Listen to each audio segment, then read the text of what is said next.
June, the examination hall for the college entrance examination. The stifling air induces a sense of lethargy, while the clock on the wall ticks away incessantly. The candidates are fervently scribbling, and the only sound permeating the hall is the rustle of pens against paper. In a corner, a young boy sits with a pale face, cold sweat trickling down his cheeks. His gaze is blank as he stares at the exam paper, his lips twitching slightly. What on earth is this? The densely packed text and symbols on the paper send shivers down his spine, resembling an ancient script or arcane formula, seemingly mocking his intelligence. It's over, completely over. The boy takes a deep breath, trembling as he flips the paper, desperately hoping to find a few questions he can answer on the back, only to plunge further into despair. Fill in the blank. No idea. Multiple choice. Not even sure which option to pick. Essay questions. Can't even comprehend the prompts. In the entire examination hall, he is the only one too demoralized to even pick up his pen, fixated on the paper as if it were an age-old nemesis. I studied for an entire year just to meet my doom today. His mental state has shattered. Around him, classmates are engrossed in their work, while the invigilator patrols the aisles. The time on the blackboard ticks away second by second, each detail a stark reminder after another hour. His fate will be sealed. His mind buzzes, an inexplicable rage boiling within him. I'm done with this. To hell with this cursed paper. The next moment, darkness envelopes him as he collapses onto the desk. Hey, wake up! A voice, unfamiliar yet urgent, breaks through his haze. The boy jolts awake, instantly met by a brilliant blue sky, fresh air rushing to greet him, surrounded by dense forests. The melodious chirping of birds fills the air, sunlight dappling the ground through the leaves. But this isn't the examination hall. He sits up abruptly, glancing down to discover he is clad in a tattered blue martial arts uniform, his arms noticeably shorter than before. A peculiar itch at his rear prompts him to touch it, only to find a furry tail. What the hell? His mind momentarily blanks, heart racing as he lifts his gaze to a girl nearby. With blue hair and large eyes, dressed casually and holding a strange device, she looks at him with a mix of anxiety and trepidation. That face, it's eerily familiar. Bulma. Before he can utter a word, Bulma exhales in relief, patting her chest. You scared me. I thought I ran you over. Thank goodness you're alive. The boy stares blankly for a moment before his lips twitch. You mean you almost killed me? Bulma nods, unabashed. Yeah. You suddenly rolled down the hill right in front of my motorcycle. I couldn't brake in time, and bam, you flew. A flicker of fear crosses her face. I thought I was going to be in big trouble. The boy is left utterly speechless, gazing at the device in Bulma's hands, and then at his furry tail. A flood of memories explodes in his mind. I crossed over. No more exams. To hell with the college entrance examination. To hell with university. To hell with the 996 work culture. He leaps to his feet, laughing maniacally, the sound echoing through the forest. Ha ha ha. Bulma jumps back, taking 2 cautious steps away, her expression wary. Hey, did I knock your brain loose? The boy pays her no mind, his heart soaring with elation. The college entrance examination? Does that even matter anymore? Just moments ago, he was being tormented by the exam paper, and now he has suddenly traversed into the world of Dragon Ball, becoming Son Goku. This is the ultimate beginning. With that thought, he trembles with excitement and delivers a punch to a nearby tree boom. The tree splits in half, splinters flying everywhere, crashing down. He stares for a second, then erupts into joyous laughter. Ha ha ha ha. I'm going to be the strongest in the universe. Bulma is left utterly dumbfounded. This kid possesses extraordinary strength. Has he lost his mind? Bulma can't help but rub her forehead. All right, I must have really knocked something loose in your head after laughing heartily for a while. He finally takes a deep breath, striving to regain his composure. Indeed, the college entrance examination is now a thing of the past. He stands in a brand new world, with a brand new identity. This is the Dragon Ball universe. And he is no longer the pitiful soul tormented in an examination hall, but Son Goku. Hey, what's your story? Bulma questions, hands on her hips, her gaze piercing with curiosity. What's your name? Why are you alone in these mountains? The boy hesitates briefly, then a smile creeps onto his face. Now that he is truly in the world of Dragon Ball, having transformed into little Goku, why ponder further? Son Goku. Bulma blinks in surprise. Son Goku. The Boino, Son Goku beams brightly, that's right. My name is Son Goku. From this day forth, he is Son Goku. The college entrance examination. Go far away. University? Who cares? The burdens of society, workplace struggles. Mortgages, none of it concerns him now. Son Goku. Bulma raises an eyebrow. A smirk forming on her lips. Sounds like a country bumpkin's name. Goku's expression darkens. Just as he opens his mouth to retort, Bulma continues unabated. Regardless of who you are, you don't know me. Remember, Imp Bulma, the genius girl Bulma. Goku's eye twitches as he observes Bulma's expectant demeanor, inwardly rolling his eyes. Yes, the smartest woman in the universe. I'm well aware. Bulma waves dismissively, her tone dismissive, in the brightest in West City, destined to become the world's leading scientist, far surpassing a little brat like you who grew up in the mountains. Goku's lips twitch despite knowing Bulma's personality. Experiencing it firsthand is still a test of patience. By the way, Son Goku, why are you alone in these mountains? Where's your family? The question gives Goku pause, and his heart sinks. He has become little Goku, and according to the original narrative, Goku lived with his grandfather, Son Gohan, since childhood, but his grandfather is gone. With that thought, a complex expression crosses Goku's face, but quickly returns to normal as he scratches his head, casually responding, Grandpa is no longer here, so I've been living here. Bulma blinks in surprise. Wait, you've been living alone in these mountains? Goku nods. Bulma scrutinizes him, muttering, no wonder you look like a wild child, Goku. Bulma, is that polite?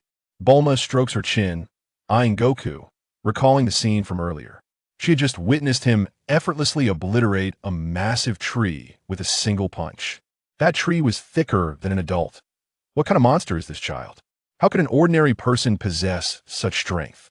Plus, the fact that Goku lives alone in the mountains is already abnormal. A child surviving in the wilderness and thriving like Taishi certainly doesn't seem ordinary. Wait, this could be a treasure.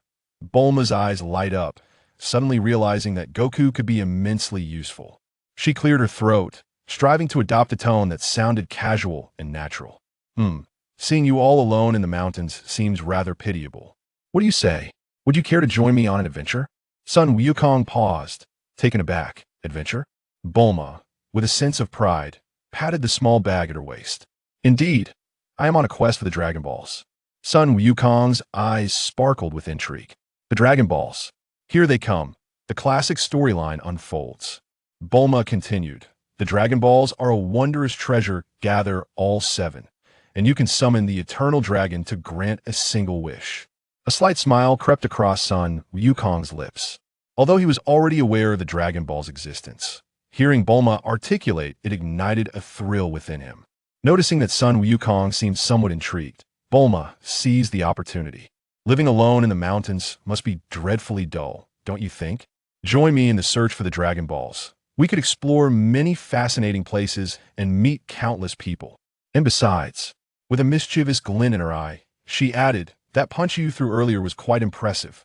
If you're willing to help protect me, I wouldn't have to fear danger. Son Wukong inwardly chuckled. It was evident that Bulma had been scheming to make him her free bodyguard from the very beginning. However, he did not mind. Just imagine, traveling alongside Bulma would mark the true beginning of the Dragon Ball adventure.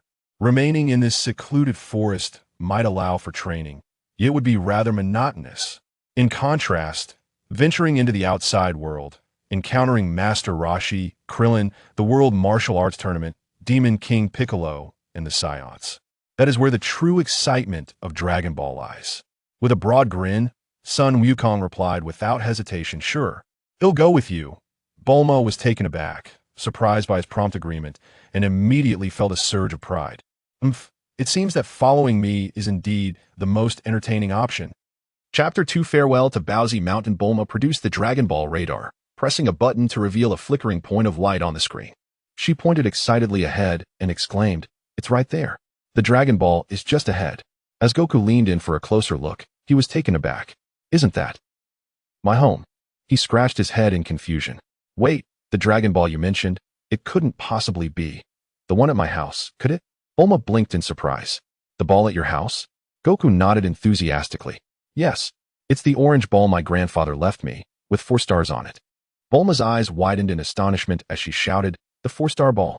Goku, startled by her reaction, blinked in response. "Yes, that's the one." Bulma immediately leaped for joy. "That's wonderful. You've already got the Dragon Ball. We won't have to search for it."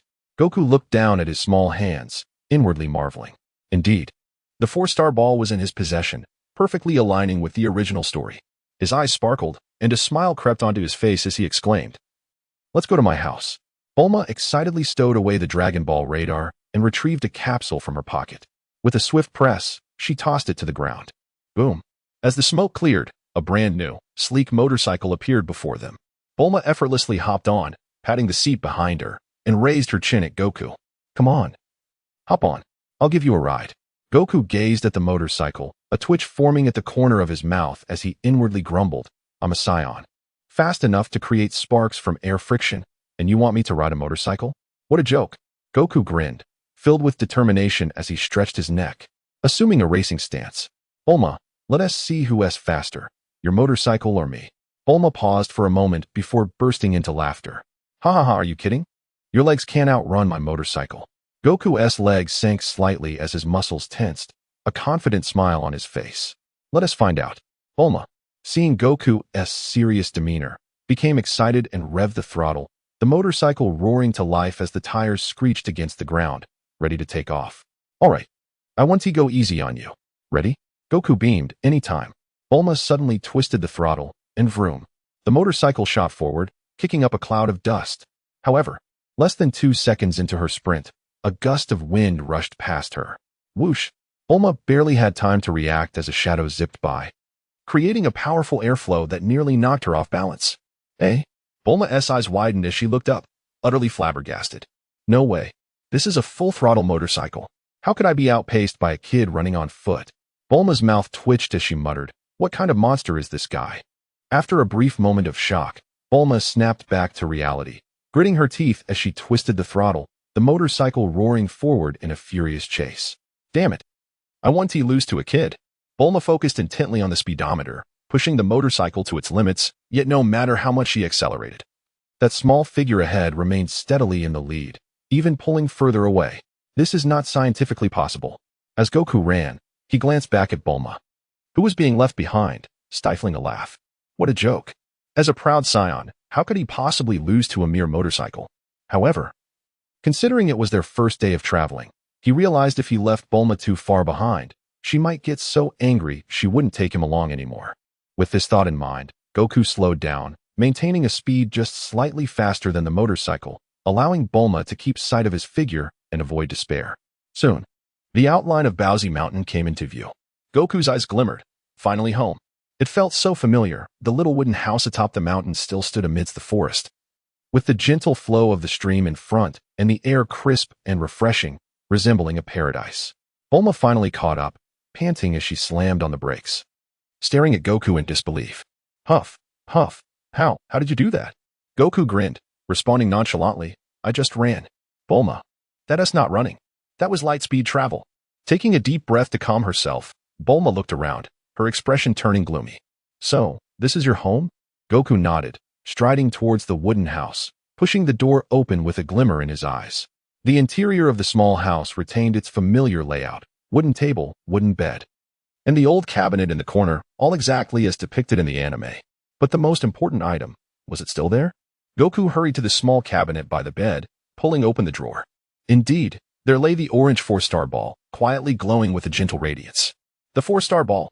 Goku gently lifted it, cradling it in his palm, feeling a swirl of emotions within. This ball was the sole heirloom left to him by his grandfather, Gohan. Although Goku was now a time traveler, he still held indescribable feelings towards this Dragon Ball. "Got it." Goku turned, smiling at Bulma. Her eyes sparkling, Bulma rushed over. "Great. Is this the four-star Dragon Ball? Let me see." Goku, noticing the gleam in Bulma's eyes, stepped back, clutching the four-star ball tighter. "This was left to me by my grandfather." Bulma chuckled at his gesture, waving her hand dismissively. "Relax. I want to take your Dragon Ball. I just want to borrow it to have a look." Only then did Goku hand over the four-star ball. "It's real. Amazing." Bulma exclaimed as she expertly retrieved a universal capsule from her waist, pressing it to secure the four-star ball inside with a satisfying click. Goku watched in awe. unable to suppress his astonishment. Wow, this thing is incredible. Though he was already aware of the universal capsule's concept, witnessing it firsthand was still astonishing. Indeed, the power of technology should not be underestimated. Bulma smirked, stowing the capsule in her bag before turning to pat the motorcycle. All right, the 4-star ball is safe. Now we need to head out to find the next Dragon Ball. Goku stood nearby, arms crossed as he pondered, but why ride this? I can run much faster. Bulma rolled her eyes dramatically. What good is that? You run so fast, I can't keep up. Goku scratched his head, realizing she didn't possess the Saiyan strength he had. If he dashed off, she would probably be left far behind. With this realization, Goku's eyes lit up as he jumped onto the motorcycle, wrapping his arms around Bulma's waist with a grin. All right, this will work. Bulma froze for a moment, her face turning crimson. Hey, why are you holding so tightly? Goku asserted confidently. If I don't hold on tight, I'll fall off. Bulma, momentarily speechless, rolled her eyes again. Fine, do as you please. The engine roared to life, and the motorcycle kicked up a cloud of dust as it sped off with Goku and Bulma into the horizon. Chapter 3. The embarrassment of no clothes to change into the sky quickly darkened as the sun's last rays bathed the earth, casting a warm orange glow over the forest. A gentle breeze rustled through the treetops, carrying the coolness of night, while the sounds of chirping insects filled the air. Bulma rode her motorcycle at full speed, finally coming to a halt in a spacious clearing. Stretching her arms, she exclaimed, let's call it a day. The sun has set, so we can rest tonight and continue our journey tomorrow. Sun Wukong leapt off the motorcycle, surveying his surroundings. Although night had not fully enveloped the forest, it was already shrouded in shadows, with distant, unidentifiable animal growls echoing through the air. Bulma pulled out a capsule, waving it playfully in front of Sun Wukong, a mysterious smile gracing her lips. Next, I shall dazzle you with high technology. Curiosity sparkled in Sun Wukong's eyes as he asked, what are you going to conjure up this time? With a triumphant grin, Bulma pressed a button and tossed the capsule. Boom. A plume of white smoke erupted, revealing a uniquely designed mushroom-shaped house that materialized within the clearing. Sun Wukong's eyes widened in astonishment, his mouth agape in disbelief as he pointed at the house. This can fit in a capsule. Bulma nodded proudly, tapping the wall of the house. Of course, this is my father Dr. Brief's invention, the universal capsule. A mobile villa. Sun Wukong circled the house, gingerly touching the walls, still in disbelief. Wow, this is so much better than my rickety wooden hut. This is truly astonishing. Bulma smirked, hands on her hips. Indeed, this is the charm of technology. Now let us hurry inside. Sun Wukong, brimming with excitement, nodded eagerly and followed Bulma through the door. Tonight, he would stay in a genuine, luxurious abode. Wow, the interior was even more spacious than it appeared from the outside. With pristine white walls, plush sofas, a clean floor, and a large bed, there was even a small kitchen and bathroom. Various buttons and screens adorned the walls, exuding a sense of modernity. Sun Wukong's eyes widened as he explored, marveling at the abundance of features. This place has so much stuff. Bulma tossed her backpack onto the sofa and pressed a switch on the wall. Instantly, the lights illuminated the room, creating a warm and inviting atmosphere. As she kicked off her shoes, she proudly declared, of course, this is the latest model of capsule house. No matter where you are, simply open the capsule, and you can enjoy the same comfort as at home. Sun Wukong dashed to the sofa and jumped onto it with a thud, reveling in the soft texture. He couldn't help but chuckle. Wow, this is so comfy. Much better than the beds at my school. Your school? Bulma raised an eyebrow. Oh, I meant this is way more comfortable than my little wooden bed. After a stretch, Bulma grabbed a remote control from the table and pressed a button, causing a large wardrobe to slide open, revealing an array of neatly hung clothes and pajamas. All right, I'm heading to take a shower. Don't you dare peek. As Sun Wukong curiously explored, he suddenly had a mischievous thought. Peeking? He chuckled to himself. This was Bulma, the most popular female character in Dragon Ball, the beauty of West City. In her youthful prime, radiant and shapely, how could a time traveler like him miss such an opportunity? A sly grin crept across his face, his eyes gleaming with mischief. Bulma entered the bathroom, shutting the door behind her. The sound of running water soon followed, and a veil of steam seeped through the cracks, filling the air with a hint of fragrant body wash. Sun Wukong tiptoed closer to the bathroom door, straining his ears to confirm she was indeed showering. With a glint of mischief, he crouched down, inching toward the gap beneath the door. However, just as he was about to catch a glimpse, bang! The bathroom door swung open abruptly, revealing Bulma wrapped in a towel, her hair dripping wet. With arms crossed, she looked down at the crouched Sun Wukong, a dangerous smile forming on her lips. "What are you doing?" Sun Wukong froze, his eyes darting, his mouth twitching. I was just checking the door's quality." "Huh." Bulma's expression darkened. "Oh, then why don't you tell me how the door measures up?" Panic surged through Sun Wukong as he frantically devised escape plans, ultimately deciding to make a run for it. "Ah, I just remembered the scenery outside looks nice. I'll go take a look." With that, he dashed out the door with such speed that he left a blur in his wake. Bulma watched him flee with a smirk, a dangerous glint in her eye. "Looks like I need to teach this little rascal a lesson." An hour later, Bulma tossed her wet hair and, while drying herself with a towel, called out to Sun Wukong. "All right, your turn to shower. Hurry up, or your sweat will stink up the whole place." Sun Wukong's mouth twitched as he internally grumbled, "I'm not that smelly." However, since Bulma had spoken, he complied. He walked into the bathroom, turned on the faucet, and warm water cascaded down, enveloping him in comfort as he let out a sigh of relief. "Ah, this feels so good." He happily scrubbed the dirt off his body, allowing the warm water to wash over him, filled with gratitude. This world was truly wonderful. He was well-fed, well-rested, and even bathing was a pleasure. Before long, he felt clean and dried his hair. But when he prepared to change into fresh clothes, he realized he had none. Scratching his head in confusion, he reluctantly opened the bathroom door, peeking out with an awkward expression. "Ah, Bulma, do you have any clothes I could wear?" Hearing this, Bulma turned from the sofa, chuckling at the sight of his drenched form. "Ha, you don't even have a change of clothes?" Sun Wukong sheepishly nodded, scratching his head in embarrassment. Bulma sighed, standing up and walking to the wardrobe, retrieving one of her loose-fitting t-shirts and tossing it to him.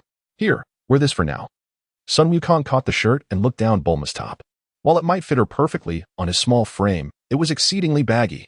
After a moment's hesitation, he put it on and stepped into the living room. As soon as Bulma saw him, she collapsed onto the sofa in laughter. Ha.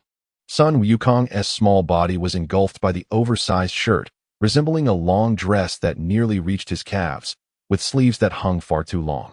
His mouth twitched as he tugged at the hem, awkwardly saying, "When will my clothes be dry?"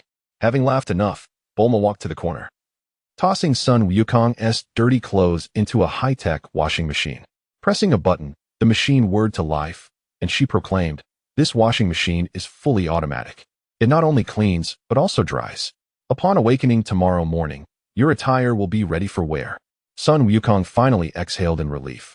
Although the dress he donned still felt rather peculiar to him. "Is it truly impossible to find a more fitting garment?"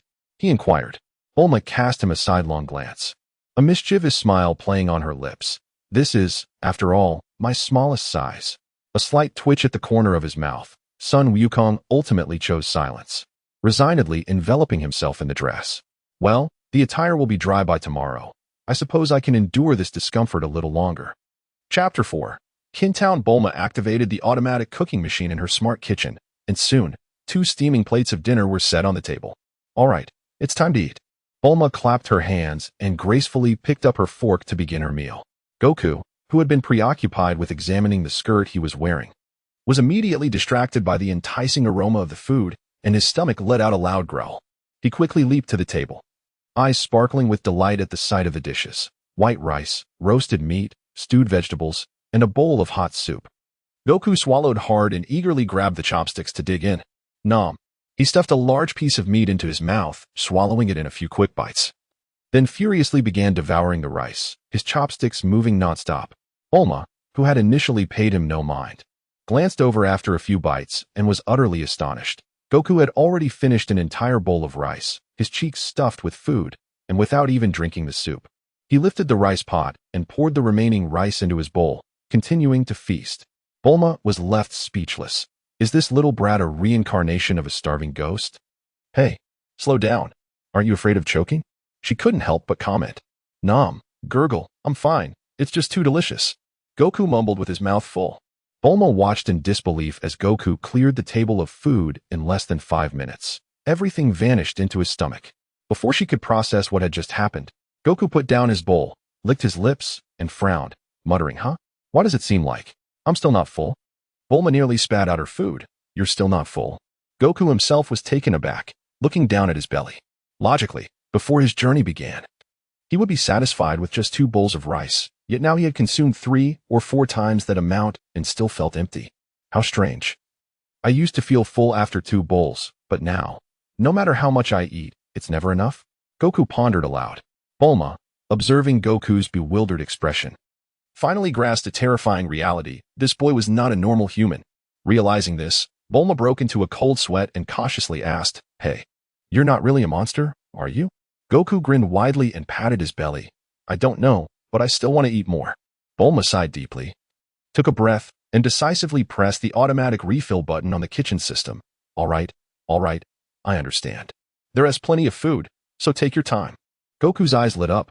Awesome. The next morning, sunlight streamed through the forest, and the air was fresh with the scent of dew. Goku stretched and leaped from the sofa, full of energy, declaring, "A new day has begun." Bulma emerged from her room, yawning, rubbing her eyes, and grumbling, "How can you be so energetic? I haven't had enough sleep." Goku dashed to the corner, excitedly grabbing the clothes he had dried the night before, finally free from that skirt. After changing, he turned to Bulma. "Hurry up, we need to hit the road." Bulma glanced at him lazily and waved her hand. All right, but first breakfast." The two quickly finished their meal, packed their things, and Bulma stored the capsule house, revving the motorcycle to set off toward the next Dragon Ball. The motorcycle sped along, the wind blowing through Bulma's blue hair, while Goku sat comfortably on the back, arms outstretched, relishing the morning air. Suddenly, a peculiar figure appeared on the road ahead, a large turtle, slowly crawling in the center, looking quite distressed. Bulma slammed on the brakes, halting the motorcycle in front of the turtle. Goku instantly recognized the turtle and couldn't help but chuckle. Wasn't he this Master Roshi's pet turtle? Who would have thought they would encounter it here? It seemed the storyline was indeed following its original course. However, Goku feigned surprise, squatting down with a smile and asking, "Turtle, are you lost?" The turtle looked up with a pitiful expression and nodded. "Yes, I came from the sea, but I accidentally crawled too far and lost my way. I've been searching for 3 days and still can't find my way home." Bulma, standing next to the motorcycle and tossing her long hair over her shoulder, rolled her eyes. 3 days? How far can a turtle crawl?" The turtle replied, feeling wronged. "I don't know. I just kept crawling forward, but I ended up going further away." Bulma sighed, shaking her head. "It's a miracle you're still alive." Goku grinned. "We're headed to the seaside. Let me take you back." The turtle was moved to tears. "Thank you so much. You're such a good person." Just as Bulma was about to retort, Goku effortlessly lifted the turtle onto his shoulder with one hand. Bulma sighed, exasperated, and without further thought, hopped onto the motorcycle, starting the engine. "All right, let us hurry up. After we drop off the turtle, we need to continue our search for the Dragon Balls." Goku laughed heartily, easily carrying the turtle as he jumped onto the motorcycle. The motorcycle sped off with the trio towards the seaside. Waves crashed against the shore, the breeze tousled Bulma's long hair, and the air was filled with a hint of salt. Goku leaped off the motorcycle and gently placed the turtle onto the sand. "All right, turtle, you're home." The turtle was overwhelmed with gratitude, tears streaming down its face. "Thank you so much. Wait here, I'll go find someone." Bulma blinked in confusion. "Find someone?" The turtle smiled mysteriously and crawled toward the water, its figure disappearing into the waves. Goku stood by, having anticipated this moment, his face adorned with an expectant smile. "Here it comes." Bulma crossed her arms, puzzled, and looked at Goku. "What are you smiling about?" Just then, a dark figure appeared on the horizon of the sea, gradually coming into focus, a peculiar old man dressed in a Hawaiian shirt, wearing sunglasses, and leaning on a cane, stood atop a giant sea turtle, slowly drifting toward them. Bulma blinked. "Who is that?" Goku's eyes sparkled as he thought, "Here he comes. It's Master Roshi." The old man had a bright orange Dragon Ball hanging around his neck, 3 stars. Master Roshi, standing on the back of the giant turtle, cleared his throat and assumed a grand demeanor. "Ahem, young ones. I hear you returned my turtle?" Goku nodded with a grin. "Yes, it got lost, and we brought it back." Master Roshi adjusted his sunglasses, revealing a pleased smile. Such kind-hearted young people. As a reward, he paused, narrowing his eyes and shifting his gaze toward Bulma, his smile becoming lecherous. Bulma, immediately felt a chill run down her spine, taking a step back, warily eyeing the old man. "Hey, why are you smiling so creepily?" Master Roshi cleared his throat, attempting to appear more serious, but his gaze remained fixated on Bulma. "I never expected to encounter such a lovely girl today." Bulma frowned, crossing her arms defensively. her tone sharp. What exactly are you looking at, old man? Master Rashi adjusted his sunglasses, exuding an air of unshakable confidence. Of course, I am merely savoring the beauty of youth. Standing nearby, Sun Wukong couldn't help but stifle a laugh. Indeed, Master Rashi remained the familiar old lecher. Clearing his throat, Rashi concealed his lewd grin and suddenly adopted a serious demeanor. Ahem, since you have returned my turtle, as a token of my gratitude, I shall present you with a gift. Bulma raised an eyebrow, intrigued. Oh, a gift? Nodding affirmatively, Rashi leaned on his cane, took a deep breath, and struck a peculiar pose with his hands, murmuring, "Come forth, Kintown." As soon as the words left his mouth, a gust of wind swept through the sky, and a golden cloud raced from the distance, gracefully halting before them, hovering lightly as if it could be whisked away by the breeze at any moment. Well, Sun Wukong's eyes sparkled upon seeing Kintown. Indeed, it is the genuine Kintown. Bulma, equally astonished, widened her eyes. What is this? How can a cloud fly over on its own? Master Rashi proudly stroked his beard. This is Kintown. Only those with a pure heart can ride it. Hearing this, Bulma eagerly exclaimed, "Oh, how marvelous. Let me give it a try." Without hesitation, she leaped into the air. Thud. Ouch. Bulma landed unceremoniously, crashing onto the ground and kicking up a cloud of dust, her head spinning with dizziness. Ouch, ouch, ouch. She groaned, clutching her backside as she sat up, glaring angrily at Master Rashi. Hey, this contraption is clearly unrideable.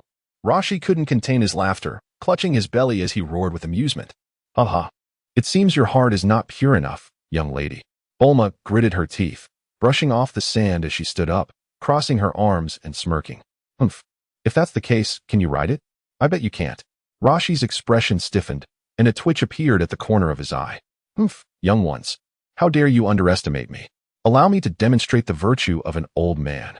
With that, he ambled over to Kintown, adopting a serious expression, and suddenly jumped. Thud. Ouch.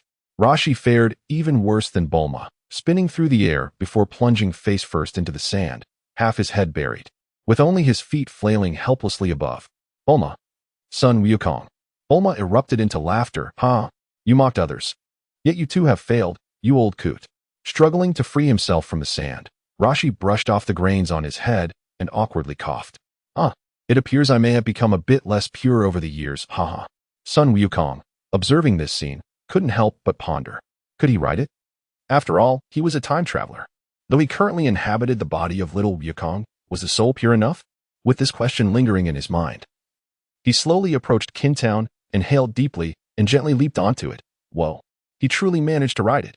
Kintown steadfastly supported Sun Wukong, showing no signs of throwing him off. Bulma and Rashi both widened their eyes in astonishment. You can actually ride it. Sun Wukong, momentarily taken aback, soon beamed with a radiant smile. I'm flying. With that, he urged Kintown, soaring into the sky, weaving swiftly through the air with the agility of the wind. Waha, this is incredible. Bulma, gazing up at Sun Wukong soaring freely, couldn't help but stamp her foot in frustration. How infuriating. Why can't I ride it? Master Rashi, stroking his beard, remarked wistfully, it is indeed remarkable that such a pure-hearted individual exists in this world. Chapter 5. The monster in the village. Bulma was still fuming about not being able to ride the flying Nimbus when she turned around and suddenly noticed something of greater significance. Master Rashi was wearing a Dragon Ball around his neck. Wait, a Dragon Ball?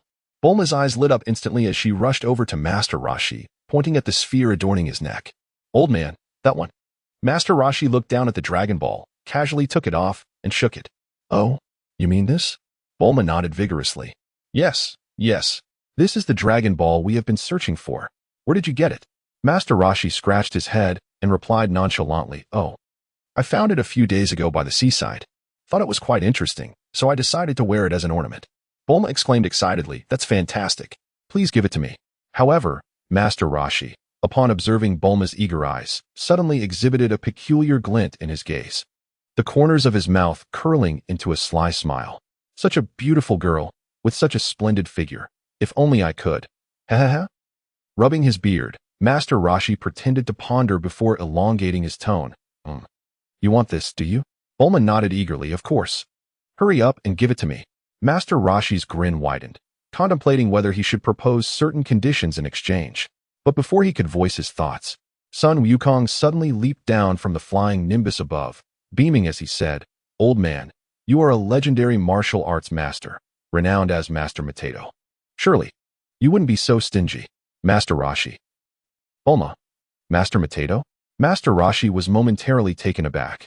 Staring incredulously at Sun Wukong, "This little rascal knows my name." Bulma looked puzzled. "Huh? Is this old geezer famous?" Sun Wukong nodded earnestly, "Absolutely. Master Mateto is heralded as the greatest martial artist in legend, his martial spirit cherished worldwide. How could he possibly be stingy?" "Master Roshi." "Oh no. I've been elevated too high now. There's no way I can act lewdly." Master Roshi's mouth twitched slightly. He had intended to propose an exchange, but felt that after Sun Wukong's words, it would diminish his stature. As a respected martial arts master, how could he lose face in front of his juniors?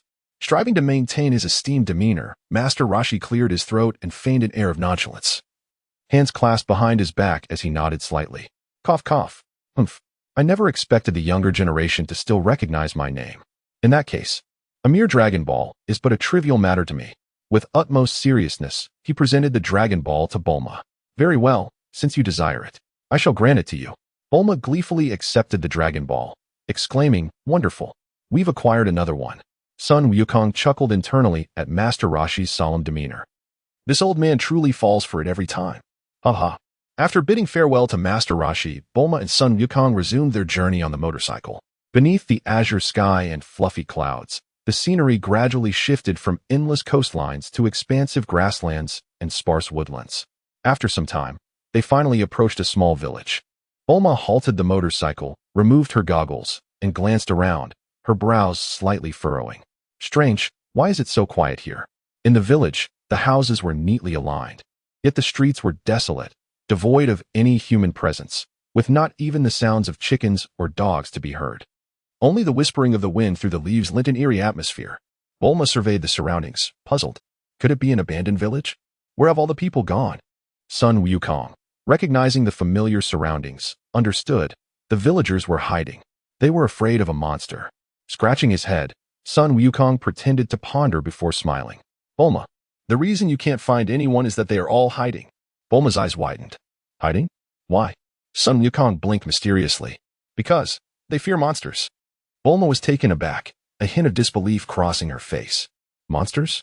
Are you kidding? What monsters?" Sun Wukong laughed heartily, pointing towards a large warehouse in the center of the village. "They're all hiding in there."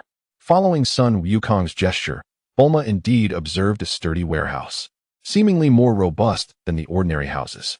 The doors were tightly shut, and the windows boarded up, resembling a makeshift refuge. Bulma frowned, rubbing her chin as she murmured, "Is this for real? Is there really a monster in this village?" Sun Wukong grinned at Bulma, saying nothing, because soon enough, the monster would make its appearance. With a confident stride, Sun Wukong approached the warehouse door and pushed it gently, creak. The previously locked wooden door was easily forced open, the iron lock bending under the pressure, splintering the wood. Panic erupted within the warehouse. "Ah, the monster is here. Everyone be careful. Quick, fight it." A dark figure suddenly burst from the warehouse, swinging a hefty iron rod towards Sun Wukong's head with a whoosh. Bang. However, it was not Sun Wukong who was struck down, but the iron rod itself that bent upon impact. The warehouse fell silent in an instant. The man who had swung the iron rod stood frozen, his arms still in attack position, eyes wide like saucers, mouth agape in shock as he stared at the warped iron rod in his hands. The other villagers were equally dumbstruck, as if witnessing the most absurd spectacle imaginable. The rod. Bent. What kind of monster is this little brat? The previously panicked villagers now stood motionless, their faces pale, their minds racing with thoughts. It's over. Another, even more terrifying monster has arrived? Inside the warehouse, the villagers exchanged glances filled with fear. However, after some explanations from Bulma and Sun Wukong, they gradually began to calm down. The village chief, leaning on his cane, stepped forward cautiously and asked, "So, you are not monsters?" Bulma crossed her arms and rolled her eyes. "Of course not. You country bumpkins are making a fuss over nothing." The villagers glanced at one another, still somewhat skeptical. One elderly man murmured, "But just now, even the iron rod couldn't move. Is that really normal?" Sun Wukong grinned widely, patting his head. "My body is rather sturdy." The village chief finally breathed a sigh of relief, but soon wore a worried expression, letting out a deep sigh. "Ah, you should leave quickly. This village is not safe right now." Sun Wukong blinked. Why? The village chief sighed again. The village is being targeted by a monster. Just yesterday, it claimed it would take a little girl from the village as its bride. Sun Wukong raised an eyebrow, while Bulma looked on in shock. What? The monster wants to take a little girl? The village chief nodded, pointing to a frail figure among the crowd. A charming little girl trembled in fear at the back of the crowd, her delicate skin and twin braids giving her an innocent appearance. Seemingly no more than 5 or 6 years old. Upon witnessing this scene, Bulma was filled with indignation. What kind of monstrous pervert is this? Preying on children? Sun Wukong gazed at the little girl, scratched his nose, and suddenly smirked, patting his chest. Leave the matter of the monster to me. The villagers were taken aback, their astonishment evident as they turned to Sun Wukong. You intend to confront that creature? Of course. The villagers began to murmur amongst themselves, questioning whether this little rascal was jesting. That monster was larger than an elephant. Yet, he had shown no fear even in the face of an iron rod. Perhaps he truly possessed formidable strength. Should they allow him a chance? The village chief scrutinized Sun Wukong, his brow furrowed. However, recalling how the young lad had remained unscathed from a blow to the head with an iron rod, he pondered that he might indeed be extraordinary. After a moment of contemplation, he finally nodded. Very well, but you must exercise caution. That monster is not something an ordinary person can handle. Sun Wukong grinned widely, clenching his fists. Rest assured, I shall make that creature weep as it retreats. As dusk approached, the sky became suffused with hues of orange and crimson, enveloping the village in an atmosphere of tension. The villagers huddled together in the town square, their faces etched with terror, fervently praying. The little girl cowered behind the village chief, trembling uncontrollably. Suddenly, thunderous footsteps echoed from afar, each step resonating like an earthquake, causing the ground to tremble slightly, as if a colossal beast was drawing near. It's coming. The villagers' faces turned pale, some even collapsing to their knees in fear. Ha! I'm here to claim a bride.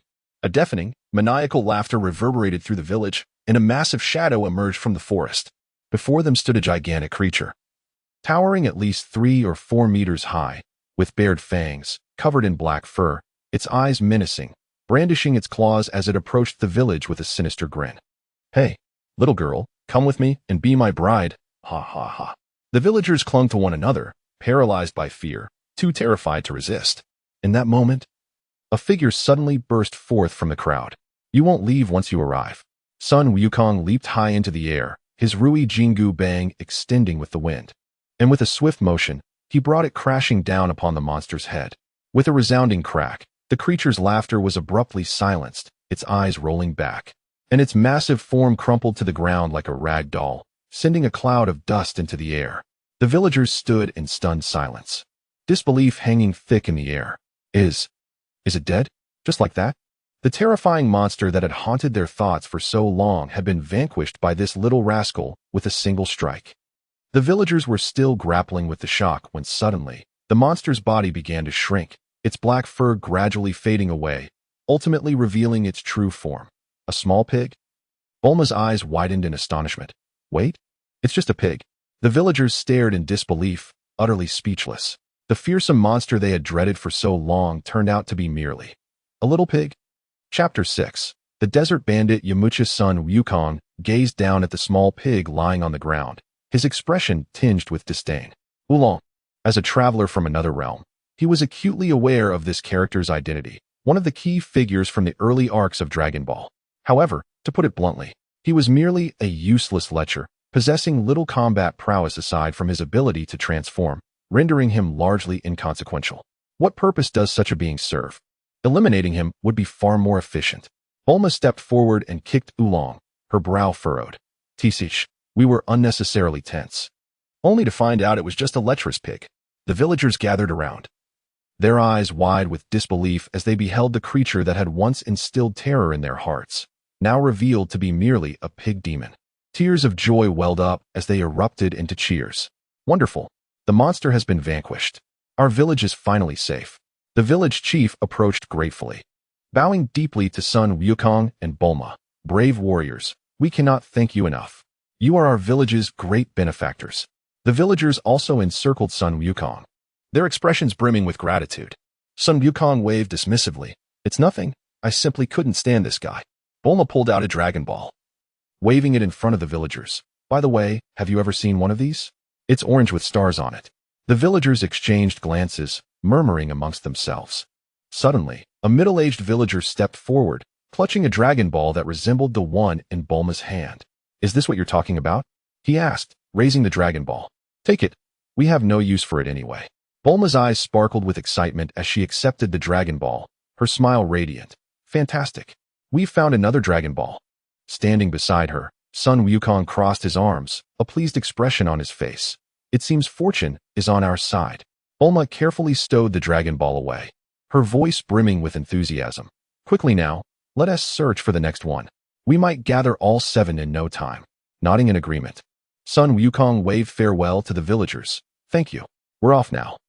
Sun Wukong and Bulma rode onward, eventually arriving at an expansive grassland devoid of villages, surrounded only by vast forests and flowing rivers. The night breeze whispered past, carrying a refreshing coolness.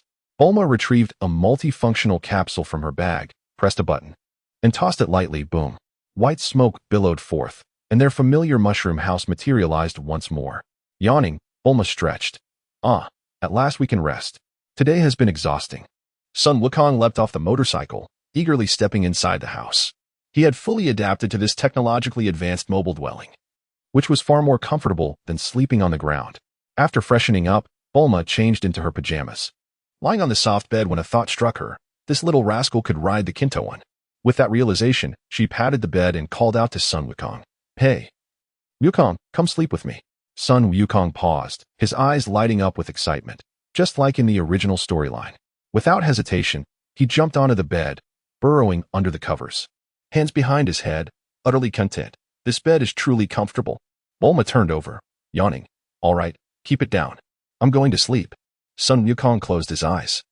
Reflecting on the day's achievements, they had found a Dragon Ball and thoroughly defeated Oolong. Tomorrow they would continue their journey. Unbeknownst to them, both soon drifted into slumber. The following morning, how peculiar. Why can't I move my body?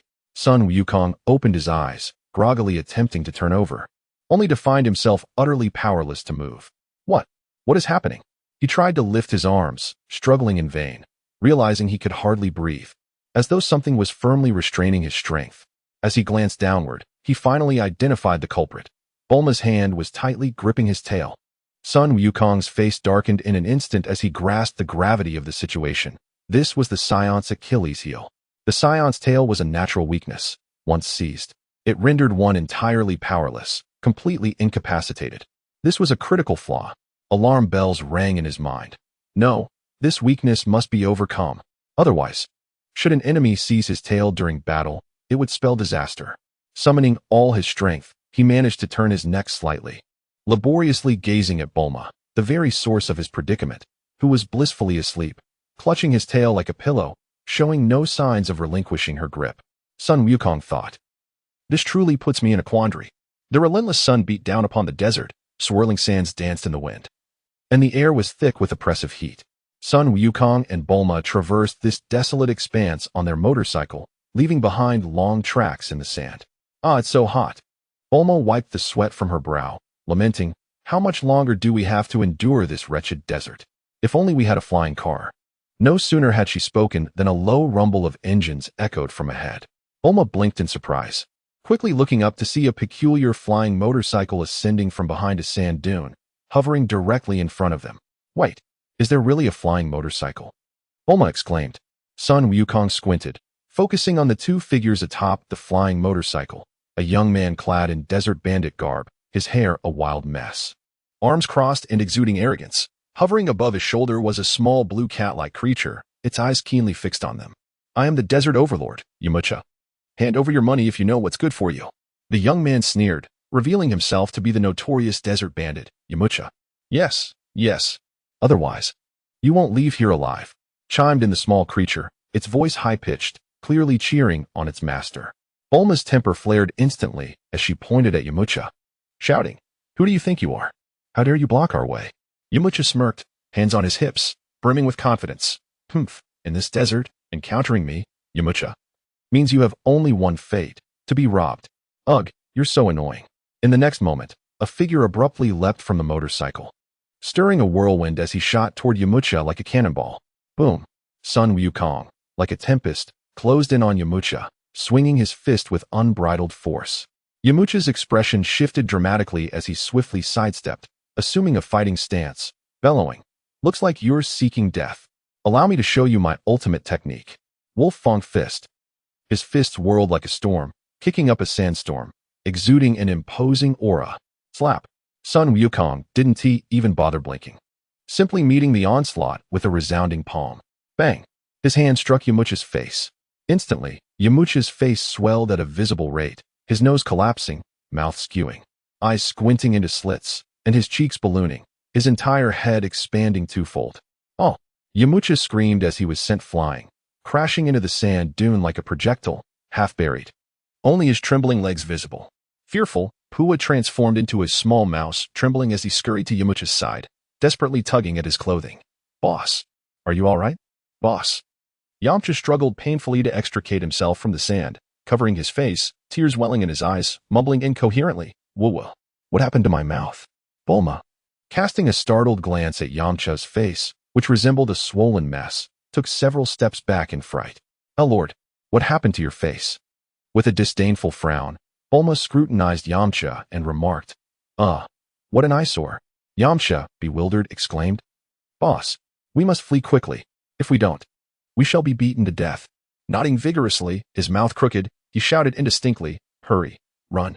Stumbling onto the flying motorcycle, Por quickly followed suit, starting the engine as they roared into the sky above the desert.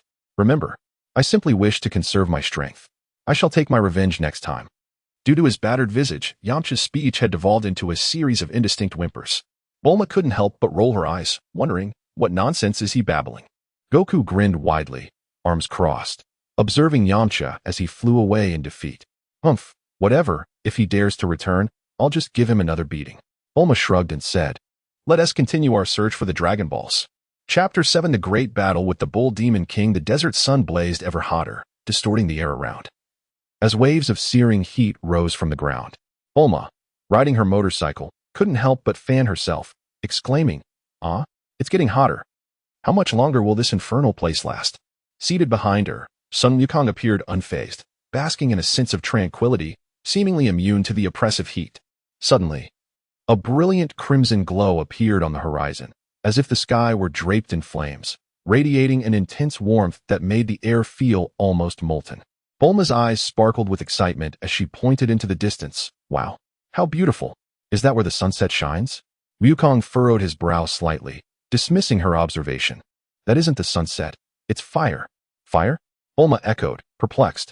Wukong squinted at the fiery horizon. Indeed, it was Frying Pan Mountain, the domain of the Bull Demon King. The intense flames roared, licking the sky as the Bull Demon King's castle was engulfed in a hellish inferno. The searing heat waves surged toward them, making the very air tremble.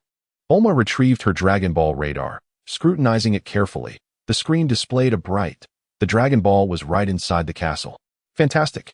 The Dragon Ball is right there," Bulma exclaimed in delight. Wukong gazed at the blazing castle, his brow furrowing with concern. This fire something was amiss. No matter how fierce a flame, he could withstand it. But this fire radiated a heat potent enough to reduce everything to ashes. It was the alchemical fire of the Supreme Being. This was no trifling matter. Rushing in would be tantamount to suicide. Unaware of the danger, Bulma continued with her enthusiasm. "Wukong, you have the Nimbus Cloud. Just fly up and retrieve the Dragon Ball." After a moment's contemplation, Wukong nodded. "All right, I'll give it a try." He leapt onto the Nimbus Cloud, soaring towards the castle. Boom! The flames erupted violently, unleashing a wave of terrifying heat that struck Wukong like a furnace, instantly evaporating his sweat. "Oh no, this fire is terrifying. Even a Saiyan could hardly endure such temperatures. If he flew any closer, he would truly become a roasted monkey. No way, I can't go in." Wukong quickly turned the Nimbus around, retreating back to Bulma. Seeing his distressed expression, Bulma panicked. "What happened? Aren't you afraid of fire?" Wukong wiped the sweat from his brow. "This isn't ordinary fire. It's the alchemical fire of the Supreme Being. If we come into contact with it, it could be deadly." Bulma was left speechless. What is this alchemical fire? What kind of absurdity is this? As they pondered their next move, a sudden whoosh filled the air, accompanied by a heavy thud. A shadow swooped down upon them. Bulma shrieked. Wukong's ears perked up, sensing danger. Without hesitation, he scooped Bulma into his arms and leapt aside just in time. Crash! A massive axe embedded itself into a boulder, the blade sinking deep into the stone. Bulma gasped in shock, staring wide-eyed at the axe. What on earth? Wukong landed steadily, gazing in the direction from whence the axe had come, a smile curling at the corners of his mouth as he recognized the newcomer. In the distance, a colossal figure approached, a towering figure clad in black armor, exuding raw fury, wielding a battle axe larger than himself, with a wild beard and eyes like blazing copper, glaring at Wukong and Bulma. The Bull Demon King had arrived. "You lot!" The Bull Demon King bellowed, his presence akin to a tempest, shaking the ground beneath them. "How dare you trespass on my territory and covet my treasures? Prepare to meet your doom." With both hands gripping his massive axe, he swung it down towards Wukong. Boom! Unfazed, Wukong pushed off the ground, launching himself like a cannonball straight at the Bull Demon King, his fist ready to collide. Bang! Their fists met with a thunderous crash, the shockwave scattering sand and dust in all directions. They were locked in a fierce standoff for a brief moment before each retreated. The Bull Demon King's eyes widened in surprise, thinking, this little brat can actually withstand my attack. Come on! Wukong shouted in exhilaration, rushing forward to engage in close combat with the Bull Demon King. The two exchanged blows, the sound of their fierce clashes echoing through the air, the ground beneath them cracking under the pressure. Wukong grew more invigorated with each strike, privately assessing, this fellow possesses formidable strength, far surpassing that of an ordinary human. Yet he pales in comparison to the true powerhouses later on. Nonetheless, at this stage, he is indeed a worthy opponent. The Bull Demon King became increasingly alarmed. He had never anticipated that a mere child could match him blow for blow, even holding his own against his might. Who on earth is this little brat? The Bull Demon King thought to himself, realizing he needed to dispatch him quickly. However, Wukong had already begun to discern the Bull Demon King's capabilities and knew that continuing this brute force battle was futile. With a smirk, he suddenly leapt back and retrieved his Rui Jingu Bang from behind him. The Bull Demon King's gaze narrowed, his pupils constricting in shock. The Rui Jingu Bang. The Bull Demon King was taken aback, halting his assault and stepping back, his eyes fixed on the staff in Wukong's hands, a mix of astonishment crossing his face. Hey, little brat, how do you have that staff? The Bull Demon King's voice echoed with urgency. Wukong replied nonchalantly, it was left to me by my grandfather. The Bull Demon King frowned, his expression shifting to one of deep contemplation. Your grandfather, who is he? Wukong grinned broadly, replying with ease, Son Gohan. What? Son Gohan? The Bull Demon King's expression transformed as he plunged his massive axe into the ground, brushing the dust from his armor, his demeanor shifting dramatically in an instant. Ah, family. The Bull Demon King boomed in laughter, his face lighting up with joy as he approached Wukong, clapping him on the shoulder. Ha! You're Gohan's grandson. Why didn't you say so? No need to fight. We're family. Wukong scratched his head, bemused, thinking. But you were just trying to chop me into pieces. Bulma stood by, utterly stunned by this sudden shift in dynamics. Is this giant insane? By the way, how is Gohan doing now? Wukong hesitated for a moment, then scratched his head and replied candidly, Grandfather has passed away. Upon hearing this, the Bull Demon King's smile faded instantly, falling into a brief silence before letting out a low sigh. Alas, I never imagined Gohan would no longer be with us.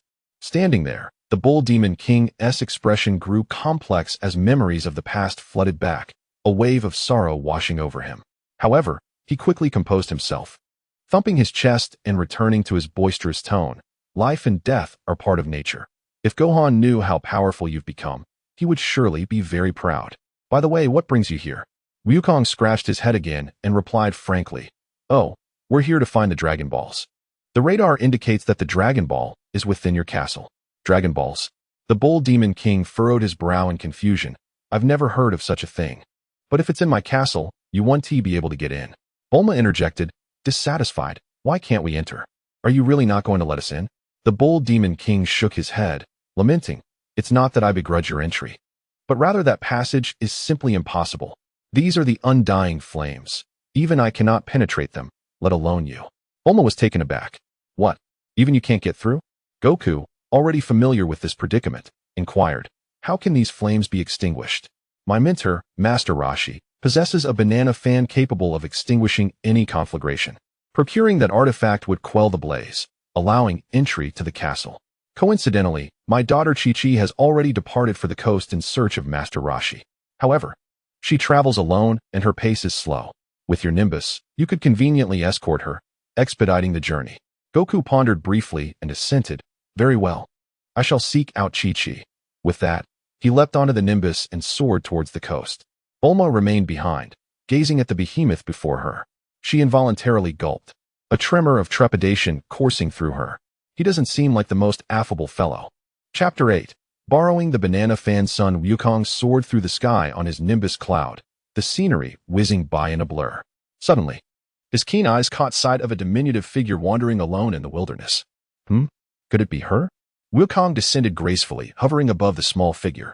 As he peered down, he confirmed it was indeed a little girl clad in peculiar armor, Chi-Chi. Her helmet adorned with a grand red feather, her chest protected by unusual armor, and a small flame-throwing device mounted on her back. She bore an uncanny resemblance to a miniature Ultraman. Wukong couldn't suppress a chuckle at her attire. Haha, what an interesting getup. Upon hearing the laughter, Chi-Chi looked up warily, her eyes meeting those of a handsome boy perched atop the cloud. Curiosity etched across his face. Hey, so handsome. Her cheeks flushed slightly as she murmured, but she quickly regained her composure, puffing out her chest and demanding, Hey, who are you? Why are you laughing at me? Scratching his head, Wukong replied with a grin. Oh, it's nothing, just thought your outfit was quite special. Chi-Chi pouted, indignation coloring her voice. Humph.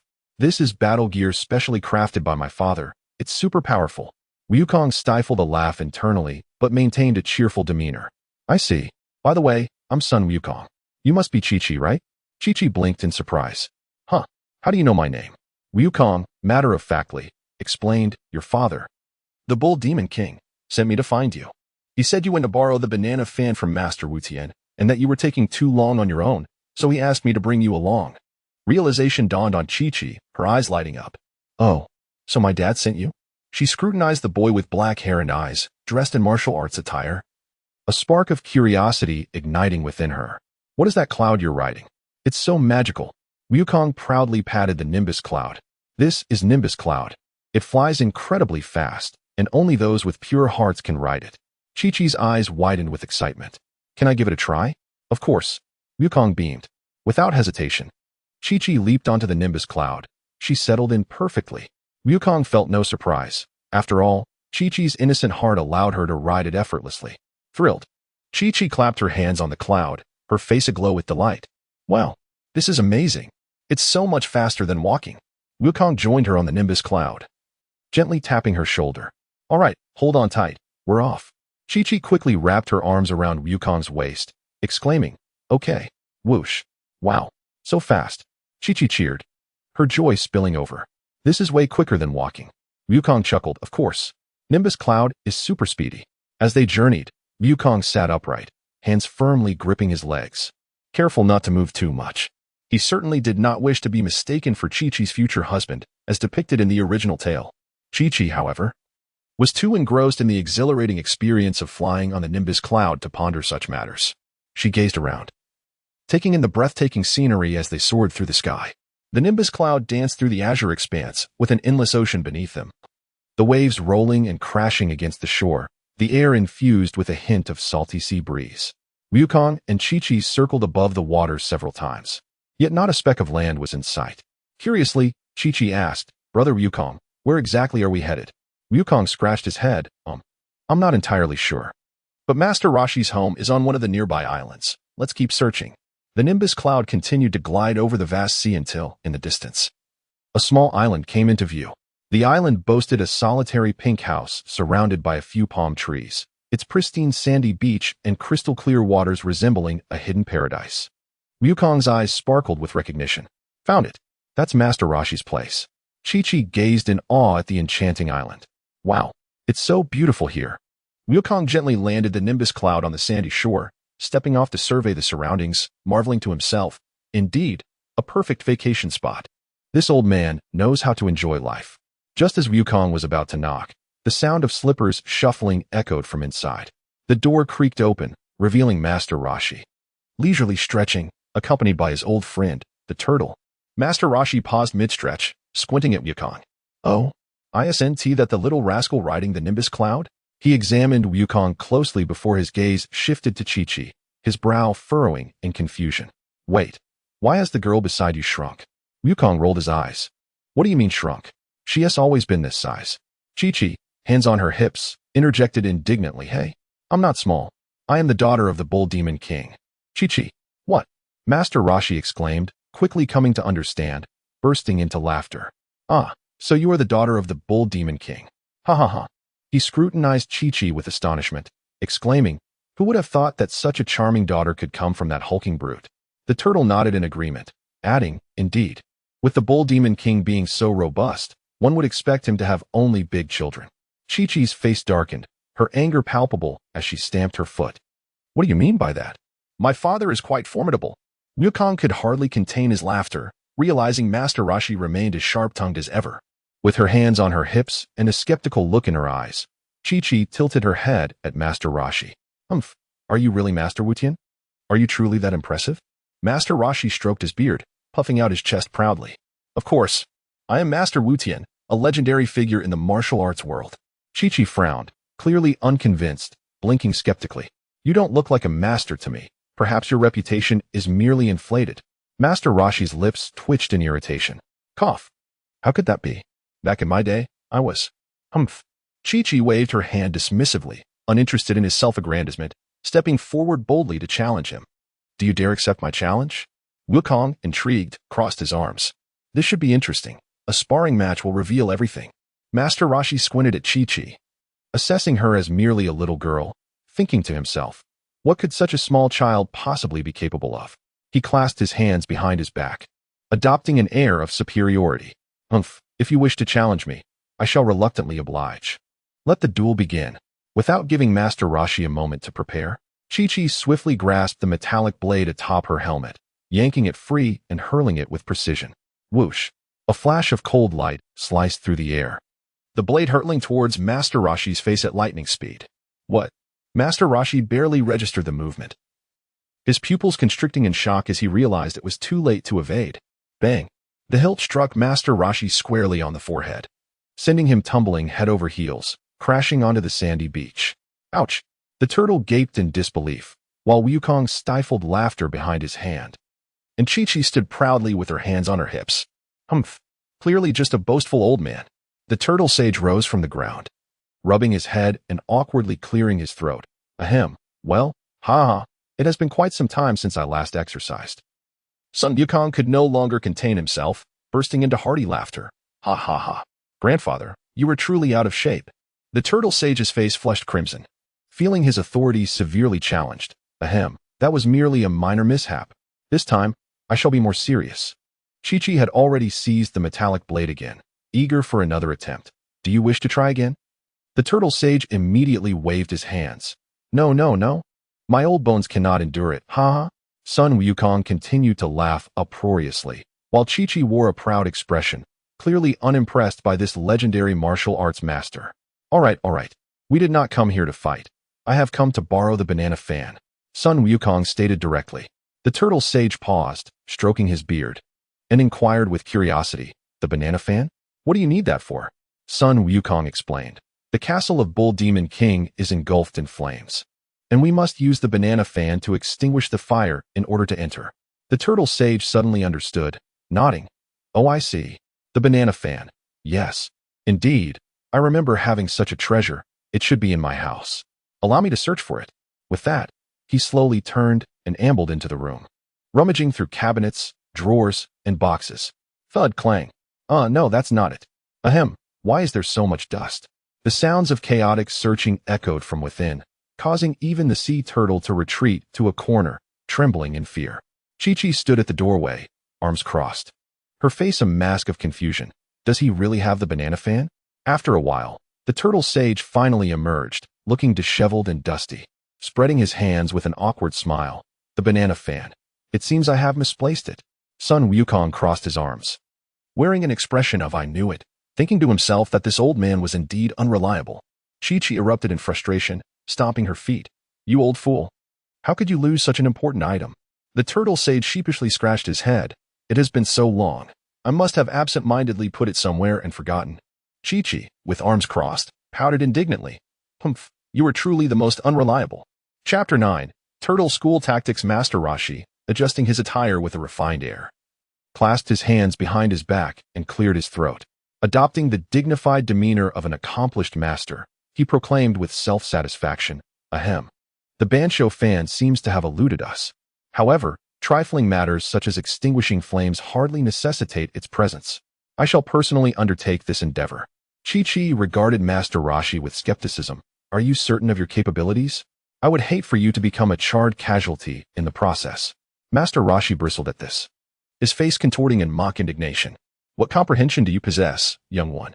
My prowess is unfathomable. Extinguishing a mere fire? A task of utter simplicity." With that, he turned towards the ocean and emitted a piercing whistle. In the distance, a colossal seagull gracefully descended, alighting beside Master Rashi. With measured composure, Master Rashi mounted the avian steed, striking a pose of nonchalant leisure. Hands casually placed on his hips, he drawled, "Return ahead. I shall arrive shortly." Goku shrugged, seizing Chi-Chi's hand and leaping onto the flying Nimbus. "Very well, we shall precede you." With a resounding whoosh, the flying Nimbus transformed into a streak of golden luminescence, hurtling towards the inferno of Fire Mountain. Master Rashi, astride his seagull, trailed leisurely behind, as if embarking on a leisurely sojourn. Goku and Chi-Chi swiftly arrived at the conflagrant Fire Mountain. The flames continued their ravenous consumption, radiating waves of intense heat.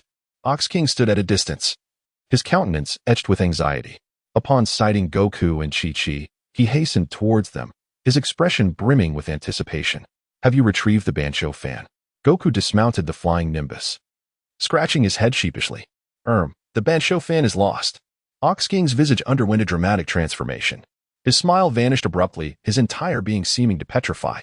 His eyes widened to the size of saucers, and his voice quivered with disbelief. "Lost?" Chi-Chi folded her arms, a gesture of resignation. "Indeed, that doddering old man misplaced it." Ox King's composure teetered on the brink of collapse. His mustache twitched with agitation as he bellowed. "Then how shall we quell this inferno?" "My castle, my treasures." Goku grinned, his eyes gleaming with intrigue. "Though we lack the Bansho fan, we have brought something of far greater potency." Ox King paused, his brow furrowed in bewilderment. "Something more potent? Pray tell, what is it?" Goku struck a confident pose, hands on his hips. "Master Rashi himself has arrived." A wave of shock reverberated through Ox King's features, his pupils dilating in disbelief. "Master Rashi?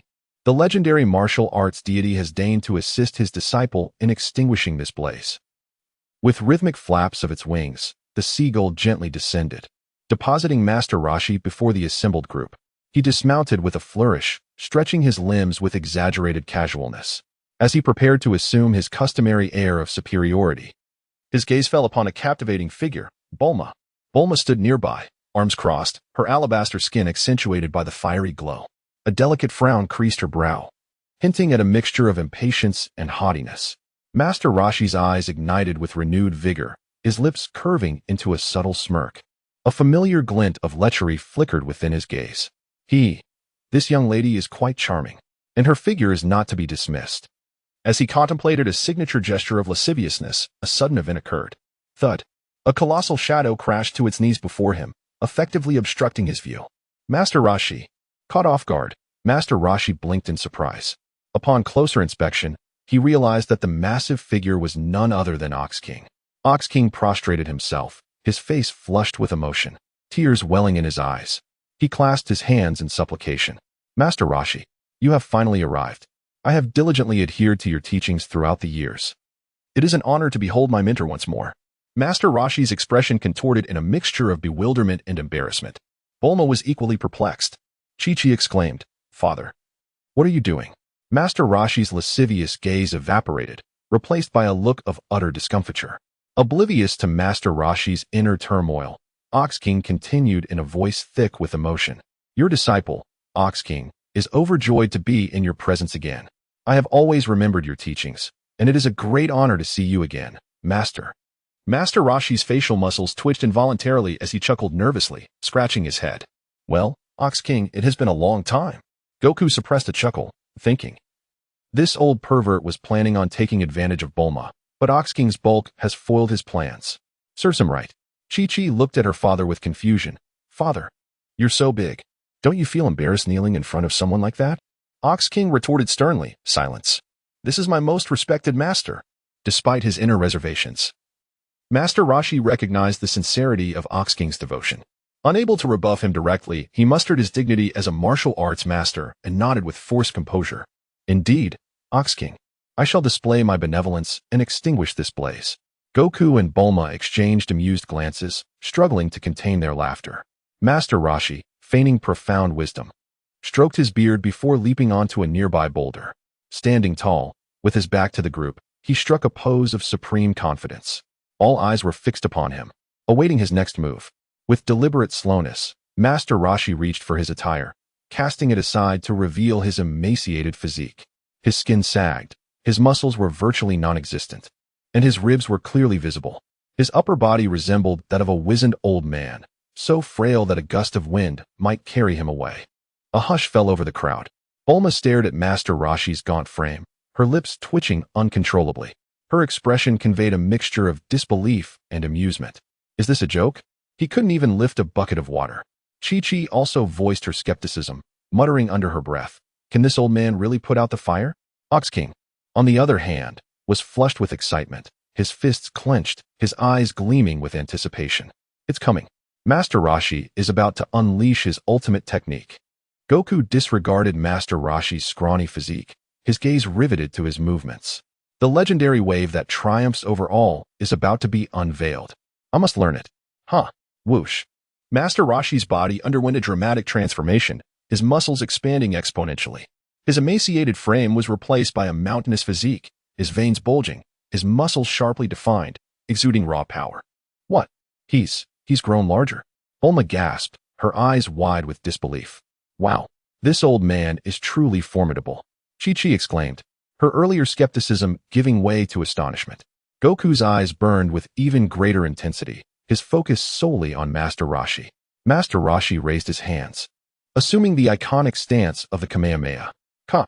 The atmosphere grew heavy, as if the very air was compressed by Master Roshi's aura. A visible aura of blue-white energy coalesced between his hands, swirling like a vortex, growing increasingly radiant. Goku's eyes lit up. Here it comes. Me. The surging energy reached a crescendo, causing pebbles to levitate. Ox King's mustache stood on end in the face of the tempestuous wind, and he roared with excitement.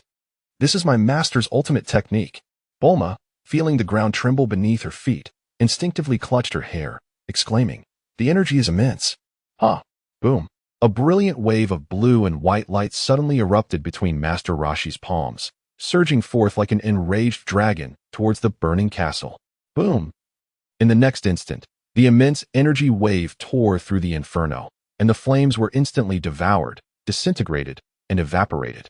The entire castle was obliterated into dust under the terrifying shockwave, leaving not a trace behind. Boom! A powerful shockwave swept across the Frying Pan Mountain, sending everyone sprawling to the ground, while the dust on the surface was swept away by the fierce winds. The flames vanished. The castle disappeared. The center of Frying Pan Mountain transformed into a barren plain. Silence. An eerie stillness enveloped the scene. Everyone stared wide-eyed, their mouths agape as if they could swallow a Dragon Ball. Bulma. Launch. King Piccolo. Goku. Whoa. King Piccolo remained stunned for a full 5 seconds before suddenly reacting, bursting into tears. Master, you blew up my castle. Master Roshi retracted his hands, heaving a sigh of relief as he returned to his frail form, calmly stating, cough. The fire is extinguished, no need to thank me. Bulma, thank you? You've obliterated someone as home. Humph, how about that? Were you impressed by my ultimate technique? Master Roshi thought to himself, basking in his own greatness. Suddenly, Goku shouted excitedly, I've learned it. The air froze in an instant. All gazes turned towards Goku, including the still wailing King Piccolo, the astonished Bulma and Launch, and even the seagull froze midair. Master Roshi's mouth twitched, and after a brief pause, he burst into laughter, full of disdain. Ha ha ha. You little rascal, don't joke around. It took me decades to perfect this Kamehameha. Do you think you can learn it just by looking? Goku scratched his head and grinned. I think. It's pretty simple. Master Roshi's smile faltered, his eyes twitching slightly. Humph. Then give it a try. Goku, uninterested in further discussion, stepped aside. focusing intently on a massive rock, striking the initial pose Master Roshi had just demonstrated. Bulma, Launch, and King Piccolo widened their eyes in disbelief, thinking, could it be? Is he really going to try? Master Roshi wore a mocking expression, arms crossed, shaking his head with a cold smirk. Humph, these young people are so arrogant and ignorant. Suddenly, a faint glow emanated between Goku's palms. Everyone. The glow intensified, transforming into a sphere of blue and white energy, with energy swirling violently, the air around it trembling. Everyone. Bulma's mouth dropped open. Launch's eyes widened. King Piccolo was so stunned he couldn't utter a word, and Master Roshi's eyes bulged like saucers. His mouth agape as if he could swallow a Dragon Ball. Boom. A wave of blue and white energy erupted explosively from Goku's palm, crashing into the massive rock. Boom. The rock was obliterated into dust by the terrifying energy impact, shattering explosively, sending debris flying, and the ground trembled. The scene fell into a deathly silence. Everyone was dumbfounded, forgetting to breathe, enveloped in an atmosphere of extreme shock. Especially Master Roshi, who was completely frozen. His beard almost standing on end, his eyes nearly popping out of their sockets. You. Master Roshi extended a trembling finger towards Goku, mouth moving without forming a coherent word for several moments. Goku scratched his head, mumbling, well, I feel like I'm not quite proficient yet. It's a bit smaller than Master Matato's energy wave. Uffed. Master Roshi stumbled, nearly falling to the ground, his expression shifting from shock to utter despair. What kind of monster is this kid? Chapter 10, A Childhood Engagement? I decline. Indeed. He is the grandson of Gohan.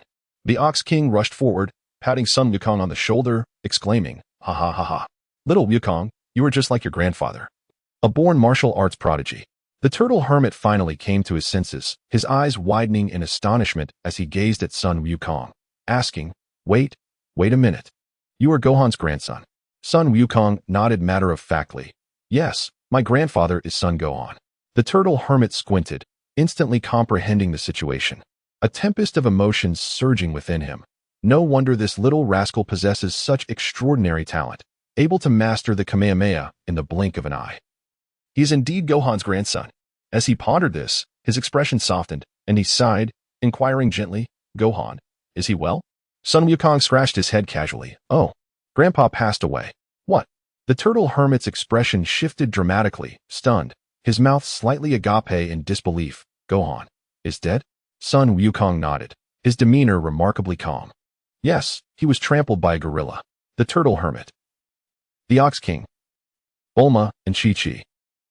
The air became thick with tension, as the expressions on everyone's faces grew immensely complex, as if they were grappling with this absurd cause of death. After a moment of silence, the turtle hermit sighed, a hint of melancholy in his demeanor. Alas. Gohan, you were my most cherished disciple. And I never imagined it would end this way. Wukong, you are undoubtedly a martial arts genius rarely seen in 300 years. From this day forth, I wish to take you as my disciple. Join the Kame School and receive my formal guidance. What say you? Bulma and Chi-Chi were taken aback by this proclamation. The turtle hermit wants to take Wukong as a pupil? The Ox King, brimming with excitement, urged, Little Wukong, quickly accept. This is a tremendous opportunity. However, Sun Wukong decisively declined. No, I'm not interested.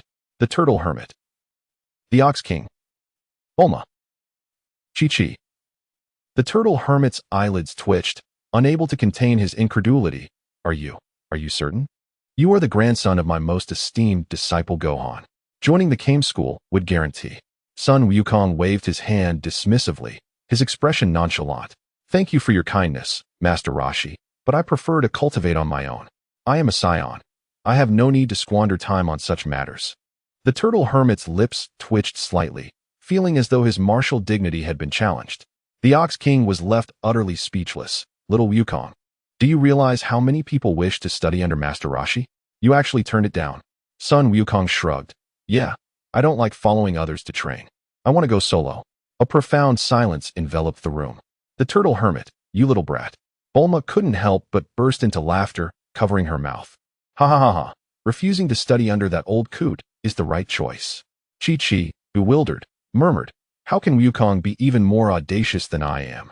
The Ox King opened his mouth but could only shake his head in resignation. Sigh, this kid. Whatever. Honestly, instead of finding the Dragon Balls, you're here wasting time with nonsense. Bulma complained while rummaging through the rubble.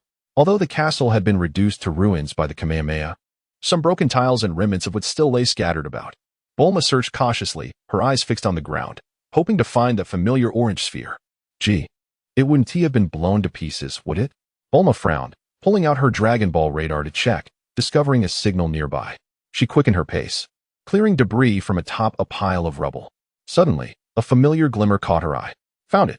Bulma exclaimed, bending down and retrieving a shining Dragon Ball from the rubble. Haha, one more Dragon Ball found. Sun Wukong rushed over. Wow, you really found it. Bulma wiped the sweat from her forehead, her face beaming with pride. All right, enough chatter, let us get moving. We have just one Dragon Ball left. The Ox King suddenly waved his hand grandly. Wait a moment. Sun Wukong turned back in confusion. Huh? What's wrong? The Ox King, grinning widely, patted his chest and said, Little Wukong, you and Chi-Chi are of similar age and both come from martial arts families. I think you two would make a great match. Why not arrange a childhood engagement right now? The air fell silent for a few seconds. Bulma nearly choked, barely suppressing her laughter. Huh? A childhood engagement? Chi-Chi, who had been watching from the sidelines, blushed crimson at the suggestion, her small hands nervously gripping her clothing, eyes downcast, shyly stealing a glance at Wukong, murmuring, Engaged to Wukong. Chi-Chi's heart raced, her cheeks flushed. She suddenly found this dark-haired, dark-eyed handsome boy rather appealing. The Ox King laughed heartily, patting Sun Wukong on the shoulder. What do you think, little Wukong? Marrying my daughter means you'll be my son-in-law. Wouldn't that be wonderful? Sun Wukong. Wonderful, my foot. Sun Wukong's heart surged with indignation. He was destined to conquer the universe. How could he be shackled by family ties? Clearing his throat, Sun Wukong gently pushed the Ox King's hand away, adopting a serious expression. Uncle Ox King, I'm not thinking about marriage right now. I only want to train and become stronger. The Ox King's smile froze. What? You refuse? Chi-Chi looked up in shock and disbelief, her eyes misting with tears. Wukong, you don't want to? Sun Wukong scratched his head helplessly. It's not that I don't want to, it's just, I don't want to be tied down by these things right now. Chi-Chi's eyes flashed with hurt, her lips pouting, looking like a discarded little kitten. Do you hate me? Sun Wukong hurriedly waved his hands. No.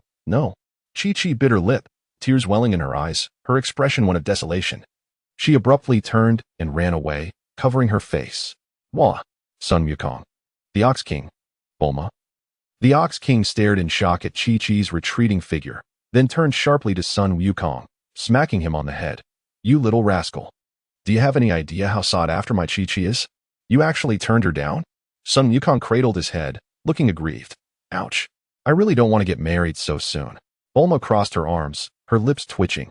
Wukong, you've caused quite a stir. The Ox King continued to grumble. Little Wukong, are you really not considering it? Chi-Chi is. Well, Uncle Ox King, we still have Dragon Balls to find. So we'll be off now. Sun Wukong grabbed Bulma, hopped on the motorcycle, and revved the engine, zooming off with a roar. Hey, you little brat. The Ox King's words were left unspoken as he watched the motorcycle kick up a cloud of dust and rapidly disappear over the horizon. The motorcycle sped along the road, Sun Wukong and Bulma racing away from the chaos, heading toward the Dragon Balls. As dusk fell, a small town appeared on the horizon. Lights flickering, the streets bustling with activity. Bulma leaped off the motorcycle, stretching her limbs, the bunny girl outfit she wore shimmering under the streetlights, making her particularly eye-catching. She lowered her gaze to her attire, nodding in satisfaction. What do you think, Wukong? Am I not adorably dressed? Sun Wukong glanced over and casually replied, Well, it's decent, I suppose. Bulma immediately crossed her arms in discontent. What do you mean by decent? This is the latest fashion trend. However, the moment they set foot into the small town, the crowd on the street erupted in chaos. Rabbit ears. Oh no, it's the Rabbit Legion. Run. Bang. Bang. Bang. Panic-stricken, everyone hurriedly shut their doors and windows, shopkeepers hastily pulled down their shutters, and pedestrians scattered in every direction. Even a stray cat, terrified, leaped into a trash bin to hide.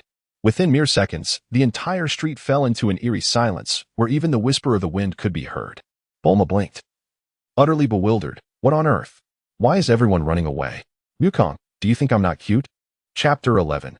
The demise of the Bunny Legion. From the end of the street came the sound of rhythmic footsteps. Two men clad in white uniforms, adorned with long rabbit ears, emerged leisurely, weapons in hand, arrogantly surveying the desolate street. One member of the Bunny Legion looked around in confusion. Strange. Weren't there many people here just a moment ago? Where did they all go? The other member shrugged, his gaze suddenly falling upon Bulma, his eyes lighting up. Hey, this girl. The two scrutinized Bulma, their eyes fixating on her rabbit ears, before exchanging glances. One member whispered, "Do you know this woman? Is she one of ours?" The other furrowed his brow. Never seen her before, but those rabbit ears, could she be a newcomer sent from headquarters? With that thought, the two grinned wickedly and stepped forward, blocking Bulma and Goku's path. "Hey, little lady, where are you from? Are you a new member of the Bunny Legion?" Bulma scrunched her face in disdain and scoffed. "Who do you think you are? Don't flatter yourselves." The expressions of the Bunny Legion members darkened instantly, the atmosphere growing hostile. One, infuriated, retorted, "How dare you speak to us that way? You clearly don't know the might of the Bunny Legion." The other sneered, "Humph. Since you're not one of us, don't blame us for being rude. With your looks, you'd be perfect as a gift for our boss." They reached out, attempting to seize Bulma. Her expression shifted, and she quickly ducked behind Goku, anxiously calling out, "Goku, teach these two foul scoundrels a lesson." Goku, witnessing their intent to abduct Bulma, revealed a dismissive smile, his fists clenched. "You've chosen the wrong path." Boom. Crack. Before the Bunny Legion members could react, a terrifying force struck their faces. Boom. Like cannonballs, they were sent flying through the air, tumbling several times before crashing into a nearby wall, leaving two human-shaped dents. They lay embedded in the wall, eyes rolling back, unconscious. Seeing this, Bulma let out a sigh of relief, patting her chest. "Oh, that scared me half to death. Thank goodness you're here, Goku." Goku brushed off his hands, unimpressed. Those two were too weak. It wasn't even amusing. Screech.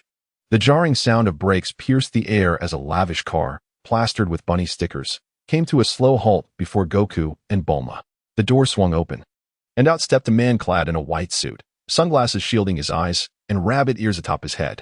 He moved with a leisurely gait, a mysterious smile gracing his face, entirely devoid of any menacing demeanor. Bulma furrowed her brow upon seeing him. Who is this? He looks even stranger than the last two. Goku narrowed his eyes, instantly comprehending this man was the leader of the Bunny Legion. Removing his sunglasses, the bunny leader squinted lazily and inquired, "Hey, kid. Have you seen my little underlings?"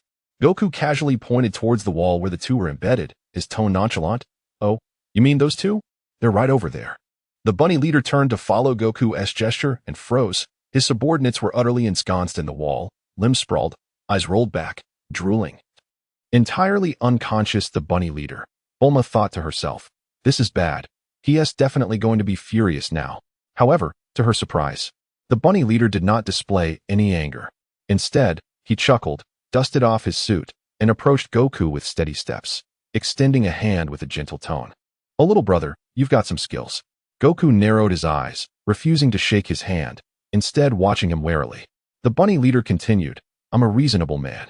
Since you've bested my subordinates, it shows you possess strength.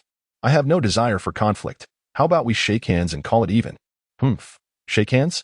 Don't be ridiculous. I know your peculiar ability. Anything you touch turns into a carrot. If I extend my hand, I'd likely become a cyan-flavored carrot in the next moment." Thus, Goku pulled out his power pole from behind, smirking coldly, "I don't like making amends with villains. Take this." Boom.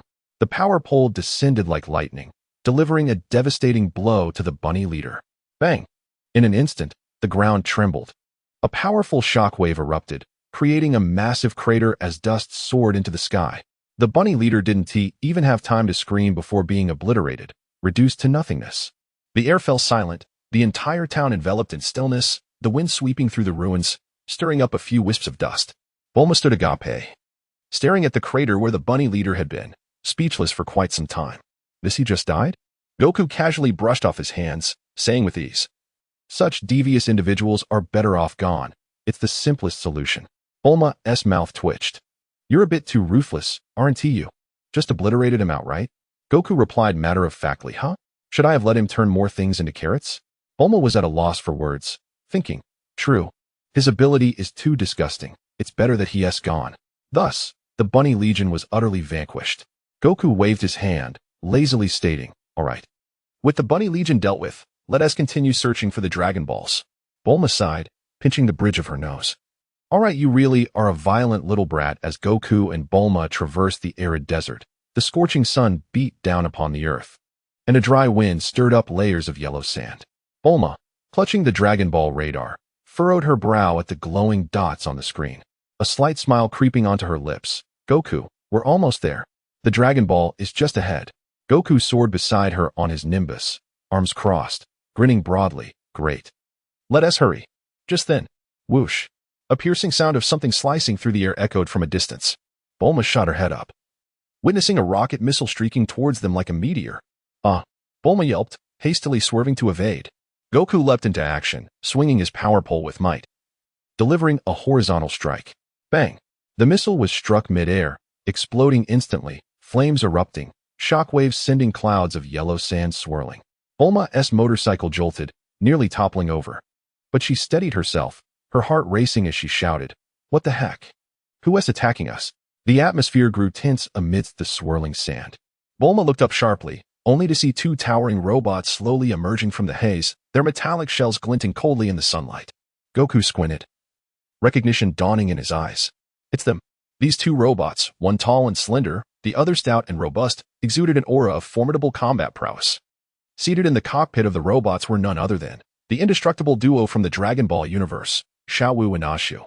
Xiao Wu and Ashu gazed down at Goku and Bulma from their cockpit, Xiao Wu brandishing a megaphone, calling out, "Hey, little brat, surrender the Dragon Balls, or we shall reduce you to ashes."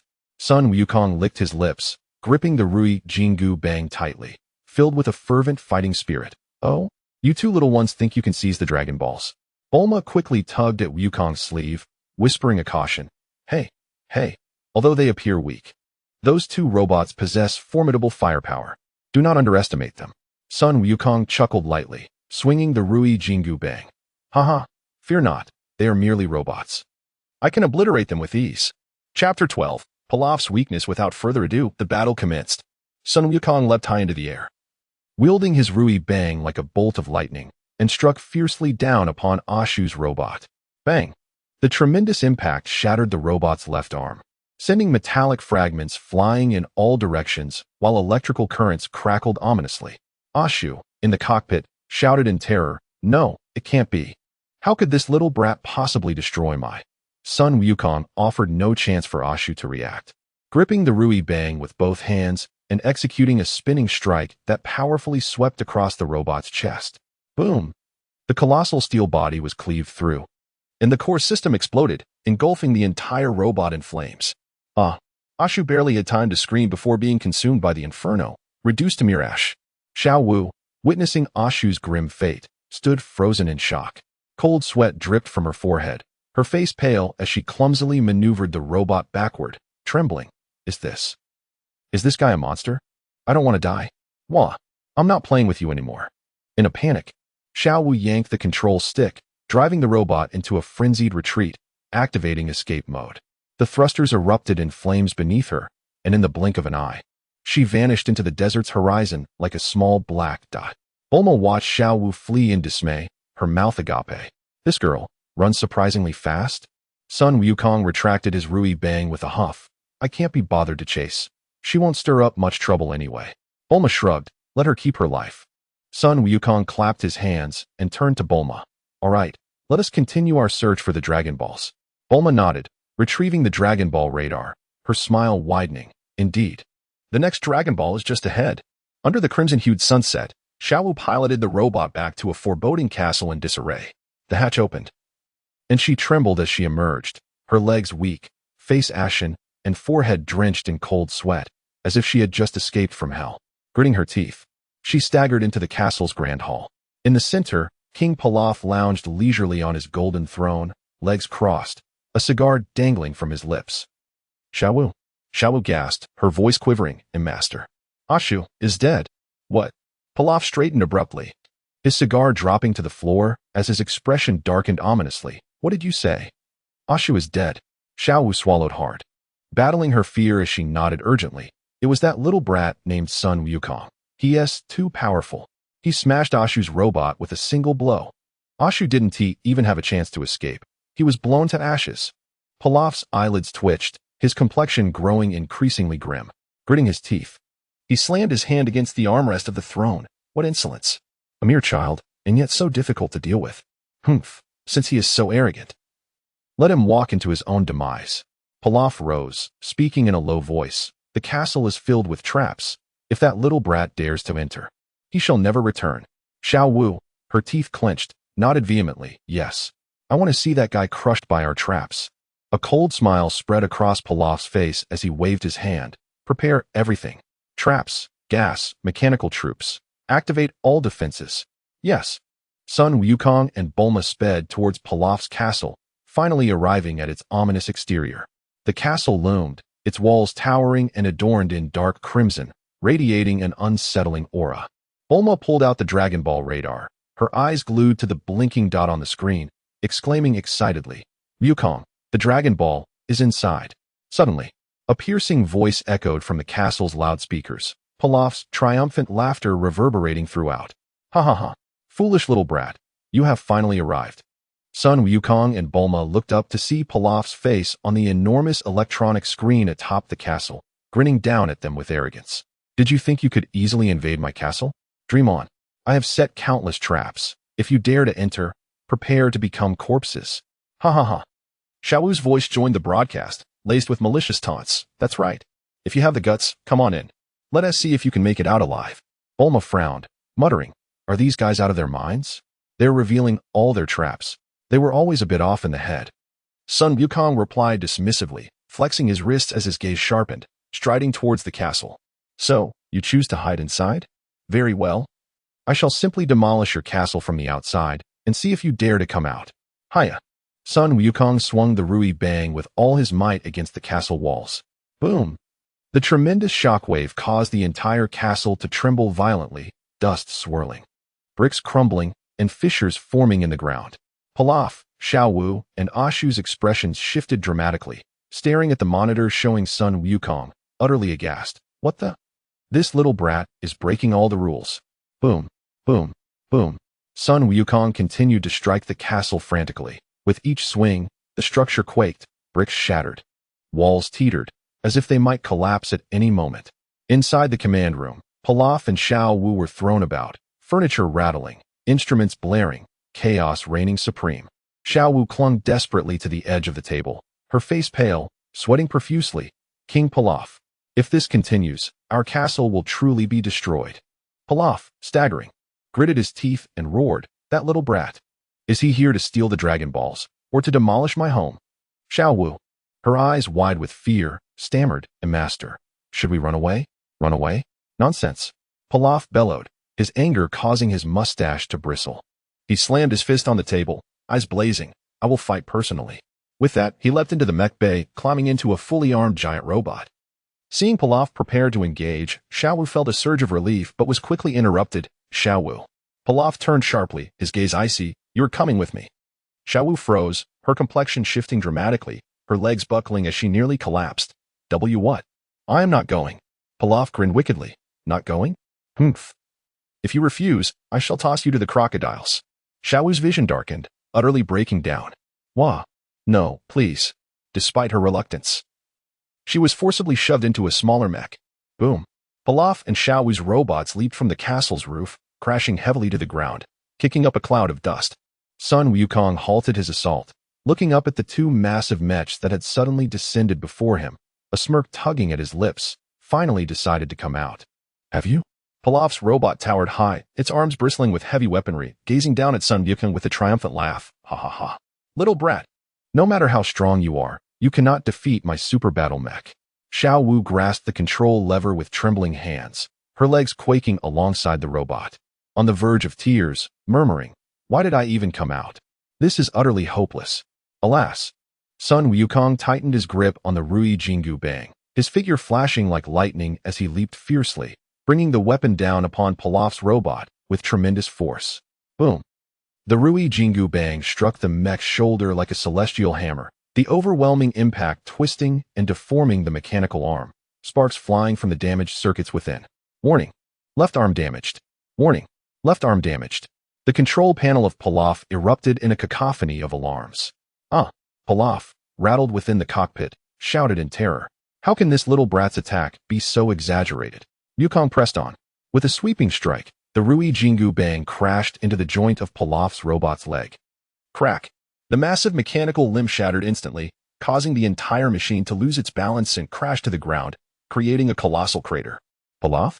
Xiaowu, witnessing the swift demise of Pilaf's robot, was utterly paralyzed with shock, cold sweat beading on her forehead as she clumsily attempted to maneuver her own robot, her voice trembling in panic.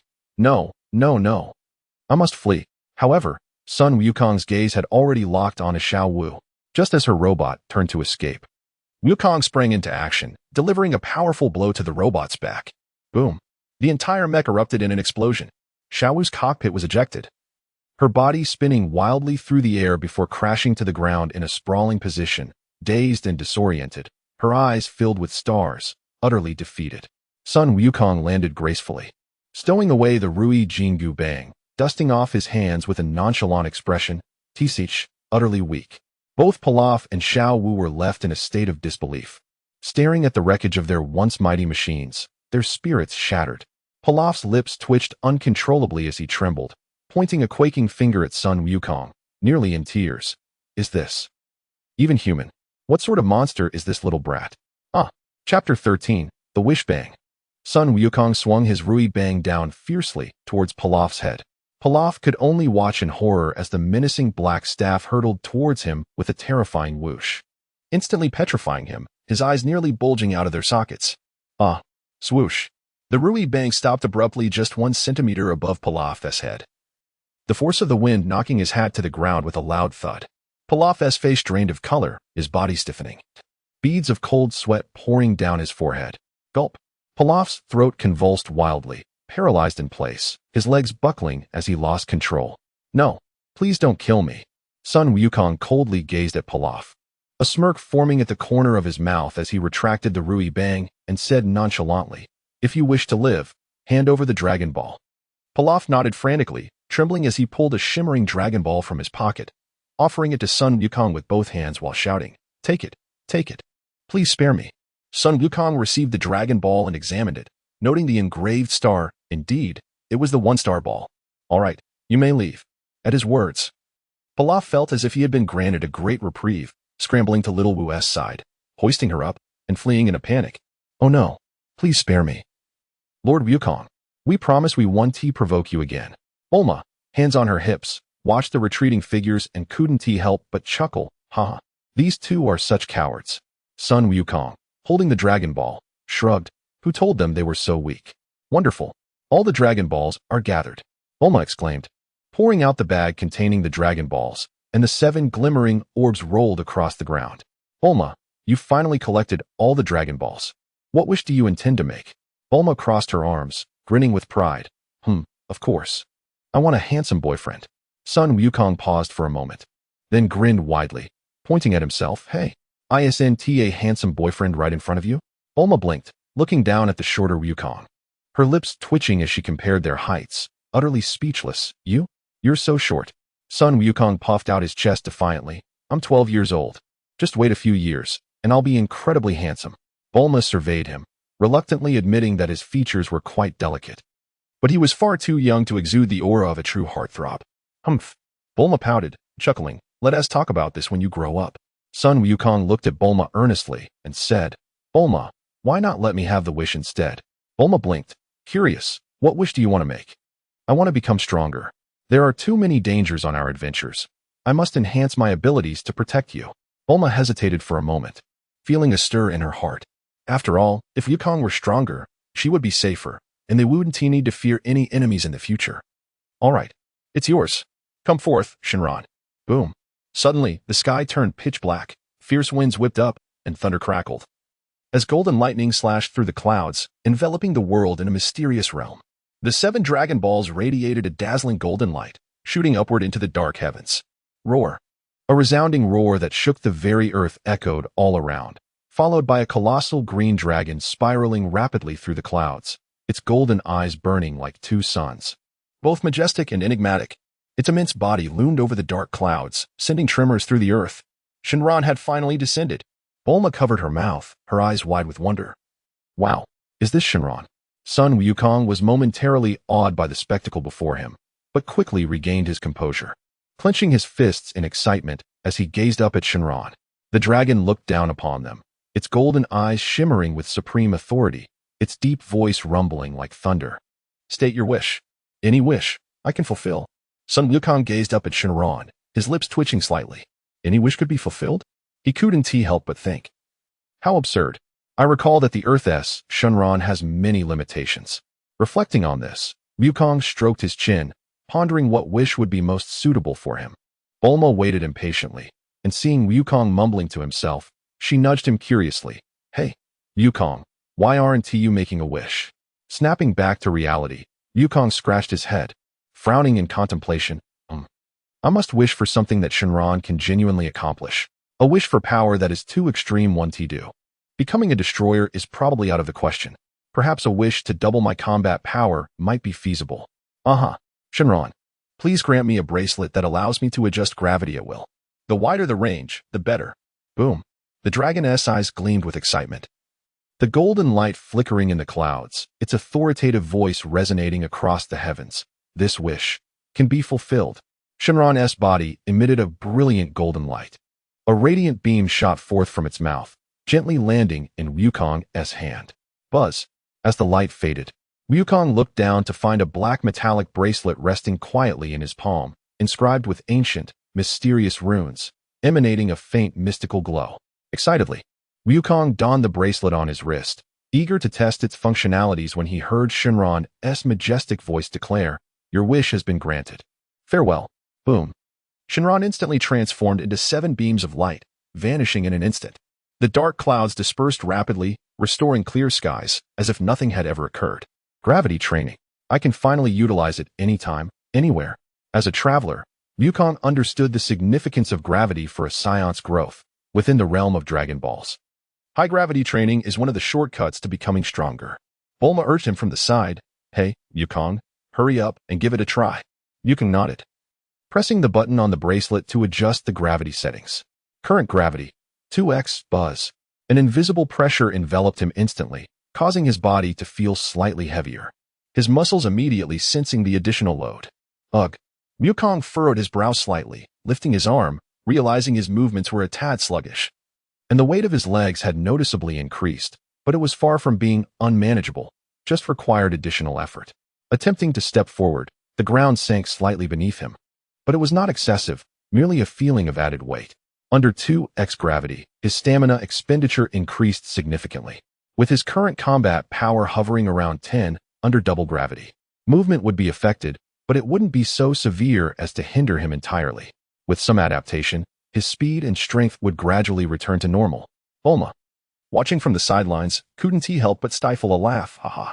Wukong, you look like a slow-moving turtle. Upon hearing this, Wukong's lips twitched in annoyance. A turtle. It's just 2x gravity. I'll adapt quickly. After attempting to run a few steps, I found my movements lacked coordination, and my strides felt somewhat stiff. Indeed, I was slower than usual. Bulma crossed her arms, wearing a mischievous grin. Little turtle, so sluggish. Wukong gritted his teeth. Once I adjust. Just wait and see how I chase you down. Little turtle, so sluggish. Chapter 14. Bulma takes Goku home. Bulma, where are you headed next? Stretching languidly and yawning, Bulma replied nonchalantly, of course, I'm going home. With the Dragon Balls all used up, it's time for me to enjoy my life as a young lady. Goku scratched his head and grinned.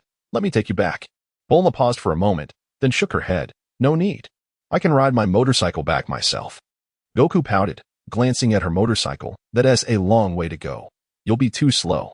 Rolling her eyes, Bulma retorted, what do you want me to do? Ride on your Nimbus?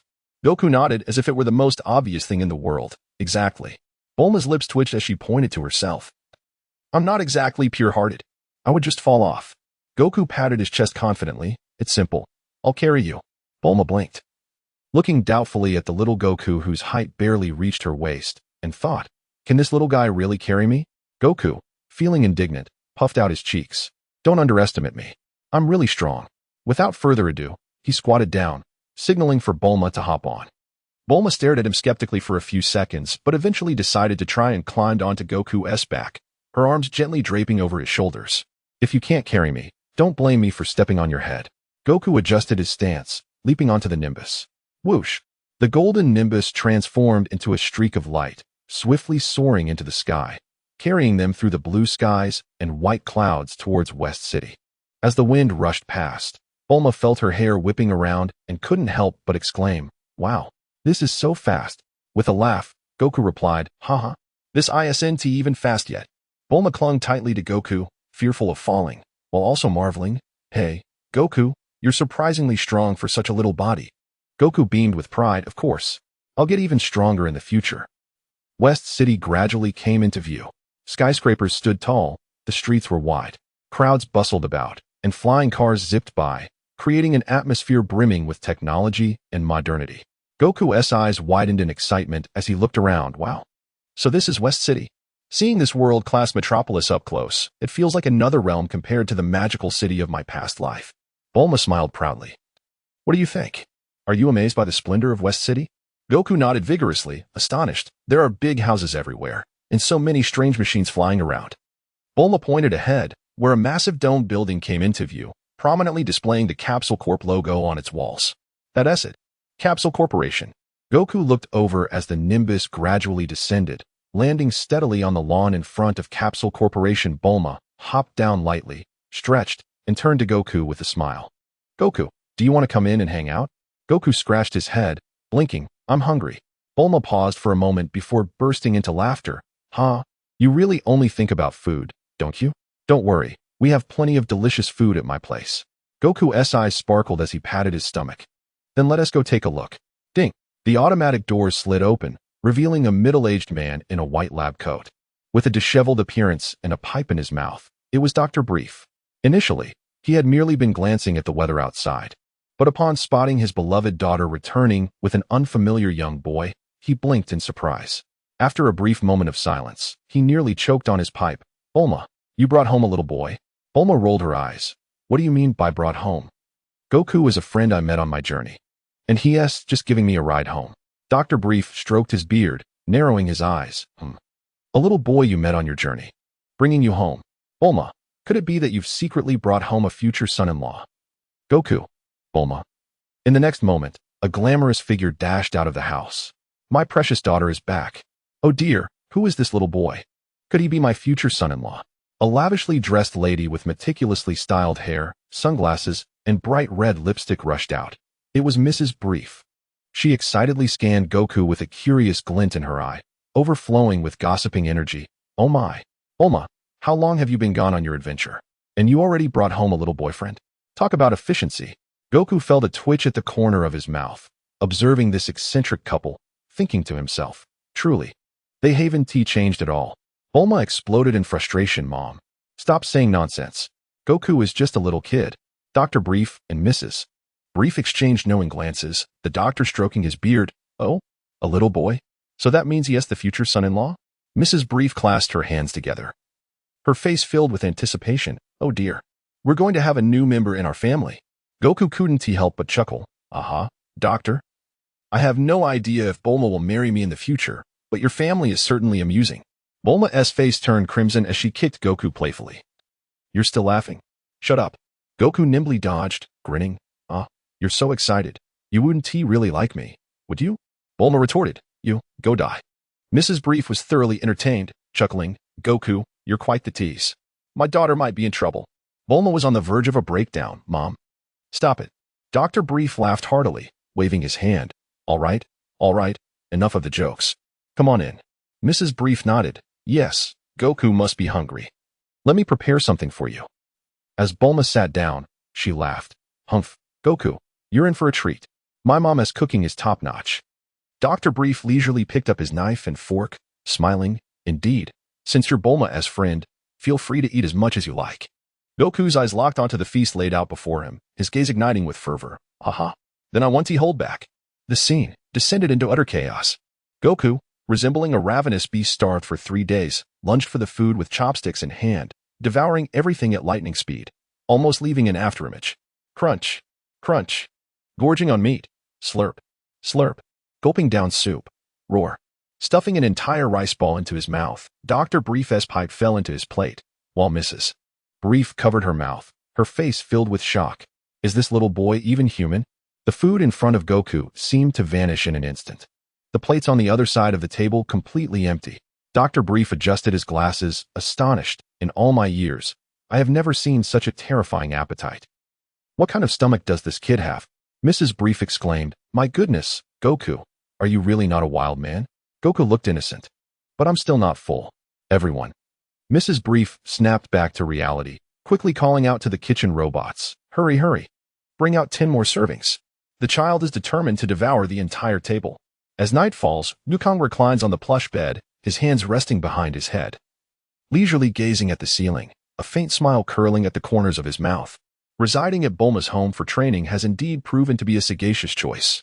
Here, not only is there an abundance of delectable cuisine, but also a comfortable bed and an array of high-tech gadgets. In stark contrast to the harsh conditions of the mountains, where one must brave the elements and hunt for sustenance daily, this place is nothing short of paradise. With no worries about food or clothing, it is the most conducive environment for cultivation. Wukong stretches his body gently, feeling the dual gravitational pressure exerted by his weighted wristbands. Although the effects of the gravity bands diminish somewhat during sleep, his body continues to undergo adaptive training, ensuring that no time is wasted even while resting. Suddenly, a glimmer of realization crosses his mind as he envisions a bald figure, Krillin. According to the original timeline, Krillin should be seeking Master Roshi's tutelage at this moment, right? Currently, Krillin is merely a novice monk with a combat power in single digits, while he himself, thanks to the training with the gravity bands and the inherent advantages of Scion physiology, is set to advance at a pace surpassing that of his counterpart in the original story, even without attending the Turtle School. With less than a year until the commencement of the World Martial Arts Tournament, Wukong's mind conjures images of the arena, his opponents, and the jubilant cheers of the crowd. Victory is all but assured. Chapter 15, the 21st World Martial Arts Tournament time flows, and the eve of the World Martial Arts Tournament is upon us. During his training at the Capsule Corporation, Goku's strength has surged dramatically.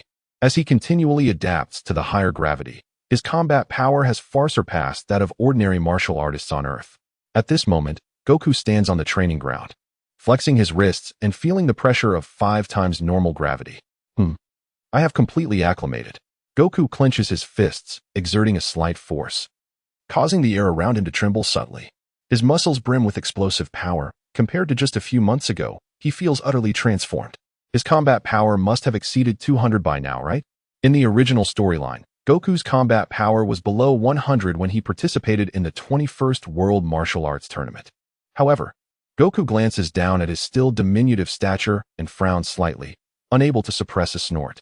If it weren't for the concern that an abrupt increase in gravity might hinder my growth, I could have already adapted to 10 times the gravity. Indeed, Goku is not incapable of accelerating his gravity training. He has deliberately slowed his pace, considering his height. After all, growing taller is a significant issue. What if I train too hard and end up perpetually short? Should I wish to the dragon for height? That would be no different than Frieza's antics. Goku shakes his head, dispelling this disconcerting thought, and restores his confident smile. My strength will easily secure the championship at the tournament. Bulma pilots the latest model of flying vehicle, hovering above the Capsule Corporation. Through the cockpit glass, she calls down to Goku. Goku, stop dawdling and get up here. We're heading to the tournament venue. Goku stretches on the ground, loosening his body. Finally, the day has arrived. He propels himself upward effortlessly, performing a flip to land in the co-pilot seat, excitement radiating from his expression as he gazes at the scenery outside. Bulma skillfully maneuvers the vehicle, pressing the acceleration button. Whoosh! The flying machine transforms into a silver streak, soaring toward the venue of the World Martial Arts Tournament. The registration area of the tournament is bustling with activity. Martial arts experts from all walks of life gather together in a lively scene. Amidst the crowd, a small, bald monk stands at the registration desk. Please help me register. My name is Krillin. After the staff completes the registration, the nearby Master Roshi quietly leans in, lowering his voice. I would like to register as well. The staff looks up, surprised to see an elderly man in a suit, sunglasses, and a mustache. You? At your age, you want to participate? Master Roshi nods earnestly. Ahem, I'm not as old as you think. Just right, Jackie Chan. The staff shrugs, registers him, and hands him a number tag. Master Rashi clutches the tag, plotting inwardly. I cannot let these youngsters take the prize money. I must give it my all. Just as he revels in his secret pride, suddenly, old man, a child's voice calls out. Master Rashi instinctively turns around to see a familiar figure running towards him. It's Goku. Master Rashi's expression changes instantly. This aura. As Goku approaches, Master Rashi's heart races, enveloped by an invisible sense of pressure. Goku excitedly waves to Master Rashi, beaming. Grandpa, you're here too. Yet, Master Rashi breaks into a cold sweat, his eyes narrowing slightly. What is happening? This kid's aura is so overwhelming it feels oppressive. Master Rashi, being a seasoned martial arts master, keenly perceives that Goku's energy is vastly superior. Furthermore, this energy fluctuates, occasionally spilling over, as if Goku has yet to fully master it. Could it be Goku still hasn't learned to control his energy? Taking a deep breath, Master Rashi maintains a calm facade, though a storm brews within him. In less than a year, this kid's strength has escalated to such an extent. Suppressing his shock, Master Rashi forces a composed smile and strokes his beard. Haha, Goku, long time no see. You seem stronger than ever. Goku scratches his head and chuckles. Of course. I've been training hard during this time. Master Rashi gazes into Goku's eyes, his expression profound. This tournament promises to be more intense than ever before. Hey Goku, who are you chatting with? Bulma approaches Goku, crossing her arms, her vibrant blue hair gently swaying in the sunlight. Upon her arrival, Master Rashi's attention shifts from Goku, his eyes widening, drooling slightly as he instantly transitions into his lecherous old man mode. Oh, Bulma, my dear girl. Master Rashi's hands morph into claws, a lecherous grin spreading across his face as he lunges forward. It's been a while. Let me see if you've grown. Oh no. I mean if you've matured and become even more enchanting. Bulma squints her eyes, her expression freezing cold, and with a swift motion, she raises her palm and slaps Master Rashi hard across the face. Smack. The sound of the slap echoes through the registration area, drawing a momentary hush. Master Rashi's face turns sharply, a clear red handprint appearing, his sunglasses askew. Bulma stands with her hands on her hips, glaring at Master Rashi. You haven't changed a bit, still as lecherous as ever. That slap was to knock some sense into you.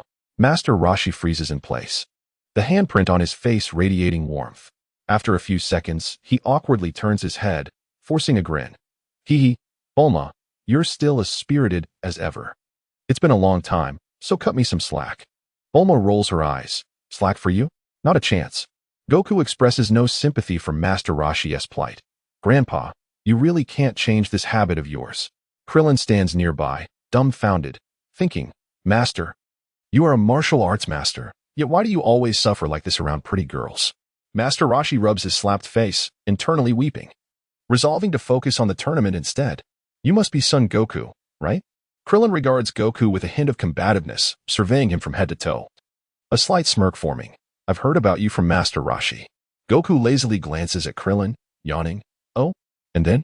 Krillin huffs slightly, raising his chin. You rejected joining the Turtle School. I will defeat you in the arena and prove that the Turtle School is the strongest.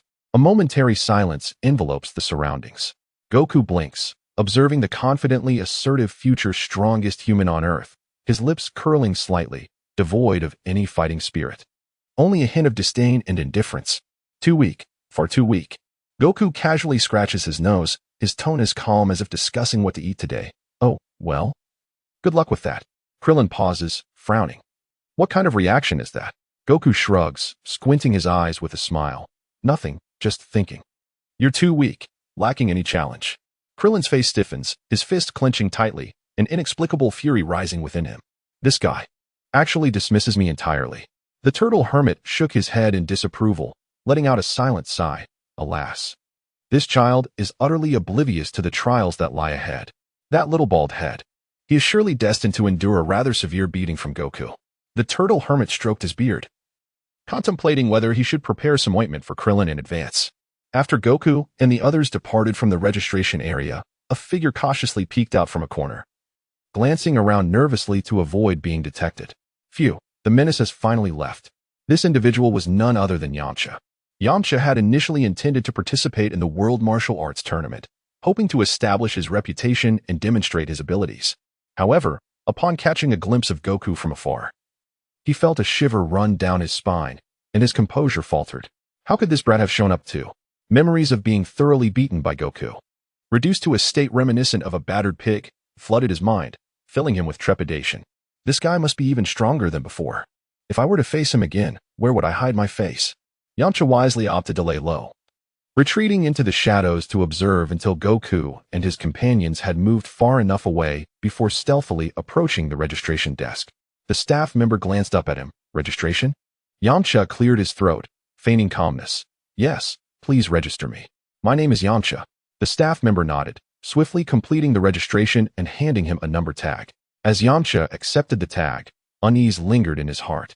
He cast a wary glance down the distant street, swallowing hard. All in all, it would be best to avoid any encounters with that menace for now. Amidst the deafening cheers, the 21st Tenkaichi Budokai commenced with great fanfare. The competitors, assembled backstage, listened as the MC enthusiastically announced the tournament's stipulations. The rules for this martial arts tournament are as follows. All participants will be divided into 4 groups, with the top 2 from each group advancing to the quarterfinals. The contestants buzzed with anticipation, many already scrutinizing their potential adversaries, creating an atmosphere thick with tension and fervor. At that moment, the host began to reveal the group assignments. Group 1, Group 2, Group 3, Group 4. Upon the release of the lists, Goku noted that he, Krillin, Jackie Chun, Kame Sennin, and Yamcha had all been placed in separate groups. This meant that they would not face each other prematurely during the preliminary rounds, but would only have the chance to clash in the quarterfinals, provided they each advanced. Kame Sennin stroked his beard, a sense of relief washing over him. Phew, thankfully I wasn't placed in the same group as Goku, or this old frame of mine wouldn't stand a chance of making it to the quarterfinals. Krillin clenched his fists, brimming with fighting spirit. It seems I must first triumph in the preliminaries to have the opportunity to face Goku. Yamcha secretly sighed in relief, a slight sheen of sweat forming on his brow. Phew, that was close. As long as I don't encounter any formidable opponents in the preliminaries, I still have a chance to advance. The Tenkaichi Budokai preliminaries commenced. Battles unfolded with fierce intensity as contestants unleashed their signature techniques, all vying for a spot in the quarterfinals. On one of the arenas, Goku stood at the center, facing a burly man with bulging muscles. The man crossed his arms, casting a disdainful gaze upon Goku, a mocking smile playing on his lips. Haha, what's the deal with the tournament committee? Even a little brat can participate? The man deliberately stooped, looking at Goku with derision. Hey, shorty. Are you sure you're not here just to play around? Why don't you hurry back home and drink your milk, and stop embarrassing yourself here? A wave of laughter rippled through the spectators, many echoing the man's sentiments, as Goku appeared young and not particularly robust, hardly resembling a formidable fighter.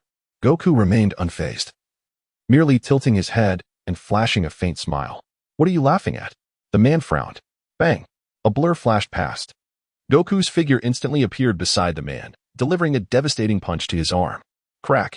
The sound of bone shattering reverberated throughout the arena as the man's expression contorted from arrogance to excruciating pain, his eyes bulging and mouth agape. Unable to even utter a scream, his body was sent hurtling through the air like a projectile, crashing onto the ground outside the arena, kicking up a cloud of dust. The referee stood dumbfounded for several seconds before regaining his composure, raising his hand tremulously. Son Goku wins. A chorus of astonished murmurs erupted from the crowd. Heavens, this kid named Son Goku is incredibly strong. What was that speed just now? I couldn't even see how he threw the punch. He sent his opponent flying with a single punch. Just who is this guy? From afar, Jackie Chun, Kame Sennin, witnessed the scene, his expression darkening slightly, stroking his beard with concern. Goku is remarkably fast. On another arena, the battle unfolded in a starkly different manner. Krillin's opponent was a fellow bald man, but with a towering physique, who was none other than Krillin's former senior disciple from his days of training at the temple, and also the bully who had tormented Krillin since childhood. At this moment, Krillin was being pummeled mercilessly in the arena. Bang, bang, bang. Krillin staggered backward from a barrage of punches, having already taken several blows to his face and body, yet he dared not retaliate, merely passively shielding his head, allowing his opponent to continue his assault. Haha, Krillin, you're still as useless as ever. The bald senior disciple sneered as he continued to batter Krillin. How dare a coward like you participate in the Tenkaichi Budokai? Do you remember? You were a good-for-nothing at the temple. Haha, A weakling like you should just scurry back home. The surrounding spectators, witnessing the scene, couldn't help but comment. Huh? This bald kid is too weak, isn't he? He's not even fighting back. Is he just here to make up the numbers? TSK, there's no way someone like that can advance. Goku's gaze turned cold upon seeing this. If he can't even overcome this level of inner demon, he's not worthy of reaching the pinnacle. Krillin wasn't outmatched in terms of strength, but his inner fear prevented him from retaliating. If Krillin couldn't break free from the shadows of his past, he would forever remain subjugated. In the arena, Krillin knelt on the ground, blood trickling from the corner of his mouth, still grappling with inner turmoil. The bald senior disciple, seeing Krillin's pathetic state, grew even more smug, his tone becoming even more arrogant. Ha, just as I thought, you're still a coward. Krillin, you're still as useless as ever. Did you think you could become strong just by taking on some lousy master? That so-called martial arts master is just a worthless bum.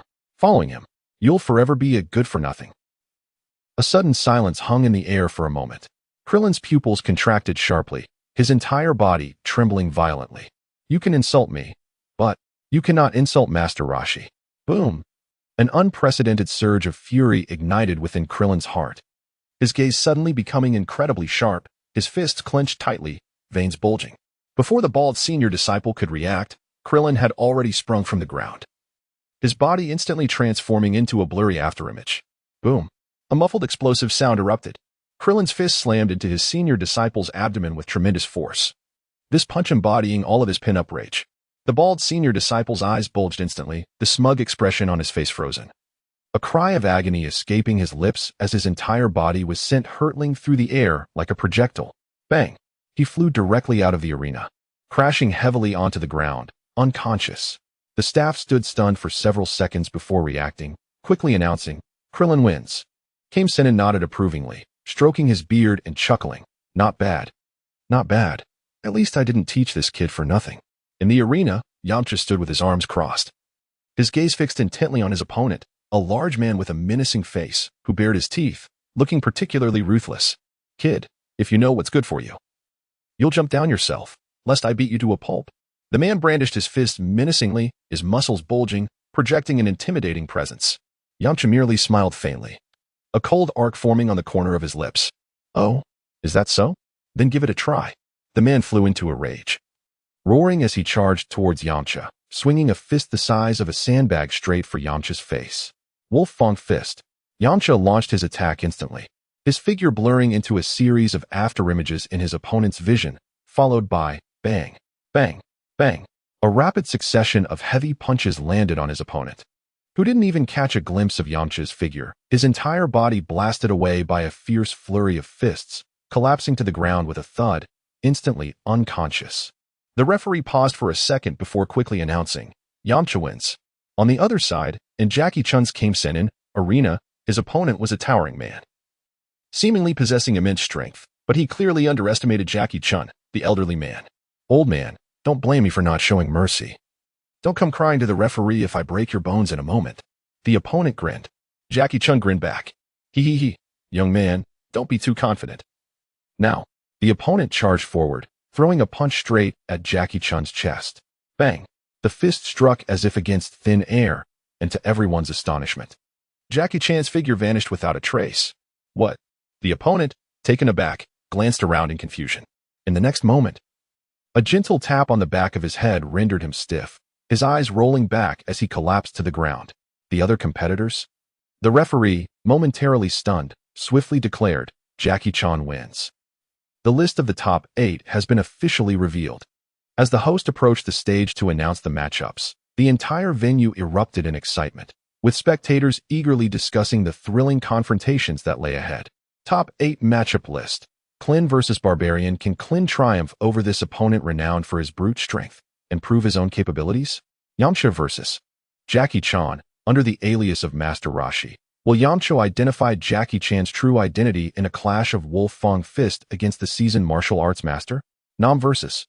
Lan Fang. The enigmatic ascetic Nam will face off against the alluring Lan Fang, whose captivating techniques will reign supreme. Kinnan vs. Goku. Goku is set to confront the muscle-bound powerhouse Kinnan. Will this battle turn into a one-sided rout? Goku stood amidst the crowd, arms crossed, casting a glance at his adversary. Kinnan, a man of exaggerated muscles, brimming with confidence. The true battle is finally about to commence. Chapter 17. The Quarterfinals, an embarrassment of fisticuffs. Upon the platform, Krillin and the barbarian stood poised. The referee raised his hand. Begin. A guttural retch escaped Krillin's lips as his countenance underwent a dramatic shift. Clutching his nose, he recoiled several paces. What in the nether is that? How long has this brute abstained from ablutions? An olfactory assault of unprecedented magnitude assailed him, threatening to overwhelm his senses. The barbarian, radiating smugness, stood firm. Hands planted on his hips, erupting in boisterous laughter. Ha ha ha ha. Reeking, am I? This is the signature musk of a barbarian. Acclimate yourself, and you may find it alluring. Krillin's complexion morphed into a verdant hue, his eyes brimming with tears. Alluring, you say? Preposterous. From the sidelines, Goku, arms crossed, observed Krillin's plight with detached amusement. A subtle upturn gracing his lips. It seems Krillin has forfeited his sense of smell before the battle even commenced. Yamcha, brow furrowed, instinctively edged away. This is quite pungent, wouldn't you agree? How did such a specimen even pass the preliminaries? Bulma, ensconced in the VIP section, shielded her nose with a handkerchief. Her expression etched with distaste. Ugh, get that creature off the stage, or this entire tournament will become a fetid wasteland. On the stage, the barbarian grinned. Scratching under his arm and inhaling deeply, a look of pure contentment washing over his face. Ah, Ambrosial. Krillin. Gah. Krillin teetered on the brink, his face ashen, nearly capitulating. But, as the barbarian advanced, bellowing with laughter, Krillin steeled himself, a silent roar echoing in his mind. I cannot succumb to this olfactory offense. I must endure. Whoosh. His resolve hardening, Krillin executed a lightning-fast maneuver, materializing beside the barbarian and unleashing a devastating side kick aimed at his flank. Thwack. The barbarian's expression froze, his body propelled through the air like a projectile, tracing a graceful arc before crashing to earth beyond the ring, unconscious. Referee. Spectators. The referee, jolted back to reality, hastily raised his hand. Krillin wins. The crowd erupted in jubilation. Krillin, supporting himself on his knee, gasped for air, relief flooding his eyes. That was, without a doubt, the most revolting engagement of my existence. Yamcha shuddered. Thank goodness I wasn't pitted against that brute. I might have perished from asphyxiation. Round 2. Yamcha versus Jackie Chun. Begin. Upon the stage, Yamcha, arms folded, fixed his gaze upon the enigmatic Jackie Chun, Master Roshi in disguise. Chun, hands clasped behind his back, exuded an air of nonchalant confidence. Yamcha frowned. Who is this codger? I've never heard of him. Regardless, I must prevail in this contest. Yamcha clenched his fists, his determination ablaze. Hioa, assuming a battle stance. He lunged toward Chun, unleashing his signature technique, Wolf Fong Fist. A barrage of rapid-fire strikes ensued, Yamcha's fist transforming into a whirlwind of claws, tearing through the air. Aimed at Chun. Tap, tap, tap. Chun effortlessly deflected each blow. What? Yamcha's pupils constricted, his face reflecting utter shock. Young man, you lack finesse. Chun chuckled, a hint of mockery in his voice, as he deftly snared Yamcha's oncoming fist between two fingers. Wham! With a flick of his wrist. Chun sent Yamcha hurtling through the air. Wah! Yamcha tumbled, landing precariously near the edge of the platform, kneeling on one knee, his expression a mask of dismay. How? How is this possible? My all-out assault was utterly ineffective. Chun, still composed, offered a gentle rebuke. Mere brute force is insufficient, young one. Martial arts are more than just brawn. Yamcha gritted his teeth, his fists clenched tighter. Insolent old man. I'll show you. He charged again, even faster than before. Chun merely swayed, evading each attack with ease, remaining utterly unruffled. Your velocity is lacking, Chun offered with a smile. Yamcha, enraged, leapt into the air, executing a powerful kick. Your strength is insufficient as well. Chun parried the blow with one hand, lightly tapping Yamcha's ankle. Thud. Yamcha lost his footing, sprawling face first onto the stage. Aark. Laughter erupted from the stands as Bulma giggled behind her hand. Oh, Yamcha, you poor thing. Yamcha, his face crimson, roared, I'm not defeated yet. Chun, maintaining his serene demeanor, adjusted his sunglasses. Young man, I'm not trying to discourage you, but you are truly inadequate. With a single extended finger, pop, with the lightest touch. Yamcha was launched into the air, crashing outside the ring. The referee raised his hand, announcing, Jackie Chun wins. Krillin, drenched in sweat, exclaimed, "Who is this Jackie Chan? He's unbelievably strong." Master Roshi, Jackie Chan, sauntered off the stage, adjusting his sunglasses with a sly grin. "Ha ha ha, young lads, you're still green." Match 3, Nammu vs. Lanfang. Begin. Nammu, tall and slender, with a composed gaze, hands clasped in prayer, radiating the solemnity of an ascetic. Lanfang, captivating and alluring. Clad in a figure-hugging cheongsam, her face adorned with a seductive smile. "Oh my opponent is a rather serious monk," Lanfang purred, taking a step closer. Her voice dripping with honey. "Surely you wouldn't strike a woman?" A chorus of shouts reverberated through the arena. "It's Lanfang. She's gorgeous. A monk versus a beauty. This is going to be fascinating." Lanfang smiled, striking a provocative pose, lifting the hem of her cheongsam to reveal her long, shapely legs, winking at Nammu. "Oh, monk. Are you going to fight, or what?" The male spectators went wild. "Ah, Lanfang, I love you. I'd forfeit the match for you." "Monk, you fool. How can you remain unmoved?" The crowd descended into madness, yearning to be on the receiving end of her affections. Yet, Nammu remained motionless, his eyes closed, seemingly immune to her charms. Lanfang paused, wriggling her hips, approaching Nammu, and gently blowing on him. "Hee, are you truly not tempted?" Whack! Nammu's eyes snapped open, his gaze cold as he unleashed a palm strike. Boom! The strike, imbued with immense power, collided with Lanfang's abdomen. Her eyes widened in disbelief as she was sent flying, crashing outside the ring with a thud. The referee stood frozen for 3 seconds before raising his hand, declaring, "Nammu wins." Silence descended upon the arena. Spectators, Yamcha, Krillin, Nammu, gazing at the unconscious Lanfang, clasped his hands, murmuring, "Nammu Amaba." The quarterfinals climactic showdown, the final match. Jiren versus Son Goku. Keenan, tall and muscular, stood upon the arena like a moving fortress. He cracked his neck and cast a disdainful glance at the diminutive figure of Wukong opposing him. "Little brat," he sneered, "despite your youth, I advise you to concede swiftly, lest I turn you into a mere pancake." Wukong tilted his head slightly and smiled. "Oh, is that so?" The referee raised his hand. "The match begins." Boom. The arena erupted in a gust of wind. The spectators could only see Wukong's figure abruptly vanish. What? Keenan's pupils constricted sharply before he could comprehend. Wukong had reappeared before him. Bang! Wukong's fist struck Keenan's abdomen. The sound of bones cracking resonated throughout the arena. Keenan's eyes bulged, his mouth agape, unable to emit even a scream, as he was transformed into a projectile, hurtling off the stage in a straight line. Crash! Keenan slammed heavily onto the ground outside the arena, the floor fracturing and a cloud of dust rising. The entire venue fell into a deathly silence. In the stands, the audience gaped, their mouths agape as if they could fit a fist inside, forgetting to breathe. A second, an instant kill? What on earth? Hadn't the match just begun? Keenan was already sent flying. The referee stood frozen for a full 5 seconds before snapping back to reality, quickly raising his hand and declaring loudly, "Sun Wukong victorious." In an instant, the crowd erupted into a deafening cheer. Bulma, standing in the VIP section, allowed a slight smirk to grace her lips. "Humph, my Wukong truly is formidable." Krillin, beads of sweat dotting his forehead, swallowed hard. "Wukong is overwhelmingly powerful." Yamcha, his face turning pale, couldn't help but take a step back.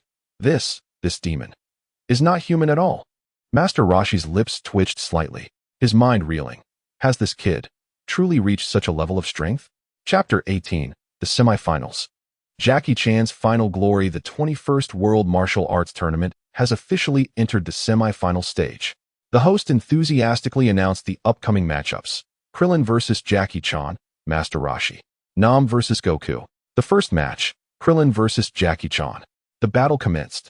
Krillin assumed his stance, fists clenched, eyes filled with determination. "Mr. Jackie, it's clear that you are an exceptionally skilled master, but I will undoubtedly triumph."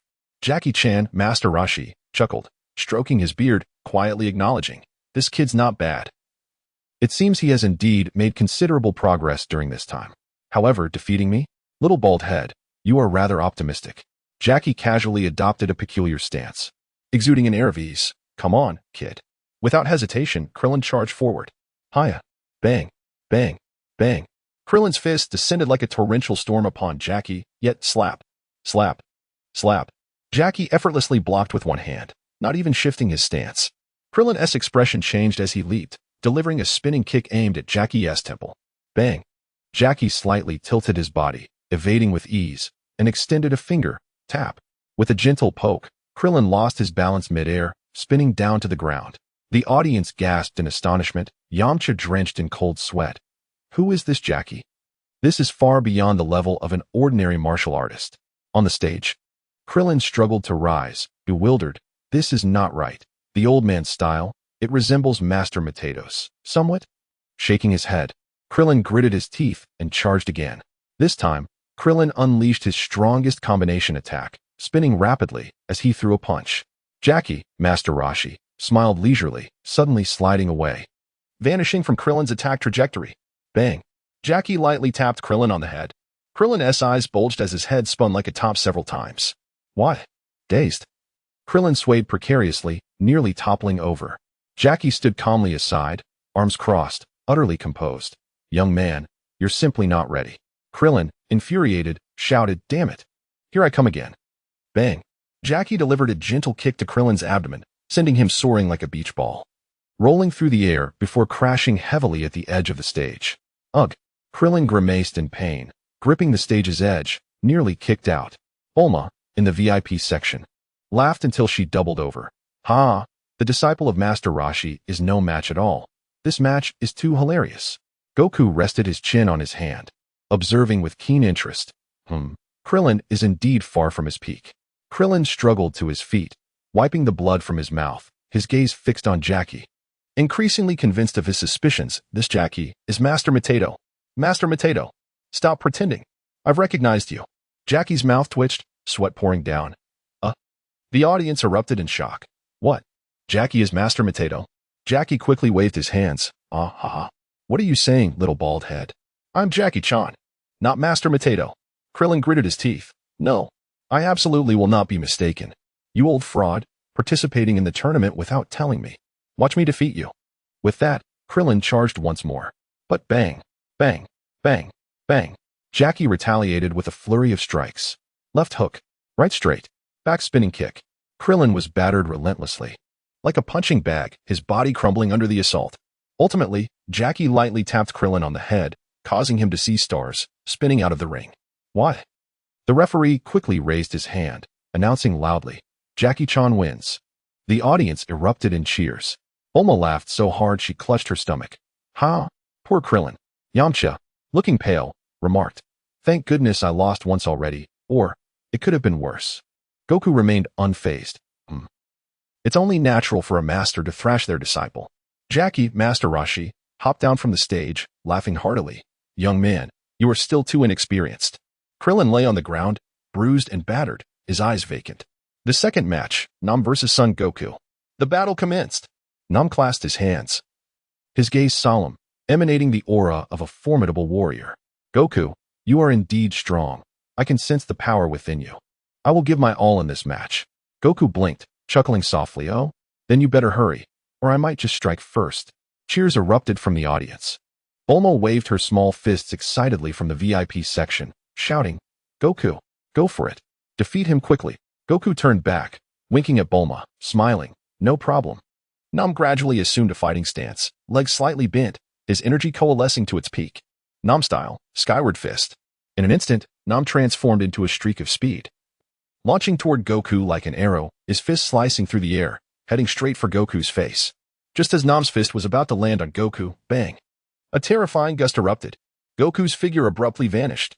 Nam's fist struck nothing but air, his eyes widening in disbelief, pupils constricting. What? In the next moment, Goku appeared behind Nam. It's over. Goku gently raised his fist, delivering a solid blow. Bang! Wah! Nam's pupils dilated, and he was sent flying like a kite with its string cut, flipping through the air before crashing out of the ring. Boom! Nam landed on the floor outside the ring, eyes rolled back, unconscious. The arena fell silent for 3 seconds. Then, what the heck? What just happened? Nam was defeated in seconds. This is too outrageous. The audience stared in disbelief, utterly baffled, having missed how Goku had executed his strike. The referee stood stunned for a moment, then rushed to the edge of the ring to check on Nam's condition, raising his hand high and announcing loudly, Son Goku, victorious. The crowd was astonished. Bulma leaped up in excitement, waving her fist and shouting, Goku is the best. Krillin lay by the ring, eyes vacant. I'm still getting pummeled, and Goku has already advanced. Is this the gap of talent? Yamcha was dumbfounded, utterly shocked. This demon. What on earth is going on? Is he even human? Master Roshi, Jackie Chan, adjusted his sunglasses, his lips twitching slightly. This kid has surpassed the level of Earth martial artists. The bustling arena of the martial arts tournament remained lively, everyone buzzing with excitement for the impending finals. In an inconspicuous corner, Nam bowed his head, quietly packing his belongings. His fingers tightly clutched the bundle. His eyes filled with despondence. I have failed. I did not secure the championship, nor did I earn the prize money. I arrived here full of hope, intending to bring funds back to my village to resolve the long-standing water crisis. The villagers are still waiting for me, yet I have nothing to take back. Nam sighed deeply, overwhelmed with self-reproach. Kid, don't look so downcast. Namo looked up and was taken aback to find that it was none other than the recently victorious Jackie Chan, known here by the alias Master Turtle. Master Wu Tian? Namo stammered slightly. Although this individual was disguised as Jackie Chan, his performance during the competition made it easy to deduce his true identity. You actually recognized me, Jackie said, stroking his beard with a cheerful grin. You have considerable skill, and reaching this point is quite an accomplishment in itself. Do not be too hard on yourself. Namo lowered his head, a bitter smile creeping onto his lips as he replied, but I have let down the expectations of the villagers. I did not win the championship, nor did I secure the prize money. This journey has proven to be utterly meaningless for the village. Jackie did not respond verbally. Instead, he retrieved a small capsule from his sleeve and tossed it to Namo. Instinctively, Namo caught it, gazing at it in confusion. What is this? With a relaxed smile, Jackie replied, why not open it and see? Bang! A cloud of white smoke erupted, and in the next moment, an abundance of large barrels filled with water appeared on the ground. Namo's eyes widened in astonishment, and he stood there, dumbfounded. Is there really this much water? Jackie laughed heartily. This water should suffice for your village for quite some time. Take it with you. Namo froze. His eyes trembling slightly, his voice choked with emotion. Is this for real? This water can truly be for our village? Jackie nodded, a kind smile gracing his face. Of course, I am not as stingy as some of the younger folk. Thank you, Master Wu Tian. You have saved the entire village. Chapter 19. Champion of the 21st World Martial Arts Tournament. The 21st World Martial Arts Tournament has finally reached its pinnacle battle, Sun Wukong versus Jackie Chan, disguised as Master Roshi. The championship match begins. Wukong stands leisurely, a sly smile gracing his lips, arms crossed defiantly. Old man, you're not up to the task. Jackie Chan, nearly fainting from anger, points at Wukong with veins bulging on his forehead, exclaiming, You little brat, how dare you look down on me? Wukong merely shrugs and waves his hand dismissively. Then show me some real skills. Don't waste my time. Impudent kid. Jackie Chan suddenly lunges forward, his body swaying erratically, moving as if intoxicated, limbs flailing uncontrollably, yet miraculously remaining upright. Master Roshi's drunken fist. A gasp erupts from the audience. Is this drunken fist? It looks so impressive. This footwork is hard to predict. Can Wukong counter it? Bulma tilts her head. This technique, can it really be effective? Jackie Chan stumbles, leaning dangerously as if about to fall. But in that instant, bang. Jackie spins suddenly, his foot sliding into an awkward angle, delivering an extraordinarily bizarre drunken fist aimed directly at Wukong's face. Take that. The punch is utterly chaotic, its trajectory impossible to gauge. Wukong tilts his head slightly, smack. With a casual slap, he accurately strikes Jackie on the head. Bang. Jackie's drunken fist loses all balance, and he spins like a top, ultimately crashing down in a most undignified manner. The audience erupts in confusion. What just happened? Bulma bursts into laughter. Ha! Krillin stares in disbelief. This counter is too casual, right? Jackie lies on the ground, dazed for 3 seconds, before springing up. Frustration etched on his face. You little brat. How could you dodge so easily? Wukong scratches his head helplessly. Old man, your drunken fist is quite impressive, but I can see through your movements. Jackie. With a mischievous grin, Wukong explains. The footwork of drunken fist is indeed elusive, but your muscles tense slightly before you strike. I can sense the direction of your attack beforehand, so it's really not hard to evade. Jackie, you brat. I'll show you what true surprise feels like. Suddenly, Jackie stands firm, slamming his feet into the ground, slowly raising his hands, palms shimmering with strange electric energy. Come on, kid. Taste my move, Universal Thunder Palm. In an instant, beep, beep, beep. A dazzling current erupts violently from Jackie's palms, forming a massive electric net that envelopes Wukong with the force of thunder. The electric surge rages, engulfing the entire arena in brilliant blue lightning. Explosive bolts crackling as sparks fly from the ground. The audience gasps in horror. What is this terrifying shock? Wukong is trapped. He can't escape. Oh heavens, will Wukong be electrocuted? Bulma covers her mouth, anxiously shouting, Wukong, are you all right? Seeing Wukong consumed by the electric current, Jackie can't help but burst into laughter, hands on his hips, boasting, You little brat, weren't you quite arrogant? Let us see if you still are. Experience the power of the Universal Thunder Palm. The electricity continues for a full 10 seconds, leaving the arena charred and blackened. As the electric light fades and smoke clears, Wukong stands undisturbed, arms crossed, completely unharmed. He even leisurely digs in his ear, casually remarking, Old man, are you giving me a massage? Silence falls over the crowd. What? He is completely unscathed. Jackie's expression freezes, eyes nearly popping out. What? How could you possibly be unhurt? Wukong scratches his head nonchalantly. Oh, my body is quite sturdy. This little electric shock feels like a warm bath to me.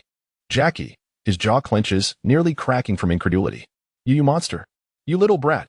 This time, I will strike you before you even see my shadow. Jackie suddenly vanishes. Whoosh, whoosh, whoosh. Multiple afterimages of Jackie appear on the arena, flashing at high speed, their paths entirely unpredictable. The audience is left in awe. So fast. I can't see Jackie at all. This is the true martial arts master. Wukong is surely about to be hit now.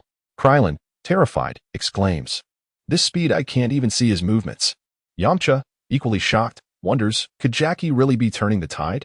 As Jackie's figures dart rapidly, Wukong simply raises a finger and casually points, right here. What? Jackie, still in high speed, suddenly changes expression, but it's too late. With a casual punch, Wukong strikes the air. Boom. A terrifying shockwave explodes. A scream echoes from the arena. Ah! Everyone watches as a figure flies out of the air, spinning wildly, crashing onto the stage, rolling over several times before finally landing sprawled on the ground, motionless. It's Jackie. The entire audience is stunned. Krillin? Yamcha. Wukong scratches his head, letting out a slight sigh. Well, old man, you do move quickly, but your aura is completely exposed. I saw right through it. Jackie lies on the ground, utterly defeated. You little brat, you could see through my position. Wukong beams, of course. Jackie. The audience is left dumbfounded, unable to utter a word. This kid is utterly absurd. Jackie's speed was incredible, yet Wukong could still see through it? What kind of monster is Son Wukong? Krillin, dripping with sweat, gulps nervously. Wukong, just how powerful are you? Bulma smirks proudly. My Wukong is, of course, the strongest. Jackie, lying on the arena, is now completely shattered mentally. Gritting his teeth, he pushes against the ground, standing up with a look of despair in his eyes. You little brat. This time I will definitely hit you. Solar Fist. In an instant, boom. A blinding white light envelopes the entire arena, consuming it in terrifying brilliance. The audience screams, covering their eyes. It's too bright. My eyes. This move is too ruthless. Krillin collapses, desperately rubbing his eyes. It's so bright. Even Bulma can't help but turn her head, frowning in complaint. That old coot is using such a devious technique. Jackie sneers, his heart filled with joy. You can't see now, can you? Wukong. This time you definitely won to escape. Bang. A terrifying roar erupts from the arena. Everyone hears a scream. As the blinding light faded completely, everyone was left in utter astonishment. Jackie Chan was suspended midair, tumbling several times before crashing hard against the edge of the arena, his face hitting the ground with a resounding thud. The audience was left speechless. Krillin? Yamcha? The referee? Standing atop the arena, Goku maintained a stance with one leg still poised to kick, wearing an expression of helplessness. Old man, did you truly believe you could ambush me successfully? Jackie Chan could only think. I have been utterly defeated. This young brat, is he even human? No, I cannot concede defeat so easily. You little rascal, this time, I shall unleash my full power. Jackie Chan, adopting the moniker of Master Roshi, concentrated all his energy, a terrifying wave of blue energy swelling around him, the air trembling violently. Kamehameha. Boom! A massive blue beam erupted violently, charging towards Goku, the furious energy engulfing the entire arena. The audience collectively gasped in awe. It was overwhelming. Could Goku truly withstand it? Bulma couldn't help but feel anxious. Goku. Krillin's eyes were glued to the arena. Fists clenched tightly. Can he really block it? In the center of the arena, Goku stood firm, extending just one hand. With a resounding clap, his palm effortlessly caught Jackie Chan's Kamehameha. Jackie Chan. The audience. Krillin. Yamcha. The arena fell into an eerie silence. Jackie Chan's eyes widened in disbelief as he beheld the scene before him. His full-powered Kamehameha was effortlessly halted by Goku with but a single hand. Old man, your technique is commendable. Then, Goku gently clenched his fist, and Jackie Chan's Kamehameha instantly crumbled, dissipating into the air. Jackie Chan was flabbergasted. What? The audience erupted into chaos. This is impossible. Goku managed to block Jackie Chan's Kamehameha with a single hand. What manner of creature is this young lad? Krillin was left paralyzed in fear on the ground. Goku, is he truly this powerful? I actually dared to provoke him before. Yamcha was drenched in cold sweat. Thank goodness I lost early, otherwise, I would have been annihilated. Bulma leaped in excitement, pumping her fist. Goku is the best. Jackie Chan stood frozen, unable to comprehend what had just transpired. Goku, not allowing Jackie Chan a moment to recover, flashed forward, appearing right before him. Old man, it's over. Bang. A swift chop struck accurately at Jackie Chan's neck. His eyes rolled back as he collapsed onto the arena floor. Goku then kicked the old man out of the arena. The referee stood in shock for a full 5 seconds before suddenly regaining his senses, rushing to the center of the arena, raising his hand high to declare, Son Goku, victorious. The champion is crowned. The audience erupted into thunderous applause. Incredible. This individual is undoubtedly the strongest champion in history. Truly terrifying. Bulma dashed onto the arena, embracing Goku in a fit of excitement. Goku, you did it. Goku scratched his head, grinning widely. Of course. Krillin lay on the ground, staring blankly. While I was being pummeled by Jackie Chan, Goku resolved it with a single move. Yamcha wore a face devoid of hope. I shall never participate in the martial arts tournament again. The 21st World Martial Arts Tournament concluded splendidly. Chapter 20. The Red Ribbon Army. Upon the grand stage of the world's martial arts tournament, Goku stood at the center, basking in the thunderous applause of the audience. The host, visibly exhilarated, rushed forward, brandishing a bulging bag, and announced with fervor, Congratulations to the champion of this year's world's martial arts tournament, Son Goku. Please accept your prize. Instantly, the arena erupted in applause. Bulma, filled with excitement, waved her small fists. Goku, go claim your prize. Krillin, with envy etched on his face, exclaimed, Wow, that's a lot of money. If only I could win it. Yamcha sighed softly. Well, it seems it's not my turn. Goku scratched his head and approached the host, accepting the hefty prize bag. Upon opening it, his eyes sparkled with gold. Wow, so much money. A total of 500,000 zenny. This could buy a splendid feast. As the world's martial arts tournament concluded, Master Roshi, Jackie Chan, slowly approached. Rubbing his neck where Goku had struck him, a look of resignation on his face. Goku, you have truly opened my eyes. Goku turned to Master Roshi. Scratching his head, Grandpa, didn't you already know I was strong? Master Roshi shook his head helplessly. Indeed, but I never anticipated you would be this powerful. In our time, the mightiest martial artist was my master, Master Mateto. A gasp swept through the crowd. Krillin's eyes widened. Master Mateto? Master Roshi's teacher? Yamcha, hidden in a corner, murmured, That legendary martial arts master? Bulma frowned. What is so great about Master Mateto? Is he stronger than my Goku?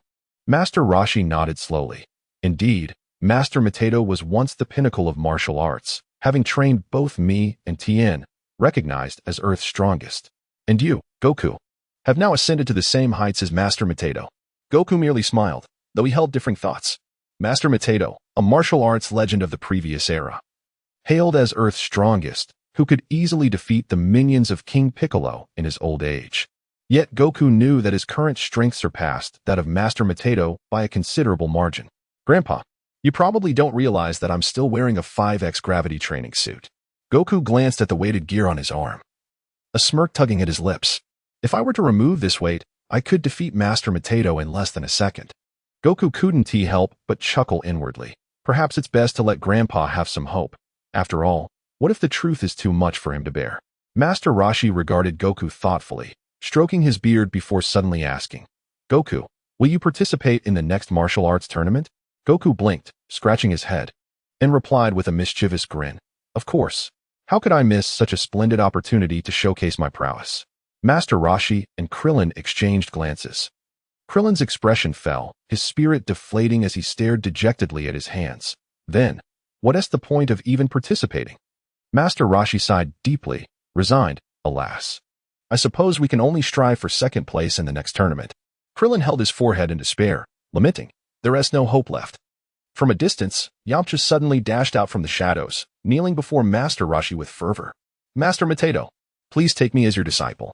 Master Roshi, taken aback by the unexpected gesture, scrutinized Yamcha from head to toe, stroking his beard, and nodded slowly.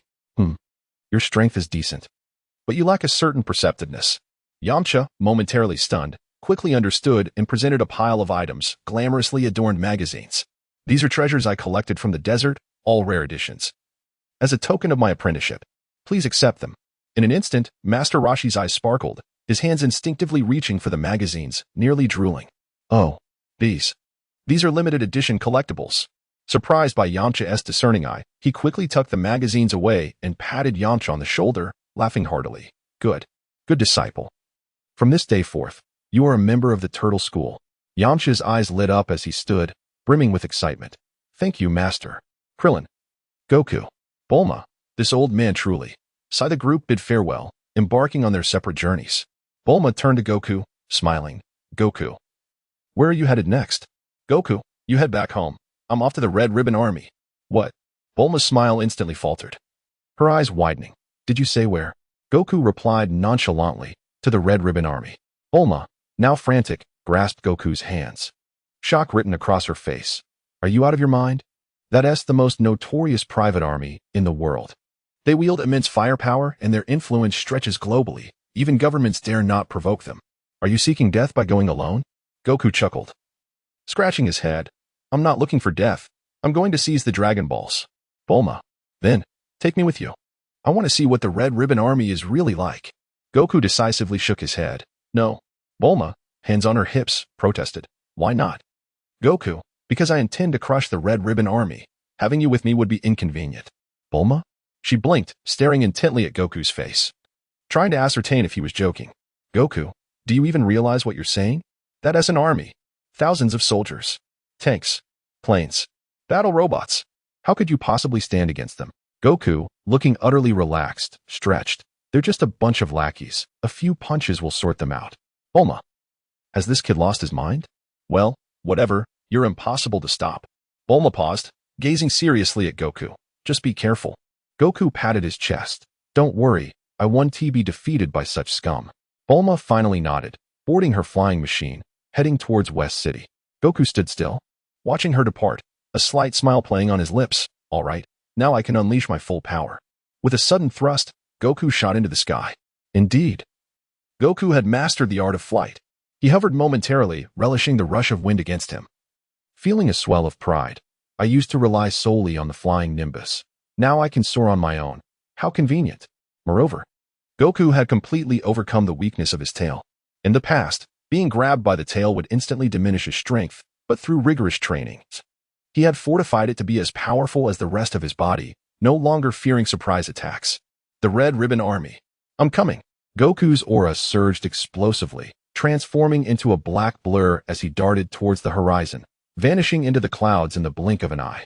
Suddenly, ahead, the sounds of explosions and gunfire erupted.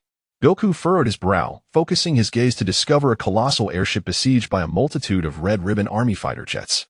Upon the airship, the emblem of King Pilaf was prominently displayed.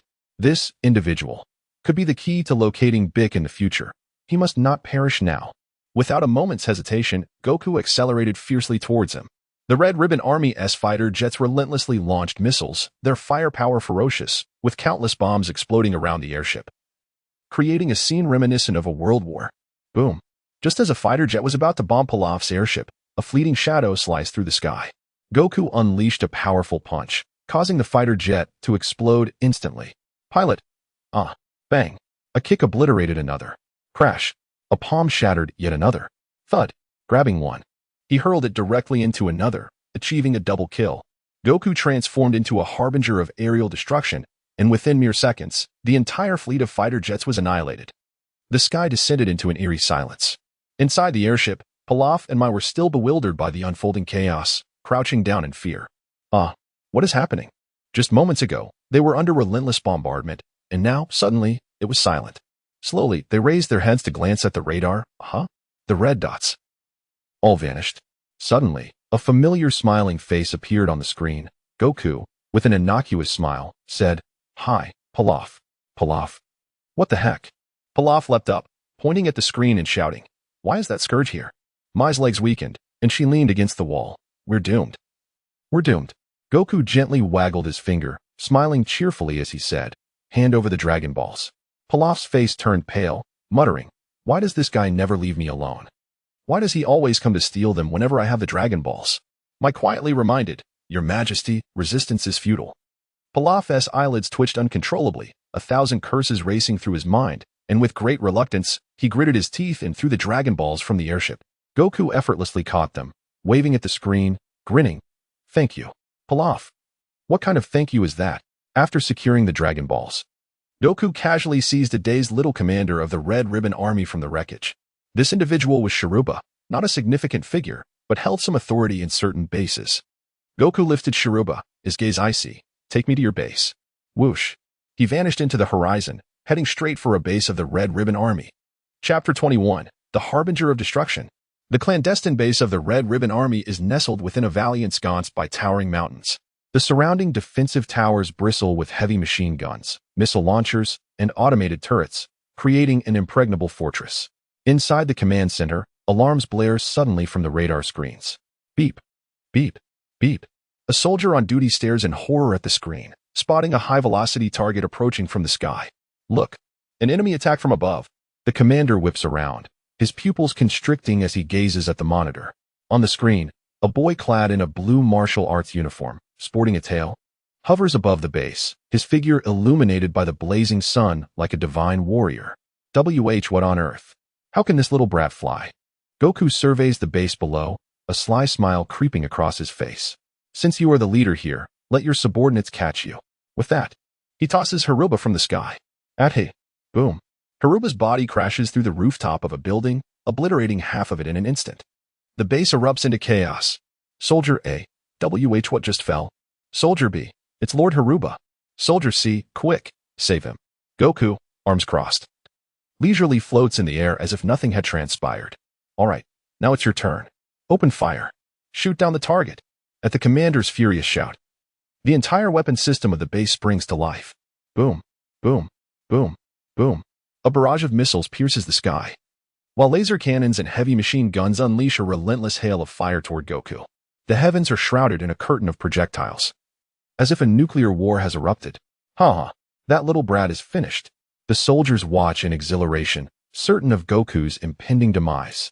However, as the smoke clears, all eyes widen in disbelief. Goku floats unharmed in the air. Not a speck of dust on his attire, he casually stretches and yawns. Is this truly your level of strength? Such feeble firepower barely tickles me. A deathly silence envelopes the entire base. Soldier A, Soldier B, Soldier C, AM monster. The soldiers crumble, their legs turning to jelly as their weapons clatter to the ground. Is this still a human? Cold sweat trickles down the commander's forehead, his lips trembling. Are you kidding me? This guy must be a monster. Not even our strongest firepower can harm him. Goku furrows his brow, casting an impatient glance at the base below. This is dull. It's time to conclude this. He slowly extends his right hand, palm facing down, aimed at the entire base. In an instant, boom. A terrifying wave of energy sweeps the land. A blinding beam erupts from Goku's palm. In a heartbeat, the entire base is engulfed in a blue-white radiance. Rumble, rumble, rumble. The valley is obliterated by an unimaginable force. Mountains crumble, the earth fractures, and a devastating whirlwind rages through the air. The soldiers barely have time to scream before they are vaporized in the explosion. As the blinding light gradually dissipates, the area has transformed into a desolate wasteland. The once mighty military base is reduced to mere dust, not a single stone left unturned. A colossal pit, dozens of kilometers in diameter and unfathomably deep. Now gapes in the ground. From above, the entire landscape has been irrevocably altered. The valley has morphed into a terrifying abyss. Goku stands aloft, surveying the devastation he has wrought, scratching his head and muttering, "It seems I may have overdone it a bit."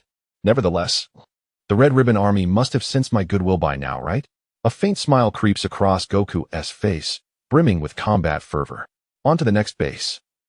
In the north, a world blanketed in ice and snow.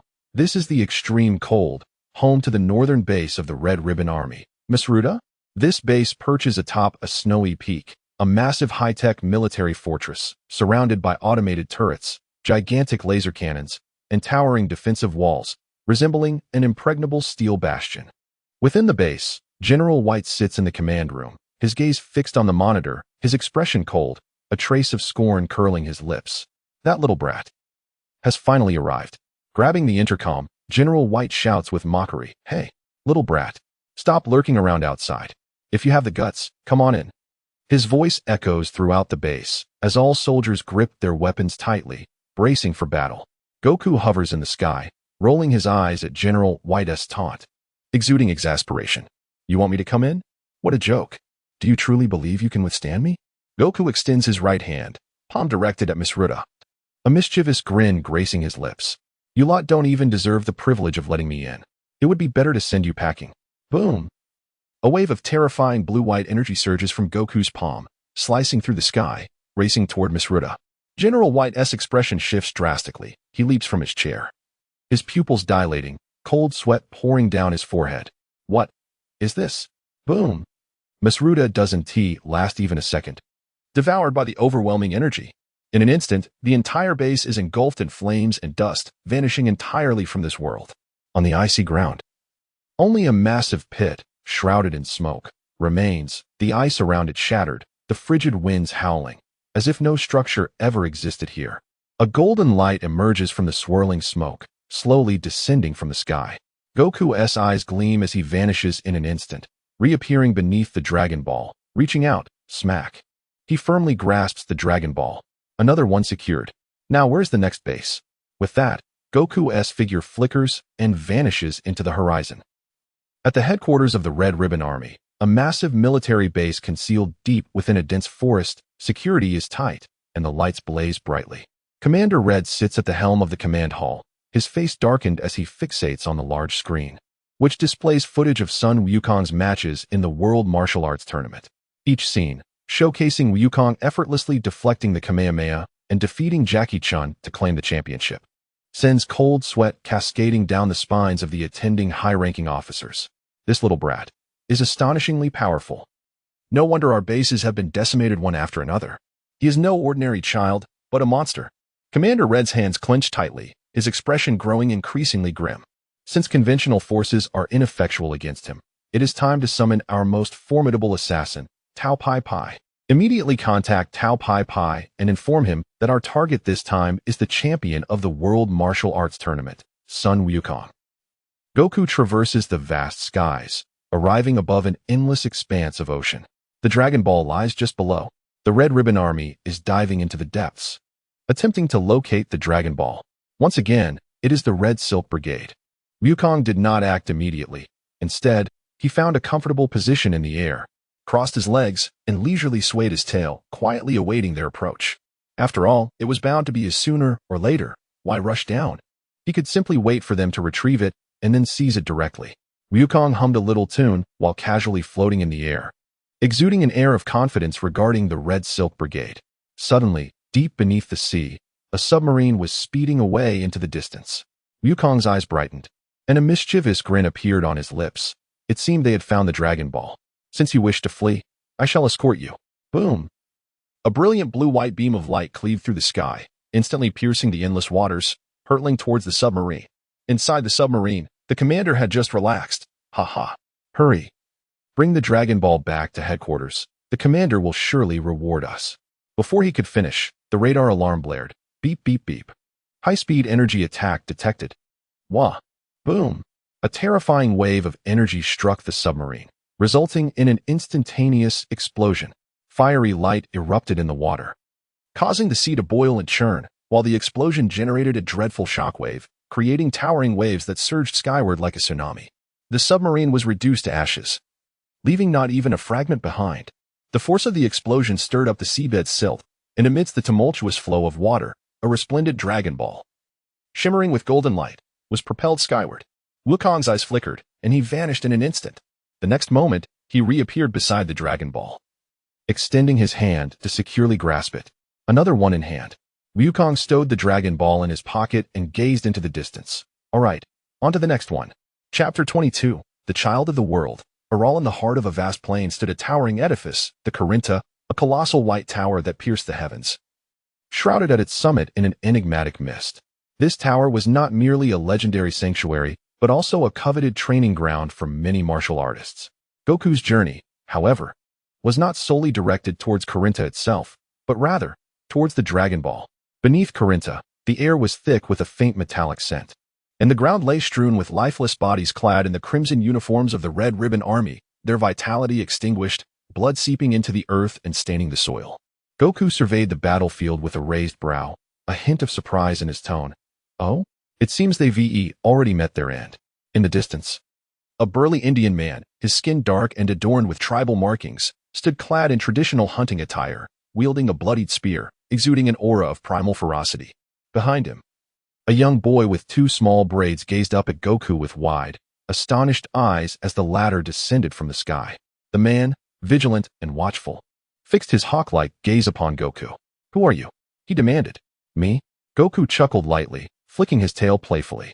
"I'm the champion of the 21st World Martial Arts Tournament." The man remained cautious, yet the boy could not contain his excitement. "Daddy, this big brother can fly." Goku floated effortlessly in midair, his tone relaxed. "You all possess considerable strength, able to take down even those with firearms." The man snorted, gradually lowering his spear, his voice still grave. "I am Bora, and this is the home of my son Upa and me. They dared to invade this sacred place, attempting to seize what is not theirs. As its guardian, I shall not allow it." Upon hearing this, Goku nodded gently, a smile gracing his lips. Impressive indeed. Upa puffed out his small chest proudly. "Of course, my dad is the strongest warrior." Goku's gaze fell upon the Dragon Ball in Upa's grasp, a glimmer of mischief lighting up his eyes. Bora's expression turned icy as he shielded Upa behind him, his eyes narrowing. "Do you covet this orb as well?" Goku tilted his head, amused by Bora's vigilance. "Of course," Bora scoffed, tightening his grip on the spear. "Are you akin to those intruders?" Goku shrugged nonchalantly. Hey, you've got it all wrong. I'm not one of those Red Ribbon Army folks." However, Goku had little desire to engage in further dialogue. The Dragon Ball was right before him. In an instant, Goku vanished. Bora's pupils constricted, instinctively clutching his spear, but whoosh. Goku reappeared in front of Upa, who, caught off guard, felt the orb slip from his grasp. What? Looking down, he realized the Dragon Ball he held so tightly had vanished. "Huh, thanks." Goku's laughter echoed from above as Bora and Upa looked up to see him soaring in the sky, the Dragon Ball in his possession, a triumphant grin adorning his face. "Come on, chase me." "Ha." Bora's expression darkened as he swung his spear, stepping back slightly to assume a combat stance, his gaze sharp as a predator's. Goku leisurely floated in the air, swaying his tail with an air of superiority. "What's wrong? Can't catch me?" Upa's eyes widened in astonishment as he exclaimed, "Daddy, he really can fly." Bora remained silent, his anger simmering. Goku burst into laughter.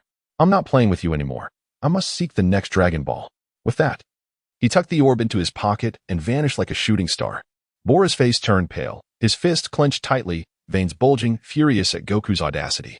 That little brat. Bora gritted his teeth, struggling to contain his rage, yet Goku had already secured a spot on his list of those to be wary of. Upa, however, blinked innocently, gazing into the distance where Goku had disappeared. "But, Daddy, I don't think that big brother seems like a bad person." Bora took a deep breath, his voice serious. "Upa, one must not judge a book by its cover." In that fleeting moment, his speed exceeded our comprehension. One must never underestimate such individuals. Upa nodded, though he felt that Goku was somehow different from the true villains. Goku, hands behind his head, floated leisurely through the sky, heading towards the headquarters of the Red Ribbon Army. Surely, there couldn't be many left? Suddenly, whoosh, an unidentified object hurtled towards him from afar. Goku looked up to see a man clad in a pink robe, sporting black braids, standing atop a rapidly flying pillar, advancing menacingly in his direction. Oh, isn't that Tao Pai Pai? Just then, an unexpected event transpired. Bam! An unknown object shot up from the ground at an incredible speed, striking Tao Pai Pai with pinpoint accuracy. Caught off guard, Tao Pai Pai's eyes rolled back as he plummeted from the sky. Ah! Boom! A tremendous crash resonated as the earth was gouged, Tao Pai Pai's head buried in the soil, only his legs visible, twitching slightly. Goku! What the heck? Descending to the ground, Goku approached to confirm Tao Pai Pai was indeed stuck in the dirt, unable to move. Just as he pondered what had caused this, a melodious laugh rang out. Oh ho ho! Goku turned to find a delightful little girl standing nearby, clad in purple overalls, oversized glasses perched on her nose, and a hat emblazoned with Aral, gazing at him innocently. The moment Goku saw her, his heart raced, and his mind raced through memories. This was Aral, the true invincible entity of this world. Goku's lips twitched, his expression peculiar. Hey, you wouldn't happen to be the one who sent that guy crashing down, would you? Aral tilted her head, blinking her big eyes, and cheerfully replied, Yep, I threw a big poop up there. Boom! It was so powerful. Goku. So it was a piece of poop? Goku looked at Tao Pai Pai still embedded in the ground, unable to contain his laughter. Ha! That's just too unfortunate. Swish! Tao Pai Pai suddenly sprang from the earth, dirt clinging to his head, his face contorted with rage, fists clenched tightly, fury boiling over. Who dares to ambush me?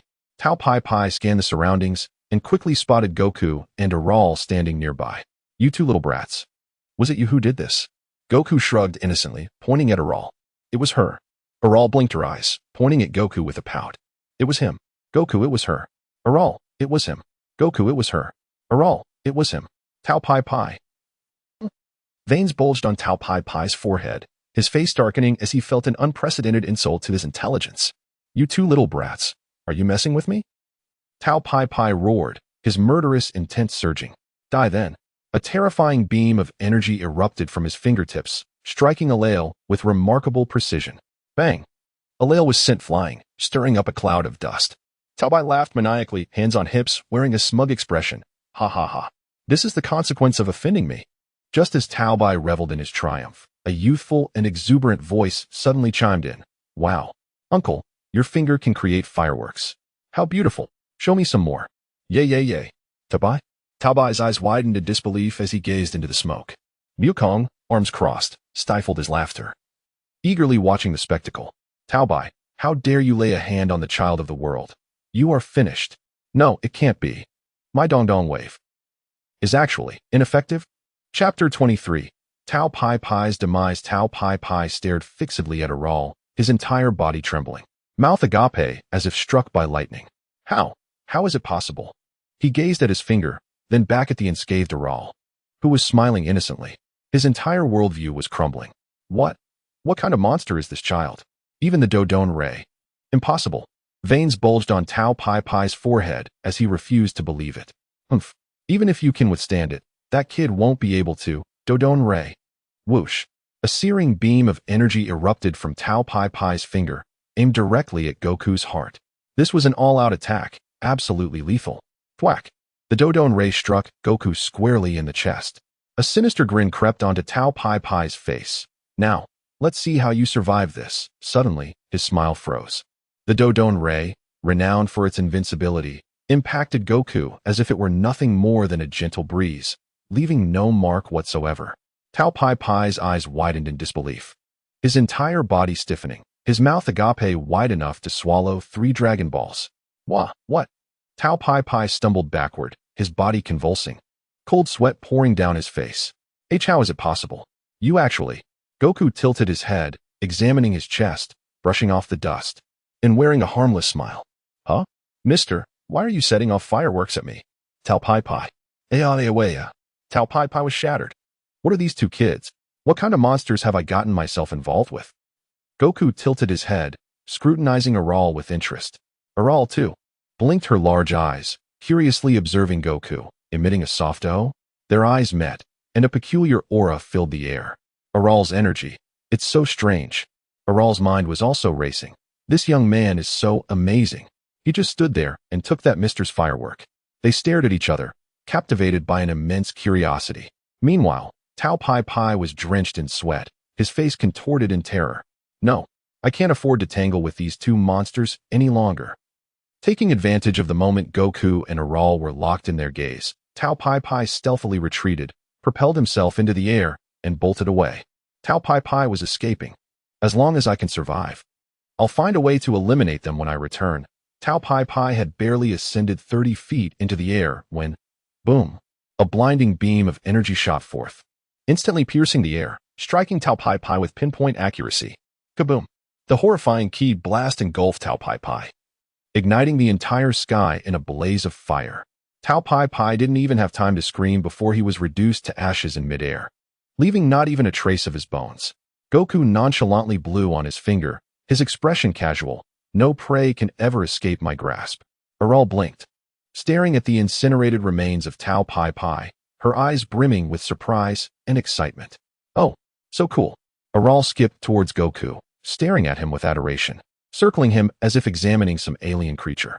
Goku observed Aral's reaction and a thought suddenly sparked in his mind. This little girl's strength, it must be terrifying. Should I test it out? Aral tilted her head. What's your name, big brother? Goku grinned.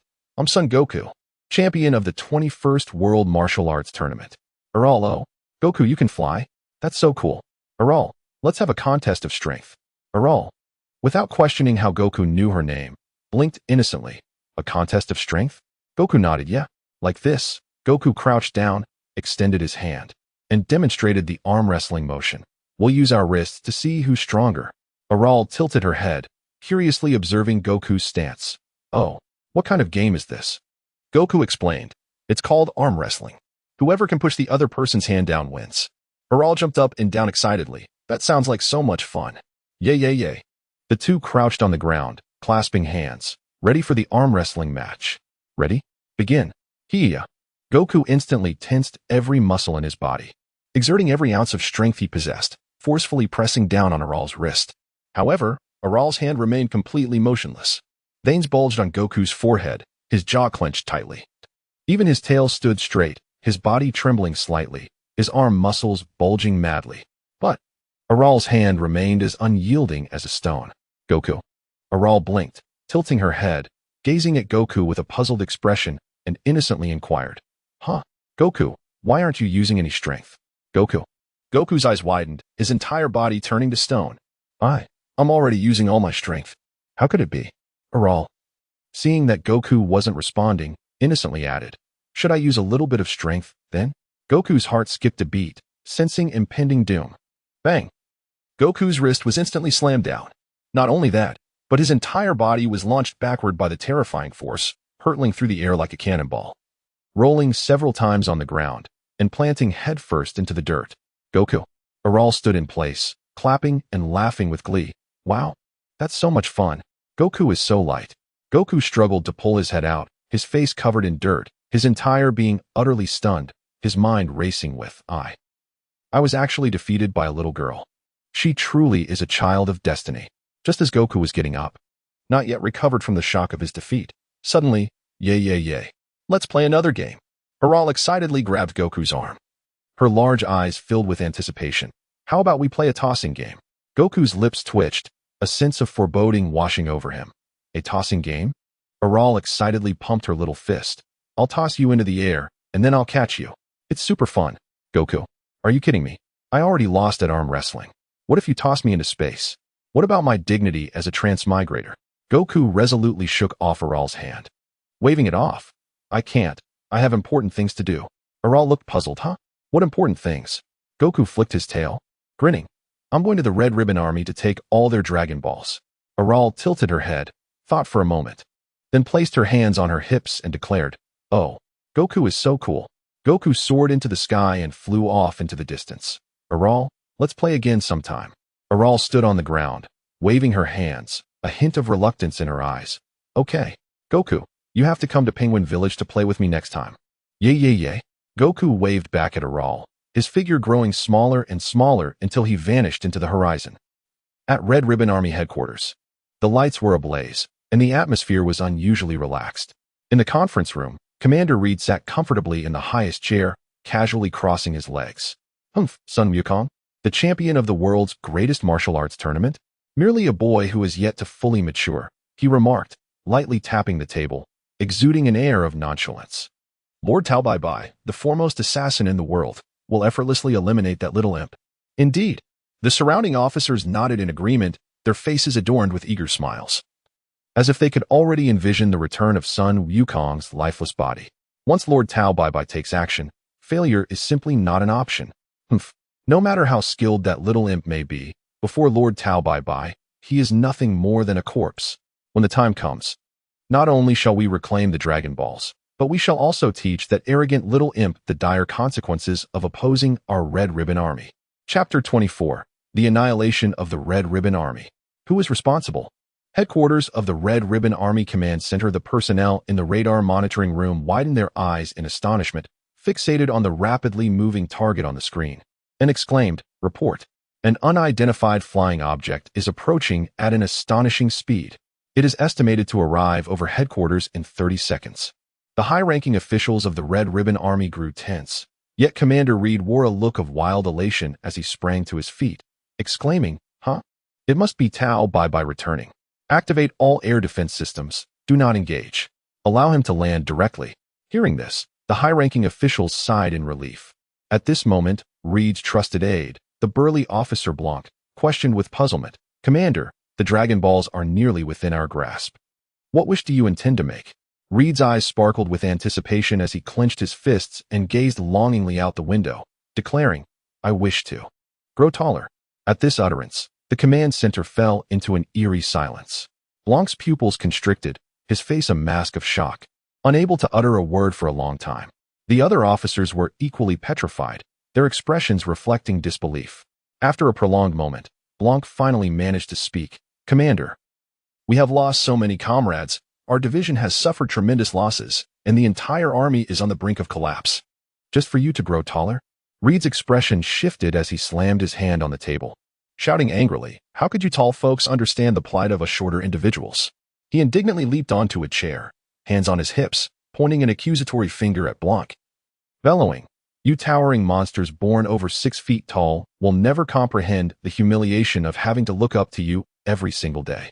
I will use the Dragon Balls to make myself 2.5 meters tall, so everyone will have to look up to me." The room fell silent. Blanc, wearing an expression of disbelief, slumped helplessly in his chair, his gaze vacant. Just then, a soldier from the radar room suddenly cried out in terror, "Commander, the rapidly approaching target is not Tao Bai Bai." What? Reed whipped around, only to see the large screen in the command center displaying a dark figure breaking through the clouds, hurtling straight towards headquarters. It was a black-haired youth, clad in a martial arts uniform, with a belt tied around his waist. The boy's figure drew closer and closer. Blanc's eyes widened in shock as he gasped, "It's Son Goku." "Reed?" Blanc's exclamation struck like thunder, leaving the officers in the command center dumbfounded. "Quick, activate all air defense systems." Reed's voice trembled as he frantically leaped from his chair, shouting, "Launch all surface-to-air missiles. Blow Son Goku to smithereens." Instantly, the entire headquarters sprang into a state of combat readiness. Alarm bells echoed throughout the base. Numerous anti-aircraft turrets rose. Hundreds of surface-to-air missiles locked onto Son Goku in an instant, their launch bays opening. All artillery around the headquarters aimed at the small figure in the sky. Fire! With Reed's command, a cacophony ensued. Boom, boom, boom. In an instant, a deluge of missiles filled the sky, resembling an apocalyptic storm, trailing long tails of fire as they surged towards Goku. Suspended in midair, Goku crossed his arms and gazed disdainfully at the dense swarm of missiles below, a smirk of contempt curling his lips. Humph. Here we go again? With a sharp gaze, Goku unleashed his aura, his black hair billowing in the gusts of energy. Faced with hundreds of high-speed missiles, he did not even flinch. He simply lifted one hand, Boom! A dazzling shockwave erupted from Goku's palm, a terrifying force transforming into an invisible wave that engulfed the entire sky. All missiles exploded midair. Countless bursts of light erupted around Goku, resembling splendid fireworks. The shockwaves from the explosions made Goku's figure appear even more formidable. What? Reed's mouth gaped wide enough to fit 2 Dragon Balls, while Blanc's complexion turned ashen, and all the officers of the Red Ribbon Army were drenched in cold sweat, as if they had seen a ghost. This is impossible. That missile barrage was powerful enough to obliterate a large city. How could he have destroyed them all with a single slap? Goku slowly retracted his hand, casting a disdainful glance at the base below. A cold smile graced his lips as his voice echoed across the battlefield. Is that all you are capable of? Reed. Blanc. All soldiers of the Red Ribbon Army. Allow me to present a gift. Buzz. Goku's fingertip glowed with a terrifying blue orb, which shrank and condensed, the energy within twisting the surrounding space. What is this? Reed's face paled, instinctively sensing the aura of death as he trembled and stepped back. Blanc's pupils dilated with fear, nearly losing his balance. Humph. With a simple flick, Goku sent the blue orb shooting towards the headquarters at supersonic speed. Boom! In an instant, the entire headquarters was engulfed by a horrifying surge of energy. Reed. Blanc. Reed, Blanc, and all the soldiers could not even utter a scream before they were vaporized into ashes within the searing light. The entire base was reduced to nothingness, not a single fragment of debris remaining. The shockwave from the explosion leveled the ground, the aftermath even spreading for miles. The sky torn asunder by the terrifying energy, the earth trembling, winds howling, and flames raging across the horizon. The Red Ribbon Army, utterly obliterated. Humph. Finally cleaned up. The world shall no longer bear the existence of this nefarious organization. The 4 Dragon Balls were propelled high into the air, propelled by the flames and shock waves, streaking across the sky like 4 brilliant stars, leaving golden trails. Perfect. Goku swiftly extended his hand, deftly grasping each of the 4 Dragon Balls. With all 7 Dragon Balls in hand, Goku transformed into a streak of light, rapidly distancing himself from the destroyed headquarters of the Red Ribbon Army. This location would soon attract global attention. He needed to find a tranquil place to summon the Eternal Dragon. Perhaps a small island in the ocean.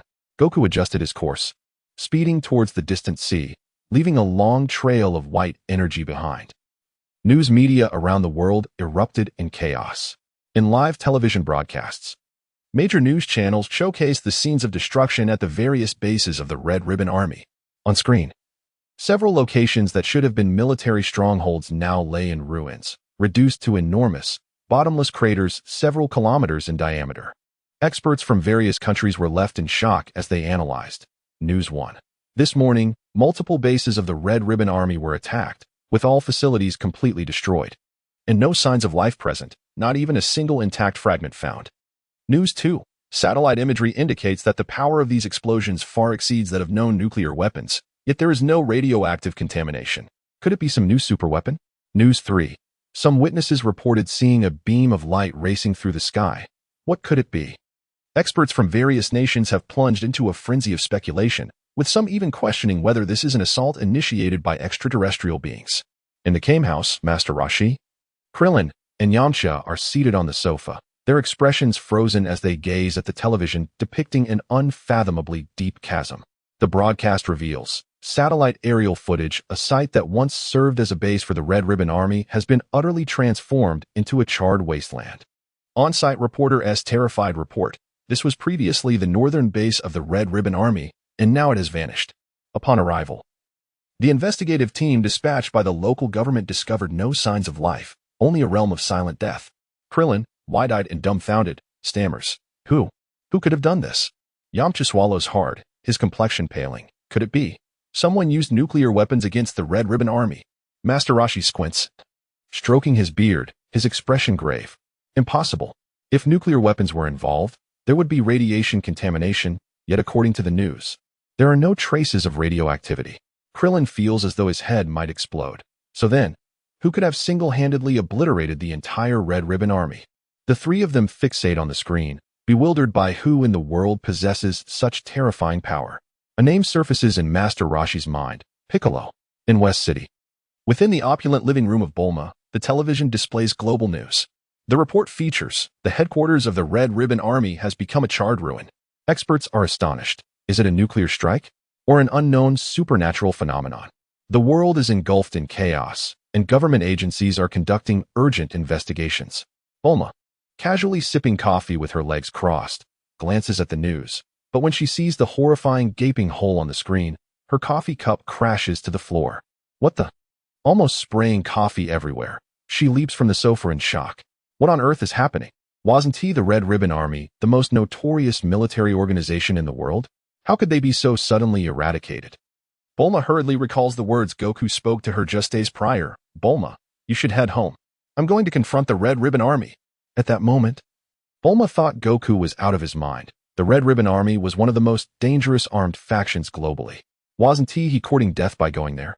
But now this news stands before her. The Red Ribbon Army completely annihilated. Their headquarters has been reduced to a deep pit. Bulma stands there, stunned.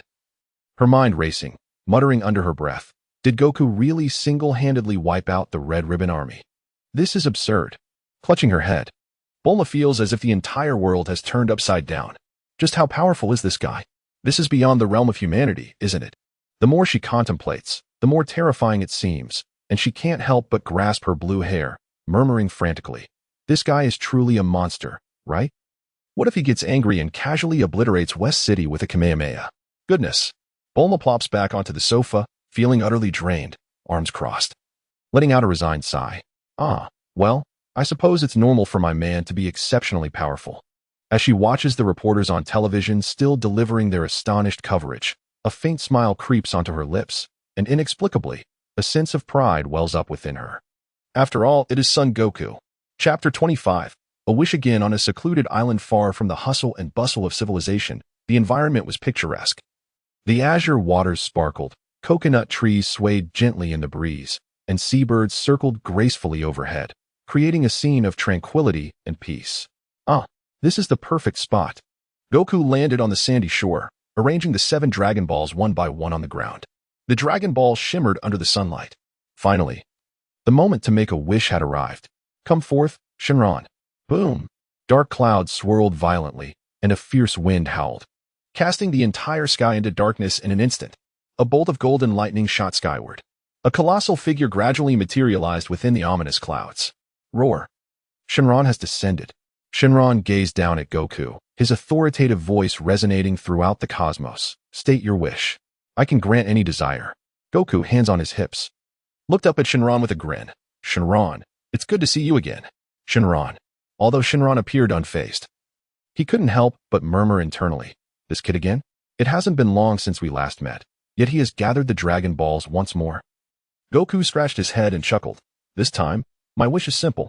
I desire an extraordinary ability, one that allows me to survive in any environment, be it the cosmos, the deep sea, toxic conditions, or molten lava. Shenron's golden eyes suddenly ignited with a brilliant red light, causing the very fabric of the universe to tremble. Your wish can be granted.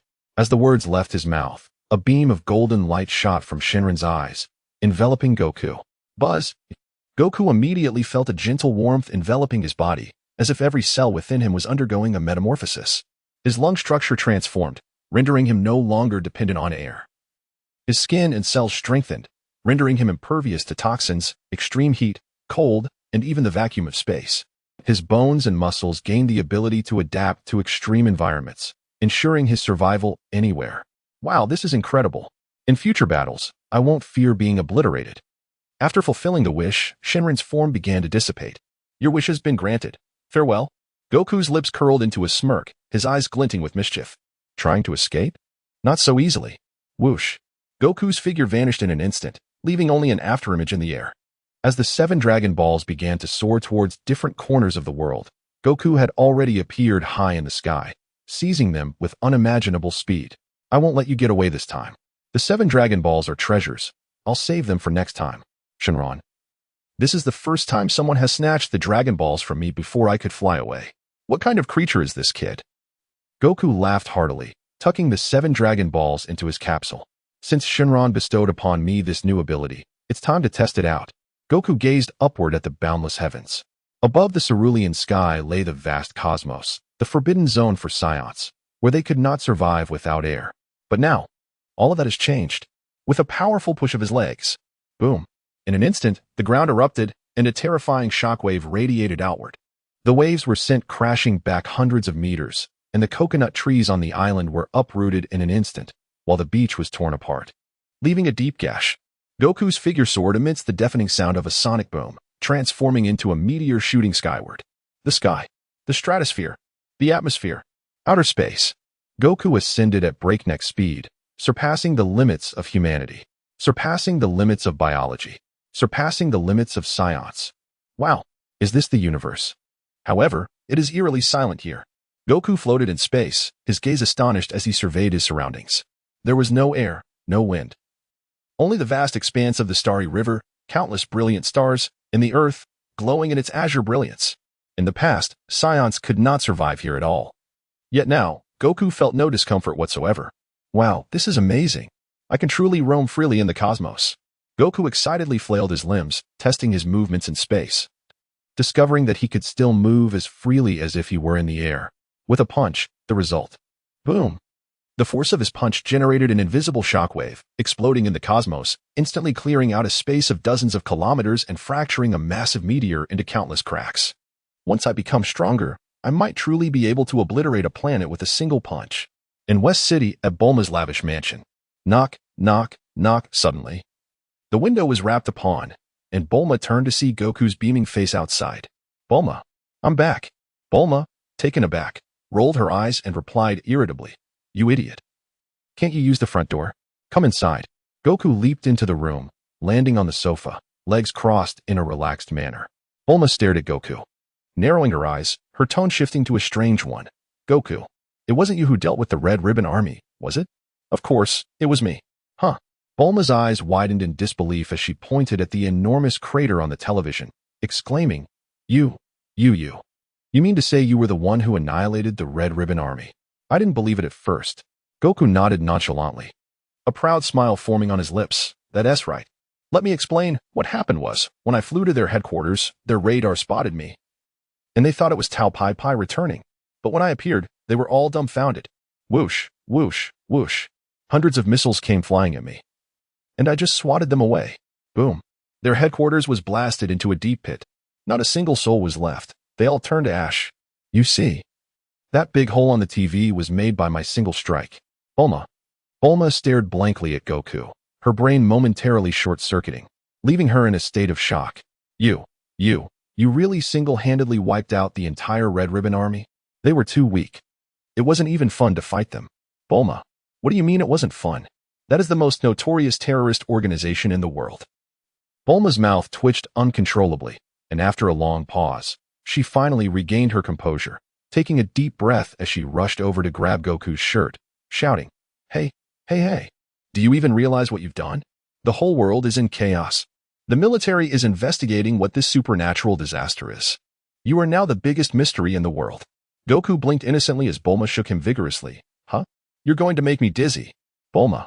Frustrated, Bulma released him, rubbing her temples in exasperation as she sighed. Sigh. Forget it. After all, you were born a freak of nature. I've gotten used to it. Goku scratched the back of his head. Bulma, didn't you already know I was quite formidable?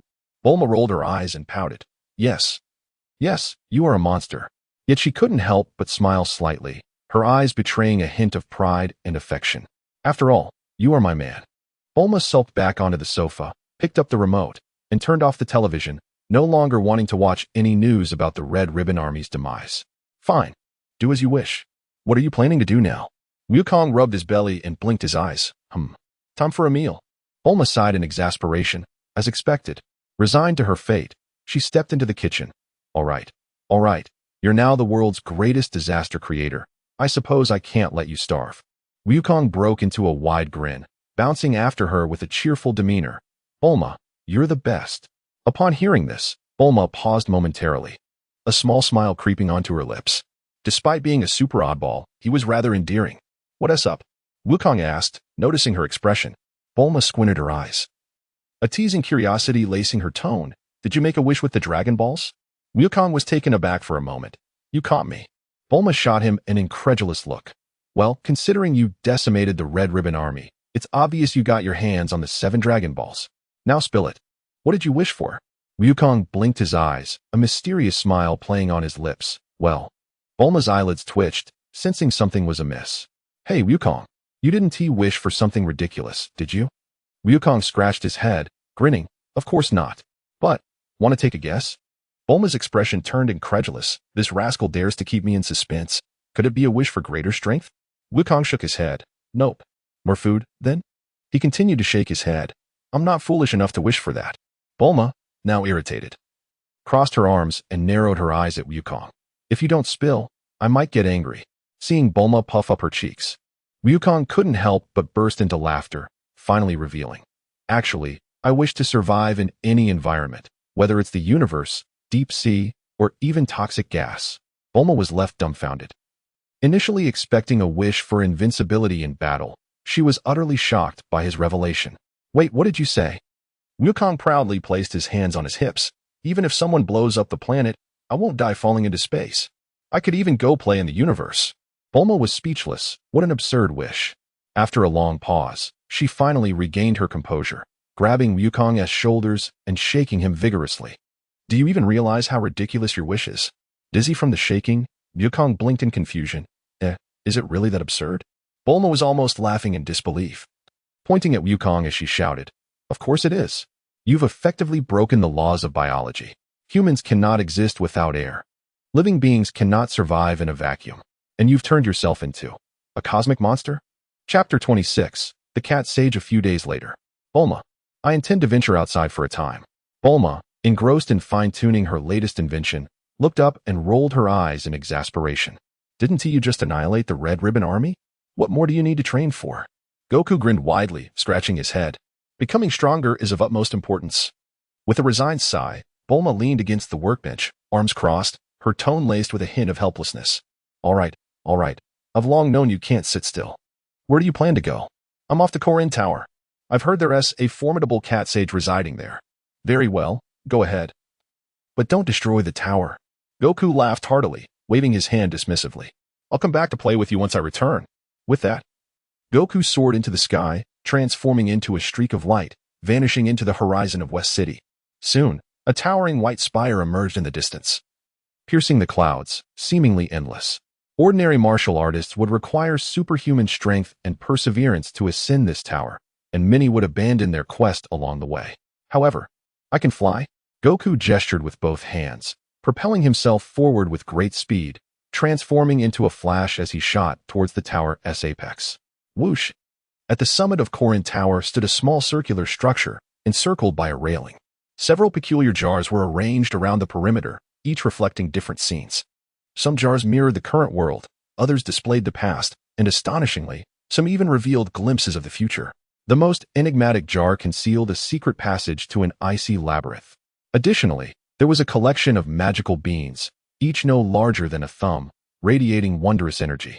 Goku blinked in curiosity, leaning closer to examine a bean, then took a bite. Crunch! In an instant, he felt invigorated, all fatigue vanishing. Wow! Is this the legendary Senzu bean? How marvelous! This mythical food, upon consumption of a single bean, not only restores one's body swiftly, but also suppresses hunger for 10 days. As Goku prepared to grab more beans, a cane struck his hand with a sharp rap. Hey, kid, don't eat recklessly. Startled, Goku turned to see a short, plump, furry white cat leaning on a cane, looking quite displeased. Pointing at the cat sage, Goku unleashed his comedic charm. How is there a fat cat here? The cat sage merely stared, pondering. Is this little one incapable of speech? Squinting, the cat sage lazily swung its tail and remarked nonchalantly, I am the guardian of this tower, the cat sage. What brings you here, young one? Goku grinned, scratching his head. I'm Sun Wukong, the champion of the 21st World Martial Arts Tournament, here to train. The cat sage scrutinized Goku from head to toe and mused. Oh, you flew up here? Goku, hands on his hips, replied proudly, of course. Only a fool would climb when I can fly. The cat sage thought. Won't those martial artists be infuriated by your words? You're quite amusing, little one. The cat sage leaned on its cane, peering at Goku with keen interest, attempting to probe into his inner thoughts, curious about the nature of this martial artist. The cat sage's eyes widened slightly, its previously relaxed demeanor froze. It found itself unable to discern Goku's thoughts. The cat sage's tail flicked, and it regarded the boy with newfound respect. This lad is no ordinary child.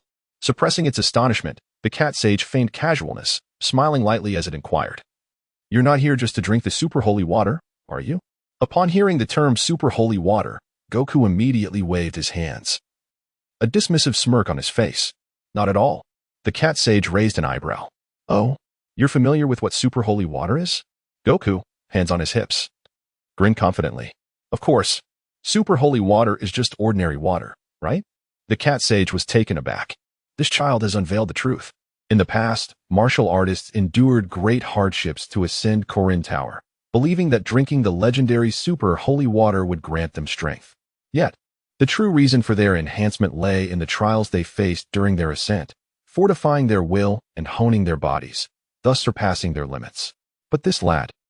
The cat sage scrutinized Goku, its eyes glimmering. Not only had he seen through the deception, but he also grasped the truth from the outset. It seems his ambitions transcend mere holy water, aspiring instead for a higher realm of training. The cat sage chuckled softly, tapping its cane lightly, intrigued. So, what exactly do you seek? Goku crossed his arms, his smile fading slightly as his expression grew earnest. I wish to master the control of ki. My energy is powerful but chaotic, and I cannot wield it perfectly. I want you to teach me how to control my ki. The cat sage paused momentarily, observing Goku's energy with intent focus. Indeed, Goku's ki was extraordinarily potent. Yet, it was exceedingly disordered, akin to a wild beast untamed, immense power lacking control, rendering him incapable of harnessing it to its fullest potential. A smile crept across the cat sage's lips. Little one, you possess a remarkable self-awareness. Goku scratched his head sheepishly. Of course, I aim to become the strongest martial artist. I can't rely solely on brute strength. The cat sage nodded in agreement, silently marveling. This child's talent is exceptional, and he can clearly recognize his flaws. Compared to those who merely chase power, his potential for growth far surpasses that of other martial artists. Can those jars truly reveal the past, present, and future? Goku tilted his head, extending a finger to tap one of the jars, producing a crisp sound that echoed slightly. The cat sage relaxed against its cane. Indeed, they are genuine. A martial artist must correctly understand their past, present, and future to embark on the true path of strength. That sounds a bit complex. Let us take a look at my past first. Goku opened the first jar, a faint glow flickering as the liquid's surface rippled, quickly forming a familiar scene. Amidst the forest, a wooden cottage stood quietly. A younger version of himself, barefoot, played outside with an elderly man with white hair. That man was none other than his adoptive father, Son Gohan. Goku's eyes widened, a warm smile spreading across his face. It's Grandpa. The innocent child ran joyfully across the grass, while Gohan chuckled, teaching him martial arts, saying, Goku, you must feel your strength with your heart. Grandpa's teachings were indeed profound. Goku beamed with joy. However, he did not dwell too long in the past, promptly covering the jar to dispel the image. All right. What's done is done. Now, let us see the present. Goku opened the second jar, the liquid surface once again rippling.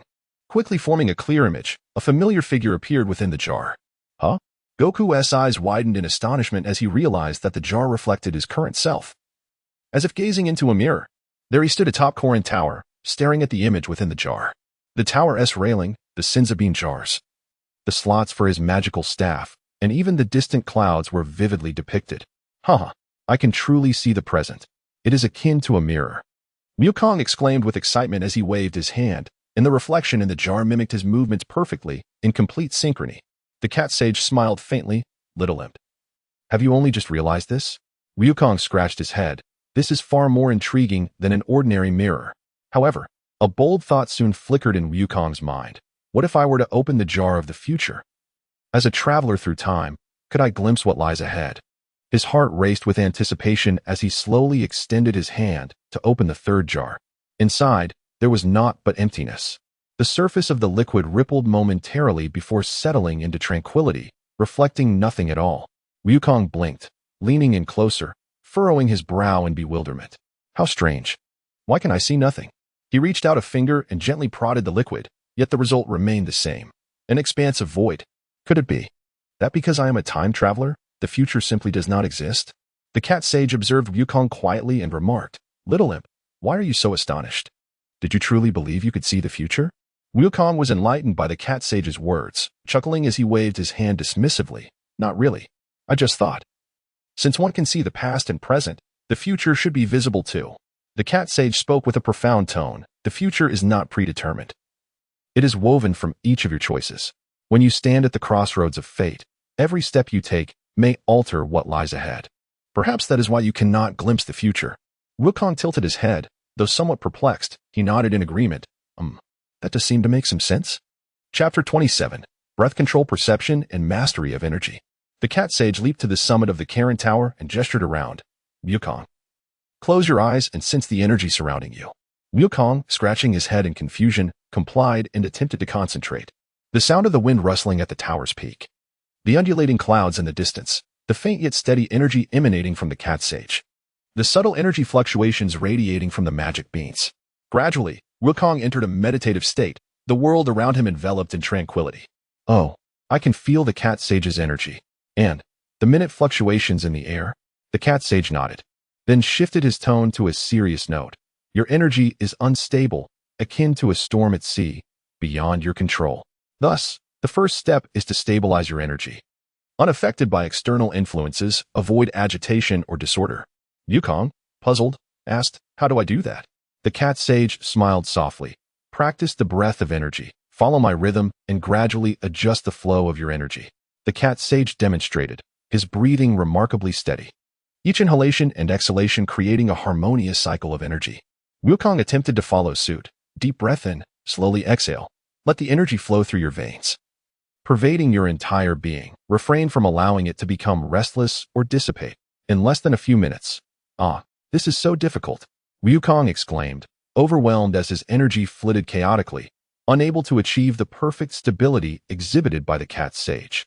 The cat sage squinted, shaking his head gently. Young one, controlling energy is far more challenging than merely enhancing strength. Patience is essential. Wukong gritted his teeth, taking a deep breath, his expression growing earnest. All right, I will try again. The initial phase of training persisted for several hours, and Wukong finally managed to stabilize his energy somewhat, no longer flailing uncontrollably.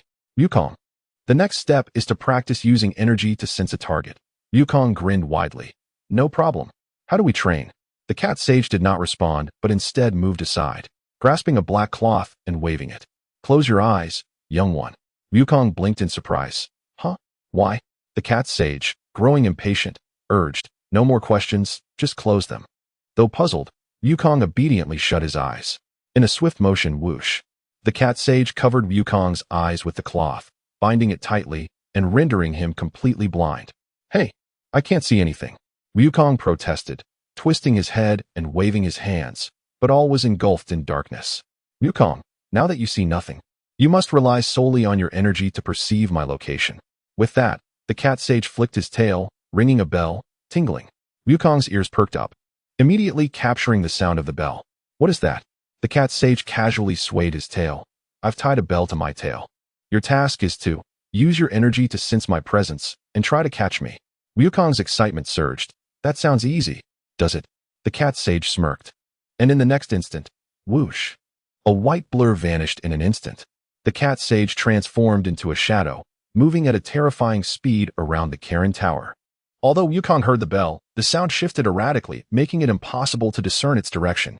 Wow, so fast. Wukong lunged in a direction but missed entirely. The cat sage's voice echoed from afar. Young one, did you just rely on sound to judge? Wukong steadied himself, furrowing his brow in contemplation. Indeed. I was using my ears to find you. The cat sage nodded. Listening with your ears can indicate direction, but what if someone deliberately interferes with you? Or if you find yourself in utter silence? Wukong scratched his head, pondering, until suddenly his eyes brightened. I understand. I cannot rely solely on my ears. I must use my energy to sense your position. The cat sage nodded in approval. Young one, it seems you are not entirely foolish. Wukong relaxed his body, shifting from solely relying on his ears to employing his energy to feel the cat sage's presence. The flow of wind, the fluctuations of air, the undulations of energy. The cat sage continued to move at high speed, the bell on his tail ringing clearly. Yet Wukong no longer listened. Instead, he focused on perceiving the subtle currents of energy in the air. There, Wukong suddenly leaped towards a direction. Smack! Once again, he missed. The cat sage's voice floated over, tinged with amusement. Hee hee, young one, you're beginning to sense, but you're still a bit off. Undeterred, Wukong was even more invigorated. Let us try again. Wukong persisted, each attempt drawing him closer to the cat sage. through the sensitivity of his energy. He gradually narrowed the margin of error. First attempt, half a meter off. Second attempt, 10 centimeters off. Third attempt, his fingertips nearly grazed the bell. The cat sage marveled inwardly. This young one adapts remarkably quickly. Just as the cat sage pondered, Wukong seized the moment. Gotcha. Smack. Wukong leaped with perfect timing, catching the cat sage's tail with precision. The cat sage, Wukong, exhilarated, removed the cloth, his face radiating triumph. Ha! Cat sage. You can't escape this time. The cat sage paused momentarily, then narrowed his eyes, a satisfied smile gracing his lips. Hee, young one, your energy has finally stabilized. However, this alone is insufficient. Wukong scratched his head. What comes next? The cat sage squinted, slowly articulating. Next, we shall train how to utilize energy. Although your energy is potent, it is wasteful. If you can master it thoroughly, your strength could double. Wow, let us get started. The cat sage raised his staff, waving it nonchalantly. Instantly, a faint yet sharp wave of energy sliced through the air, leaving a shallow crack on the ground. Wukong's eyes widened. Huh. Leaning on his staff, the cat sage explained, energy is not merely for unleashing powerful attacks. It can also be controlled to such an extent that it can even slice through a single hair. Wukong scratched his head. That sounds a bit challenging. The cat sage smiled gently. How about we conduct an experiment? The cat sage produced a feather from behind and placed it before Wukong. Use your energy to elevate this feather, allowing it to float in midair. Wukong. What? Wukong scratched his head, skeptical. Cat sage, you can't be serious, right? What is there to practice? The cat sage chuckled coldly. Hee, give it a try. Wukong, brimming with confidence, raised his hand and unleashed a wave of energy. Boom. The feather was reduced to ashes. The cat sage facepalmed. You foolish monkey. I asked you to lift the feather, not obliterate it. Wukong chuckled sheepishly. I was too forceful. The cat sage sighed, retrieving another feather. Speaking in a measured tone, to learn the application of energy, one must master control and release. If you cannot even manage a feather, you will never achieve perfect mastery over your energy. As Wukong blinked, he realized that this training was far from simple. He immediately adopted a serious demeanor, taking a deep breath and concentrating his focus. All right, let's continue. After 5 hours, Wukong finally learned to use his subtle energy to make a feather float in the air. The cat sage nodded in satisfaction. Wukong, merely lifting the feather is insufficient. The use of qi is not just about control, it requires precision in execution. The cat sage produced a small stone and placed it before Wukong, instructing, use your qi to topple the stone, but do not let it fly away. With confidence etched across his face, Wukong launched an energy wave, bang. The stone vanished. The cat sage sighed. Wukong scratched his nose. Cat sage, could you provide me with another stone? The cat sage rolled his eyes and presented another stone. Take your time, little rascal. Do not be hasty. Use the minimal amount of qi to push it. This time, Wukong carefully released his energy, gently nudging the stone. It wobbled slightly but did not fall. Success was within reach. The cat sage nodded approvingly. Excellent. Now control it with even more precision. Make it fall without rolling away. As Wukong experimented, he gradually mastered the precise control of his qi. 5 days passed, and Wukong had become proficient in the application of qi. He could control his energy with accuracy, no longer allowing it to leak or surge uncontrollably. He could conceal his presence at will, like a lurking cheetah, ready to strike at any moment. Observing Wukong, the cat sage couldn't help but nod slightly in acknowledgement. This young lad is progressing even faster than I anticipated. Wukong exclaimed excitedly, striking a battle pose. I want to test my new skills. Let us have a match. The cat sage leaned on his cane and replied leisurely. Oh, are you certain? Wukong grinned. Don't worry. I will go easy on you. The cat sage thought to himself, this impudent child, daring to boast. However, he mused, even if your qi is stronger than mine, have you truly grasped the essence of qi? With a slight smile, the cat sage casually flicked his cane. Come on. Let me see if you have truly mastered your qi. Here I come.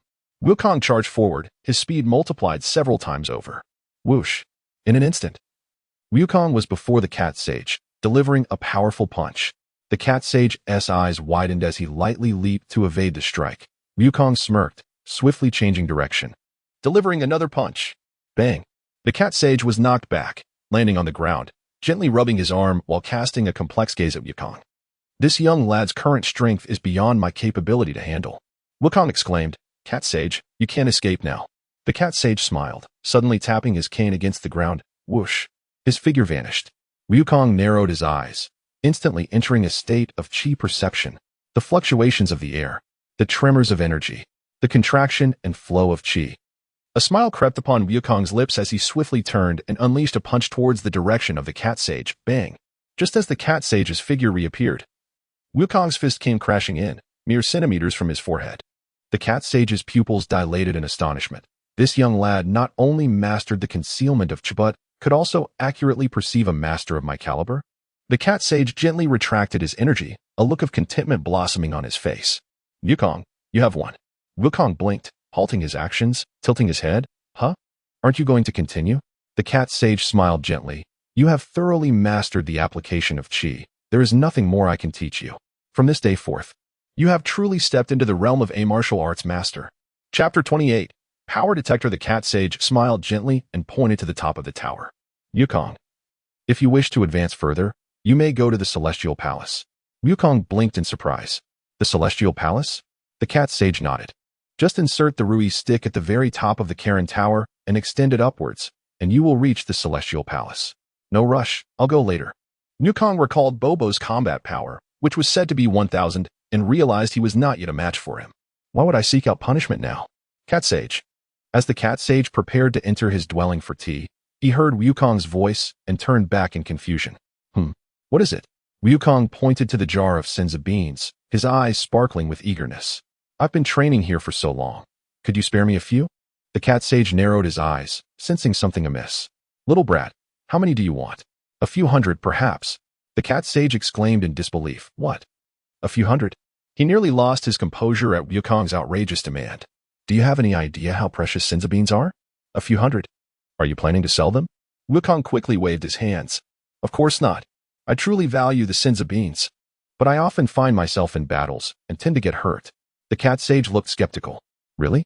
Wukong nodded vigorously. Absolutely. I need to find stronger opponents. How can I not prepare some senza beans? The cat sage sighed.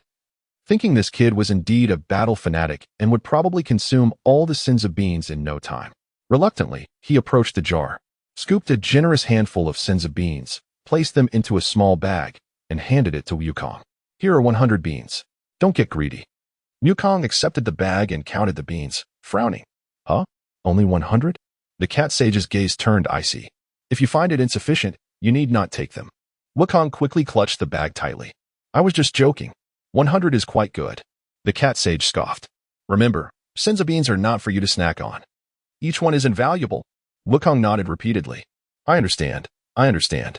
Seeing Wukong's excited expression, the cat sage shook his head helplessly. Go on, little brat.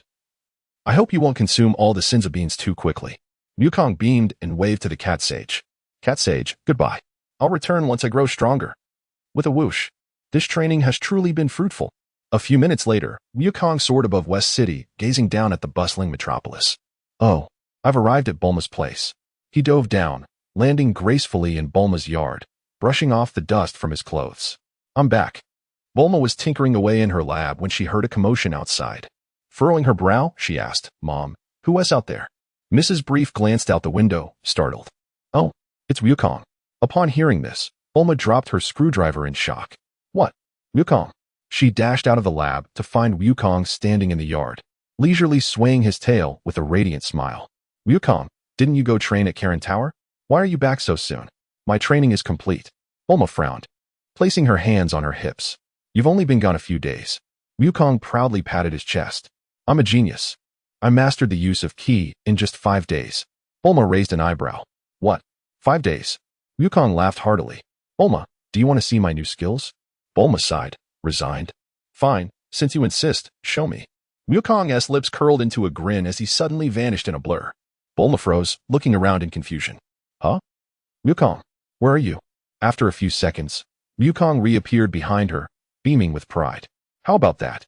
My speed is impressive, isn't it? Bulma, startled, slapped Wukong on the head. Wukong, you scare me to death. Wukong scratched his head innocently. I just wanted to show you my progress. Bulma sighed in exasperation. Honestly, never mind. Since you're back, let us eat. Upon hearing this, Wukong's eyes lit up. Haha, Bulma, you're the best. I've been eating senza beans for days. I'm starving. Bulma raised an eyebrow. Senza beans? One bean keeps you satisfied for 10 days. Wukong gleefully shook his pocket. The cat sage gave me 100. Bulma looked incredulous. You didn't rob the cat sage, did you? Wukong replied with utmost seriousness. How could I? I earned them through sincerity. Bulma, speechless, remarked, the cat sage must have been so annoyed by you that he decided to send you off. Wukong fell silent. Bulma sighed again. Enough chit-chat. Let us eat. Wukong immediately dashed to the dining table. Haha, I'm going for 30 bowls. After finishing his meal, Wukong rubbed his belly, leaning back in his chair, a look of satisfaction crossing his face. Haha, it's been ages since I've eaten so well. Senza beans may stave off hunger, but they can't compare to Bulma's feast. Bulma rolled her eyes. All right. If you're full, stop shouting. It's deafening. Suddenly, Wukong remembered something and leaned closer to Bulma. Seriousness etched on his face. Bulma, can you help me create a machine to measure ki? Bulma blinked in confusion. Measure ki? What do you mean? It's to measure a person's combat power. The stronger the ki, the higher the combat power. If we had a machine that could calculate combat power based on ki strength, it would be incredibly convenient. Bulma stroked her chin thoughtfully. Oh, that does sound intriguing. If we could make it, we would know our opponent's combat power without having to guess. Wukong nodded vigorously. Yes, exactly. Bulma smirked confidently. Leave it to me. In 3 days, I will have it ready. Wukong grinned widely.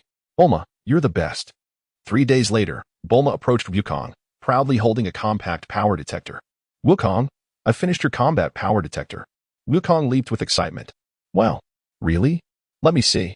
Bulma unveiled the device, explaining, this instrument can scan the intensity of a target's ki and convert it into a specific combat power value, displaying it directly on the screen. Eagerly, Wukong pointed the detector at himself. Beep, beep, beep. The screen quickly displayed a number. Combat power, 2500. Wukong blinked in confusion. Huh, that can't be right. My combat power should be around 250. Why does it say 2500? Bulma blinked back at him. Oh, is there a problem with the calculation? Wukong pondered for a moment. The formula must be incorrect. So, Bulma optimized the calculation method. Wukong aimed the detector at himself again. Beep, beep, beep. Combat power, 250. Wukong beamed. This time it's accurate. Bulma, let me measure your combat power. Bulma paused, then crossed her arms confidently. Sure, go ahead. After all, I'm a genius scientist.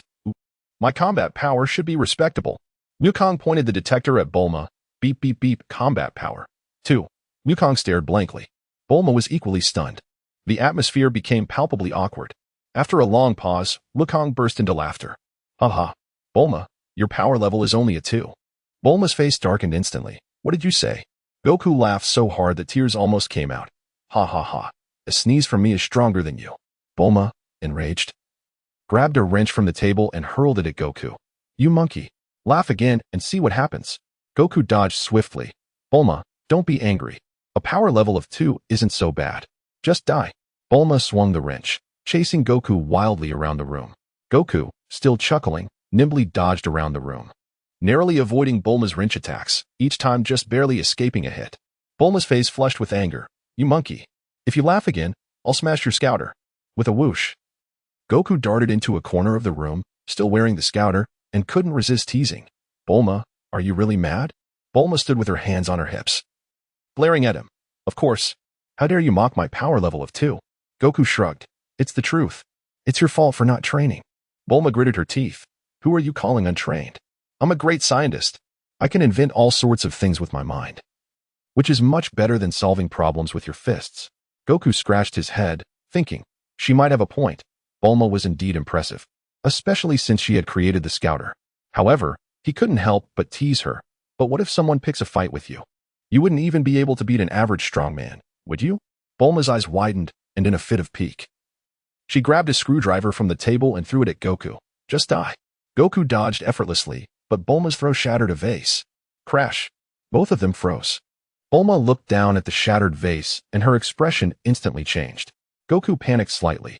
Hey, Bulma, you broke that yourself. Don't blame me. A dangerous smile suddenly appeared on Bulma's face. Goku, don't run. Hearing this, Goku's scalp tingled, and he bolted for the door. Bulma, let's talk this over. Bulma grabbed an oversized wrench and roared. Son. Goku. A minute later, Bulma sat contentedly in a chair, sipping her drink leisurely.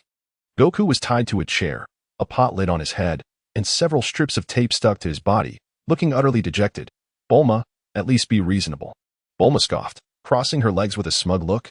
Reasonable? You shouldn't have laughed at my power level in the first place. Goku's lips twitched. It was just a joke.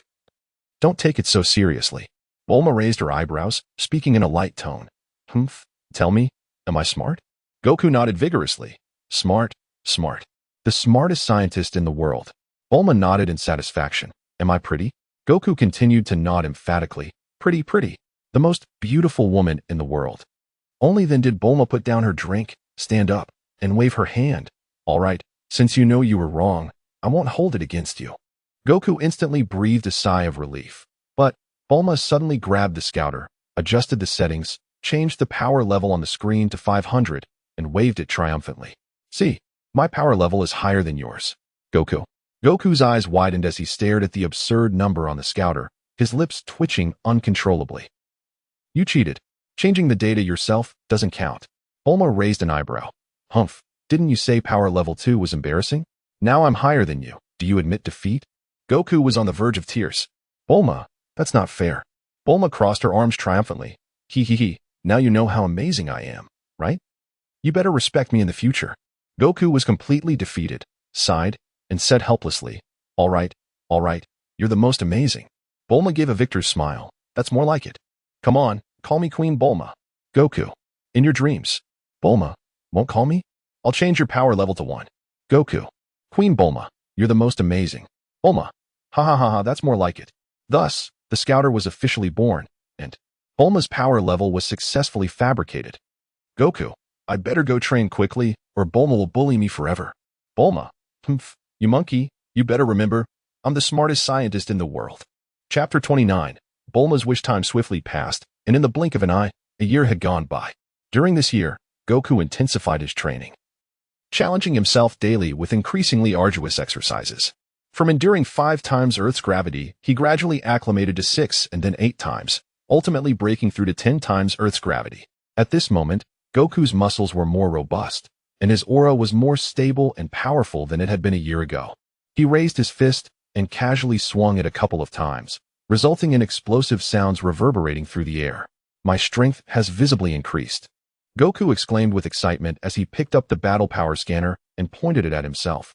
Beep, beep, beep, battle power, 500. A power level of 500. On Earth, that already marked him as a formidable fighter.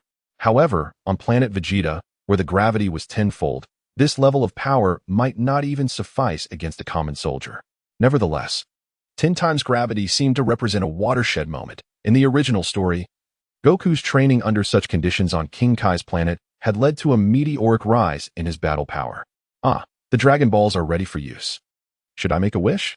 Goku pondered, deciding to ask Bulma if she had any wishes.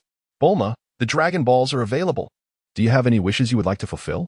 Bulma was engrossed in typing at her keyboard and replied without looking up. Wishes? I don't really want anything. Goku tilted his head in surprise. Huh? Haven't you always wanted to make a wish with the Dragon Balls? Bulma paused her work, leaned back in her chair, and smiled slightly. I have money, a mansion, technology, and anything I desire to eat. What else could I wish for? Goku stroked his chin, contemplating seriously. Well, you certainly lack nothing. Suddenly, a mischievous idea struck him, and he leaned closer to Bulma with a grin. You could wish to remain 18 forever. Bulma stared at him, momentarily stunned. What? Goku nodded earnestly. Did you not say that women fear aging the most? The Eternal Dragon could surely help you maintain your 18-year-old appearance. Bulma was taken aback, her eyes widening in disbelief at the unexpected application of the Dragon Balls. Wait, are you saying I could remain 18 forever? Goku beamed. Of course. The dragon's wishes are immensely powerful. This should be no problem. Bulma looked down at herself, although she was currently youthful and beautiful. The thought of aging and developing wrinkles sent a shiver down her spine. No, I cannot accept growing old. Bulma sprang to her feet, placing her hands on Goku's shoulders with fervor. Goku, hurry. Summon the Eternal Dragon. I want to be 18 forever. Goku chuckled. I knew you'd love that wish. Let's go, right now. Bulma eagerly grabbed the Dragon Radar. Bulma, you don't need to rush to find the Dragon Balls. Bulma blinked. Huh? What do you mean? I've already collected the Dragon Balls. Goku produced a capsule, and 7 Dragon Balls tumbled onto the ground, emitting a faint golden glow. Bulma. You. You little rascal have been carrying the Dragon Balls all along. Goku proudly patted his chest, of course. When the Eternal Dragon scattered the Dragon Balls last time, I jumped up and caught them all. Bulma's mouth twitched in disbelief. You were truly unbelievable. Goku scratched his head. Better than having to search for them again later. This way, we can make a wish anytime. How convenient. Bulma sighed in exasperation. All right. Summon the Eternal Dragon already. Hey, Bulma, should we summon the Eternal Dragon somewhere other than home? Bulma, filled with excitement, furrowed her brows at Goku's suggestion. Huh? Why not? Hurry up. I'm itching to do this. Goku grimaced. The Eternal Dragon is rather intimidating, and there are too many people in West City. Bulma. You might have a point. Goku smiled. Let's find a more secluded place to summon the Eternal Dragon. Bulma rolled her eyes. Fine. Just carry me there, quickly. Without hesitation, Goku lifted Bulma onto his back and soared into the sky. Whoosh! Goku, with Bulma on his back, transformed into a streak of light, racing toward a distant uninhabited island. Minutes later, Goku landed on a remote, deserted island, where the sea breeze caressed them amidst swaying palm trees and soft sandy shores. Bulma jumped down. Hey, this place is perfect. Spacious enough. Now summon the Eternal Dragon. Goku grinned, placing the 7 Dragon Balls upon the sand. Come forth, Eternal Dragon. Boom. The sky darkened in an instant, fierce winds howled, and thunder cracked as a golden light surged upward. Roar. The enormous Eternal Dragon emerged from the radiance, coiling majestically overhead, gazing down at Goku and Bulma. State your wish. Whatever it may be, I shall fulfill it. Goku, hands on his hips, looked up at the imposing dragon, his lips curling into a familiar mischievous smile. Eternal Dragon, it is I who has summoned you again. Haha. The Eternal Dragon paused for a moment, its eyes flickering as it seemed to ponder the familiar voice.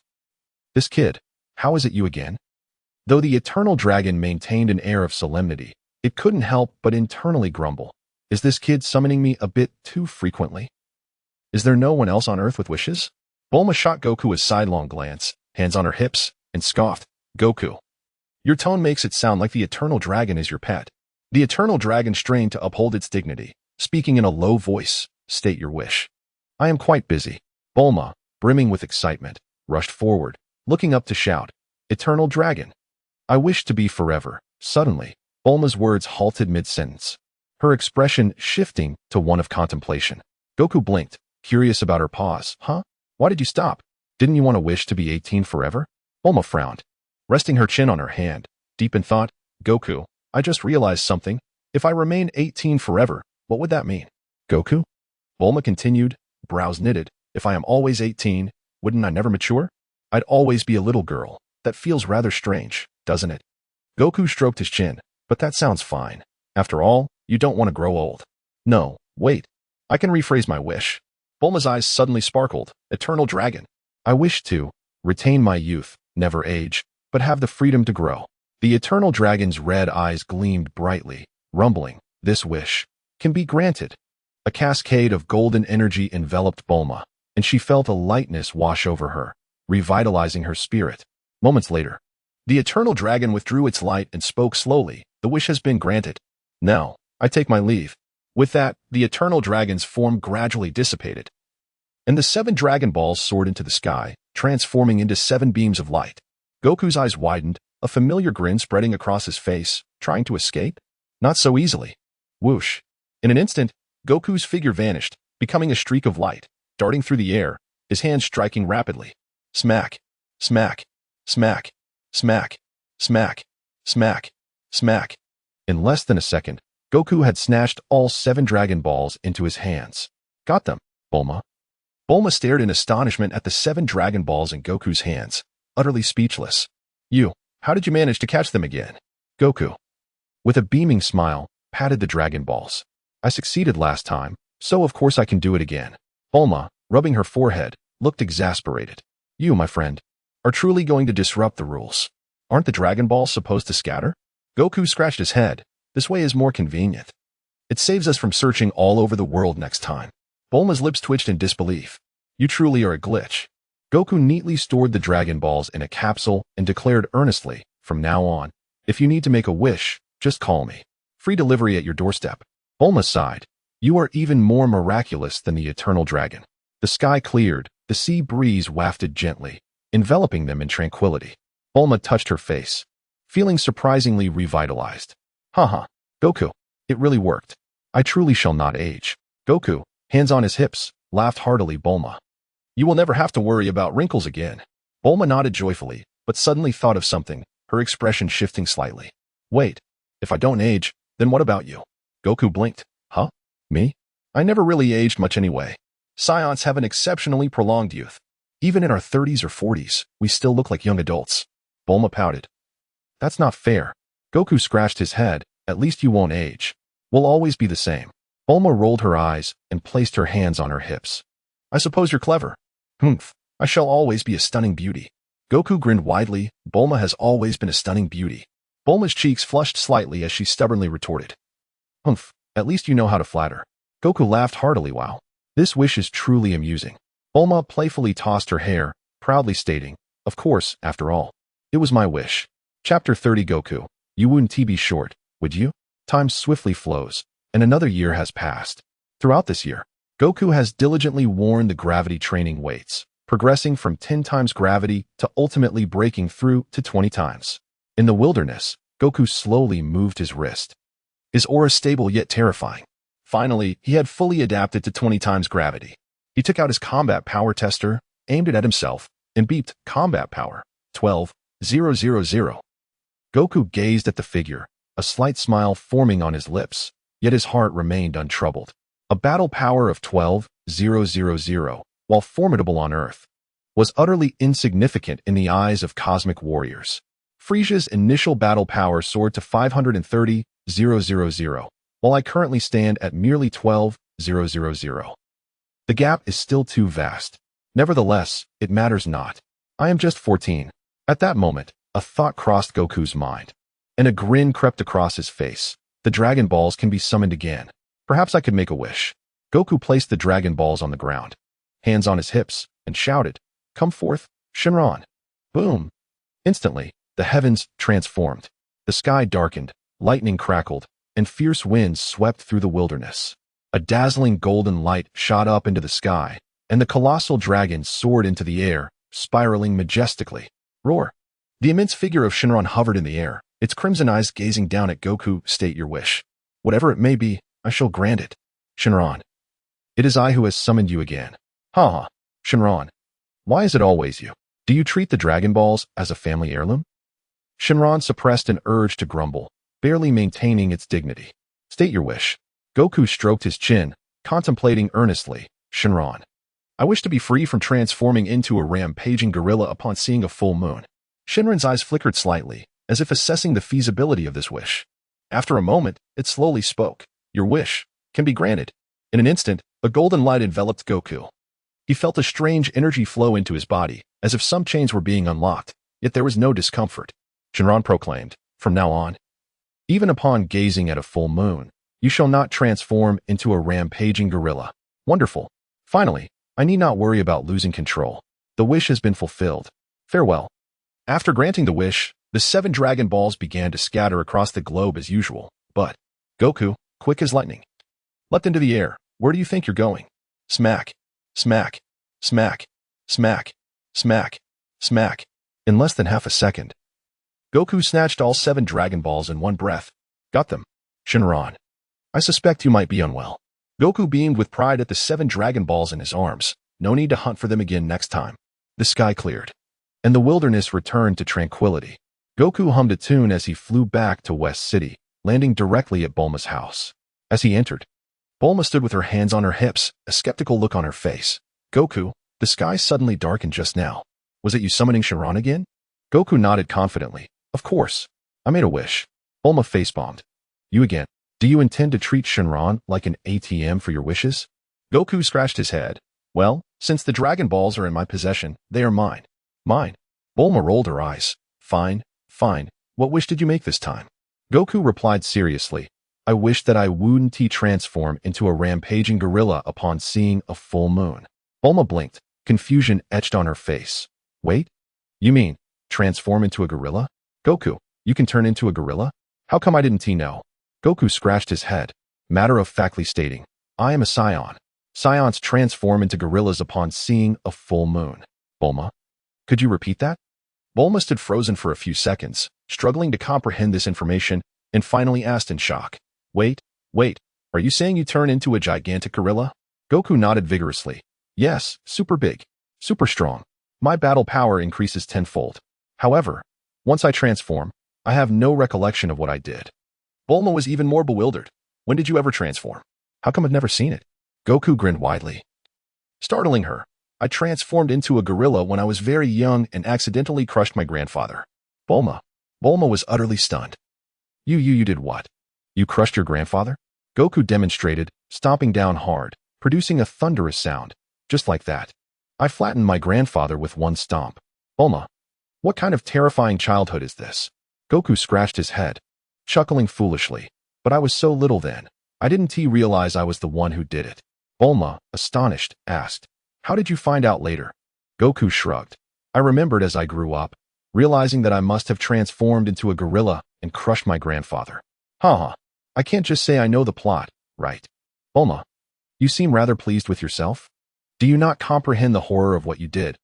In the blink of an eye, 11 months had passed. In West City, in Bulma's yard, Goku looked down at his gravity training weights. The screen on the device clearly displayed 30 times. Goku's lips curled into a familiar smug smile.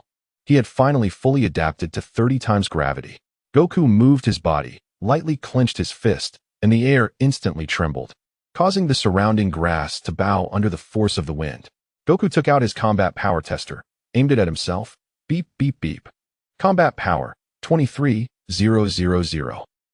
Goku stared at the number, grinning widely, unable to suppress a moment of braggadocio. Humph, the martial arts tournament champion. Should be a certainty, right? Ha ha ha. I shall defend my title. No one can take my championship away. Goku placed his hands on his hips and began rehearsing his self-introduction. Hello everyone.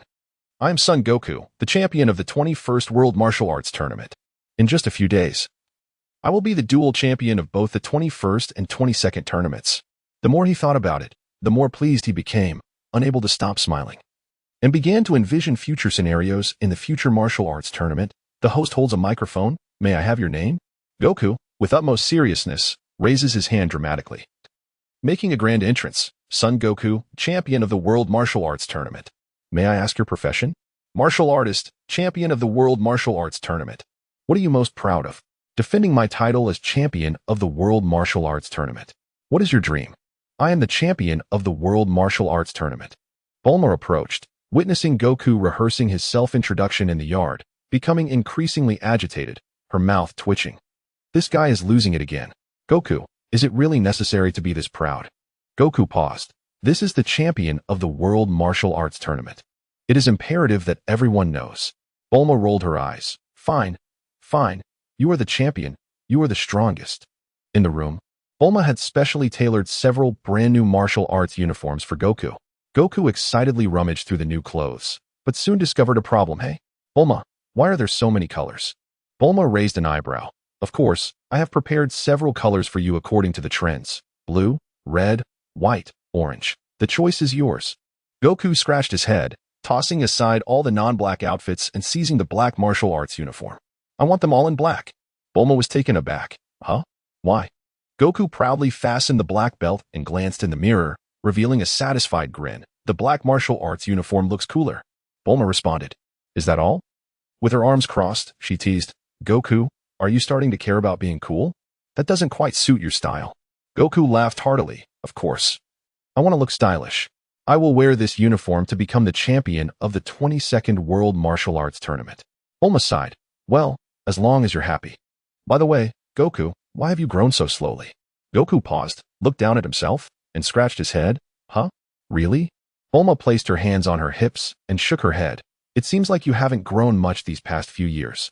Could it be that you won't grow taller? Goku was bewildered. What? Bulma flashed a mischievous smile and teased, should we ask Shenron for a wish to make you taller? Goku replied. Don't joke around. Bulma shrugged, but you really are growing too slowly. Goku earnestly explained, I haven't hit puberty yet. Scions grow rapidly after the age of 15. Bulma blinked in surprise. Really? Goku nodded vigorously. Of course. After I turn 15, I'll shoot up in height. Chapter 31. The 22nd World Martial Arts Tournament The 22nd World Martial Arts Tournament is on the verge of commencement. At the Kame House, Krillin donned a brand new martial arts uniform, brimming with energy. Yamcha stood confidently beside him, already contemplating how to showcase his skills in the competition. Meanwhile, Puar transformed into a small cat adorned with sunglasses and a scarf, proudly exclaiming, "Don't I exude the aura of a superstar?" Blonde Launch slipped into a revealing bodysuit, a small firearm tucked at her waist, embodying a fierce queenly demeanor. A competition? I'm not interested, but I can certainly enjoy the view of handsome men. Master Roshi, sporting sunglasses and a fresh suit, stood amidst the crowd with vigor. Ha ha ha. Let the world witness how formidable the disciples of Master Mateto truly are. Suddenly, Master Roshi dawdled. Reluctant to depart, Krillin, puzzled, inquired, "Master Mateto, everyone is ready. Why aren't we leaving?" Adjusting his sunglasses, Master Roshi calmly replied, well, I need to use the restroom first." The crowd responded with incredulity. Launch, hands on her hips, retorted, "Why didn't you go earlier, you old man?" Master Roshi, with utmost seriousness, responded, "You young folks wouldn't understand. At my age, one must always be prepared." Launch promptly drew her pistol and fired a shot into the air. "Less talk. Hurry up and come back." Cold sweat trickled down Master Roshi's forehead. Yes, Miss Launch, I'm on it." After resolving his pressing matter, Master Roshi and the others finally boarded the plane, setting off towards the venue of the World Martial Arts Tournament. The plane soared smoothly for a while. Suddenly, Master Roshi grimaced, clutching his stomach, and hesitantly announced, I need to relieve myself again." The others exclaimed in disbelief. Krillin exclaimed, "Master Mateto, didn't you just go?" Yamcha covered his face in exasperation. "What's going on? Did you eat something bad?" Master Roshi looked quite aggrieved. "Oh dear, at my age, my digestive system works a bit too swiftly." Launch erupted, "Hold it. There's no place for you to go on this plane." Master Roshi was drenched in cold sweat. But I can't hold it." Launch coldly brandished a grenade, twirling it in her hand. "If you dare to go on the plane, I'll blow you sky high." Master Roshi, Yamcha, crossing his arms, wore a look of schadenfreude. "Master Mateto, good luck to you." Krillin looked on sympathetically. "Hang in there, Master Mateto. Staying alive is the most important thing." Master Roshi, "Ooh, my life is so hard." The venue for the 22nd World Martial Arts Tournament bustled with excitement. Masters from around the globe flocked to register, and the area was teeming with eager spectators anticipating this grand combat spectacle. Master Roshi, Krillin, Yamcha, and Launch arrived at the registration desk. Krillin and Yamcha skillfully wrote down their names. Master Roshi, no longer sneaky as before, boldly filled in the name Jackie Chan. The staff looked up at the old man with sunglasses and a white beard, slightly furrowing their brow. "Sir, Jackie Chan, are you sure you want to register? At your age, can your body handle it?" Master Roshi adjusted his sunglasses, earnestly stating, "Young man, do not underestimate the elderly. My leg techniques are exceptionally refined." Krillin and Yamcha could not help but chuckle nearby. The registrar shrugged in resignation. "Well then, I wish you good luck."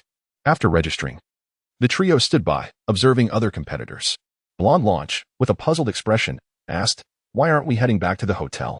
Why are we standing here?" Krillin chuckled. "We're waiting for Goku." Launch furrowed her brow, confused. "Who is Goku?" Yamcha stared at her in astonishment. "Launch, you don't know Goku?" Launch tilted her head, looking bewildered. "Should I know him? Is he famous?" Krillin laughed uncontrollably. "Of course. Goku was the champion of the last World Martial Arts Tournament." Launch raised an eyebrow. "Oh, that impressive? What does he look like?" Yamcha scratched his head. Considering you've always been at Kame House, it seems you really haven't seen Goku." Crossing her arms, Launch pouted. I'll wait until he arrives. If he is not handsome, I'm not interested." Krillin and Yamcha exchanged glances, unable to contain their laughter. "Haha, when Goku arrives, don't be too shocked." Old turtle, still alive, are you?" A tall, thin old man, wearing a black top hat and a green martial arts uniform, approached with a cold smirk, flanked by two younger men, one tall with 3 eyes, arms crossed, exuding disdain. The other, short and pale with rosy circles on his cheeks, appeared innocent yet formidable. The Crane Hermit, Tien, and Kairatsu made their grand entrance. "Ha, old turtle. After all these years, you're still dragging your useless disciples to the tournament?" Master Roshi, unfazed, adjusted his sunglasses, smirking. "Oh, isn't this the bald crane?" What brings you here? Surely not to pick up the pieces for your students? The crane hermit's expression darkened, scoffing. Old turtle, this time I've brought true experts. Any one of them could crush your disciples to dust. Master Rashi laughed heartily. Is that so? I hope they're not like you. Great at boasting, but weak in action. At this moment, Tien crossed his arms, his cold gaze sweeping over Krillin and Yamcha, a smirk of disdain on his lips. Humph, is this the prowess of the Kame school? Truly, as my master described, it's hardly worth mentioning. Krillin frowned, his eyes narrowing. What do you mean? Do you look down on me? Tien chuckled derisively. I'm not targeting you. I'm saying you're all worthless. Any one of us from the Crane School could easily sweep you aside. Yamcha stepped forward, glaring angrily. Don't get too arrogant. I will personally defeat you at the tournament. Tien scoffed, raising a finger mockingly before Yamcha. Heh, I could dispose of you with just one finger. Yamcha's fury flared. Just wait and see. Don't be too cocky. Kaiatsu, standing quietly nearby, suddenly raised his hand, displaying an innocent smile. Tien, don't bully them. They look quite weak. Krillin, did this guy just directly call us weak? Upon seeing Tien, Launch's eyes sparkled, and she dramatically covered her face. Oh my, this three-eyed handsome fellow he's quite good-looking. Yamcha. Hearing Launch, Tien frowned slightly. Woman, I'm not interested. Blonde Launch's temper flared, and she drew her gun, aiming it at Tien. What did you say? Do you believe I'll make you withdraw before the tournament? Krillin. Sister Launch, don't be impulsive. Master Rashi, noting Launch's volatile demeanor, quickly pulled her aside, awkwardly smiling. Let us just wait for Goku. We shouldn't waste too much breath on them. The crane hermit sneered, flicking his sleeve. Humph, old turtle. Let us hope your disciples don't embarrass themselves. We'll meet in the arena. After a while, a whistling sound echoed through the sky. Long time no see. Everyone looked up to see a black streak descending rapidly. Boom. Goku landed gracefully on the ground, cradling Bulma in his arms. A carefree smile illuminating his face as he gazed at the crowd. Krillin, Yamcha, and Master Rashi, upon witnessing this, were instantly filled with delight. Goku. Master Rashi's keen eyes caught sight of Bulma, and his gaze sparkled with excitement, nearly causing a nosebleed. Oh my, Bulma has become increasingly beautiful. Master Rashi was about to approach her, yearning for a few more glances, when Goku's expression suddenly darkened. He released a hint of his aura towards Master Rashi. The air thickened abruptly. An overwhelming and terrifying energy pressed down upon Master Rashi. Boom. Master Rashi's legs buckled, and he fell to the ground with a thud, drenched in sweat, his body frozen in place. Such a terrifying presence. Master Rashi felt as if the Grim Reaper was staring him down. And even breathing became a struggle. This little rascal's strength has increased again. He is not to be trifled with. Absolutely not. Master Rashi, drenched in cold sweat, awkwardly apologized. Ahem. Goku, I meant no harm at all. Goku narrowed his eyes, retracting his aura, and spoke nonchalantly. Humph, old man. Keep your eyes to yourself. Master Rashi nodded vigorously. Yes. I will not dare again. Krillin and Yamcha stood by, witnessing the entire exchange. Utterly bewildered by the events unfolding, they saw Master Rashi, who was perfectly fine, suddenly kneel down, awkwardly apologizing. Krillin, huh? Master, why are you kneeling? Yamcha, is this a way of welcoming Goku? Ha. Master Rashi's mouth twitched uncontrollably. Wiping the sweat from his forehead, he stubbornly remarked. Oh, I was merely, stretching my knees, you see? Krillin. Yamcha, what on earth is going on? Blonde-haired Launch had been intently observing Goku, initially expecting to encounter a remarkably handsome man. Instead, she discovered that Goku was merely a short little brat. Launch rolled her eyes dramatically. Her face filled with disdain as she waved her hand dismissively. TCH. Turns out he's just a little kid. I thought he was some super handsome guy. Instantly disinterested, she turned away, choosing to ignore Goku. Goku, isn't that Launch? Hey, why the sudden change of heart? Krillin quietly explained. That's Launch. She has a penchant for handsome men. Oh. Goku glanced down at his black martial arts uniform and touched his charming little face. How strange. I thought I was quite handsome. Chapter 32. Preliminaries commence. The preliminary rounds of the World Martial Arts Tournament are underway. This area, devoid of spectators, is reserved for the contestants and referees. The zone is demarcated into 4 distinct arenas, where the competitors assemble by their respective platforms, awaiting the commencement of the preliminaries. Goku, Krillin, Yamcha, and Master Rashi, who has audaciously entered under the alias Jackie Chun, find themselves assigned to separate arenas. Krillin and Yamcha are perplexed by Master Roshi's inexplicable need for disguise, but they refrain from interfering, allowing the old man to indulge in his eccentricities. Heh! The Turtle School's rabble seems to congregate. A derisive voice cuts through the air as Tien Shinhan and Kaiatsu approach. What's the matter? Cat got your tongues after a few harsh words? Krillin furrows his brow. Don't get ahead of yourself.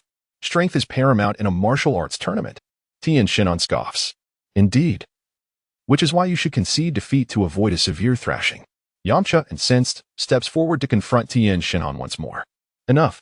Let's settle this in the arena. Spare us your empty boasts. Tien Shinhan's gaze hardens, but a subtle smile plays on his lips. Very well. I'm curious to see how long you Turtle School failures can endure. He suddenly notices Goku and Jackie Chun, Master Roshi, standing nearby, his brow furrowing in bewilderment. And who are these two? Why do they appear so dim-witted? Kaiatsu tilts his head, blinking inquisitively. Tien, I haven't encountered them either. Tien Shinhan casts a disdainful glance. Has this tournament become a haven for every Tom, Dick, and Harry? Yamcha's eyes widen, and he roars, you don't even recognize the previous champion and runner-up? Tien Shinhan is taken aback, a flicker of doubt crossing his face. What? These two buffoons? The previous champion and runner-up? He erupts in laughter. What a preposterous notion. Is this tournament a playground for children? Kaiatsu gazes at Goku and Master Roshi, a hint of uncertainty in his eyes. Tien, are they truly that formidable? Tien Shinhan dismisses the notion with a nonchalant wave. The standard of the last tournament was unremarkable at best. These two won. Huh. With that, he turns and strides away, his laughter echoing in the air. In the recreational area, bathed in sunlight and caressed by a gentle breeze, Bulma, Launch, and Puar lounge beneath a parasol, sipping chilled beverages and relishing the tranquility before the competition. Oh, the tournament hasn't even started, and I'm already concerned about Goku, Bulma sighs. Launch rolls her eyes. What's there to worry about with that kid? I'm more interested in spotting some handsome men. Puar, sprawled across the table, wags his tail. I hope Yamcha wins his match. Heh, my lovely ladies, wouldn't you agree that enjoying beverages alone under the scorching sun can be rather tedious? A sinister voice intrudes as a gaunt old man, clad in a green martial arts uniform and a tall, black hat, approaches with a smug expression. It is none other than Master Shun. Bulma casts an impatient glance. Who are you? Can't you see we're conversing? Master Shin's lips curl into a contemptuous sneer. Humph, I am the master of the Crane School. Far superior to that old turtle. Since you're content associating with the Turtle School's failures, perhaps you'd prefer my company. I possess significantly more wealth than that old coot. Bulma. Launch. Puar. A palpable silence hangs in the air for 3 agonizing seconds. Die, you lecherous old man. Launch, her hair now golden, produces a submachine gun and unleashes a torrent of gunfire. I have no need for your filthy money, you old pervert. Rat-tat-tat-tat-tat, an astonishing spectacle unfolds as Master Shun, with lightning-fast movements, intercepts every bullet in midair. He then crushes the projectiles into dust, scattering them across the ground. Launch, gripping her weapon, grinds her teeth in frustration. Damn it, that old geezer can catch bullets with his bare hands. Master Shin emits a chilling chuckle. Humph, ungrateful woman. You'll regret this. He flicks his sleeve and turns to leave. Launch seethes with rage. Damn him. If it weren't for the prohibition against killing, I'd blast him to kingdom come. That old codger is rather audacious. Perhaps I should have Goku deal with him? Bulma, twirling a strand of hair, retrieves a small scanner from her pocket and scans Master Shin's retreating figure. Beep, beep, beep, power level, 120. Bulma rolls her eyes and sneers. Is that all? I thought he was supposed to be impressive. What's that thing? What were you pointing at the bald crane? Launch inquires. Bulma proudly displays her scanner. It's a device I invented to measure a person's power level. Launch's eyes light up. Oh, what's my power level? Bulma smiles and aims the scanner at Launch. Pressing the scan button. Beep power level, 6. Bulma exclaims, wow, Launch. You're quite formidable. Launch lifts her chin, a smug expression on her face. Of course. I possess innate strength. Puar eagerly leans forward. Can you measure mine? Bulma nods and scans Puar. Beep power level, 2. Puar whimpers. I'm so weak. Bulma hands the scanner to Launch. Want to measure the others? See how powerful they are. Launch snatches the scanner, her excitement palpable. Yes, I'll see how weak these people are. Launch scans the nearby passersby. Beep power level, 1. Beep power level, 2. Beep power level, 3. Launch pouts. Humph, they're all just ordinary people. How boring. Bulma shrugs. This is the World Martial Arts Tournament. The true powerhouses are in the preliminary area. The preliminary rounds commence. A karate practitioner stands in the center of the arena, clasps his hands, and bows respectfully to Yamcha. I am a master of the Eastern Flow karate style. Allow me to showcase the true art of combat. Yamcha, arms crossed and looking bored, replies, all right, just get on with it. I'm on a tight schedule. Instead of attacking, the karate practitioner produces several thick wooden boards from an unknown source. The contestants in the waiting area frown in confusion, curious about his intentions. Yamcha watches him set up the boards, his brow twitching. What are you doing? The referee is equally bewildered. The match has started. Why are you bringing out wooden boards? Weapons are prohibited. The karate practitioner strikes a pose. Before the match, please witness my karate demonstration. Crack. The boards shatter into pieces, scattering across the arena. The contestants frown, muttering under their breath. What is he doing? Does he think this is a performance? Yamcha's face darkens. Are you here for the tournament or a street performance? The karate master puffs out his chest. These boards are incredibly sturdy, yet I can shatter them with my bare hands. This proves my strength surpasses ordinary mortals. You still have time to concede. An awkward silence descends upon the waiting area. Yamcha's lips twitch uncontrollably as he suppresses the urge to curse. Fine, since you're so confident. I'll give a performance of my own. Yamcha stretches his wrists and saunters toward the karate practitioner. Bang! Yamcha suddenly unleashed a powerful punch, striking the karateka squarely in the abdomen. The karate master's eyes widened, his complexion turned pale, and he hunched over like a shrimp, his legs trembling. Mouth agape yet unable to utter a sound. The impact sent the karateka flying off the stage, crashing heavily onto the ground, unconscious. The referee declared, Yamcha wins. Yamcha clapped his hands, stretched his neck, and gazed at the fallen karateka, a slight smirk gracing his lips as he calmly remarked, breaking boards is impressive. But it has nothing to do with fighting. The other competitors collectively gasped, silently resolving to avoid any foolish antics during the match, lest they face a dire fate. Next up, it was Krillin versus the Underground King, a towering giant, standing at 3 meters tall, with bulging muscles and an imposing physique. Strode onto the stage with heavy steps. His arms were thicker than Krillin's head, and a fierce bull tattoo adorned his chest. With each step, the platform quivered slightly. Goodness, this guy is enormous. The competitors gasped in astonishment. The Underground King laughed heartily, pointing a hand as large as a fan at Krillin with disdain, exclaiming, You expect me to compete against a little shrimp like you? Krillin rolled his eyes, retorting, Enough chit-chat, let us get started. I'd like to have lunch soon. The Underground King snorted derisively, swinging his massive fist through the air and arrogantly declaring, Little one, don't struggle. I am the Underground King. I have never lost in the black market fights or ring duels. Even professional fighters can't last more than 10 seconds against me, let alone you. Krillin rested his chin on his hand, pondering, Oh, the Underground King? That sounds quite formidable. The Underground King grinned widely, of course. In the underground ring. I am an invincible force. Krillin smiled faintly, Then you should stay underground. What brings you above ground? The other competitors erupted in laughter. The Underground King's expression darkened, and he shouted furiously, You're asking for death. With a thunderous roar, he swung his colossal fist down at Krillin. The spectators widened their eyes, thinking, If that punch connects, the little guy will surely perish. In the midst of their astonishment, Krillin raised his hand and effortlessly pinched the Underground King's fist between 2 fingers. Huh? The Underground King was bewildered, his entire arm immobilized, unable to move an inch. What is happening? Why can't I strike? Cold sweat poured down the king's face as he exerted all his strength to withdraw his fist. Yet it remained utterly still. The competitors murmured in disbelief, What kind of monster is this guy? Krillin lifted his head slightly, wearing a resigned smile. It's time to end this. With that, he suddenly kicked upward, landing a powerful blow to the Underground King's stomach. Boom. The Underground King was sent hurtling through the air, crashing off the platform and landing heavily on the ground, rendered unconscious. The referee announced, Krillin wins. Chapter 33. The Clash of Tien Shinhan and Yamcha. The scene unfolded with Tien Shinhan facing a formidable opponent, a sumo wrestler of considerable girth, weighing no less than 300 kilograms.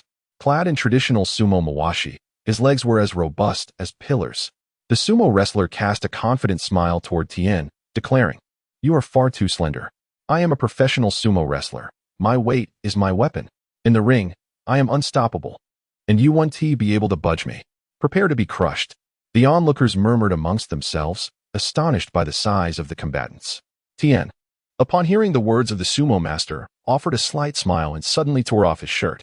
With a rip, his upper body was revealed, showcasing muscles defined like steel, with a clear 8-pack of abs visible. The spectators gasped in unison, wow. His physique is simply perfect. This is sculptural perfection. The sumo wrestler's expression shifted momentarily. Humph. No amount of muscle will help you. When it comes to weight, you are woefully outmatched. Crossing his arms, Tien replied coolly, oh, is that so? With a thunderous roar, the sumo wrestler surged forward, akin to a tank charging into battle. Humph. I am a professional. Even seasoned fighters cannot surpass my raw power. Prepare to be sent flying. Crash. The wrestler's shoulder collided violently with Tien's chest. The audience held their breath, expecting Tien to be thrust aside, but the following moment left them in disbelief. Tien stood his ground, his body unyielding. Meanwhile, the sumo wrestler's face contorted in shock. What? The impact was akin to striking an unyielding iron wall, leaving his arm numb, as if his bones had shattered. How is this possible? Tien smirked. Aren't you confident? Go on, continue. The sumo wrestler, drenched in cold sweat, stammered. No, it can't be. Are you a monster? Raising his hand slightly, Tien gently placed his fingers on the wrestler's shoulder. Boom. With a sudden burst of strength, he lifted the 300-kilogram sumo wrestler effortlessly with one hand. The crowd gasped, what? He lifted that massive man with a single hand. With a resounding thud, Tien slammed the sumo wrestler down onto the ring, causing the arena to tremble. The wrestler rolled his eyes back and fainted. The referee declared, Tien Shin'an wins. The audience was left dumbfounded, struggling to comprehend the extraordinary event that had just transpired. Incredible. His strength defies human limits. To overpower a professional sumo wrestler with a single hand. Sun Wukong versus King Kappa. How could that little rascal Wukong possibly defeat King Kappa? He is the mightiest fighter, unmatched in strength. No one can defeat him. Is King Kappa really that strong? Absolutely. Did you know? King Kappa can shatter boulders with a single punch and send elephants flying. He has boasted an undefeated streak of 99 victories in the arena. Is that true? How astonishing. As Wukong overheard the crowd lauding King Kappa, he frowned, feeling slighted that no one remembered him, the previous champion. What is going on? Am I not the last champion? Why do so few recognize me? Scratching his chin, he pondered aloud. Hello everyone. I am Sun Wukong, the champion of the last World Martial Arts Tournament. The arena fell silent. The spectators murmured, Sun Wukong? The last champion? Is that for real? Don't joke around. How could this little brat be the champion? Wait, do you remember the finals of the last tournament? I can't recall. I didn't watch the finals. Me neither. So who was the champion again? It can't possibly be this kid. Hearing this conversation, Wukong felt a wave of frustration. Hey, you martial artists didn't watch the finals? Fine, I'll introduce myself again. With a vigorous swing of his fist towards the audience, he shouted, I am Sun Wukong, the champion of the last World Martial Arts Tournament. The fighters stood in stunned silence. Boom, boom, boom. Heavy footsteps approached as a brawny, muscle-bound giant strode onto the stage. You're quite noisy, little one. Wukong tilted his head. What's the matter? Do you have a problem? King Kappa sneered. Humph. You better concede quickly, or I won't show any mercy. Wukong scratched his head, blinking innocently. Really? If you're so powerful, why didn't you win the last championship? King Kappa's expression darkened. You. From the audience, a fighter who had previously praised King Kappa shouted, Kappa, don't listen to this little brat. Just knock him out. King Kappa's face hardened as he clenched his fists, muscles bulging, and charged at Wukong. Die. He swung his colossal fist down like a wrecking ball. Wukong effortlessly sidestepped, allowing the punch to miss completely. Boom. King Kappa's fist struck the arena floor, causing the platform to tremble. Wukong casually remarked, Are you nearsighted?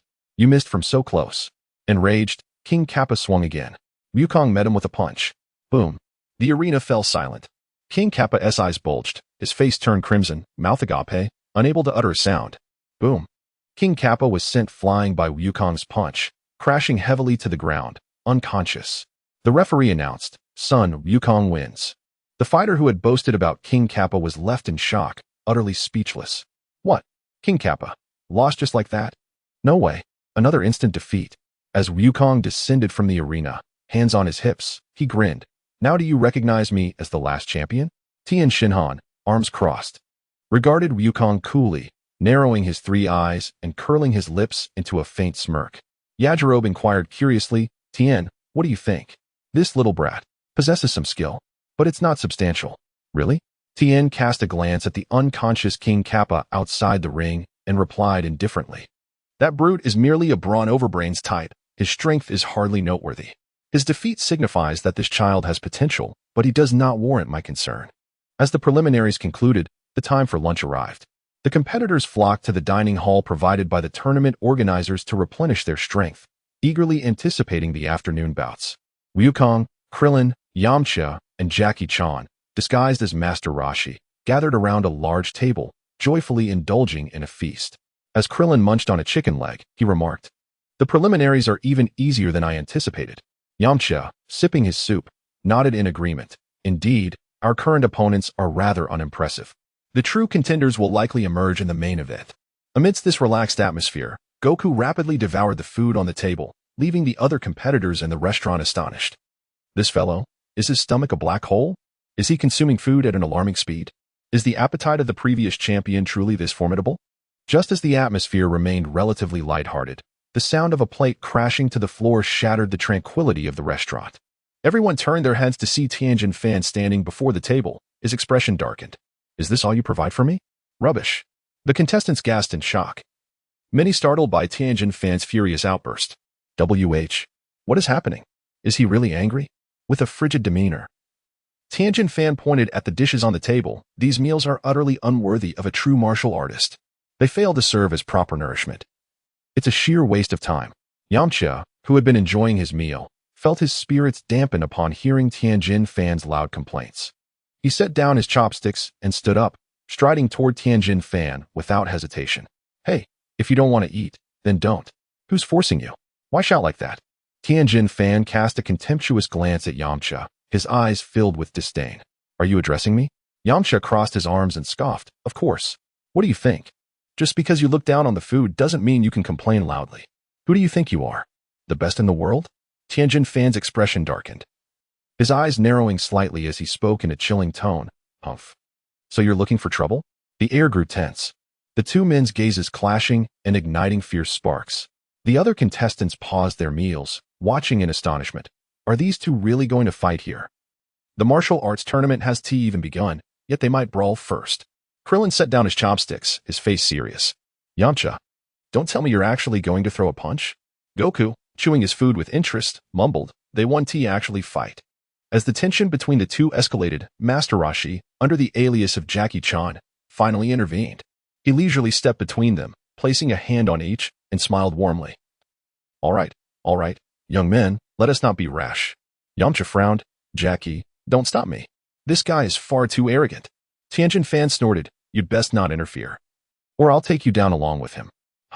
If you two wish to brawl, be reminded of one thing. The tournament has rules.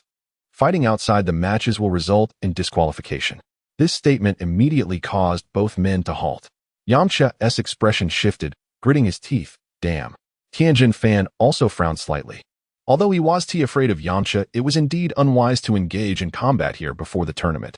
Ultimately, the two exchanged cold glances, neither speaking further, merely huffing in annoyance as they returned to their seats. Yamcha sat down, still feeling disgruntled. TCH, that guy is too arrogant. He'll get what's coming to him sooner or later. Krillin chuckled. Don't be upset. Just wait until the ring to take him down, right? Yamcha sighed, picking up his chopsticks again. Fine, let us eat first. The competition hasn't started yet. Upon returning to his seat, Tianjin Fan appeared indifferent, as though the earlier confrontation had never occurred. Dumpling whispered, Tianjin Fan, you really almost got into a fight just now. Tianjin Fan closed his eyes, coldly responding, Humph. Once we're in the ring, I shall crush them myself.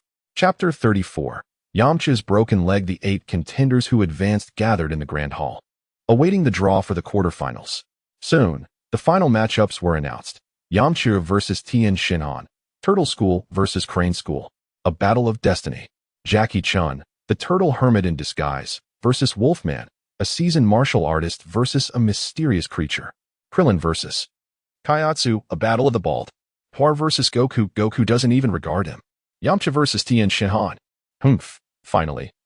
It is our turn to face each other head-on.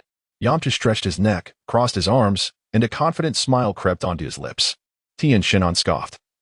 Eyeing Yamcha with disdain, you really dare to stand before me after struggling so much in the preliminaries? Yamcha's anger flared, and he glared at Tien, gritting his teeth as he retorted, Don't underestimate me. Humph. A waste is still a waste. No matter how tough you talk, you're still useless. Tien Shinhan chuckled coldly. His eyes filled with contempt. Yamcha's veins bulged with rage. The match begins. Huh. Yamcha launched a rapid flurry of punches at Tien's face and abdomen. Tien Shinhan merely smirked, effortlessly sidestepping, his footwork so precise that he dodged each strike with impeccable timing. Bang, bang, bang. Yamcha's fists grazed Tien's skin but never found their mark. Tien smirked. Is that all the speed you've got? Yamcha fumed. Damn it. Let's see how long you can keep dodging. Wham. Yamcha suddenly executed a low sweep kick. Tien lifted one leg, evading the attack, and simultaneously slammed his knee down. Bang. Yamcha's entire lower leg was brutally smashed against the arena floor. Yamcha winced in pain, swiftly rolling to his feet and creating distance, his expression grave. This guy's reaction speed is astounding. Tien looked at him with disinterest. Finished testing? Now it's my turn. Bang. Tien suddenly charged, his form lightning fast, delivering a powerful punch to Yamcha's face. Yamcha quickly raised his arms to block. But Tien's strength was terrifying. Yamcha was knocked back several meters, leaving marks on the arena floor. How can this guy be so strong? Yamcha was shocked. His arms slightly numb. Tien closed in again, unleashing a barrage of punches like a storm. Bang, bang, bang, bang. Yamcha desperately retreated, struggling to evade Tien's relentless assault, but still took a punch to the shoulder. Ugh. Yamcha was flung sideways, tumbling through the air, barely stabilizing himself before landing awkwardly. Tien's lips curled into a smirk as he coldly remarked, You dodged fairly well, but at this level, you might as well go home and drink milk. Bastard.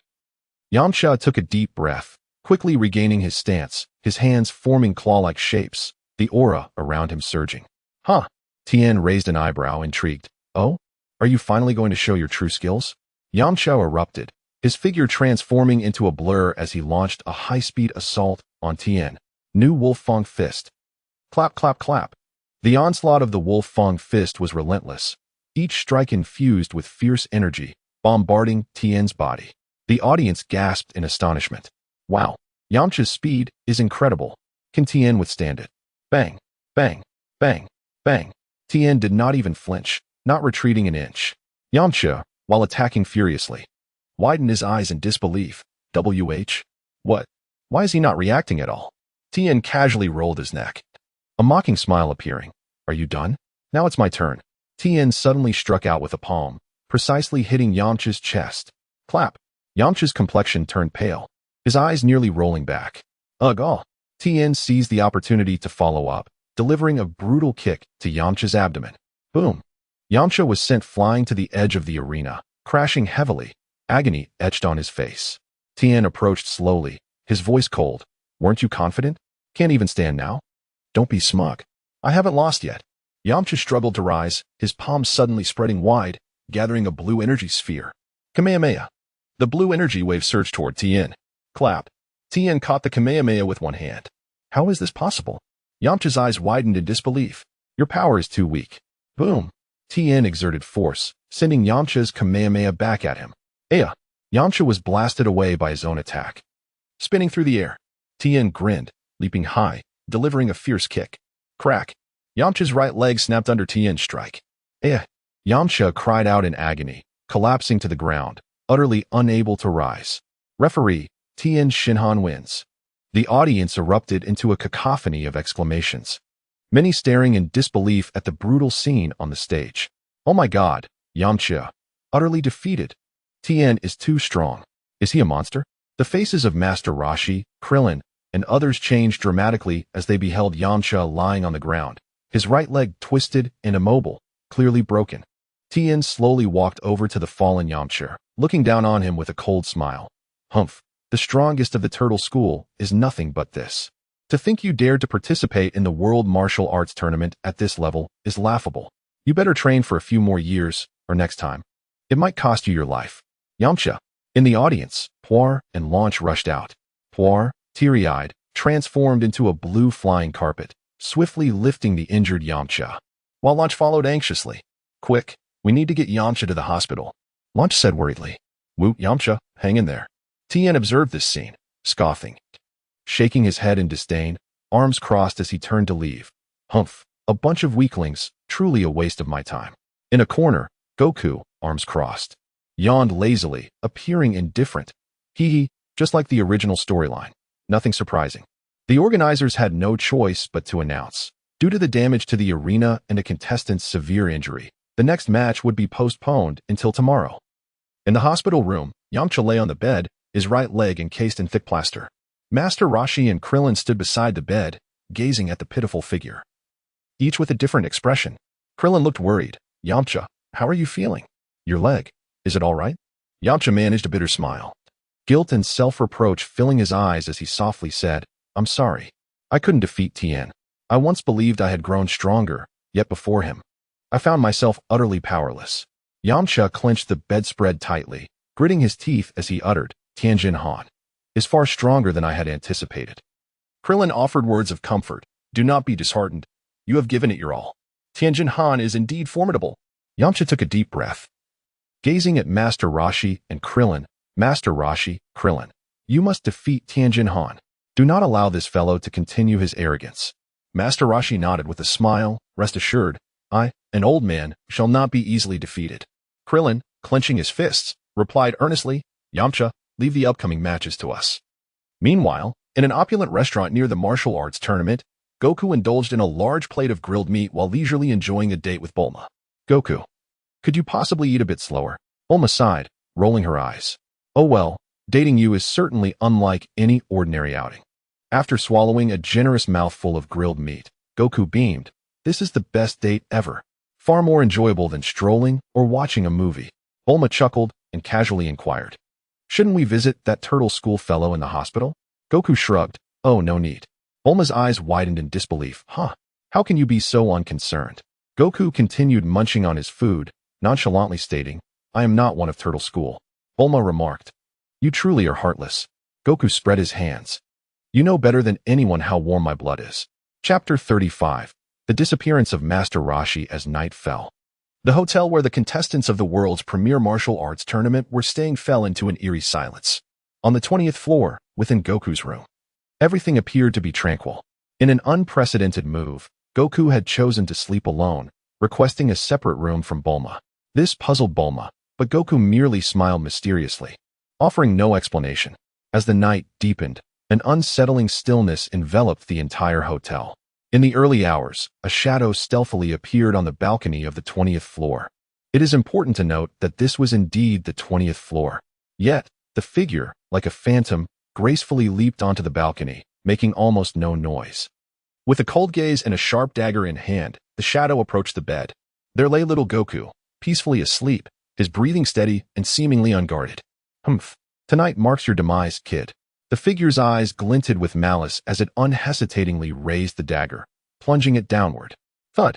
The dagger struck the mattress with force, sinking deep into it. But on the bed, Goku had vanished. Oh no! Master Roshi sensed something was amiss.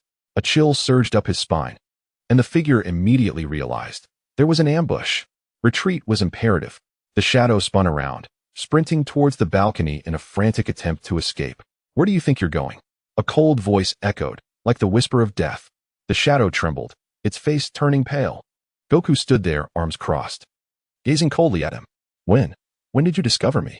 Goku smirked slightly, revealing a hint of sarcasm. "Because I know the script, Master Roshi." "Master Roshi? You, how did you recognize me?" His expression twisted, a mix of rage and fear. But this was no time for surprise. Master Roshi instantly summoned his energy, charging towards the balcony. "Get away from me. You won't escape." Goku's figure flickered, instantly appearing behind Master Roshi, gripping his shoulder tightly. Damn it! Master Roshi struggled furiously, but could not break free. Goku snorted coldly, exerting his strength, and hurled Master Roshi skyward. Whoosh! Master Roshi's body was flung thousands of meters into the air, soaring towards the clouds in the night sky. Ah! As he tumbled through the air, Master Roshi's expression changed drastically, panic overtaking him. Damn it! How can this brat possess such strength? Goku raised a hand, gathering a dazzling blue-white energy wave in his palm. You came to assassinate me, so be prepared for death. Farewell. Boom. An unremarkable energy wave shot into the sky, striking Master Roshi midair with precision. He had no time to escape, his body immediately engulfed by the energy wave. Ah! Boom! A massive explosion lit up the night sky, casting flames that illuminated the entire city. Master Roshi, utterly reduced to ashes. Humph, truly unwise.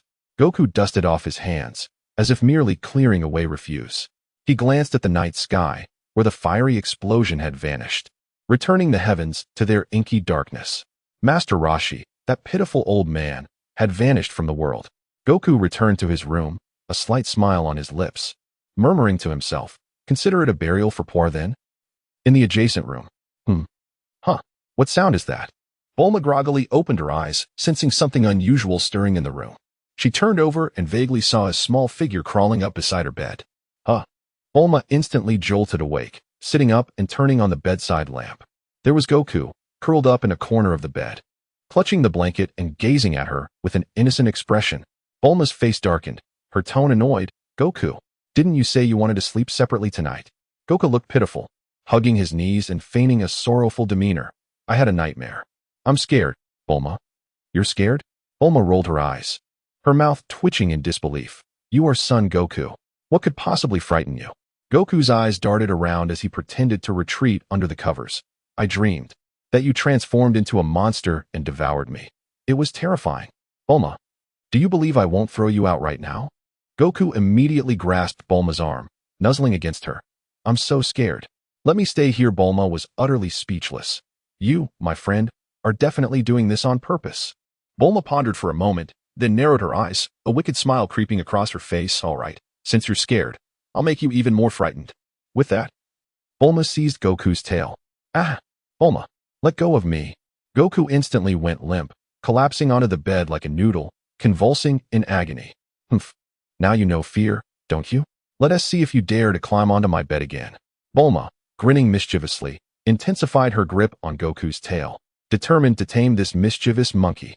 Just as Bulma was reveling in her triumph. Just kidding. Whoosh. Goku suddenly sprang up, unleashing his power and bouncing around like a wild monkey. Bulma gasped in shock. Bang. Goku lunged at Bulma, pinning her down. His hands pressed against the bed, a devilish grin on his face. Bulma, you are too naive. My tail has been trained long ago. No matter how you grab it, it won't work. Bulma found herself completely pinned down by Goku, unable to move, her face flushing crimson. Hey, Son Goku, you're suffocating me. Get off me. Goku showed no urgency to comply. Instead, he grinned mischievously.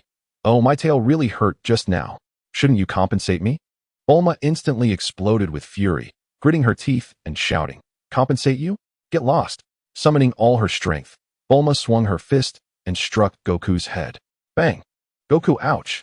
Seizing the opportunity while Goku was momentarily stunned, Bulma quickly broke free and kicked him off the bed. Bang! Goku rolled on the floor, rubbing his head with a pout. Bulma clutched her pillow, fuming of, let us see if you dare to feign innocence again. Goku lay on the floor, scratching the back of his head. It felt quite comfortable lying down just now. Morning dawned, and contestants began to rise, preparing for another day of competition. Tianjin on! Tianjin on! A frantic voice echoed down the corridor as Jiaozi knocked urgently on Tianjin Han's door, his face filled with anxiety. Open up. Something has happened. What is it? Tianjin Han, frowning, approached the door, sleepily opening it. What is going on? Jiaozi, nearly in tears, his face a mask of panic. Tianjin Han. Master is missing. Tianjin Han's heart sank. What did you say? Jiaozi hurriedly explained. I just want to find Master, but there was no one in the room. I waited for a long time. Yet Master has not returned. Tianjin Fan's countenance suddenly darkened, and a multitude of unsettling premonitions surged forth. The two immediately commenced their search for the whereabouts of Master Crane. Upon inspecting Master Crane's quarters, they discovered the bed devoid of any warmth, clearly indicating that he had not rested there the previous night. His belongings, garments, and shoes remained, signifying that he had not departed of his own volition. Master had not returned to his room last night. Tianjin Fan's heartbeat quickened. His expression grew increasingly grave. and his mind was flooded with recollections of the previous evening. Master Crane had stealthily exited the hotel. He had silently followed, only to lose track of him at a critical moment. And then, he had not been seen again.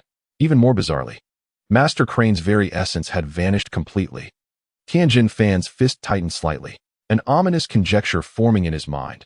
Could it be that the explosive light from last night signified Master S' fate? Zhaozi, observing Tianjin Fan's increasingly distressed demeanor, could not help but ask anxiously, Tianjin Fan, what is the matter? Have you recalled something? Tianjin Fan paused in silence, inhaled deeply, and murmured, Master may not return. Zhaozi was taken aback. Huh? What do you mean? Tianjin Fan remained silent, his gaze darkly fixated on the distant heavens, a chilling hypothesis taking root within his heart. Chapter 36. Clever Tactics of Klin against Dumpling. Ladies and gentlemen, we now commence the second match of the quarterfinals. The host stands in the center of the arena, brandishing a microphone with fervent enthusiasm. Jackie Chan versus Werewolf. The audience erupts into cheers. A towering werewolf, covered in brown fur, strides onto the stage. Ha ha ha, it's finally my turn to shine. The werewolf extends its sharp claws, baring its fangs, and haughtily declares, You, old man, are no match for me. You might as well concede now, or I want to show mercy later. The crowd gasps in shock. The werewolf's words make many anxious for Jackie Chan. This beast is quite arrogant. However, Jackie Chan is the previous runner-up. Surely, he will not fall easily. With a leisurely gait, Jackie steps onto the stage, exuding calmness. He stretches lazily, seemingly indifferent to the contest. Young people are too impetuous. It won't do, he muses. In a competition, one must maintain composure. I may be old and weary, but I can't be intimidated so easily. The werewolf furrows its brow, feeling disrespected. And anger surges within. You fool. Since you take this lightly, I'll show you my true power. The match begins. Awoo! The werewolf leaps forward, claws slicing through the air, aiming for Jackie's head. Die, old man. Jackie nonchalantly scratches his head, slightly shifting his body, effortlessly evading the werewolf's strike. Smack!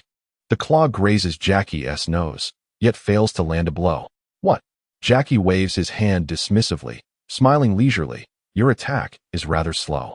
Fuming, the werewolf unleashes another frantic barrage of strikes. Bang! Bang! Bang! Jackie dances around with grace, light on his feet, as if performing a ballet. The audience gasps in awe. Wow! Jackie's agility is astounding. This speed is hardly what one would expect from an old man. After a flurry of attacks, the werewolf is panting, while Jackie remains utterly unfazed. Jackie sighs, Young man, your punches are too wild. Your fundamentals are lacking. The werewolf roars in frustration. Damn it. How long will you keep dodging? Jackie smiles slightly. All right, it's my turn now. Suddenly, he plants his foot and appears before the werewolf in an instant. Bang! Jackie throws a single punch, striking the werewolf squarely in the abdomen. The werewolf's eyes bulge as it is sent flying, crashing heavily to the ground outside the ring, completely unconscious. The werewolf is out of bounds. The victor, Jackie Chan. The audience is left in stunned silence, only to erupt in enthusiastic cheers. Wow! Incredible!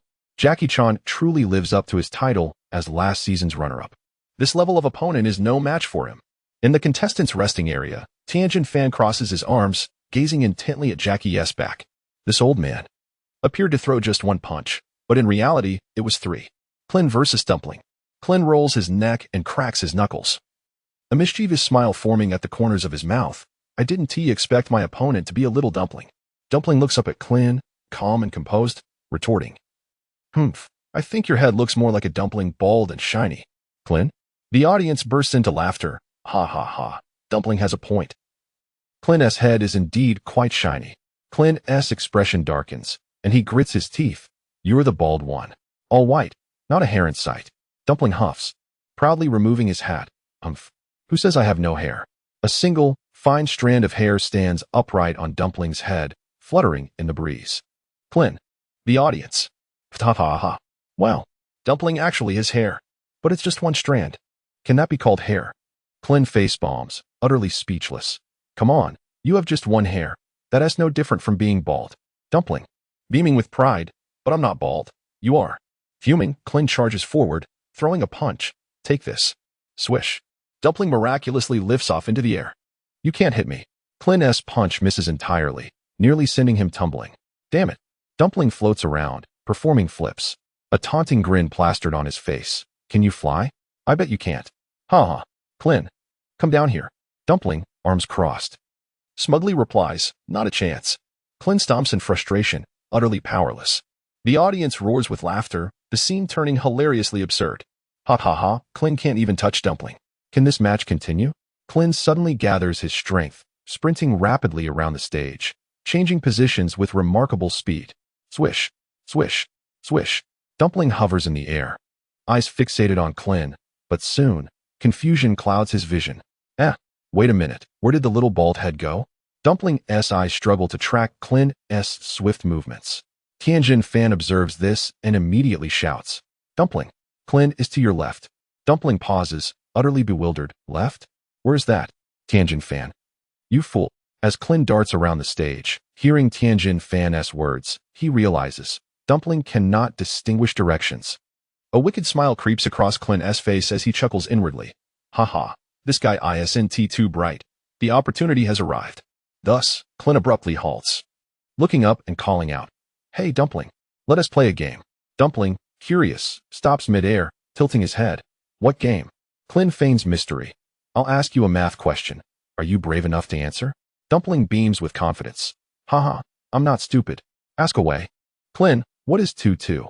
Dumpling freezes for a moment, then looks down, counting on his fingers. 2-2. Equals, let me think. 1, 2, 3, 4. Tianjin Fan watches from outside the ring, his expression darkening as he yells, Dumpling, don't fall for it. However, Dumpling is completely immersed in his arithmetic world, oblivious to Tianjin Fan's shouts. Clint's eyes flash as he suddenly leaps. Dumpling snaps back to reality. Little bald head, you're trying to trick me. Dumpling extends his hands, unleashing an invisible wave of psychic energy. Clint suddenly clutches his stomach, his face turning pale. What is this? Clint feels a sharp pain in his abdomen as if cursed. Drenched in sweat, collapsing to the ground. Dumpling grins triumphantly. My psychic power is quite formidable. It'll leave you unable to stand. Damn. This psychic ability is impossible to escape. Am I going to lose? No. There must be a way. A flash of inspiration strikes Clint. Hey, Dumpling. Clint gasps, shouting. Dumpling, full of pride, laughs. Haha, little bald head. Are you about to concede? Clint wears a peculiar smile. No. I want to ask you another math question. Dumpling pauses. Another math question? Clint nods. Yes. This one is a bit harder. Are you brave enough to answer? Jiaozi's eyes sparkled with excitement. Haha, of course I dare. Ask away. Clint, what is 5 plus 5? Jiaozi immediately bowed his head, counting on his fingers. 5 plus 5. Let me see. Tianjin Fan, watching from the sidelines, nearly erupted in frustration. Jiaozi, don't fall for it. Clint suddenly broke free and lunged forward. Bang! A powerful punch struck Jiaozi's abdomen. Jiaozi's pupils dilated. Wah! Boom! Jiaozi was sent flying by Clint's punch, tumbling off the platform and crashing heavily to the ground. The referee rushed onto the stage, announcing loudly, Jiaozi is out of bounds. The winner is Clint. The audience fell silent for a few seconds before erupting in laughter and cheers. Ha ha ha, Clint is so cunning. Jiaozi is so foolish. Falling for arithmetic tricks repeatedly. Clint, hands on his hips, laughed heartily. Intelligence is also a part of combat power. Jiaozi lay on the ground, bewildered. But what does 5 plus 5 really equal? Tianjin Fan covered his face. I don't know this guy. Clint approached Jiaozi, arms crossed. A smug smile plastered across his face. Hey, bald head, 5 plus 5 equals 10. Have you figured it out yet? Jiaozi blinked, momentarily stunned. Wait a minute. I'm still calculating. 1, 2, 3, 4, 5. Plus 1, 2, 3, 4, 5. Clint. Tianjin Fan.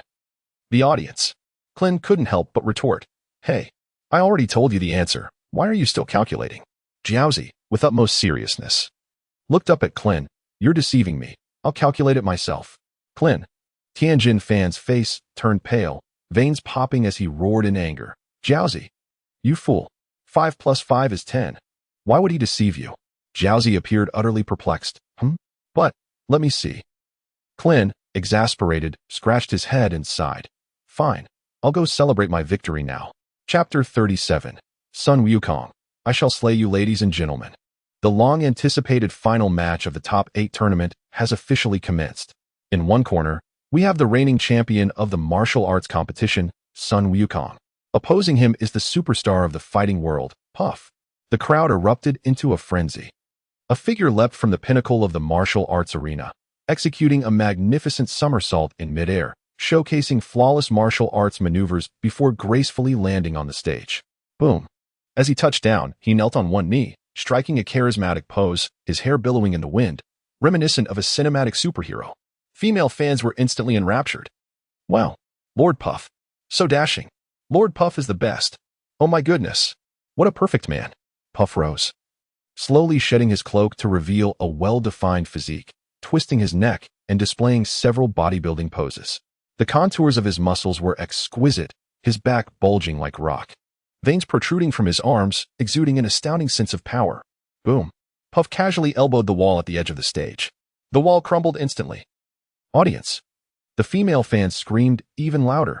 Wow, Lord Puff is so strong. This is the allure of manhood. Puff smirked, turning to Wukong with confidence. Kid, have you ever seen such perfect muscles? After his display, Puff expected Wukong to be awestruck or terrified. However, Wukong crossed his arms, lazily yawning. Ugh, so boring. Puff. Wukong scratched his nose and nonchalantly remarked, Are you going to fight or just pose? I'm about to fall asleep here. Puff. The audience. Wukong. Beat him up. Bulma shouted, hands on her hips, directing her voice toward the stage. Upon hearing Bulma, Wukong grinned. All right. Puff assumed a fighting stance, preparing to launch a fierce attack. Boom. Wukong delivered a kick. The speed of this kick was beyond the naked eye to comprehend. Bang! Puff's body arched backward, propelled into the air. Whoosh! A fleeting shadow sliced through the sky, with Puff soaring like a rocket, vanishing into a minuscule black dot on the horizon. The audience. Bulma. Did it end just after I shouted? Host. I haven't even begun to commentate. Tien. The power of that guy. The martial arts arena fell into a silence so profound that one could hear a pin drop. Wukong clapped his hands. As if he had accomplished a trivial task, turning to the host, he lazily stated, Host, hurry up and declare me the winner. Host. Eh? Huh? Puff. He has vanished. Wukong nodded. Indeed, he flew far away. He shouldn't be coming back. The entire crowd. The audience, who had just been fervently cheering for Puff, now stood frozen in disbelief. Puff just flew away like that. I merely blinked, and the match concluded? What was that speed? I couldn't even see clearly. Sun Wukong is terrifying. Tien stared intently at Wukong, waves of turmoil surging within him. That kicks power. I could do that too. But I could never do it with such ease and grace. Tien suddenly realized that Sun Wukong might be far more formidable than he had imagined. Puff is disqualified. The victor, Sun Wukong. The entire arena. Silence. JPG, Bulma face-bombed, exasperated. Wukong, you're excessively ruthless. Wukong shrugged. I won't allow anyone to outshine me. Krillin. I suddenly feel a bit sympathetic for Puff. Ladies and gentlemen, the exhilarating moment has arrived. After an intense top 8 tournament, the final 4 contenders advancing to the semifinals are Tien, Jackie Chan, Kame Sennin S. alias Krillin, Sun Wukong. Now, we shall proceed with the draw for the semifinals. The drawing ceremony. Fate Duel. The 4 contestants stood at the center of the stage as the host produced a drawing tube, allowing them to draw their numbers in turn. Krillin clasped his hands, murmuring, Please, don't let me face Wukong. Wukong lazily scratched his head. Whatever, I'm going to win anyway. Tien crossed his arms, his sharp gaze fixed on Wukong, still pondering the might of that previous kick. Jackie Chan, Kame Sennin S. alias, calmly stroked his beard. I'll just observe the situation. The first semifinal match, Tien versus Jackie Chan.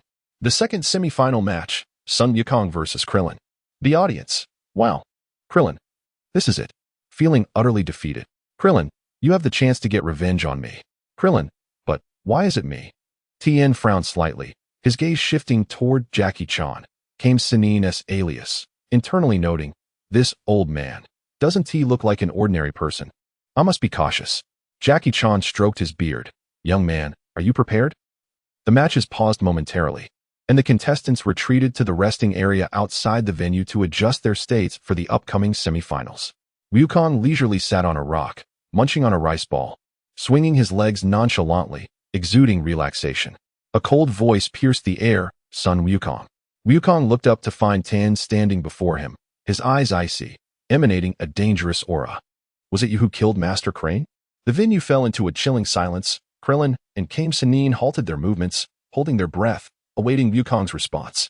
Wukong casually chewed on his rice ball, showing no signs of tension, and replied nonchalantly, "Yeah." Tien's pupils constricted sharply, his heart momentarily halting. "What?" Wukong continued nonchalantly. "I killed Tao Pai Pai, and Master Crane came seeking revenge, but I turned the tables on him. It was that simple." Tien trembled violently, his expression shifting entirely. "Master is gone?" Wukong wiped his mouth nonchalantly, stating, "Indeed, last night he had a knife attempting to assassinate me, but I caught him. Since he wanted to kill me, I sent him off first." Tien, "The grudge of killing a master cannot be tolerated. Son Wukong, I shall slay you." Tien's body began to tremble, his fists clenched tightly, nails nearly piercing his palms. Seeing Tien quaking with fury, Wukong lazily stretched. "If you want revenge, feel free to give it a try. But I'll warn you in advance, you'll meet the same fate as Master Crane." Tien gritted his teeth, flames of rage igniting in his eyes, veins bulging on his forehead, breathing heavily. Krillin sensed the atmosphere was amiss and quickly stood up, nervously watching Tien. The turtle hermit squinted his eyes and whispered, "Tianjin Fan, it would be wise for you not to act recklessly here." Tianjin Fan inhaled deeply, ultimately refraining from impulsively striking, yet the murderous intent in his gaze was unmistakable. "No, I must not be rash. At the World Martial Arts Tournament, I shall defeat you honorably and make you pay the price." Goku lazily rolled his eyes. "Oh." Tianjin Fan cast a lingering glance at Goku before turning to leave. The turtle hermit and Krillin stealthily approached, exchanging a glance filled with profound confusion and unease.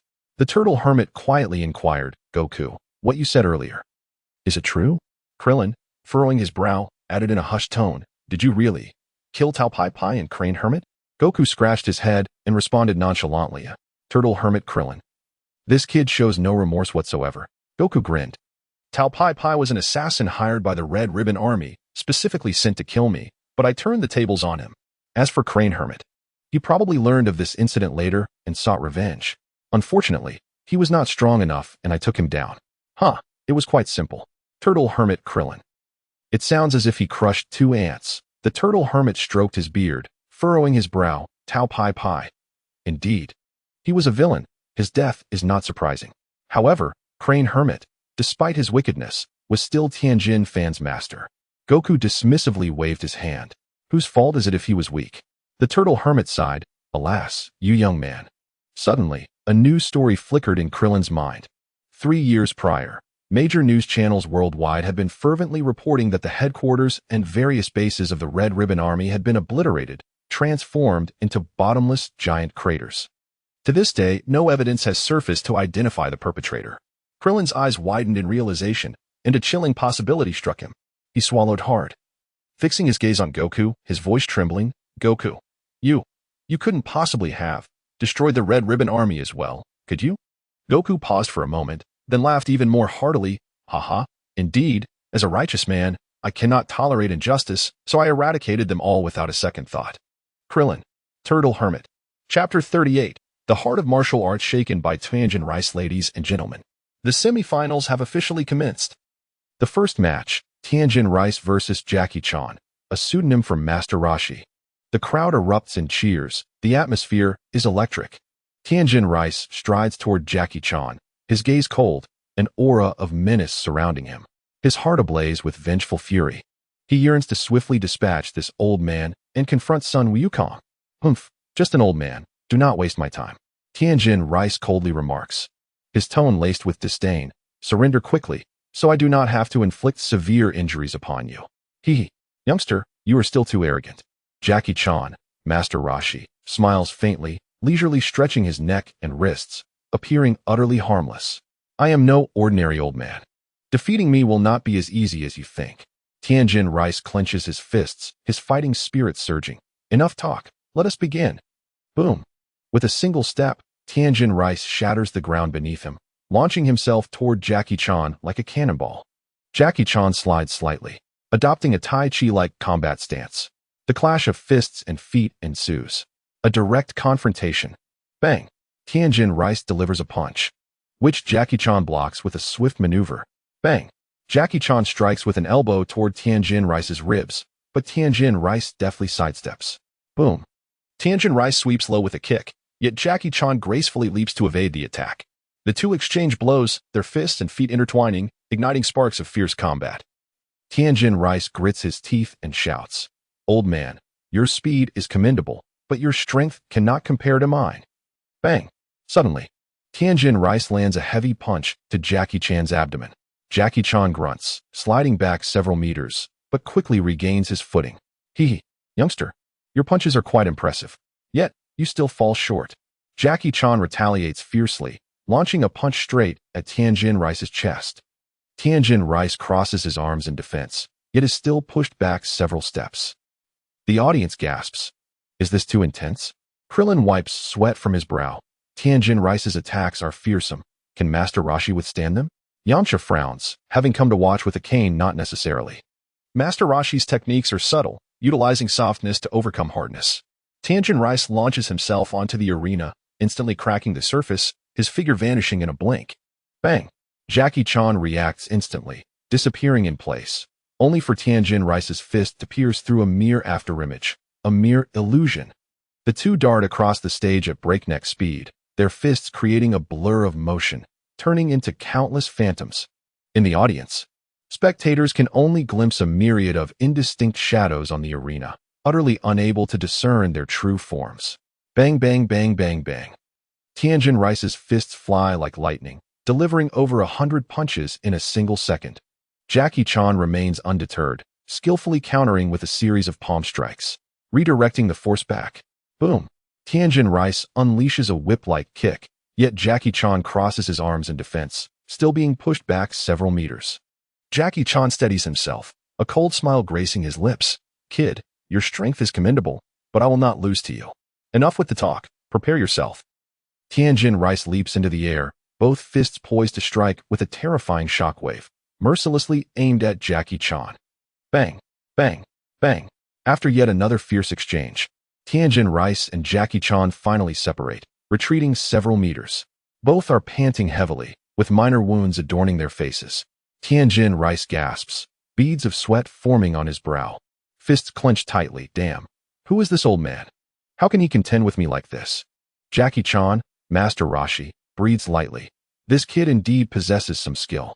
Tianjin Rice snorts, preparing to charge once more. Suddenly, Jackie Chan grips his own shirt and removes it. Whoosh! Stripped of his clothing, Jackie Chan reveals a skeletal physique. The audience. Tianjin Rice. Is this old man serious? Furrowing his brow, Tianjin Rice, despite perceiving Jackie Chan's frail appearance, dares not let his guard down. He charges forward, attempting to overpower Jackie Chan with brute strength. Jackie Chan, unwilling to yield, ensnares Tianjin Rice, and in an instant, they are locked in a struggle of strength. Akin to a wrestling match, the two grapple fiercely, muscles taut, veins bulging, the arena creaking under their combined weight. Bang, bang, bang. Tianjin Rice and Jackie Chan lock each other's throats, countering and throwing each other, the battle intensifying, resembling a brutal grappling match. The audience watches in awe. What kind of competition is this? Why has it devolved into wrestling? Are these two truly serious? Tianjin Rice grits his teeth, muscles surging with power as he attempts to subdue Jackie Chan. Jackie Chan employs soft techniques, skillfully escaping Tianjin Rice's grasp and instantly countering. Foreheads pressed together, neither yielding, muscles intertwined, sweat flying everywhere. Bang! Ultimately, their foreheads collide with a resounding thud. Boom! The impact reverberates through the arena. Hiss! Tianjin Rice and Jackie Chan finally separate, retreating several meters, cradling their foreheads, panting heavily. Jackie Chan rubs his forehead, slowly raising his gaze to Tianjin Rice, a faint smile gracing his lips. Kid, your strength is impressive. Tianjin Rice's face darkens, glaring fiercely at Jackie Chan, yet his heart is shaken. This old man, despite his frail stature, can withstand my might for so long. Jackie Chan lightly shakes his wrist, suddenly shifting from combat mode, his tone becoming profound and resonant. Tianjin Rice, you are fixated on brute strength. But do you truly comprehend the essence of martial arts? Tianjin Rice. What do you mean?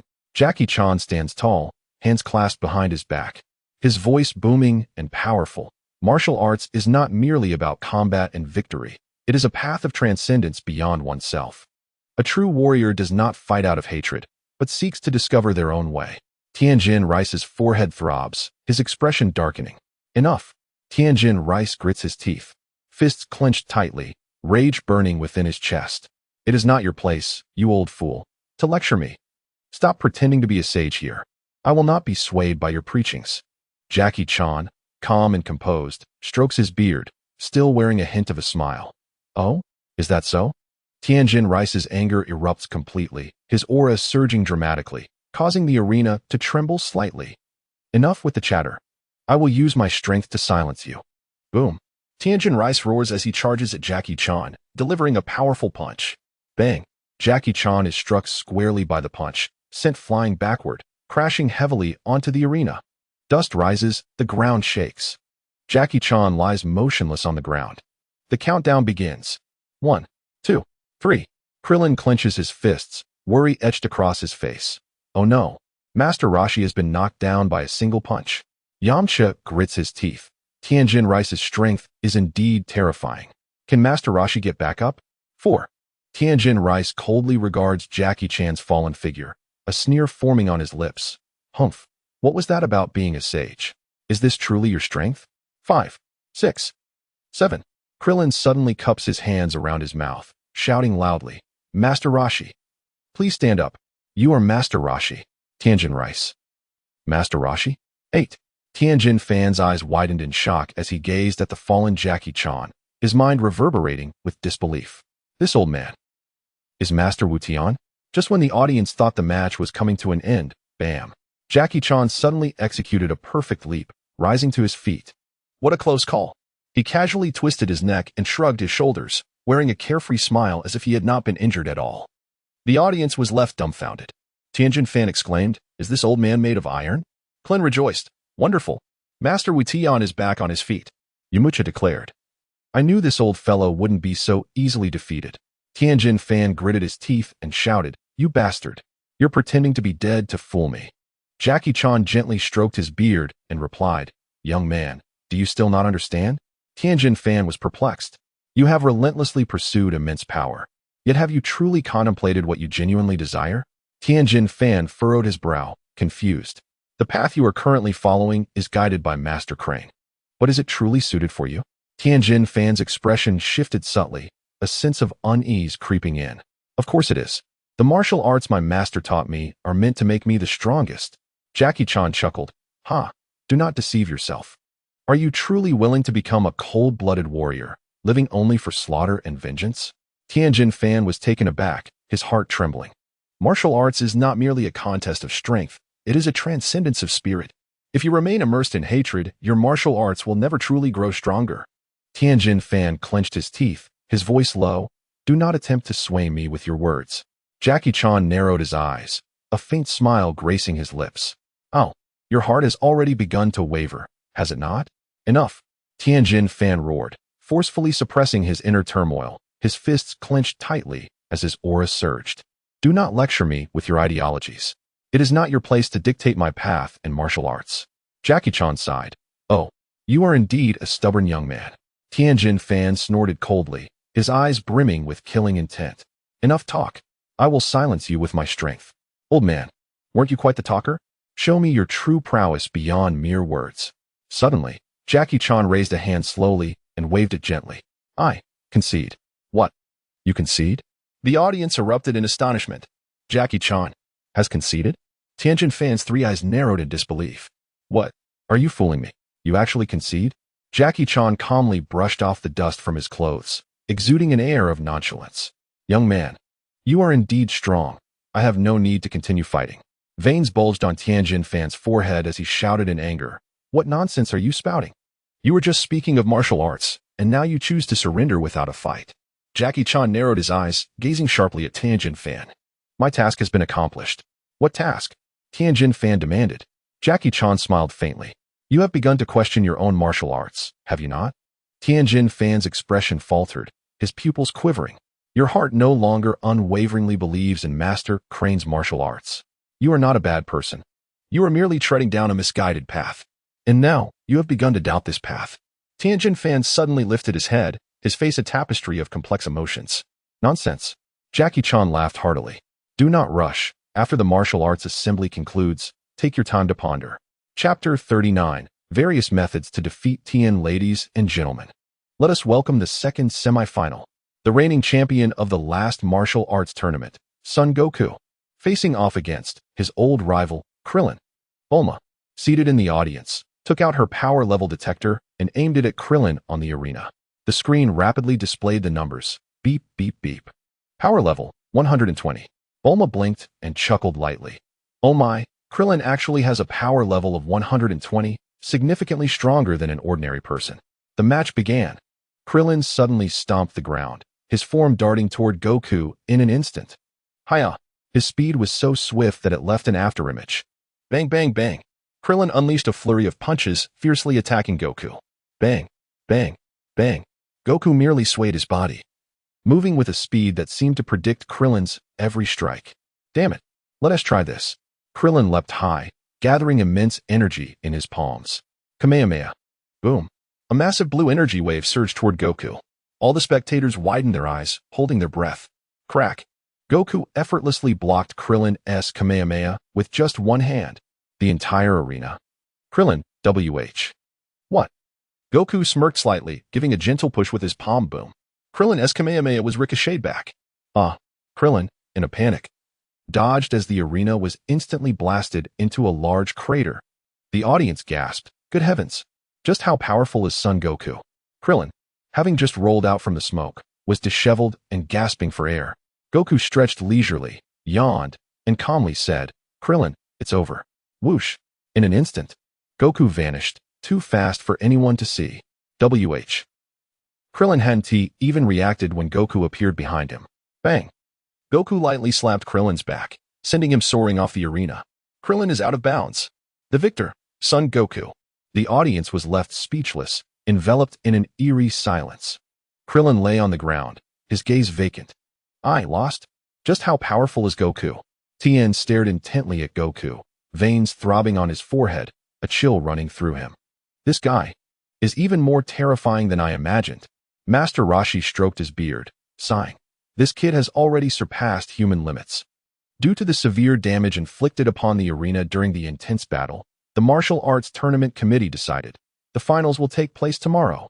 Goku stretched, glancing at Bulma. The arena is ruined. There's nothing more to do today. Let us head back. Bulma nodded. All right, let us return to the hotel to rest. And tomorrow I'll watch you send that arrogant Tien flying. Tien and Kaiatsu returned to their hotel as well.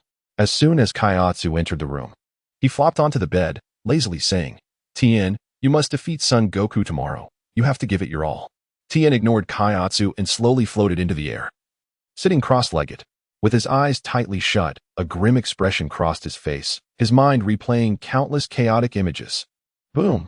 Master Crane was struck by Goku's energy wave, his body instantly exploding into fireworks in the night sky. Tien furrowed his brow, his body trembling slightly. Master. Young man, your heart has begun to waver, hasn't it? Suddenly, Master Roshi's voice echoed in his mind. The martial arts path is not for slaughter and hatred, but for transcending oneself. Tien's expression darkened further, alternating between the tragic scene of Master Crane's demise and Master Roshi's words. His heart was engulfed in extreme turmoil. Am I fighting for revenge? Or to become stronger? Tien's breaths grew more rapid, his brow furrowed tightly, his inner conflict reaching its peak. Beneath the night sky, Goku and Bulma lay side by side on the hotel bed. Neither had any desire to sleep, eagerly discussing how to torment Tien tomorrow. Bulma twirled her fingers mischievously. Grinning, Goku, I think you shouldn't defeat Tien too quickly. Let the audience enjoy it a bit more. How about giving him a little surprise? Goku blinked. What good idea do you have? Bulma's eyes twinkled as she suddenly laughed slyly. You could pull down his pants on the arena, Goku. That is too cruel. Tien would go insane. Bulma clutched her stomach, laughing uproariously. That is the point. Just imagine, with so many spectators. If he stands on the arena bare-bottomed, wouldn't he faint from anger? I think this idea is worth considering. Goku's eyes lit up. Continuing, in that case, I'll add some flair. For instance, Trick 1.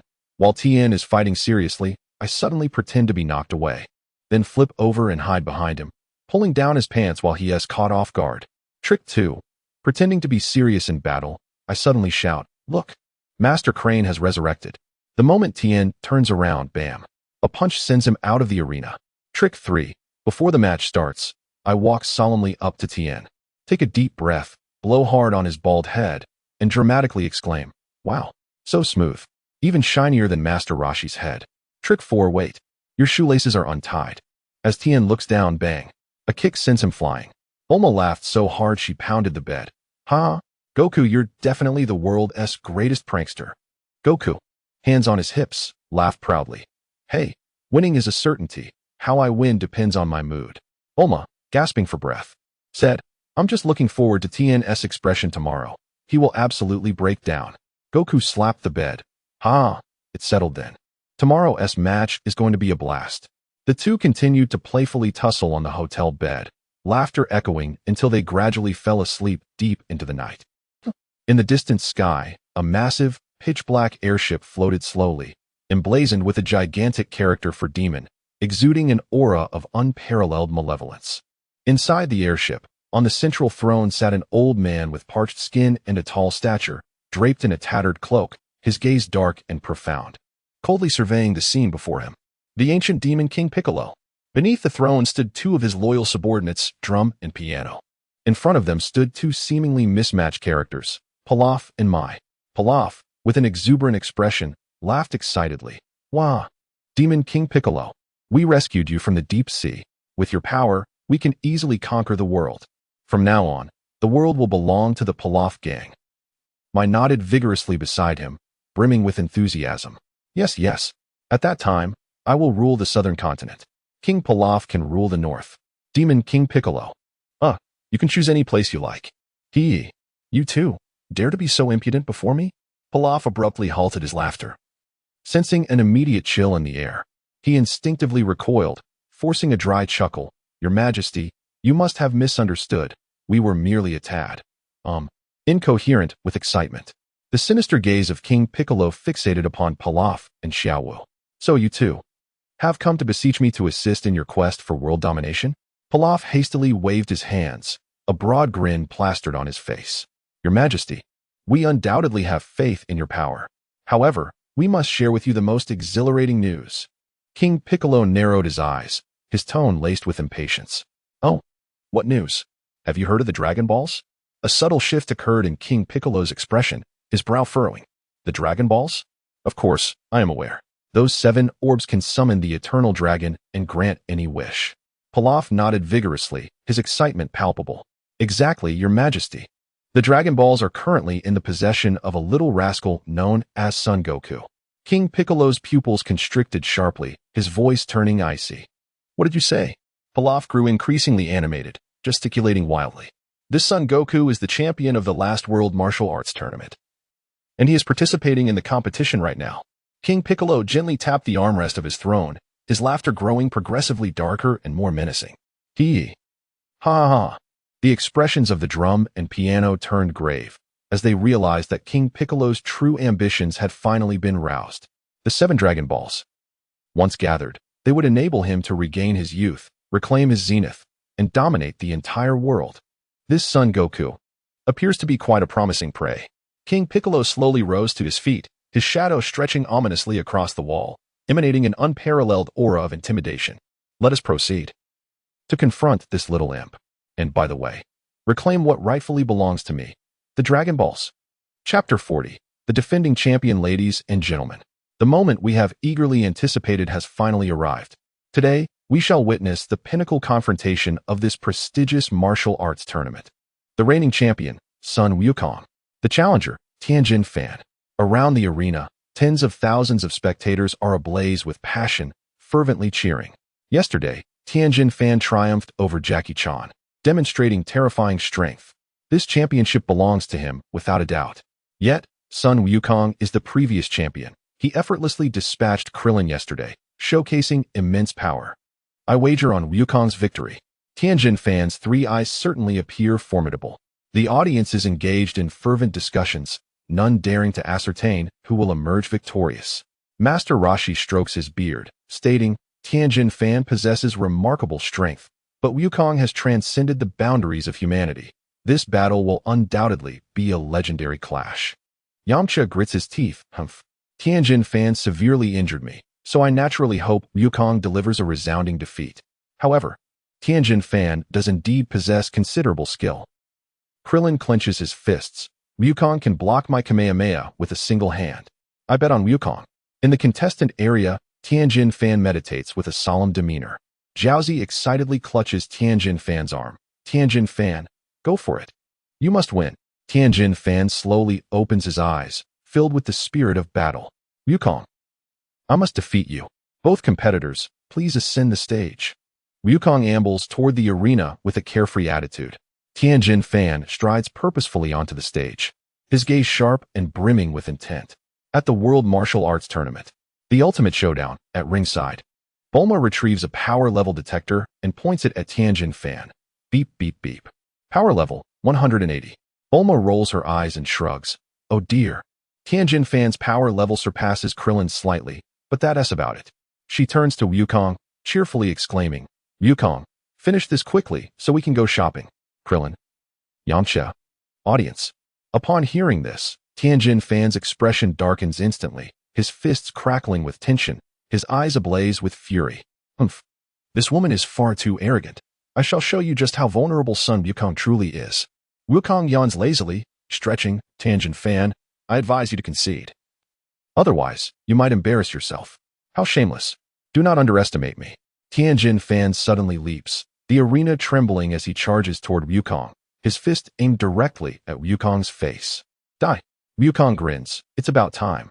Tianjin fan's fist, imbued with ferocious energy, seems poised to strike Wukong. Bang.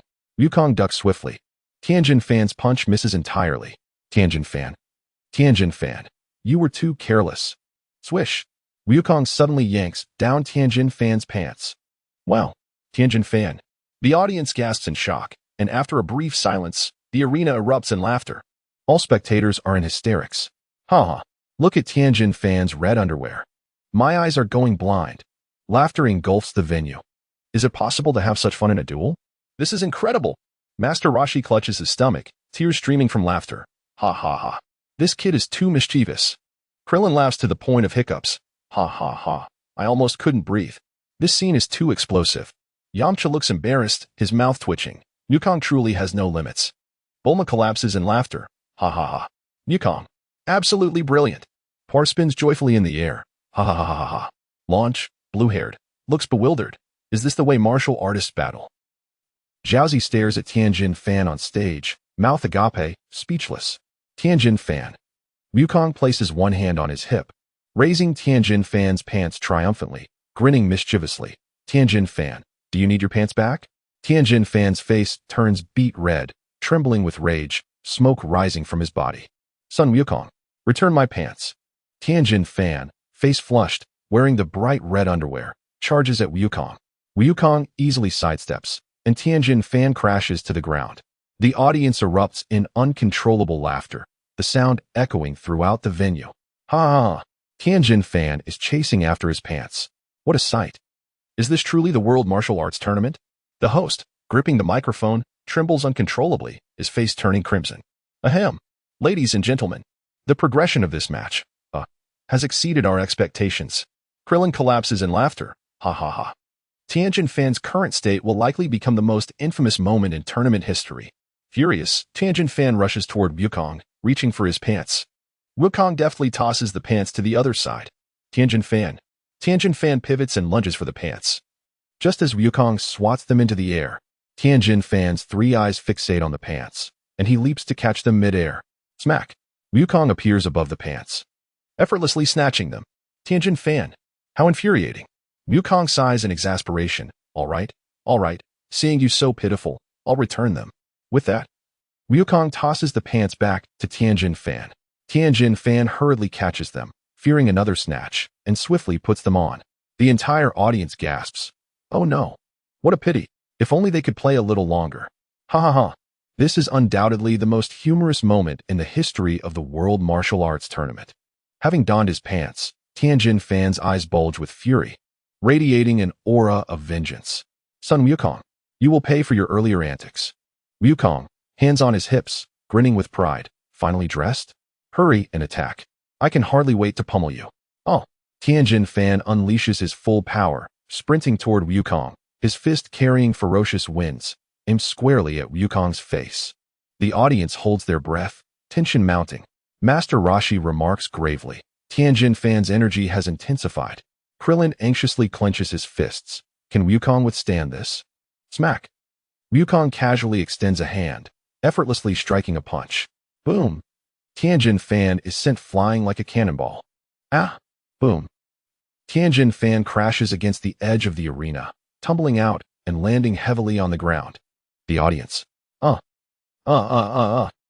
The host's microphone was on the verge of slipping from his grasp, leaving him momentarily frozen in place, struggling to articulate a single word. The audience was enveloped in an eerie silence, so profound that one could hear a pin drop. Master Roshi stood in bewilderment, his mouth agape. Is it really over? Krillin exclaimed in disbelief. Meanwhile, Puer lamented, that was far too swift. Launch covered her mouth, exclaiming, this is utterly brutal. Kaiatsu cried out, Tianjin Fan. Finally, the spectators snapped back to reality, erupting into frenzied cheers. What? Is that truly the end? Sun Wukong delivered a single, powerful punch that sent Tianjin Fan flying. Is this still a battle between humans? Such overwhelming might. The reigning champion's prowess is indeed legendary. The arena resounded with thunderous applause. The victor, Sun Wukong. A cacophony of cheers filled the air. Whoa! Wukong beamed with pride, remarking, this championship was surprisingly effortless. Bulma rushed onto the stage, embracing Wukong. Wukong, you are simply incredible. Master Roshi mused, this young man has ascended to the pinnacle of martial arts. Lying on the ground, Tianjin Fan coughed blood, his eyes glazed over, utterly unable to comprehend that he had been defeated in a single blow. How? How could this be? I was unable to withstand even one punch. Kaiatsu dashed over. Tianjin Fan, are you all right? Tianjin Fan's lips twitched. I cannot accept this. The World Martial Arts Tournament concluded, with Wukong triumphantly defending his title. I am Sun Wukong, champion of the 21st and 22nd World Martial Arts Tournaments. The audience erupted once more. Whoa. Bulma teased with a smile, Mr. Champion. You've basked in glory long enough. Wukong, scratching his head and laughing heartily. This is proof of being the best in the world. From now on, every time I introduce myself, I shall carry this illustrious title. Champion of the 21st and 22nd World Martial Arts Tournaments, Sun Wukong, making his grand entrance. Chapter 41. The Arrival of King Piccolo. The World Martial Arts Tournament reaches its climactic finale. Let us once more extend our congratulations to Son Goku, champion of the 21st, 22nd World Martial Arts Tournaments. The arena erupted in exultation, a thunderous ovation shaking the very foundations. Goku, wearing a smug grin, sauntered toward the podium, humming a merry tune, his spirits soaring. The MC, with deferential courtesy, presented a check of considerable value. Mr. Goku, this represents your championship purse, 500,000 zeni. Goku accepted the check, scratching his head in bewilderment. Huh, why is it paper? Shouldn't I be getting a massive sack of gold coins? Bulma rolled her eyes, snatching the check from his grasp. Idiot. We live in a modern society. Checks are the norm. I'll manage this money. Goku protested. Hey, why? It's my prize money. Bulma, placing her hands on her hips, retorted. What does a country bumpkin know about financial management? You'd squander it all on food. Leave it to me, and I'll put it away for you. Goku relented. Could you at least give me some pocket money? Bulma pondered for a moment, then produced several thousand zeni. Here, go treat yourself to a decent meal. Goku's face lit up with elation. Thanks, Bulma. Krillin gazed at Goku with envy. Wow, 500,000 zeni. If only I could win the championship. Yamcha sighed. Don't even dream about it. Suddenly, the heavens darkened, an ominous aura descending upon the arena. Boom! A colossal, ebony airship rent the sky asunder, hovering menacingly above the tournament grounds. Adorning its hull, a gigantic demon glyph shimmered with baleful light. Master Roshi, who had been idly stroking his beard, amused by Goku's boastful antics, froze in utter petrification upon beholding the demon glyph on the airship. No. Impossible. That emblem. That terrifying symbol. Could it be? A violent tremor seized Master Roshi's frame. His complexion paling as beads of perspiration cascaded down his brow. King Piccolo. Boom. Master Roshi recoiled in terror, his legs faltering, nearly collapsing beneath him. Krillin Yamcha. Yamcha inquired with perplexity. King Piccolo? Who's King Piccolo? Krillin stammered. Master Roshi. Are you out of your mind with fear? From the airship, the hatch creaked open, and Pilaf emerged, a triumphant grin plastered across his face, brandishing a megaphone. Wahahaha! Tremble, you pathetic denizens of the World Martial Arts Tournament. Behold, the dawn of a new world order. The most magnificent monarch in history, King Piccolo, auspiciously arrives. Boom! The figure of King Piccolo emerged from the airship, treading on air, his gaze sweeping over the assembled crowd. Master Roshi remained paralyzed, his eyes wide with dread, his body quivering, his lips trembling, incapable of uttering a coherent word. How can this be? He was sealed away. Why is he here? King Piccolo has returned from the abyss? Krillin Yamcha, who is King Piccolo? Tien Shinhan lifted his gaze, his body instantly stiffening as he beheld the dark silhouette in the sky. The dreadful, oppressive, and suffocating aura of malevolence gripped his heart like an invisible vice. Tien Shinhan gulped, beads of cold sweat forming on his forehead. What is this presence? How can such a terrifying being exist? On the arena just moments ago, I couldn't even withstand a single blow from Goku. Yet now, this fiend's aura fills me with the chilling certainty that I lack even the ability to resist. Tien Shinhan's eyes remained fixated on the figure, his chest heaving, his mind in turmoil. Bulma, observing the palpable fear gripping everyone, particularly Master Roshi's pallid countenance, Tien Shinhan's taut posture, and Krillin's copious perspiration, clicked her tongue in disapproval. She retrieved her scouter, aiming it at King Piccolo. Beep, beep, beep, power level, 220. Bulma sighed in exasperation. Is that all? This guy's power level is only 220. What are you all panicking about? Pilaf, standing on the airship's deck, pointed a finger directly at Son Goku in the center of the arena, exclaiming with fervent excitement, Great King, that's the boy. The Dragon Ball is in his possession. Eliminate him, and we can make our wish. King Piccolo's eyes narrowed imperceptibly, his gaze locking onto Goku on the arena, his expression turning frigid. Humph, a mere child, presuming to gather the Dragon Balls before me? Whoever dares to impede my conquest of the world shall meet their demise. Drum, go and dispatch him, and retrieve the Dragon Ball. King Piccolo's henchman, Drum, a hulking figure with purplish skin and a face etched with grotesque wrinkles, responded with a sinister chuckle upon hearing Piccolo's command. His wings unfurled with a violent gust, and he plunged toward Goku. Boom! Above the arena, Drum's massive form loomed over Goku, his wings generating a tempestuous gale, stirring up clouds of dust. His aura both savage and menacing. Boy, hand over the Dragon Ball. That way, I might grant you a swift death. Goku blinked, regarding Drum with an air of nonchalant ease. Oh, you want to kill me? Drum sneered. Not just kill you. I'm going to tear your body to shreds. Boom!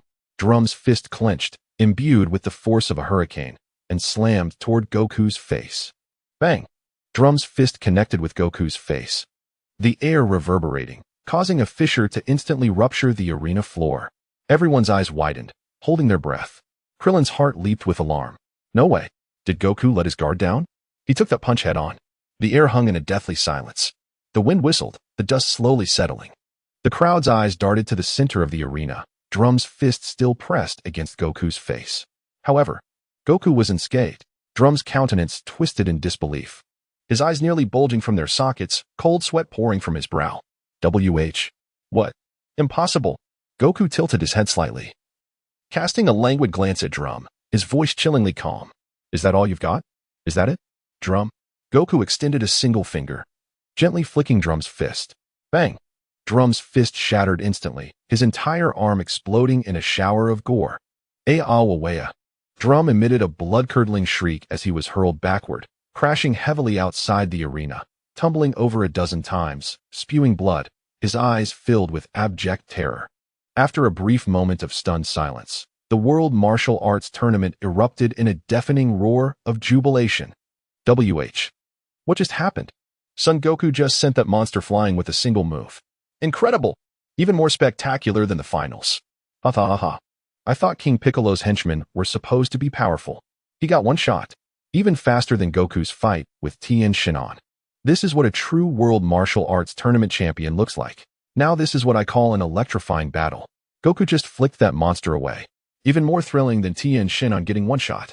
I'm starting to suspect the World Martial Arts Tournament finals were just a warm-up. The real spectacle is only just beginning.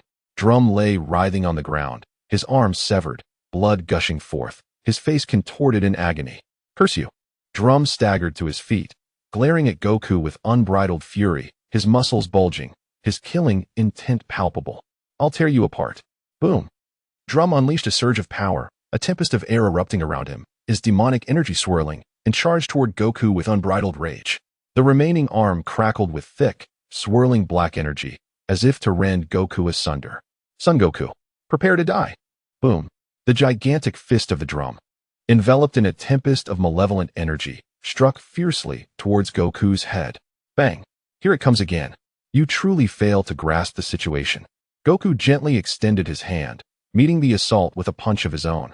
In an instant, the air seemed to be torn asunder, and the entire arena trembled violently. Crack! The drum's body could not withstand the force of Goku's fist. Ugh! Aya! The drum's form began to disintegrate from the point of impact, collapsing like dust in a frenzy. Boom! Before the astonished gazes of all, the drum's body was utterly obliterated, reduced to ashes. Master Roshi stared blankly, beads of cold sweat trickling down his brow. One punch, and it was gone. Krillin stood in shock. Am I seeing things? That creature turned to dust in an instant? Tien Shinhan swallowed hard, feeling his perception of reality once again shattered. This fellow is indeed a monster. On the airship, Pilaf was preparing to shout well done, but instead, he watched in disbelief as the drum was pulverized, his expression frozen in shock. Huh! Little Wu trembled with fear. Pilaf, my lord, the drum. It was annihilated in an instant. King Piccolo hovered in the air, his countenance darkening, his gaze becoming perilously intense. This little brat possesses some intrigue. Chapter 42. The demise of King Piccolo. King Piccolo descended slowly, landing at the center of the arena, his black robe billowing in the wind, exuding an air of authority and terror. The malevolent emperor had officially arrived. After a brief moment of silence, the crowd erupted with excitement. Wow! King Piccolo has personally entered the fray. This is going to be thrilling. Just moments ago, that monster was swiftly defeated, and now the boss is here. Goku, take him down. Goku, give it your all. Goku, annihilate that green-skinned fiend. We are all behind you. Master Roshi's expression darkened, filled with shock and fear. King Piccolo had come down himself. Had things escalated to this point? Krillin gasped in disbelief. Goku is going to confront King Piccolo head-on. This is a creature even Master Mateto feared. Yamcha clenched his teeth, though Goku seemed at ease earlier. This time, his opponent is the true King Piccolo. Can he really win? Tien Shinhan tightened his fists, watching Goku's back with a complex gaze. If even King Piccolo cannot match him, what level of strength has he attained? In the arena, Goku crossed his arms, a slight smirk gracing his lips. Ah, King Piccolo, you finally decided to join us. Letting your minions handle things earlier only to see them turn to dust in an instant, are you feeling a bit disappointed? King Piccolo's icy gaze narrowed, a hint of a smile forming at the corners of his mouth, his voice low and filled with malice. You little brat, you are quite arrogant. Goku shrugged nonchalantly. Of course. I'm the champion of both the 21st and 22nd World Martial Arts tournaments. King Piccolo. Goku waved the capsule containing the Dragon Balls, a playful smile illuminating his face. King Piccolo, weren't you after the Dragon Balls? Well, here they are. Come and take them if you dare. King Piccolo's pupils constricted slightly. You little fool, are you seeking your own demise? Goku shrugged, feigning indifference. Did you not say that if I were a nuisance, you'd kill me? Stop talking and let us get to it. King Piccolo's expression darkened, a flicker of murderous intent crossing his eyes. Humph. Even though I have not yet regained my peak, dealing with a brat like you is more than sufficient. Die. King Piccolo suddenly raised his hand, fingers pointing at Goku, unleashing a barrage of energy blasts.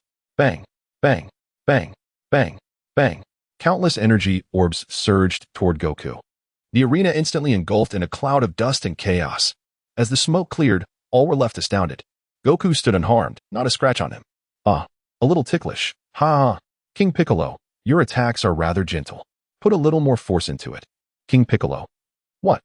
Goku didn't even flinch. How can he remain unscathed from such powerful energy? Ha ha ha ha. This is too comical. While King Piccolo unleashes his fury, Goku is merely tickled. This is no longer a battle, it's a mockery. Master Roshi was drenched in cold sweat. Goku's physical strength has reached such a level? Krillin's mouth twitched. I finally understand now. Tien was not defeated by mere chance. Tien lowered his head. I fear I may never catch up to him. King Piccolo, observing the unscathed Goku, felt a sense of gravity settle over him. How could this be? What kind of monster is this boy? Goku yawned, stretched leisurely, and waved at King Piccolo. Stop just firing energy blasts. Show me some real power. Otherwise, I might have to take action myself. King Piccolo's murderous intent intensified. The atmosphere in the arena grew palpably tense. You little brat. You are far too arrogant. I will show you true terror. The air in the arena trembled violently as a tempest of dark energy surged. King Piccolo's true power finally unleashed. Master Roshi's face paled. This is bad. King Piccolo is serious now. His real strength. Krillin swallowed hard. Goku, can he truly win? Tien clenched his fists tightly. His gaze fixated on Goku's figure. Boom!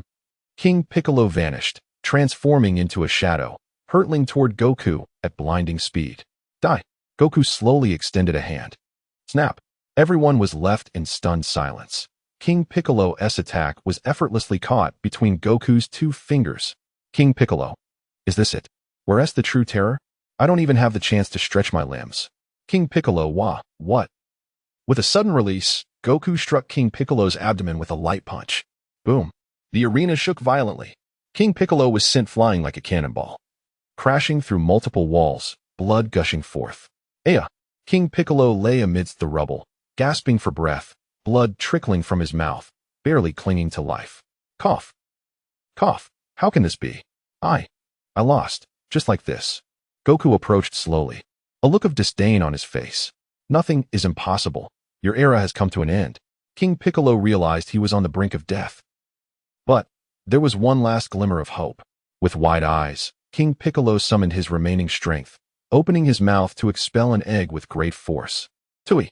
The egg sped away at an incredible velocity. King Piccolo's expression twisted with malice, a smug smile creeping onto his lips. My child, remember. Avenge me. Before King Piccolo could finish his thought, the scene shifted dramatically. Goku appeared in midair, easily catching the egg with a steady hand. King Piccolo. The entire audience. Master Roshi, Krillin, Tien, and Pilaf. This kid. His reflexes are absurd.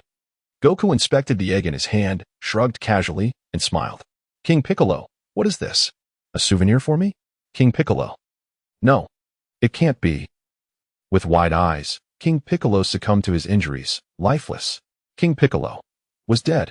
The audience fell into a momentary silence, then erupted into chaos. Goku, Goku, Goku. King Piccolo has been defeated. This is incredible. Ha ha ha. He tried to leave a backup plan, only to be intercepted by Goku. This is hilarious. Master Roshi wiped the sweat from his brow. Phew. It's finally over, but this kid Goku truly grows more absurd by the day. Krillin swallowed hard. I genuinely suspect. Goku has surpassed the limits of humanity. Yamcha placed a hand on his forehead. Indeed, even King Piccolo was no match for him. Tien remained silent for a moment, finally sighing. It seems I truly cannot catch up to Goku. On the airship, Pilaf, Mai, and Shi trembled in fear. Their faces pale. Pilaf stammered, pointing at the arena. King Piccolo is dead. Mai's legs buckled, collapsing onto the deck. It's over. We're finished. The piano's countenance was ghastly, cold sweat pouring down like rain. We must flee immediately. Pilaf jolted awake, terrified, and fell to the ground, scrambling to his feet as he frantically pounded the control panel. Hurry! Initiate emergency evacuation. Run! Shouted Xiaowu, springing up and hurriedly pressing the operation buttons. Maximum power to the airship. We must escape. The airship's engines roared to life, ascending swiftly. Pilaf gritted his teeth. His eyes filled with dread. Sun Wukong is terrifying. This creature is no human.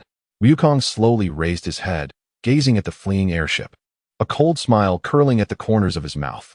Heh, can you really escape? Wukong's palms slightly opened. A dazzling blue energy began to coalesce. With a crackling sound, an unremarkable energy wave gathered in Wukong's hand. The immense energy fluctuations rendered the air in the entire venue scorching. Inside the airship, Pilaf was frantically pressing buttons. Faster. Increase speed to maximum. Boom.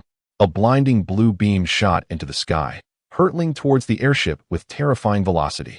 Pilaf turned back just in time to see a massive energy wave barreling toward them, his pupils dilating in horror.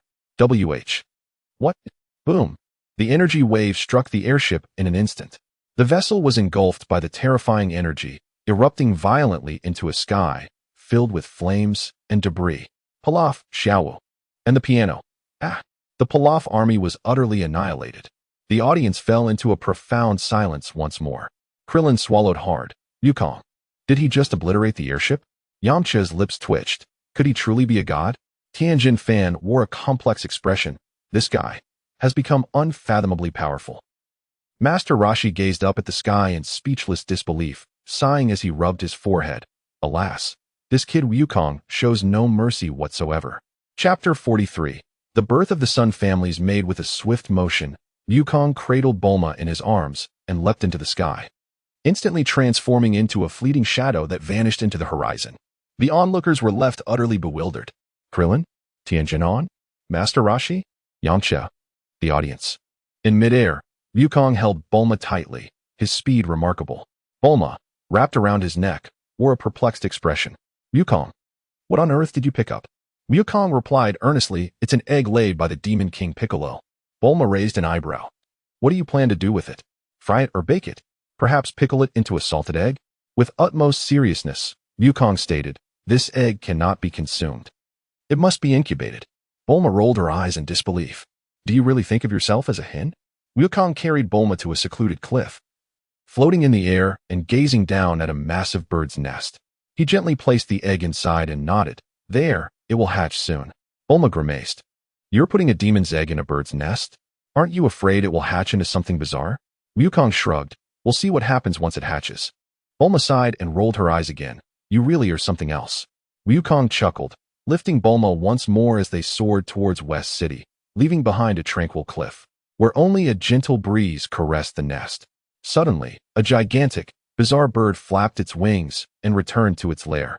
Upon landing beside the nest, it was about to rest when its gaze fell upon the unfamiliar giant egg. The creature tilted its head, bewildered by the unexpected presence of the egg in its nest. Lowering its beak, it gently pecked at the shell, finding it hard and unyielding, unlike its own eggs, which left it puzzled. What is this? After staring at the egg for a while, unable to comprehend the situation, the creature simply sat down, deciding to incubate it. It adjusted its position comfortably, wings enveloping the egg, and closed its eyes. Suddenly, a crack appeared on the egg's surface, and a malevolent black mist began to seep out. The bird jolted awake, its feathers bristling in terror as it stared at the egg. Crack! Crack! The fissure widened, the shell began to vibrate, and the black mist swirled ominously as a shadowy figure emerged from the egg. Little Piccolo had been born, though still small in stature. The newly hatched Piccolo possessed fierce crimson eyes filled with malice, his face bearing an innate ferocity. He flexed his neck, stretched out his arms, sharp claws glinting, and let out a low growl. The bird felt an overwhelming sense of dread. What is wrong?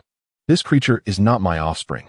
In a panic, the bird fluffed its feathers and frantically flapped its wings, soaring into the sky.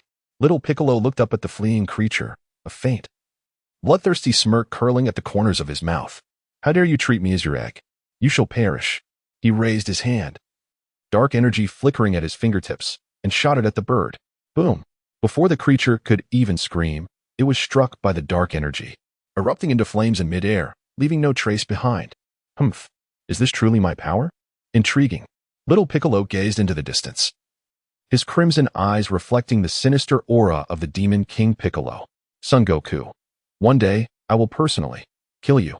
Shortly thereafter, Wukong returned to his home in West City, cradling Bulma. Wukong, what were you thinking putting the Demon King's egg in a bird's nest? Bulma questioned, hands on her hips. Confusion etched on her face. You could have just crushed it. Aren't you worried it might hatch into something even more terrifying than the Demon King himself?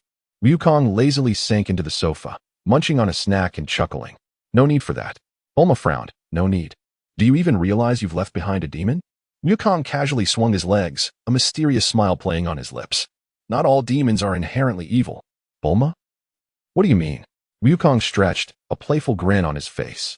You will find out in due time. Demons can be quite useful. Bulma looked skeptical. What use could they possibly have? Besides destroying the world, what else can they do? Wukong raised a finger. For instance, they can serve as nannies for children. Bulma? Wukong extended a second finger. They can also act as guardians, protecting the earth. Bulma blinked, wondering if she had misheard.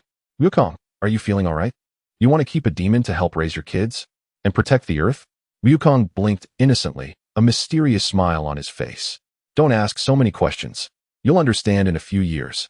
Bulma huffed, hands on her hips, muttering, "Tsh, always acting so mysterious." She rolled her eyes and turned to retreat to her room, grumbling. You, with your countless tricks, have piqued my curiosity. Wukong's lips curled into a knowing smile. The egg of Piccolo could not be wasted so easily. There would be a time for it to shine. Days later, in the laboratory. Bulma, could you do me a favor? Bulma was engrossed in calibrating a new device and replied without looking up, "What now? Do you want me to build something for you?" Wukong grinned as he sat beside her, fiddling with the Dragon Balls. Could you make a box that can block radar detection to store the Dragon Balls? Bulma looked up, furrowing her brow. Block radar detection? Are you worried someone will find the Dragon Balls? Wukong nodded. Yes, to avoid any trouble with thieves in the future. Bulma stroked her chin, pondering, then smiled. No problem, I can whip that up in a few minutes. She adeptly moved to the workstation, rummaging through materials, quickly extracting special alloys, miniature jamming devices, and shielding coatings. With a flurry of activity, within 5 minutes, a finely crafted box was completed. The surface of the box was a deep gray metallic material, appearing quite unremarkable. Proudly, Bulma patted the box. Done. This box has a special shielding layer and a signal jammer. Once the Dragon Balls are inside, even my own radar won't detect them. Wukong took the box, placing all 7 Dragon Balls inside before sealing it. Bulma, please test your radar. Bulma retrieved the Dragon Ball radar, pressed a button, and the screen flashed repeatedly. Yet no signal from any Dragon Balls could be found. Wow, it really can't be detected at all. Wukong was quite pleased. Now no one can find the Dragon Balls using radar. Bulma rolled her eyes. You always come up with such bizarre ideas, but this is indeed quite useful. Wukong, this is now your responsibility. Hide it well. Bulma took the box, looking at Wukong with curiosity. Why hide it? Didn't Tию make a wish? Wukong stretched lazily. I don't have any wishes at the moment. Leaving it out in the open is too conspicuous. Better to hide it and bring it out when needed. Bulma raised an eyebrow. You really are extravagant. You've gathered all 7 Dragon Balls and just leave them lying around?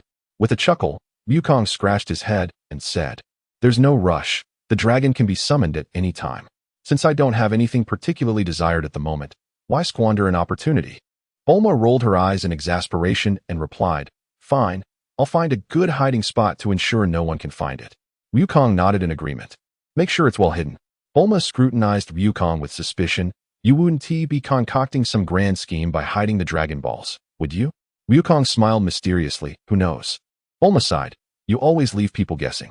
At the turtle hermit's abode, the waves crashed against the shore, the white foam surging in layers, bringing with it the moist sea breeze. In the early morning, as the sun began to rise, Krillin sprinted along the beach, burdened by the weight of a turtle shell. 1, 2, 3, huff. Yamcha relentlessly struck and kicked against the rocks of the sea, sweat cascading down his forehead. Hiya! He unleashed a powerful wolf fang fist upon the boulder, shattering it into fragments. The turtle hermit sat in his chair, sipping on chilled fruit juice, quietly observing his 2 disciples fervently training. Wukong's formidable strength had undoubtedly spurred them on. Ha, that's good. At least they finally found the motivation to strive. The sea turtle lay on the ground, utterly perplexed. With Wukong being so powerful, how could they ever catch up? While catching up was one matter, if they did not exert themselves relentlessly, they would not even earn the right to stand beside Wukong. Chapter 44. The Goddess Spaceship as spring gracefully transitions to autumn. The seasons cycle through their eternal dance. In the courtyard of Bulma's abode, the morning light spills forth, infusing the air with a gentle fragrance of fresh grass. At the center of the yard, Sun Wukong, clad in a black martial arts uniform, glistens with perspiration, his muscular form illuminated by the dawn's embrace. With a flurry of punches and strikes, he moves with such speed that the human eye can scarcely perceive it. Each blow stirs the air into a tempest, causing the stone slabs beneath to tremble subtly. Having concluded his training, Wukong wipes the sweat from his brow and activates the combat power tester. Beep beep beep. Combat power, 45,000. Gazing at the numbers on the screen, a subtle smile graces Wukong's lips. As anticipated, the effects of training under 50 times the normal gravity have been remarkable, compared to a year ago, when his power stood at 23,000. He has nearly doubled his strength. 10 times gravity marked a significant threshold, while 50 times gravity represents another leap. His body has now fully adapted, resulting in a qualitative enhancement in both strength and speed. With the gravity training reaching its preliminary completion, it is time to embark on the next phase of his plan. A streak of light slices through the sky. Wukong soars at breakneck speed, the wind roaring past his ears as he surveys the expanse of Earth below. According to memories from his previous life, the spaceship of the celestial beings lies hidden in a desolate wilderness in the distance. An uninhabited expanse gradually comes into view. This remote area of Earth is overlooked by all, with fierce winds howling, dust swirling, and jagged rocks standing sentinel in the stark silence. As Wukong navigates through the desolate terrain, scaling cliffs and leaping over hills, he relies on his memory and instinct to seek out the long-buried vessel. Suddenly, a colossal and ancient pit appears before him. The pit's diameter spans several meters, as if the earth has been rent asunder by some mysterious force. Indeed, it is here. Long neglected, the pit's depths have become enshrouded in thick overgrowth, completely concealing the spaceship within. Had Wukong not known of its existence, passers-by would likely remain oblivious to the secrets hidden below. Crouching down, Wukong gently taps on the ship's hatch, his palm brushing against the metallic exterior, wiping away a thick layer of dust. I hope it's still functional. Following the instructions lodged in his memory, he proclaims aloud, "Bibbidi-bobbidi-boo." There is no response. Hey, why is there no reaction? Is it broken? Wukong furrows his brow, meticulously inspecting the ship's body. The metal surface has succumbed to rust. Perhaps it has run out of energy. This vessel has lain dormant for far too many years, its energy depleted, its systems long since ceased to function. It seems I must return it for Bulma to repair. From his pocket, Wukong retrieves a universal capsule, aiming it at the spaceship and pressing the button. Pop! In an instant, the spaceship transforms into a beam of white light, swiftly vanishing into the capsule, holding the capsule in his hand. Wukong nods in satisfaction. This makes things much more convenient. All right, I'll head back to find Bulma and see if she can restore this ship. With that, Wukong leaps high into the air, shooting off towards West City. In the laboratory, pop! A flash of white light illuminates the space as the massive Namekian spaceship materializes in the lab, occupying a significant portion of the area. Bulma's eyes widen in astonishment. A spaceship? She springs to her feet, racing towards the vessel, inspecting it from top to bottom, captivated by its extraterrestrial design. Wukong, where did you find this? Wukong scratches his head, feigning nonchalance. I was training in the wilderness and just happened to stumble upon it. Bulma, incredulous. You must be joking. You can't just stumble upon a spaceship. Do you think I'm a child? Wukong beams even brighter. Well, I was just wandering around and found this thing. Bulma, exasperated. Do you really think spaceships are like scrap metal that you can just pick up?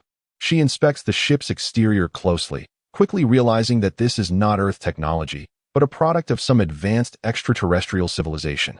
Whose spaceship is this? Wukong shrugs. I have no idea. It was buried in the pit, probably discarded there ages ago. Bulma rubs her temples, sighing in resignation. Well, you always manage to bring back the strangest things. This ship's design is impressive, but it's been neglected for too long, and all its energy is depleted. She taps the ship, but leave it to me. Repairing it is a minor task. The key is to upgrade it. Wukong's eyes light up. Really? You can enhance it? Bulma grins proudly. Of course.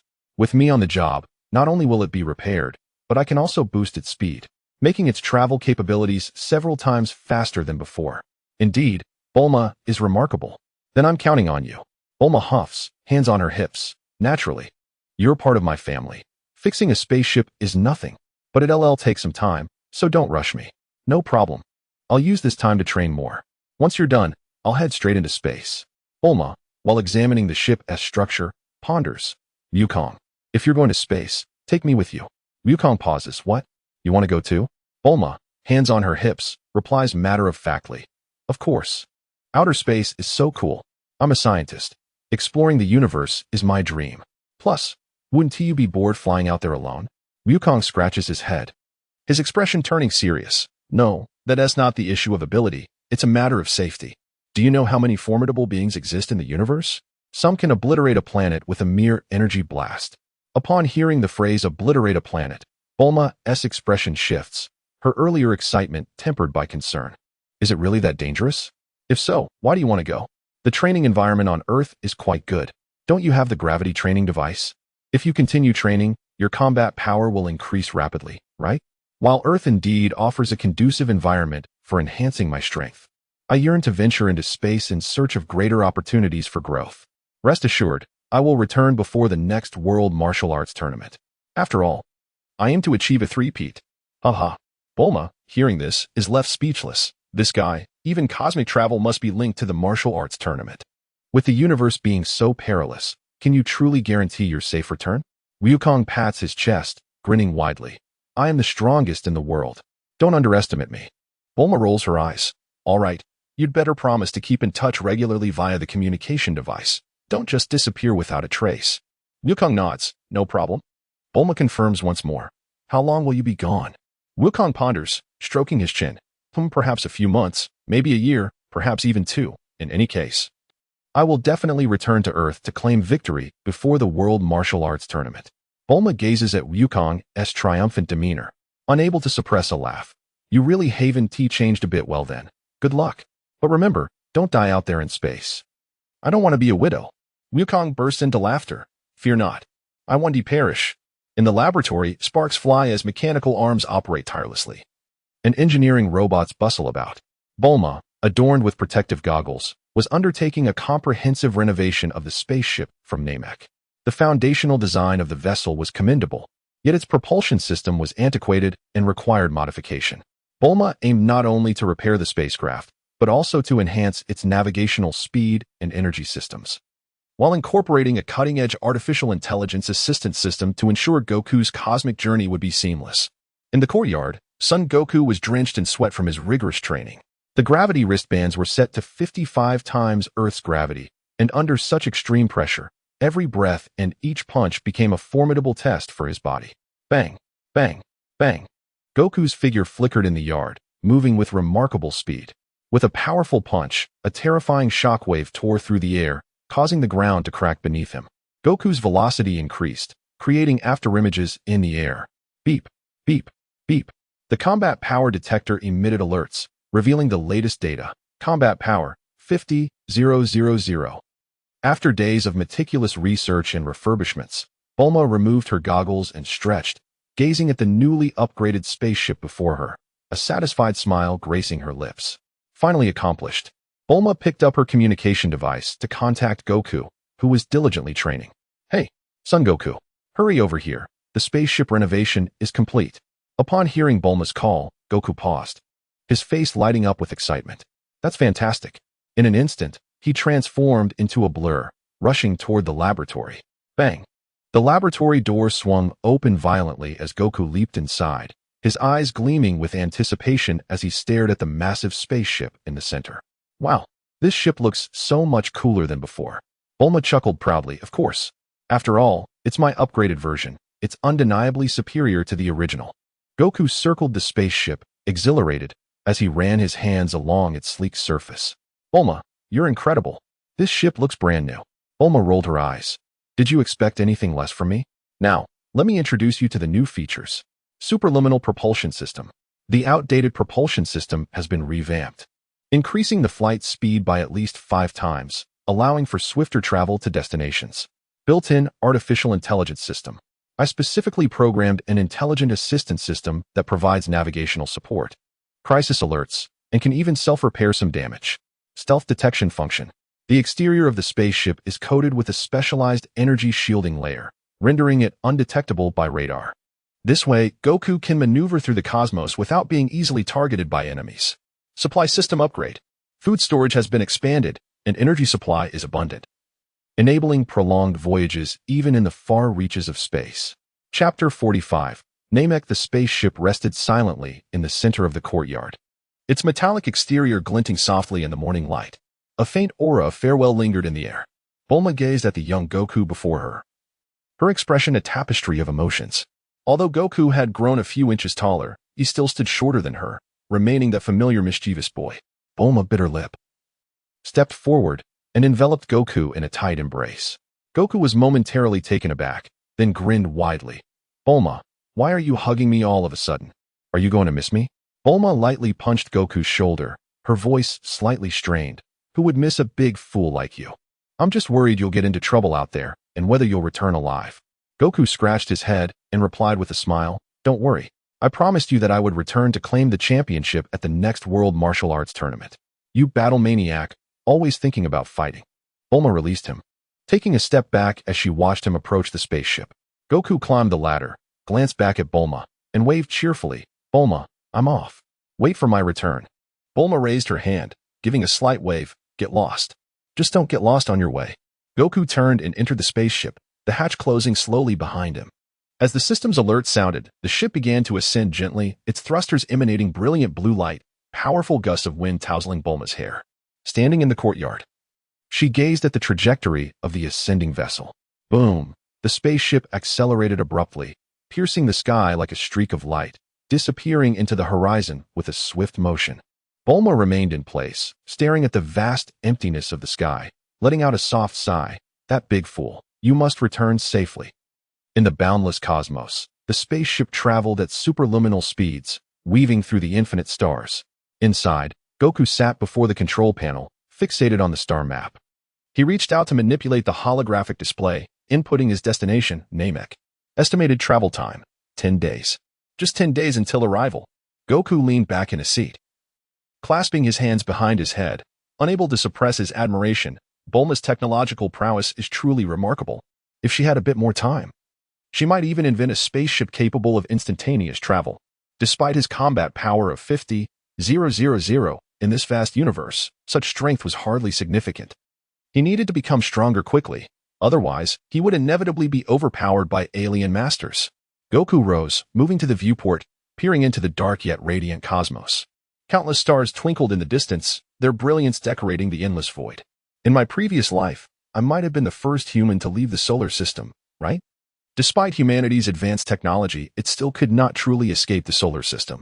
Yet now, I easily soar beyond its edges, entering the unknown starry seas.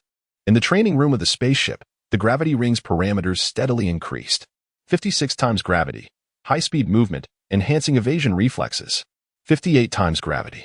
Key energy accumulation training, maximizing energy control. 60 times gravity. Ultimate breakthrough. Hoo-ha! Goku unleashed a powerful punch, creating a violent shockwave that caused the walls of the training room to tremble slightly. Beep, beep, beep. The battle power detector updated its data.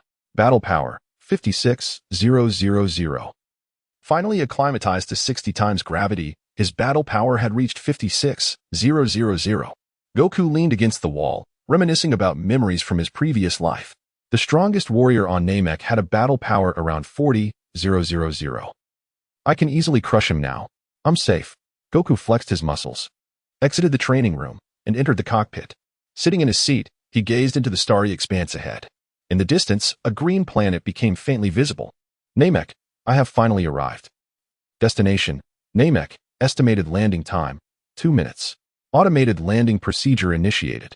Goku looked out the window and could clearly see the contours of Namek, a green planet surrounded by multiple moons, its surface adorned with vast oceans and continuous mountain ranges. Beep, beep, beep, the system alert sounded. Entering the atmosphere of Namek, the spaceship traversed the atmosphere, trailing a white flame, swiftly descending towards a vast plain. Bang, with a jolt, the spaceship landed steadily on the ground, stirring up a cloud of fine dust. The hatch opened slowly, a refreshing breeze wafting in. Goku stepped out, his feet officially touching the soil of Namek.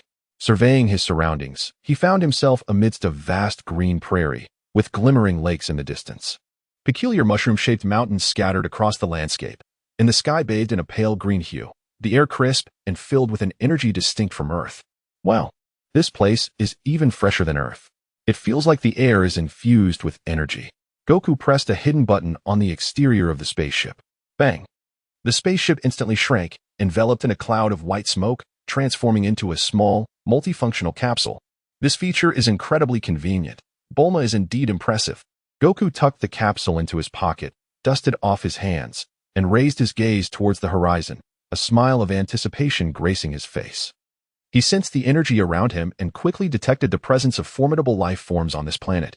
Several energies were quite potent, hinting at the existence of true warrior-level beings. Among them, one energy towered above the rest, akin to the most radiant star in the night sky. The aura of ordinary Namek villagers was stable and gentle, with battle powers merely in the dozens. The aura of Namek warriors was slightly stronger, with battle powers ranging from hundreds to thousands. The strongest aura was profound and powerful, nearing 40,000. Beneath the emerald sky, Goku darted swiftly, the wind trailing behind him as he cut through the air. A battle power of 40,000. If I'm not mistaken, that must be the strongest Namekian warrior, Naru. If it is indeed Naru, that fellow is no pushover. Naru is extremely wary of strangers, especially aliens, particularly those who intrude unexpectedly. If mistaken for an enemy, it wouldn't take 3 words before a fight ensues. Haha, I might end up battling him directly. Goku accelerated even further, the wind roaring behind him, the air shimmering with the heat of intense friction. Ahead loomed a colossal peak that pierced the clouds, standing like a pillar of heaven upon the vast land. Goku regarded the towering mountain, nodding to himself. Yes, this is the place. Naru and the Elder reside here. The peak was steep and towering, resembling a massive sword thrust into the clouds. Below lay a peaceful prairie, yet the mountain was suffused with a powerful warrior's aura. This was the training ground of the mightiest warrior on Namek, Naru, and also the stronghold where he protected the Elder. Goku hovered in midair, gazing at the majestic peak, a smile creeping onto his lips. Whoosh! Just as Goku was about to approach the mountain summit, boom! A green figure erupted like thunder, hurtling towards Goku with a tempestuous force, its speed astonishing.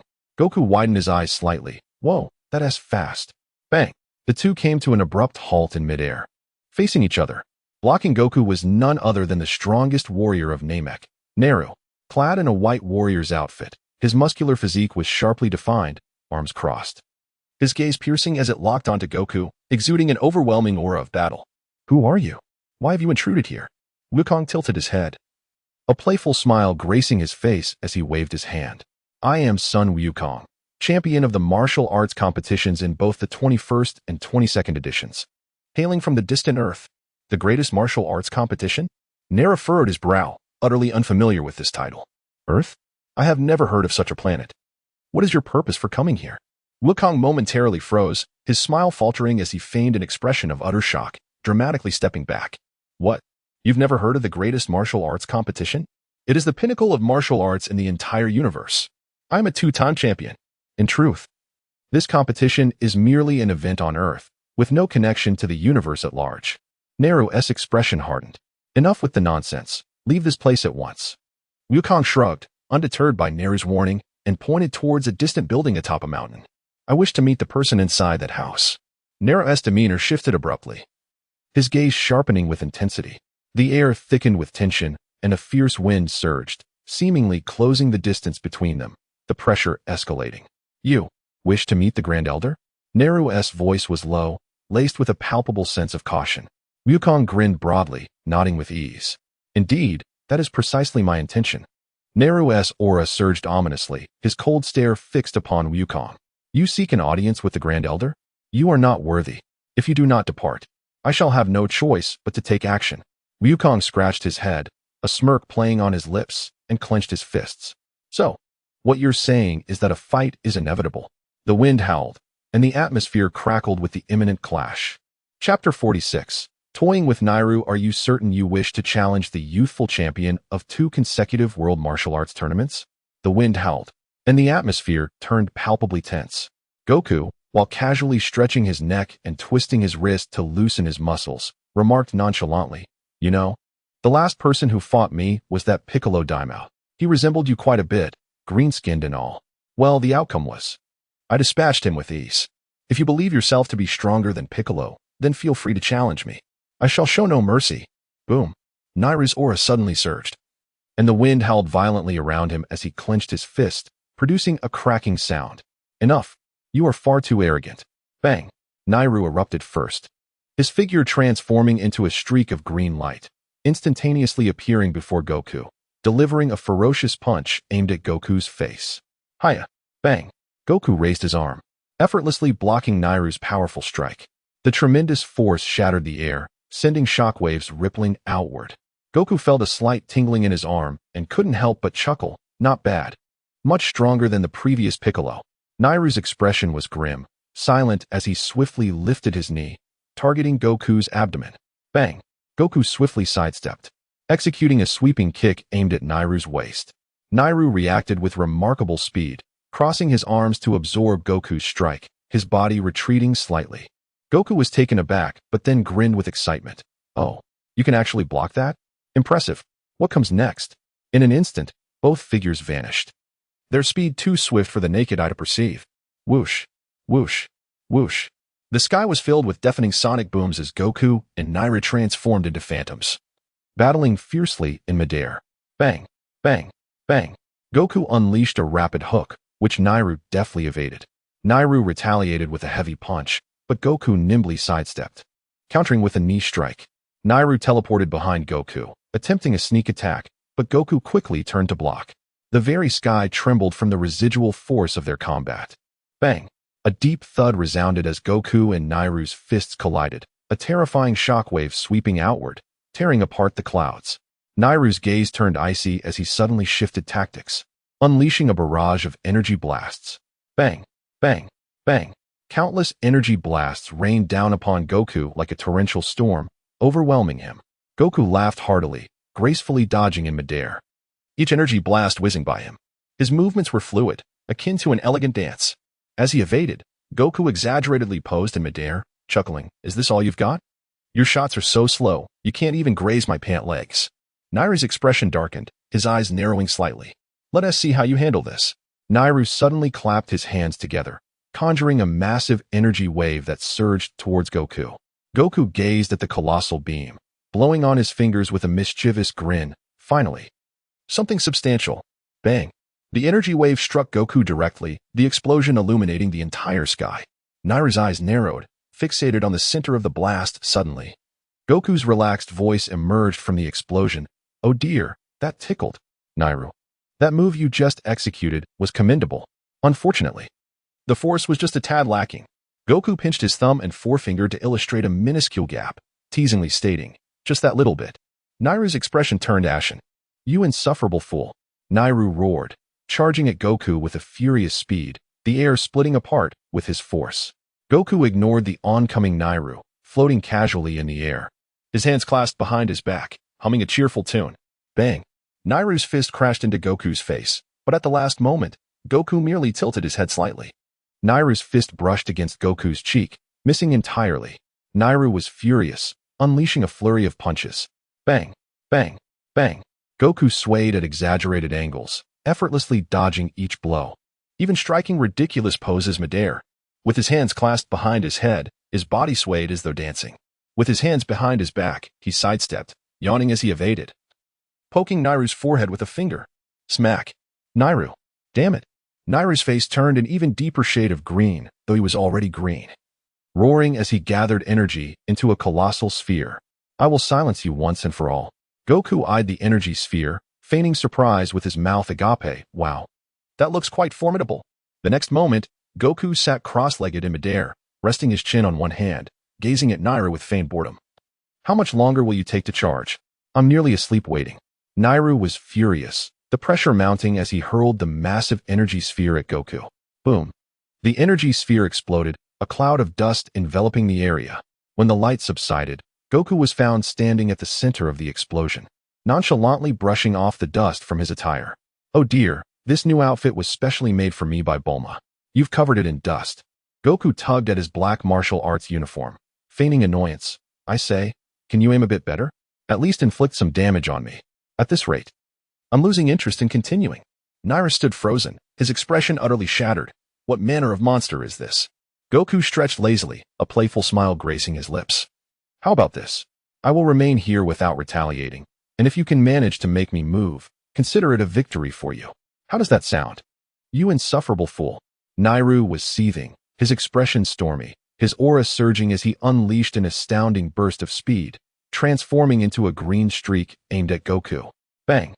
Nairu's fist slammed into Goku's abdomen, generating a ripple of air. Yet, Goku remained unmoved, not even a wrinkle ruffled in his clothing. Seeing Goku's expression, Nairu completely unraveled. Goku smirked. Oh my, that punch had some force, but it's merely that. Veins bulged on Nairu's forehead. Impossible. Bang, bang, bang, bang. Nairu roared in fury, raining down punches that thundered against Goku. To the abdomen. Bang. Goku showed no reaction. To the chest. Bang. Goku remained unfazed. To the cheek. Bang. Goku grinned.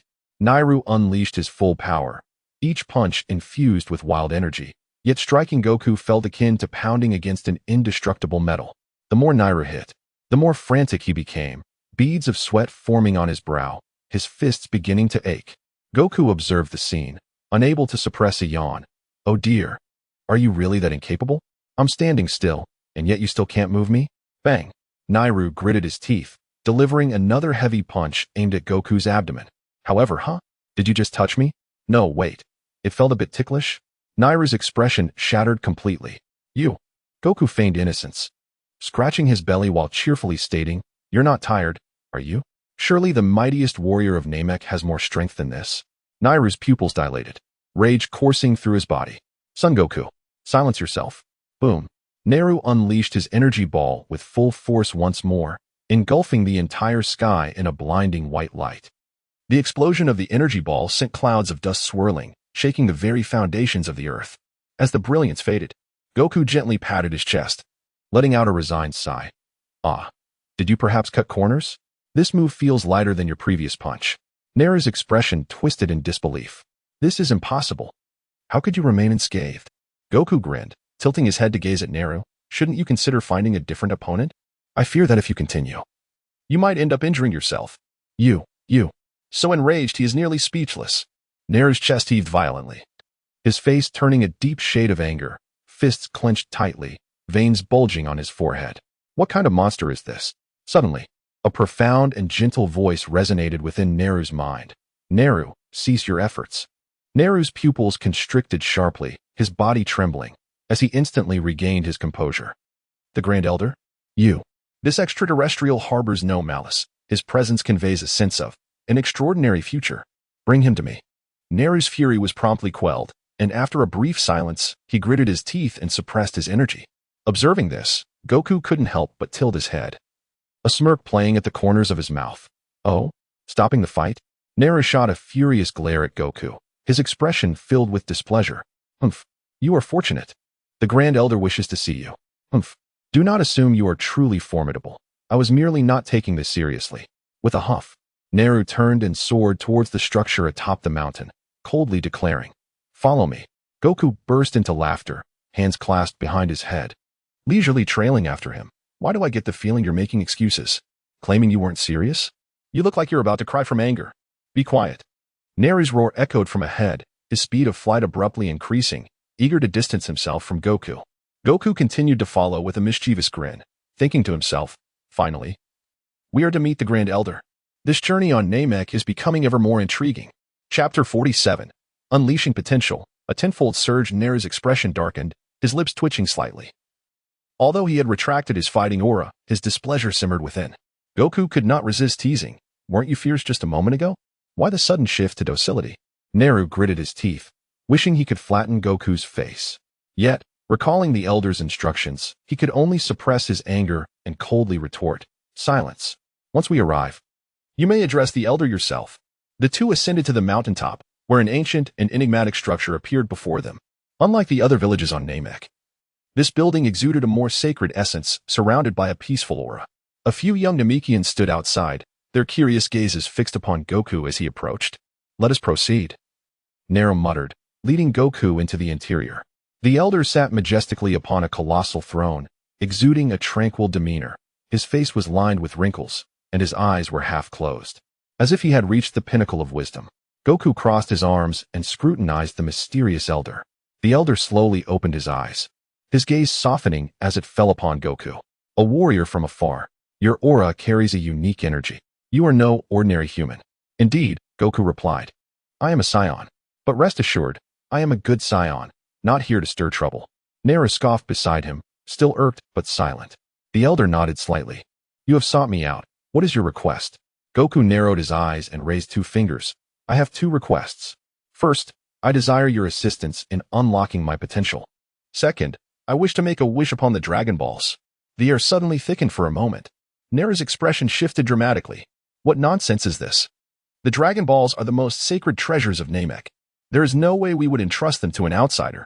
Naru bellowed, his aura erupting as he fixed a fierce glare upon Goku. Goku raised his hands innocently. Whoa, there's no need to get so worked up. I'm not looking to misuse the Dragon Balls. I simply have a wish I want to fulfill. Absolutely not. Naru declared firmly, the Dragon Balls do not belong to outsiders. We will never relinquish them. Goku stroked his chin, a mischievous smile creeping onto his face as he thought, this won't be as simple as it seems. Come on, don't be so stingy. I am the champion of the World Martial Arts Tournament, a person of great principle. Naru's face darkened like the bottom of a pot. What does that have to do with anything? Goku replied earnestly, of course it matters. I am a righteous scion. My wish will surely not be frivolous. Naru, I have never encountered a righteous scion. The Dragon Balls do not belong to you. We will not lend them to outsiders. Naru's voice was cold, his gaze unwavering against Goku. Goku shrugged, tilting his head with a grin. Hey, the Dragon Balls aren't single-use items. Once I'm done, I'll return them to you. They won't be damaged. Naru's forehead throbbed with rage. That is not the point. Goku blinked innocently, feigning a sigh. How about this?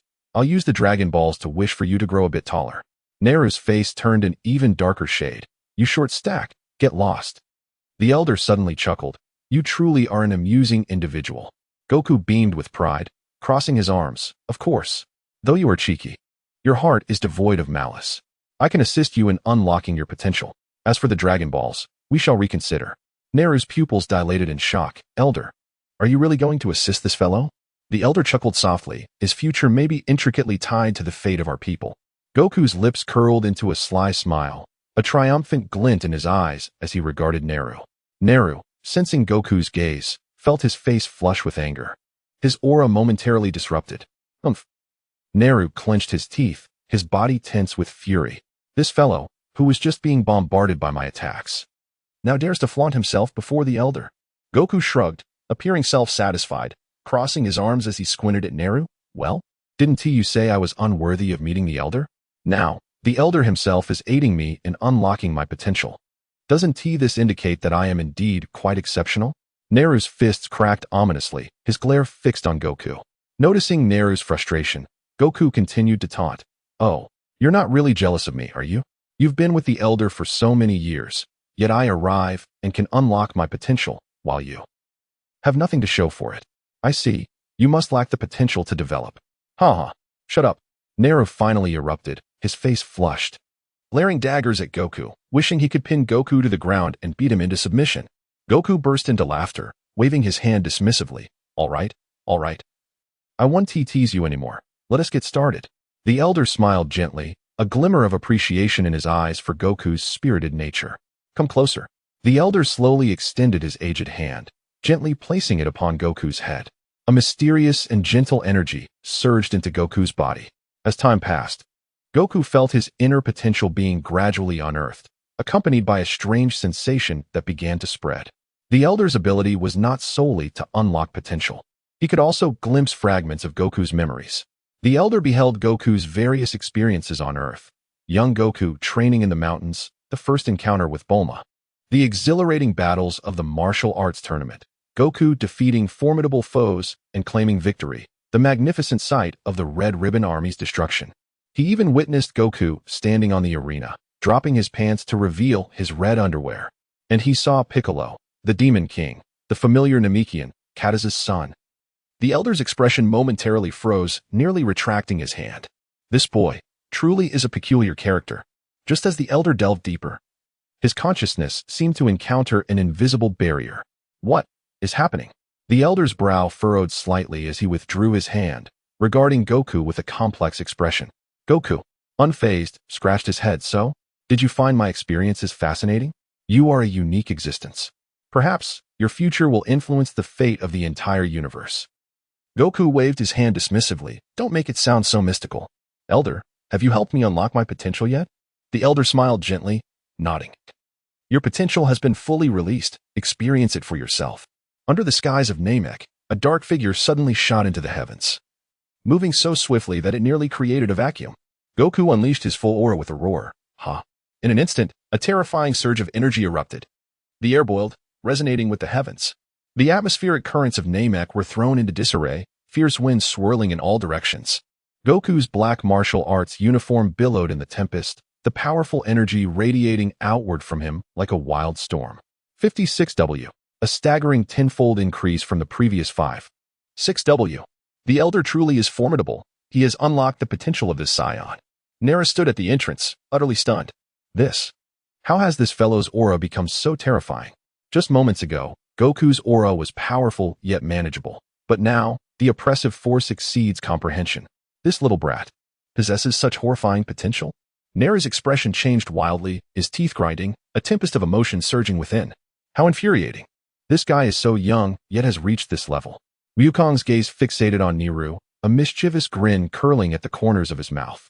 Just now, I stood still for you to strike at will. Weren't you quite audacious then? What say you now? Care to give it another go? Nero, his teeth clenched in frustration, tightly balled his fists, yet he dared not make a move.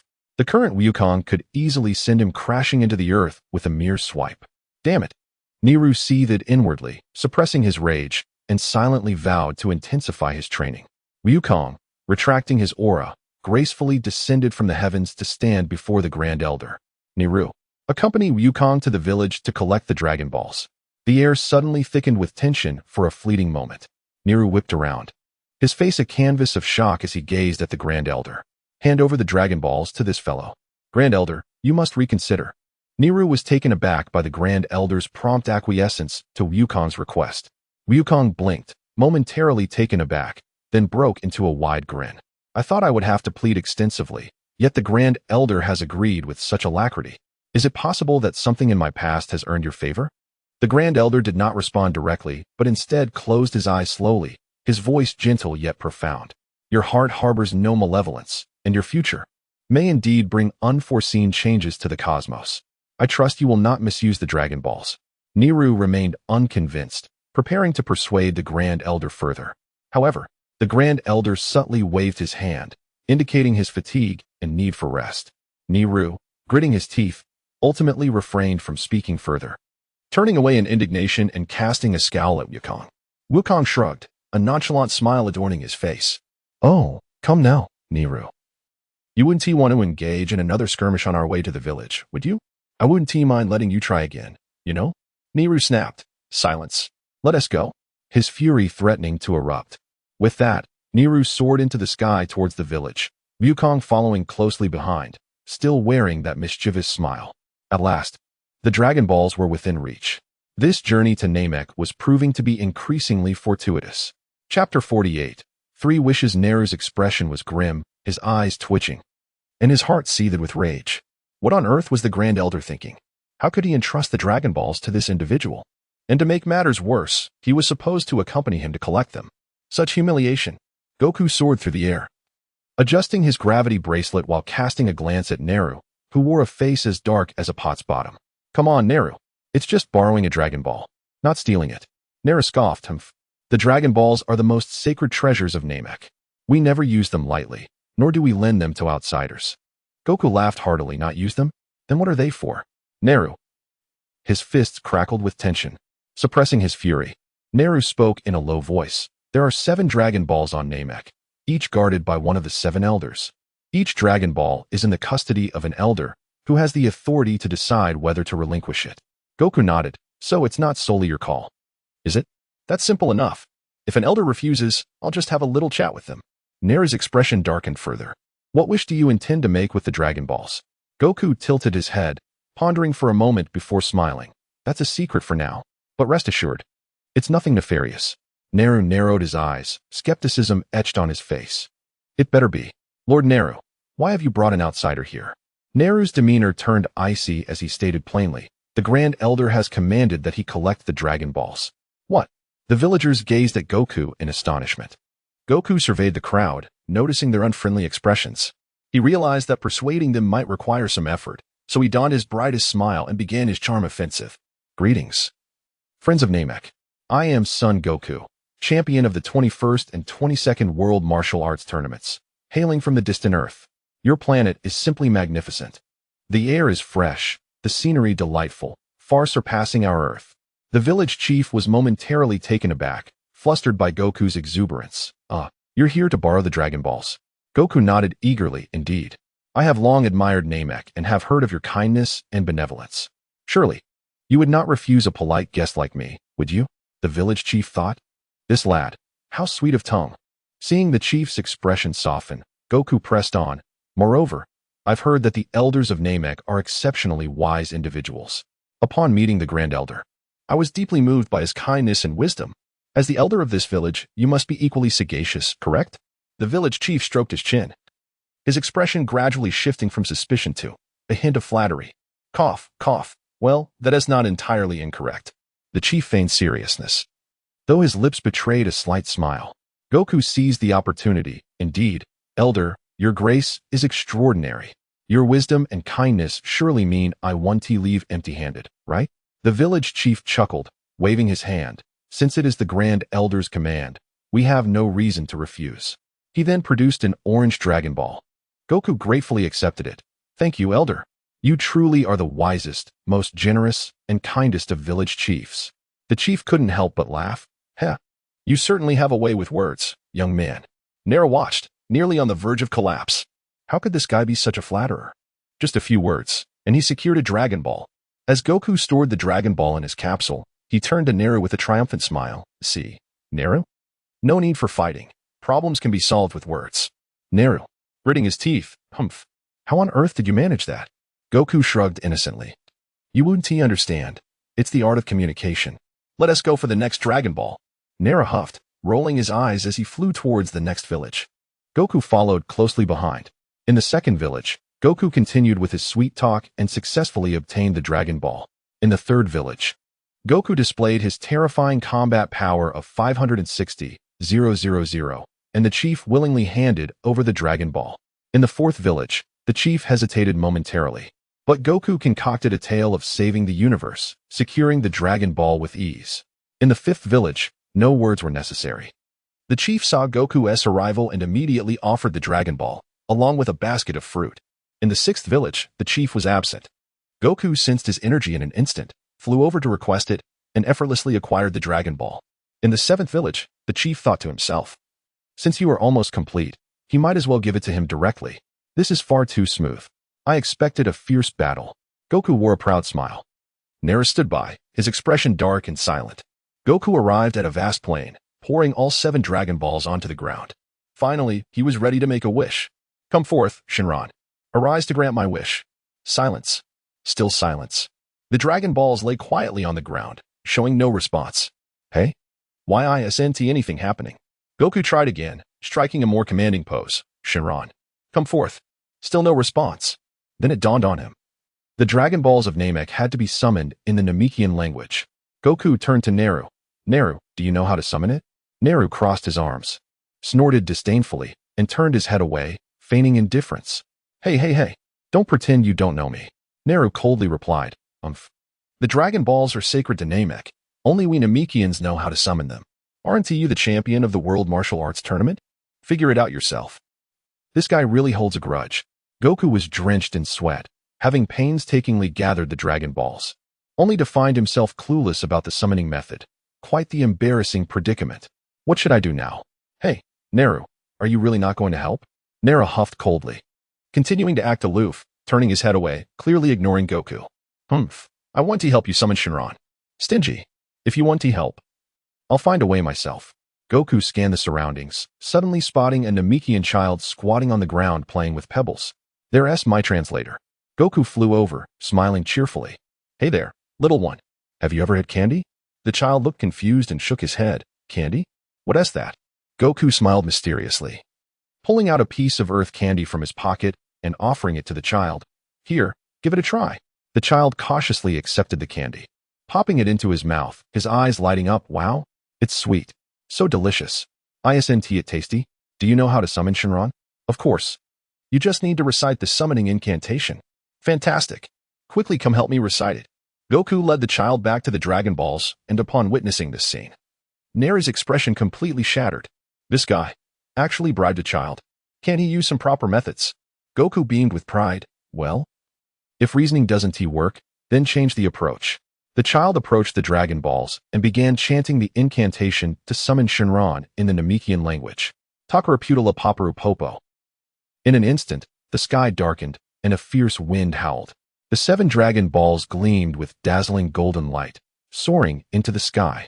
A colossal golden lightning bolt descended, and a terrifying divine radiance converged at the heart of the Dragon Ball, as a massive shadow gradually materialized. Roar! The majestic Namekian dragon, Porunga, had finally arrived. Porunga's enormous crimson eyes shimmered with a sacred glow, and its deep voice resonated through the sky. Speak your wishes. I can grant 3. Goku stood before the Dragon Ball, a mischievous grin spreading across his face. Well then, I shall not be modest. For my first wish, I desire to attain an ultimate physique, with extraordinary regenerative abilities, unyielding and immortal. Goku thought to himself, in the original story, I nearly perished from heart disease. This time, I must not falter. A glimmer flickered in Porunga's eyes. Your wish shall be granted. In an instant, a golden divine light enveloped Goku, and his body underwent an indescribable transformation. Every cell within him seemed to be thoroughly activated, his physique becoming immensely more potent, even allowing him to sense the energy within him circulating autonomously, impervious to exhaustion from battle. Now, even if he were battered to near death, as long as he was obliterated in a single blow, he could recover infinitely. Nera's lips twitched in disbelief. This guy is becoming increasingly outrageous.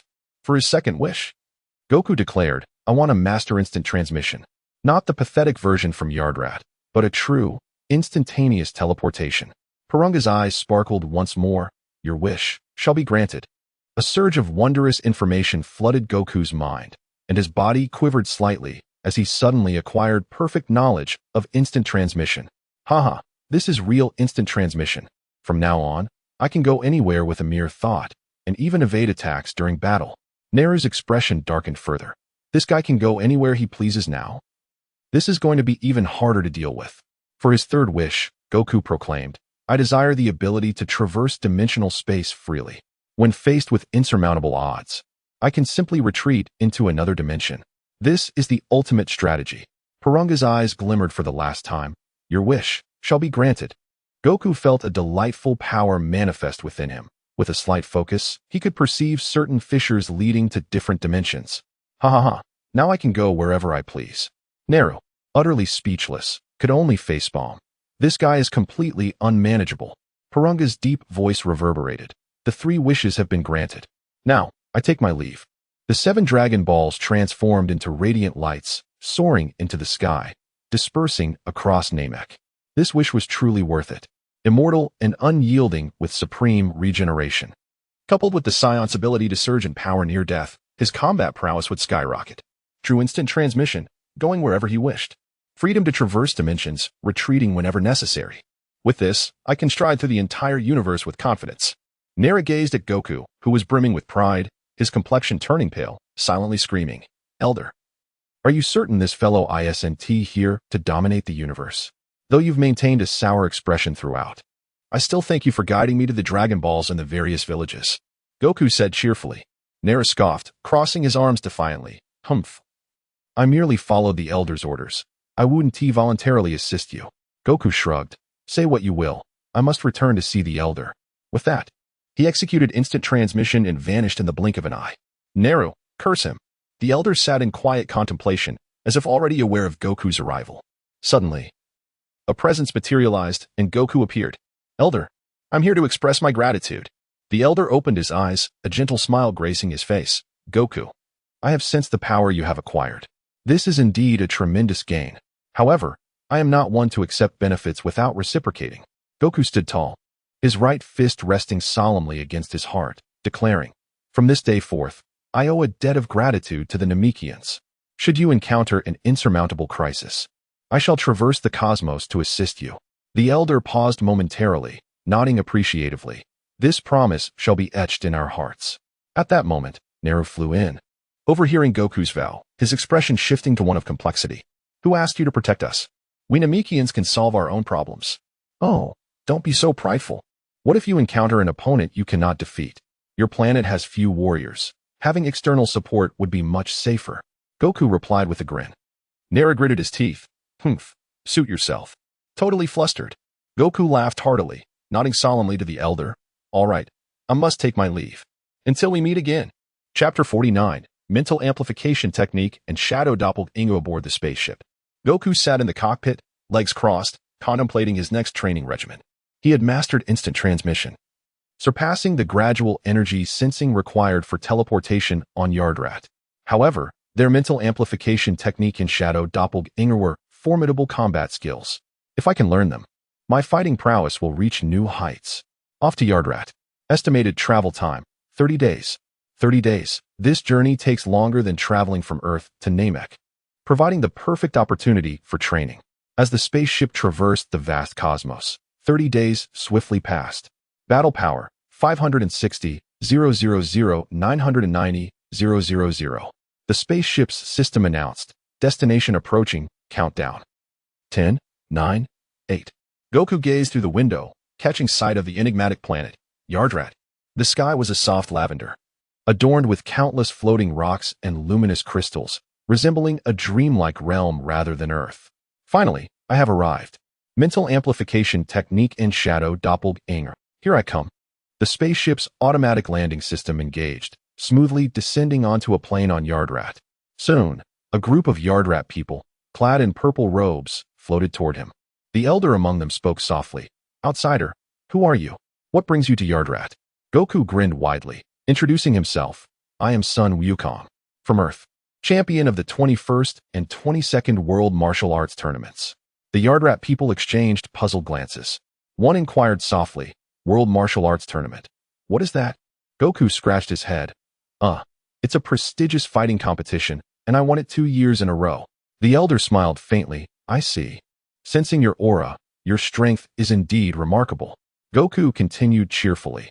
I wish to learn the mental amplification technique and Shadow Doppelganger. Upon hearing this, the elder did not express surprise. Instead, he nodded. We can sense your goodwill.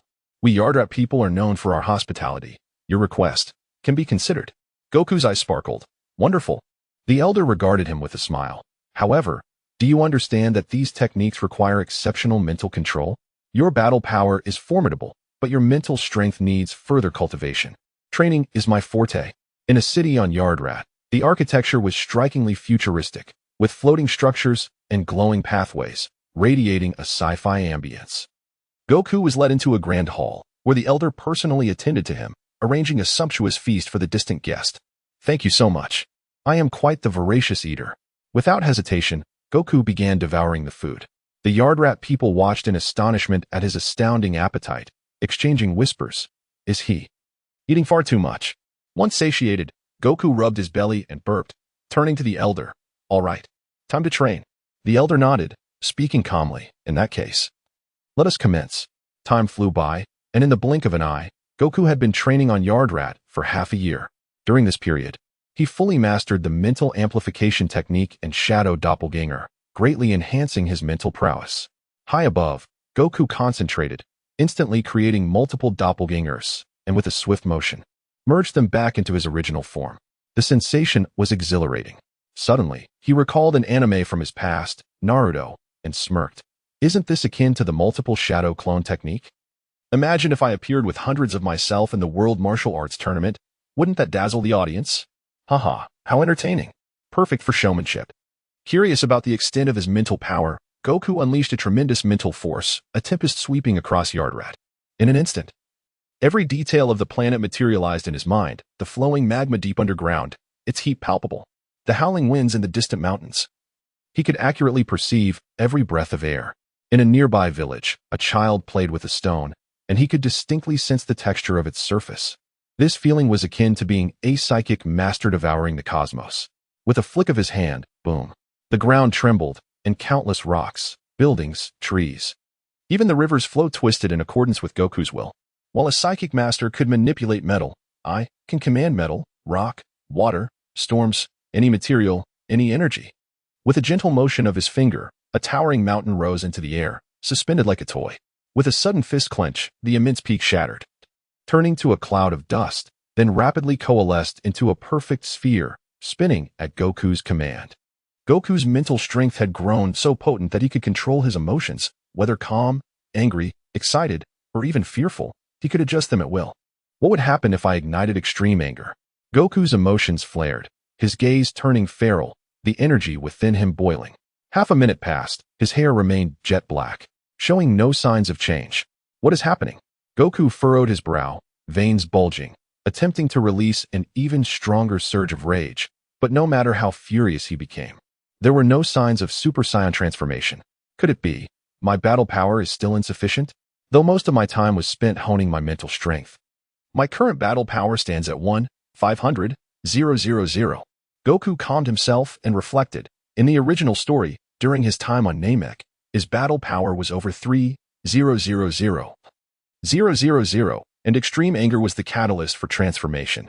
Perhaps I need to elevate my battle power further. This Super Saiyan transformation feels off. Like holding back for too long. It's akin to having a bowel movement. On a floating rock, Goku sat cross-legged, chin resting on his hand, pondering a bold plan.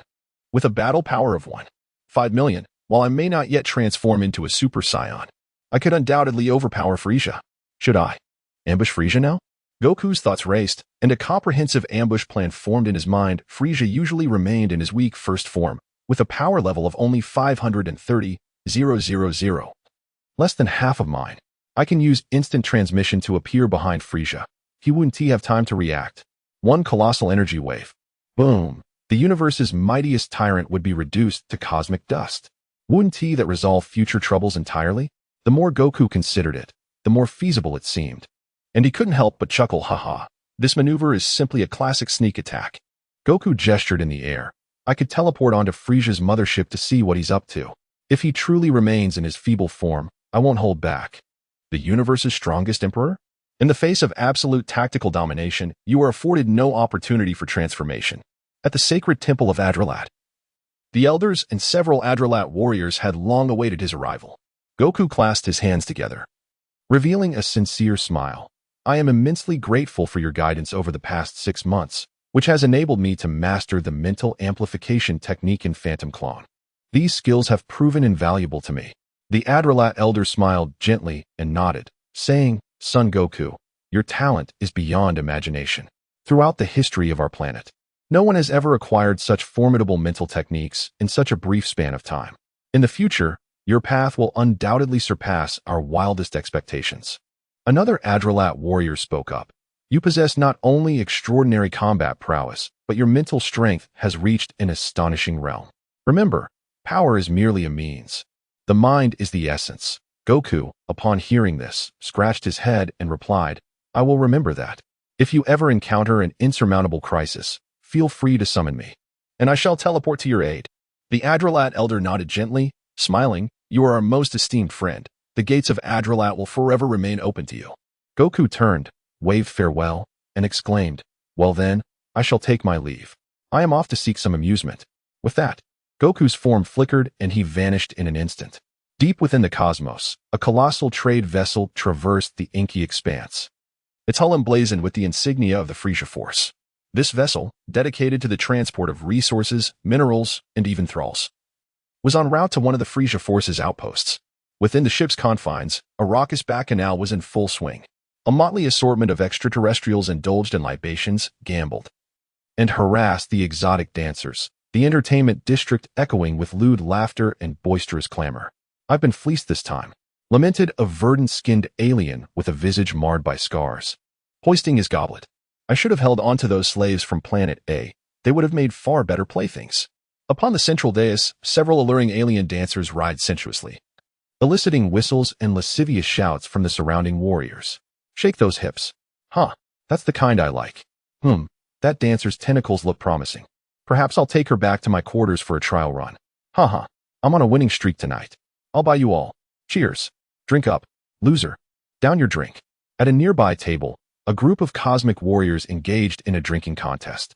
A cerulean-skinned individual, his face flushed crimson, was on the verge of collapse. The one-eyed alien beside him patted his shoulder derisively. Huh, is that all you've got? Surrender now and hand over your winnings. Ugh, you fiend. One more. The blue alien drunkenly waved his hand, gulping down a tankard of liquor before succumbing to unconsciousness. Ha ha ha. Weakling. Trash. Fortune favors me today. Hand over the slave manifest we wagered. The one-eyed alien cackled triumphantly, snatching the stakes from the blue alien's grasp. Blast it, I want a female slave too. What happened to that batch of new arrivals? A horned alien licked his chaps, his eyes gleaming with lust. Forget about it. Sabo and the higher-ups already took their pick. We lowly soldiers don't have a chance. TCH. I once visited Lord Frisia's flagship. The luxuries those elites enjoy are truly enviable. Haha. Who cares? Aren't we having a good time right now? Don't dwell on what you can't have. Drink up. Space momentarily distorted, and a silhouette materialized within the ship. Goku had concealed his tail within his trousers. So, this is how they amuse themselves. His gaze swept across the scene, the pulsating lights, the reveling aliens. The dancers on stage continued their gyrations. The surrounding soldiers were inebriated and spewing vulgarities. The gambling den was a maelstrom of activity, with patrons slamming tables and hurling insults. Several drunks had even collapsed on the floor, snoring loudly. They're so intoxicated that they didn't even notice my arrival. Goku scratched his head and ventured into the throng. A flushed alien was brandishing his goblet, leering at a dancer. Ha, let me pour you another one, my dear. Drink it down and come with me. Goku approached inquisitively. Hey, what are you drinking? The alien, without looking up, shoved a glass of dark purple liquid into Goku's hand. Don't be a pest. Just drink. Goku sniffed at it, wrinkling his nose. Ugh, this smells peculiar. Do you really enjoy this? The alien chuckled boisterously. Ha ha ha. Don't ask so many questions. Kid, just drink. Goku pondered for a moment, then downed the entire glass. Ugh, tui. The moment the liquid hit his palate, Goku's face contorted in agony. This concoction was even more potent than the strongest spirits on Earth. Huh, what kind of owl brew is this? Goku sputtered, sticking out his tongue in disgust. In the gambling area, Goku observed several aliens quarreling vociferously. You're cheating. Lies. I won fair and square. Do you want me to pulverize you? Goku watched their squabble with amusement, tempted to join their gang. Just then, a towering alien staggered toward Goku, his gaze unfocused, a drunken grin plastered across his face. Well, aren't you a sight for sore eyes? How about some fun with me, darling?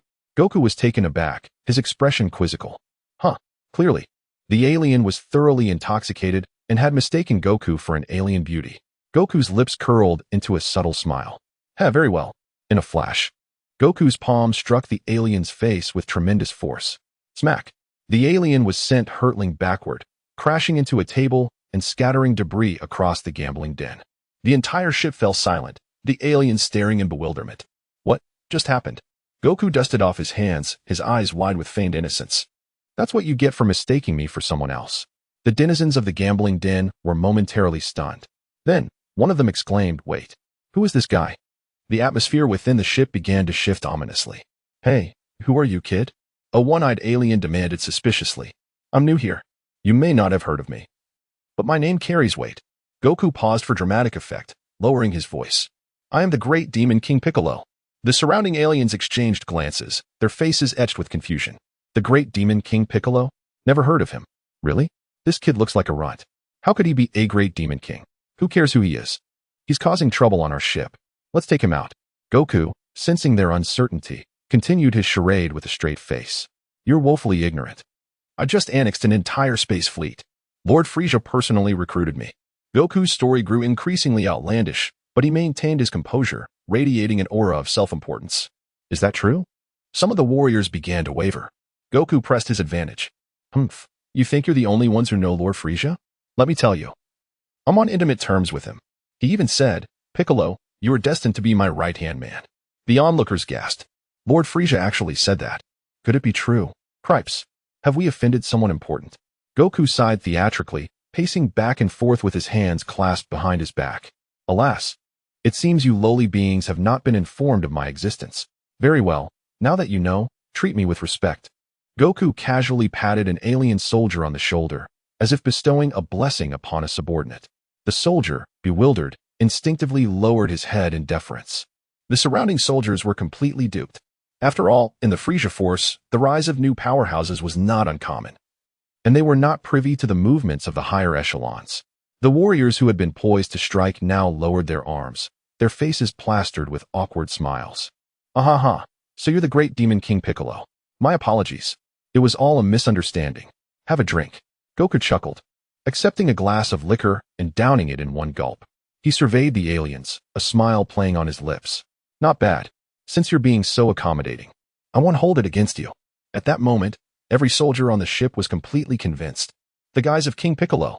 Goku meandered casually through the interior of the spacecraft, secretly amused by the naivety of these individuals who genuinely believed his fabrications. Indeed, few among Frisia's army possessed any semblance of intelligence. As he wandered, Goku arrived at a spacious cargo hold, filled with an assortment of goods, metallic crates, rare minerals, energy cores. Yet what truly captured Goku's attention were the massive cages deep within the hold. Upon raising his gaze, Goku beheld a multitude of cosmic maidens imprisoned within the cages. These women hailed from diverse races, yet they were united in their exquisite beauty, each embodying the allure of their respective species with distinct skin tones and physiques. Some had azure skin and eyes that sparkled like stars, others sported feline ears or wings, exuding an exotic charm. The girls within the cages all bowed their heads, their eyes brimming with fear and despair, trembling visibly as they seemingly resigned themselves to their fate. "Where are these slaves being taken?" Goku inquired casually. The several cosmic warriors assigned to guard the area immediately saluted upon seeing Goku, their faces adorned with obsequious smiles. "Lord King Piccolo, what brings you here?" one of them exclaimed. "These are high-ranking goods specially approved by Lord Frisia, the most exquisite beauties from various planets across the cosmos, ready for the noble auctions of the army." Another alien, grinning lecherously, added, "However, since the esteemed king has graced us with his presence, feel free to select anyone you desire." Indeed, it is the custom of the army. The strong may choose first, while we lesser beings lack such privilege. Upon hearing this, a dangerous smile crept across Goku's face. "Oh, select freely?" The guards, misinterpreting Goku's expression as genuine interest, eagerly nodded in agreement. "Of course. Whatever pleases you." "My lord, simply speak your wish." Goku cast a sweeping glance at the girls in the cages, who were furtively observing this sudden appearance of the enigmatic Dark Lord. Some displayed terror in their eyes, while others wore blank expressions, seemingly devoid of hope. A faint smirk played at the corners of Goku's mouth as his gaze darkened, a plan forming in his mind. Chapter 51.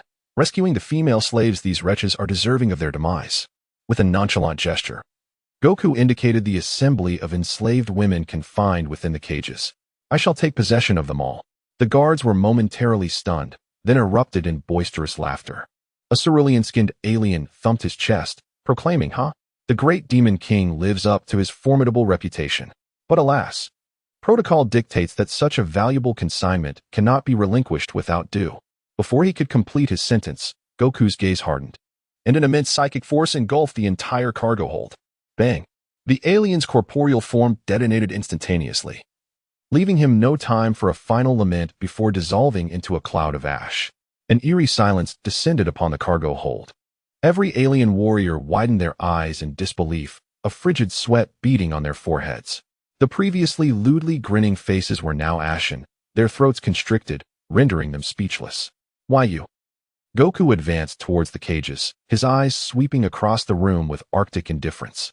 Enough with the idle chatter. What is mine is beyond contestation. Finally roused from their stupor, several guards brandished their energy rifles, aiming them at Goku. "Insolent fool! Who are you? Eliminate him." Within the cargo hold, dozens of alien warriors mobilized. Some drew their weapons, while others charged directly at Goku, attempting to overwhelm him. Bang! Bang! Bang! Bang! Bang! Accompanied by deafening explosions. The bodies of the alien warriors detonated one after another in midair, like macabre fireworks. Flesh and blood rained down, severed limbs littered the cargo hold, and flames soared skyward. Moments later, an oppressive silence returned to the cargo hold, with only the faint scent of ash lingering in the air. Not a single intact corpse remained on the floor. The enslaved women within the cages watched the spectacle in a daze, their eyes wide with terror. Many trembled uncontrollably, unable to comprehend that this seemingly youthful figure could be capable of such brutality. "Cleaned up," Goku murmured. raising his hand and firing a slender beam of energy that shattered the chains of the cages. With the sound of rending metal, all the cage doors swung open. However, the women did not immediately flee. They remained transfixed, their eyes filled with apprehension. Who are you? A feline woman with pale blue skin stammered. Goku grinned, revealing his pearly white teeth. Me? I am the great demon king, Piccolo. Silence descended once more as the women exchanged bewildered glances. Completely unaware of the significance of the name, Goku stretched languidly, glancing towards the cargo hold door, a subtle smile playing on his lips. The others on the ship have sensed something amiss. Things are about to get lively. In the next instant, an alarm blared. Warning! Warning! Cargo hold breached. Unknown assailant liberating slaves. All combat personnel report immediately. The ship descended into pandemonium as the ear-splitting alarm reverberated throughout the vessel. Countless alien warriors surged towards the cargo hold. Energy weapons primed, and warship-grade turrets targeted the area. Boom! The cargo hold door exploded inward. Dozens of fully armed Frieza Force soldiers stormed in. A dense mass unleashing a torrential barrage of energy fire. The enslaved women recoiled in terror, cowering and screaming. Bang! Bang! Bang! Bang! Bang! Countless energy beams struck Goku, igniting a cloud of fire and smoke. The ship's floor was instantly pockmarked with craters. As the smoke dissipated, Goku stood unscathed. Not even a thread of his clothing singed. A beat of silence hung in the air as the soldiers registered the impossibility, staring in horror at Goku, who stood with a smirk playing on his lips. This is impossible. Goku flexed his fingers, slowly raising his eyes. A glint of bloodlust flashing within them. My turn, wouldn't you say? Boom. Psychic energy erupted instantaneously, sweeping through the cargo hold like a tidal wave. Bang. The soldiers at the vanguard detonated in unison, a gruesome ballet of blood and gore. The ground was instantly transformed into a crimson sea. The remaining soldiers were paralyzed with dread at the sight before them. They had never witnessed such a horrifying display of carnage. What kind of monster is this? Run. Several alien soldiers, seized by terror, discarded their weapons and fled. Goku flicked his finger, unleashing his psychic energy once more. Bang, bang, bang, bang. Every soldier who attempted to escape exploded in mid-stride. Blood stained the metallic walls, transforming the scene into a veritable inferno. The enslaved women, witnessing the carnage, covered their mouths, their eyes wide with horror as they watched the seemingly youthful, dark-haired youth single-handedly slaughter the Frieza Force soldiers with an almost divine power. Goku surveyed the carnage at his feet, licking his lips. TSK, still too fragile. But this was far from over.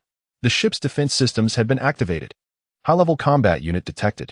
Initiate ship cannons. The ship's automated turrets targeted the cargo hold, and energy cannons began to charge. Goku raised his hand slightly, clenching his fist. Boom. The ship's weapon systems detonated instantaneously. All the surviving soldiers realized that they were facing a true demon king. No. Bang, bang, bang, bang. More alien soldiers exploded into clouds of blood mist, leaving no living enemy in the cargo hold. All clear. Goku gazed at the women still cowering in the corner, offering them a reassuring smile. You are free now. The women remained unresponsive, simply staring at Goku, as if unable to believe that they had truly been rescued.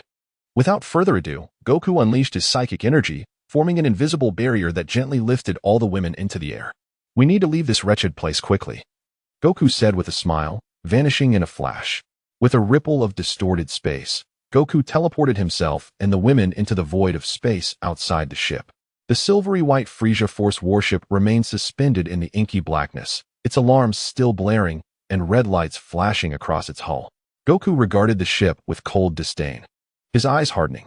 Such a vessel is nothing but a harbinger of misery. Goku's eyes flashed with power, and a terrifying psychic force erupted, engulfing the entire ship like an invisible hand of death. Boom. The ship exploded instantly. Flames consumed the vessel, and the shockwave rippled through the cosmos, scattering debris into the void. All the evil vanished in an instant. Well, that's that, Goku said, clapping his hands together and glancing at the women, who were still protected by his psychic energy. The women had witnessed everything, their eyes wide with disbelief. Some covered their mouths, afraid to even breathe too deeply. Is this the power of a demon king? Goku turned his gaze, sensing the surrounding star systems and quickly identifying a planet suitable for habitation. Let's find a place for you all to settle down. Space warped once more as Goku teleported himself and the hundreds of women away. A vibrant planet teemed with life.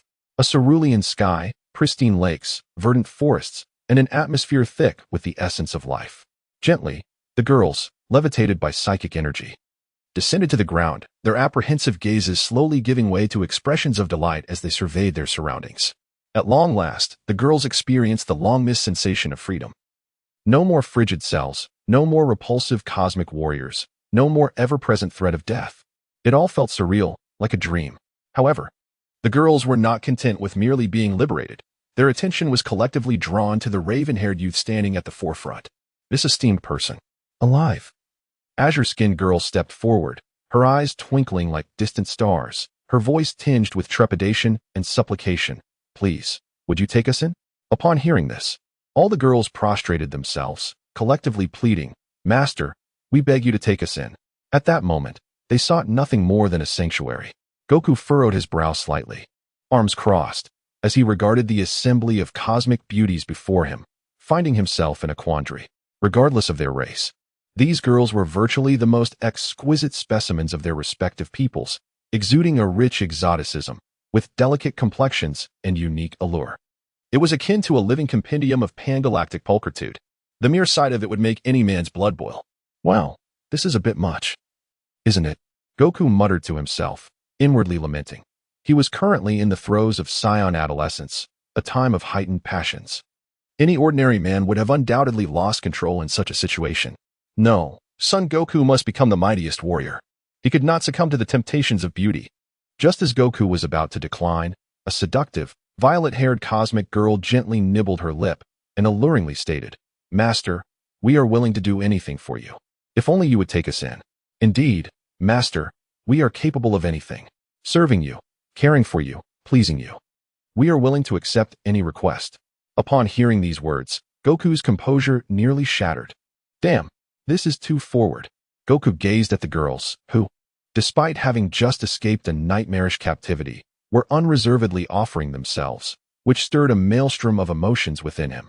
In this dog-eat-dog universe, the weak could only beg to survive. Goku swiftly regained his composure, shaking his head and muttering to himself, No, my goal is to become the universe's strongest warrior. Frieza, Majin Buu, Jiren, the gods of destruction, the Omni King. The adversaries ahead are increasingly formidable. He had no time to indulge in the pleasures of beauty. Goku took a deep breath, preparing to refuse. At that instant, Goku paused. He surveyed his surroundings, his gaze sweeping over the kneeling girls. And a thought sprang to mind. If I left, wouldn't I be just like Goku from the original story? As the saying goes, one should love both their kingdom and their beloved. Besides, with the gravity wristbands, he was constantly in a state of training, so it didn't matter where he stayed. This planet had a temperate climate, a pleasant environment, and refreshing air. It was practically a vacation paradise. Perhaps he should stay here for a few days? Chapter 52. The terrifying nature of shadow clones. With hands clasped behind his back, Wukong strolled leisurely until he halted before the group of girls, a playful smile curling at the corners of his mouth. Well, since you all seem so earnest. The girls' eyes sparkled with excitement as they raised their heads. However, Wukong's smile took on a mischievous twist. But I must be strict. If you cannot keep up with my pace, you will have to fend for yourselves. Absolutely no problem. The girls exclaimed in unison. Wukong chuckled heartily. Very well. I shall remain here for a few days to see if you possess any potential. The girls erupted into joyous cheers, their laughter ringing out for the first time from the depths of their hearts. As the sunset painted the sky in hues of crimson, the lakes on the planet shimmered under the fading light, and the gentle breeze carried the faint scent of flowers across the grasslands.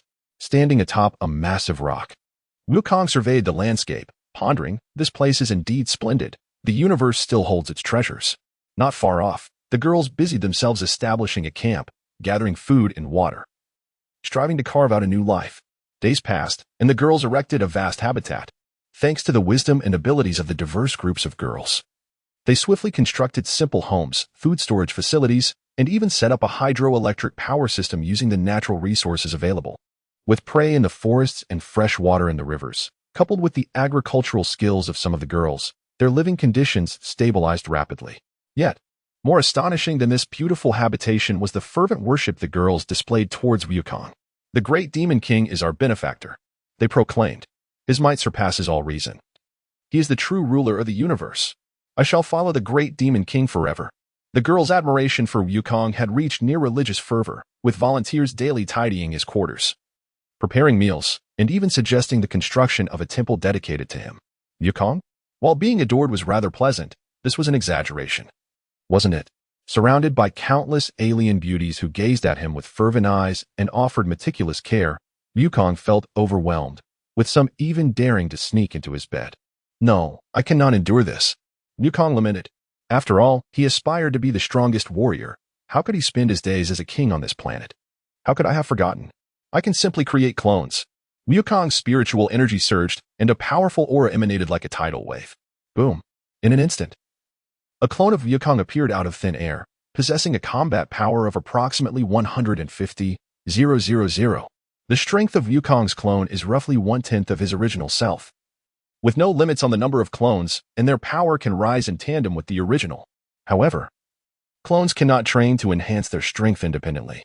The clone stood on the ground, exuding an astonishing presence, causing the girls to widen their eyes in disbelief at this spectacle. What is this divine technique? My heavens! How can there be two great demon kings? The clone addressed the girls.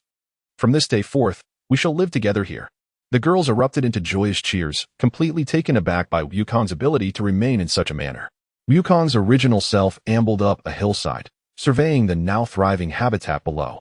Finally, I can break free. He glanced back, witnessing the clones seamlessly integrating with the girls, assisting in building structures, teaching them techniques, and being swiftly drawn into rooms. Wow, this treatment surpasses that of a king. Suddenly, Wukong soared into the sky, hovering above. I must take my leave. Live well. The girls looked up, their faces filled with reluctance. Great Demon King, are you truly leaving? Wukong grinned. My goal is to become the strongest warrior in the universe. I cannot linger for too long. However, should you encounter any significant troubles, have the clone notify me, and I can return at any moment. Hope ignited in the girls' eyes as they nodded vigorously. Yes. Wukong laughed heartily, his figure flickering and vanishing into the horizon. In the days that followed, Wukong fully grasped the art of heroically rescuing maidens. Indeed, there are many villains in this universe. Wandering through the cosmos, Wukong, utilizing his immense spiritual perception, precisely targeted the nefarious cosmic slave traders, black market auction houses, and Frisia's trading posts. In every location he arrived, Wukong showed no mercy, unleashing a merciless slaughter. Not a single one was spared. Thus, at a certain interstellar black market, the auction house was in the midst of selling a beauty with nine-tailed fox ears when suddenly an invisible force obliterated the entire venue, leaving both buyers and sellers as mere remnants of fireworks. Wukong stood amidst the ruins, chewing on a blade of grass. Aboard a cosmic slave ship, Wukong materialized in the cockpit, waving his hand, causing all criminals to explode collectively, disintegrating the entire vessel. At a slave concentration camp, Wukong descended, lifting the entire base with one hand while unleashing a Kamehameha wave, sending the camp soaring into the heavens. Countless enslaved girls gazed at Wukong, their eyes gradually igniting with fervor. Great Demon King, please take us in. Ah, well. Wukong adeptly summoned his clone. I have matters to attend to. Let the clone keep you company. Thus, across various corners of countless planets, Wukong's clones proliferated wildly. Legends of the cloaked youth spread across many worlds, as innumerable enslaved girls were rescued, united by a singular belief: the guardian of the universe, Demon King Piccolo. Meanwhile, the true Wukong had long since drifted away, continuing his quest for the next target. Frisia's army, your misfortune is upon you. Planet No. 79 in the universe, the headquarters of Frisia's army. The atmosphere within the base was tense, as all high-ranking officials dared not raise their heads, cold sweat trickling down their foreheads. You, say that again? Frisia squinted, sitting imperiously on his throne, his tail swaying languidly, a customary smile gracing his face. Yet, all present knew that the wider his smile, the more furious he became. The cosmic warriors knelt on the ground, trembling, scarcely daring to breathe. Frisia, my lord. That fellow known as Demon King Piccolo. He has destroyed at least 70 of our slave markets, auction houses, trading points, and supply fleets, and has killed thousands of our warriors. Boom. The atmosphere plummeted to a freezing point, the air around Frisia warping slightly, a murderous intent permeating. Hee. Frisia chuckled softly, lifting a glass of red wine and gently swirling it, his voice icy as he spoke. This individual has disrupted so much of my business? Tell me, what are you all good for? We have dispatched our most elite team, but Frisia nonchalantly raised a finger, bang.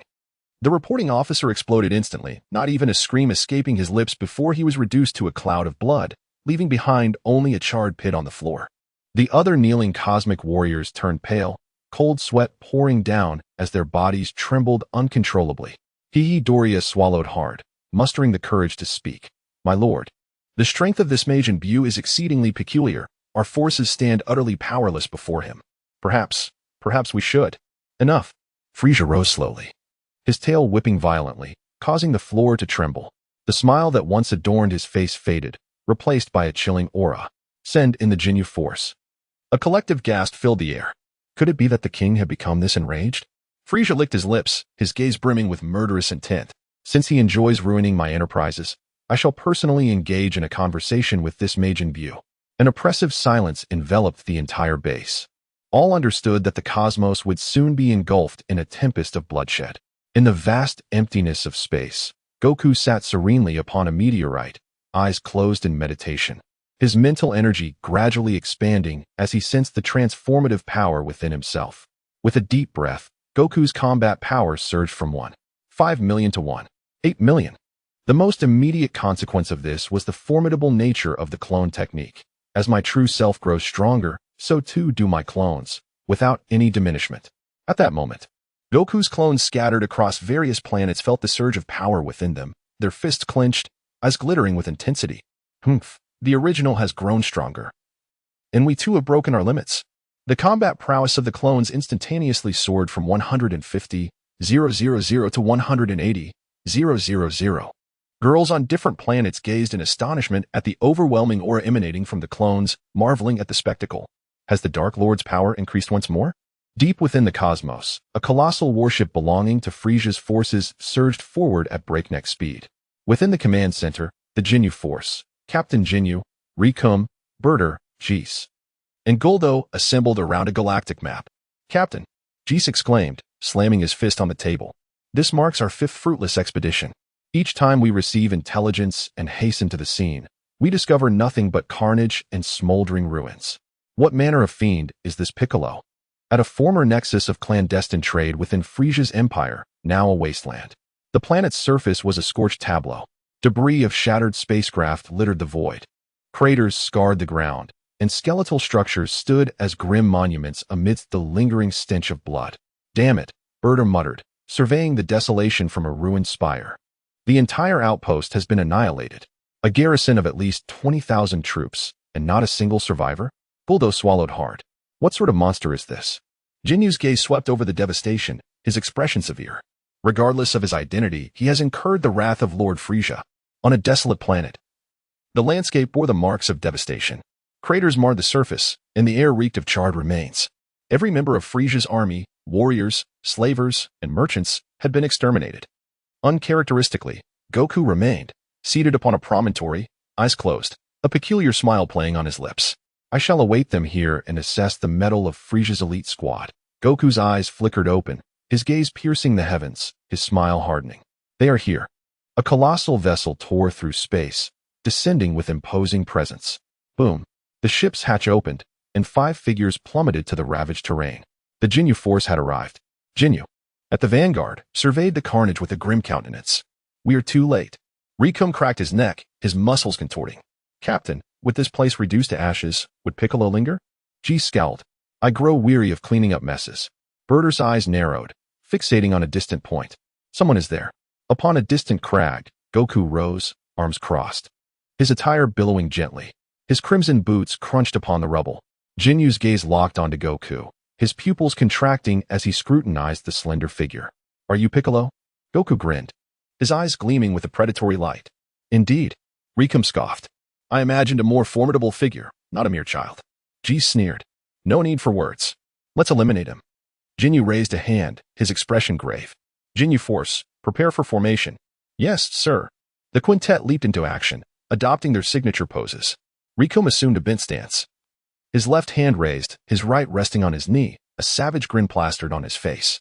Jis crossed his arms, one leg extended, his fiery mane dancing in the wind. Birder braced himself with one hand, the other raised, embodying speed. Guldo crouched, a sinister expression on his face. Jinyu, at the center, crossed his arms, his tail coiled around his waist, wearing a confident smile. We are the Jinyu Force. The five bellowed in unison, striking their outlandish stances. The air stilled. Dust swirled, and background music swelled. Is this a battle or a jest? The Jinyu Force was taken aback. I waited to witness this display. Goku shook his head, his tone laced with pity. Very well, I shall indulge your final performance. Jinyu's face darkened. How dare you mock our poses? Birder roared. You profane our fighting spirit. Rikum clenched his fists. I shall tear you apart. Let us assess his capabilities. Jinyu activated his scouter, targeting Goku's energy level. Beep, beep, power level. 5,000. Laughter erupted, and the atmosphere lightened. Geese collapsed, convulsing with mirth. 5,000. Preposterous. Birder pounded his thigh. We feared a monster, and this is all. Rikum cleaned his ear with a dismissive gesture. We would overwhelm him. Guldo winked. Shall we determine who fights him via rock, paper, scissors? An excellent idea. The five formed a circle, assuming their rock, paper, scissors stances. Rock, paper, scissors, shoot. Rikum raised his fist triumphantly. I have one. He is mine. You are fortunate, Geese grumbled, crossing his arms. Birder sighed. I suppose we must wait our turn. Jinyu nodded, a smile playing on his lips.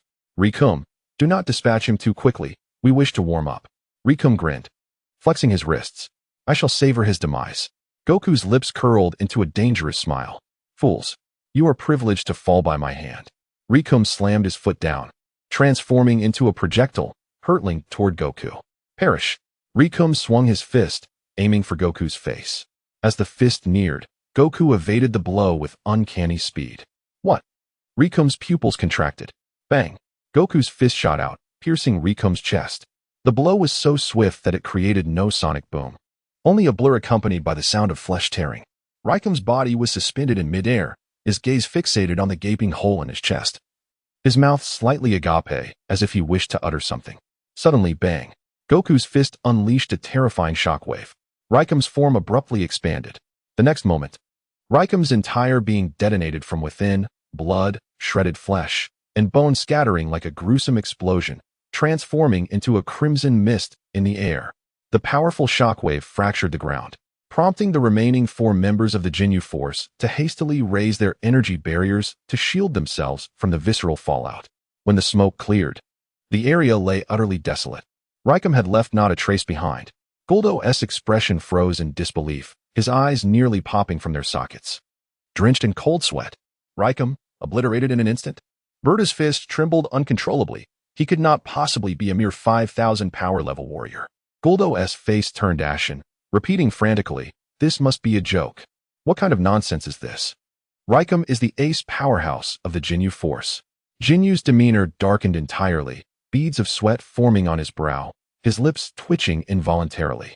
Damn it, the scouter clearly indicated only 5,000 power level. In a fit of rage, Jinyu crushed the scouter, his eyes turning icy with realization. This individual was concealing his true strength. Goku extended a finger, casually flicking the bloodstains from his sleeve, a devilish smirk curling upon his lips. Humph, is he truly that weak? I had anticipated a longer engagement. Goku slowly raised his head, his gaze indifferently sweeping over the remaining four. With a nonchalant gesture, he beckoned.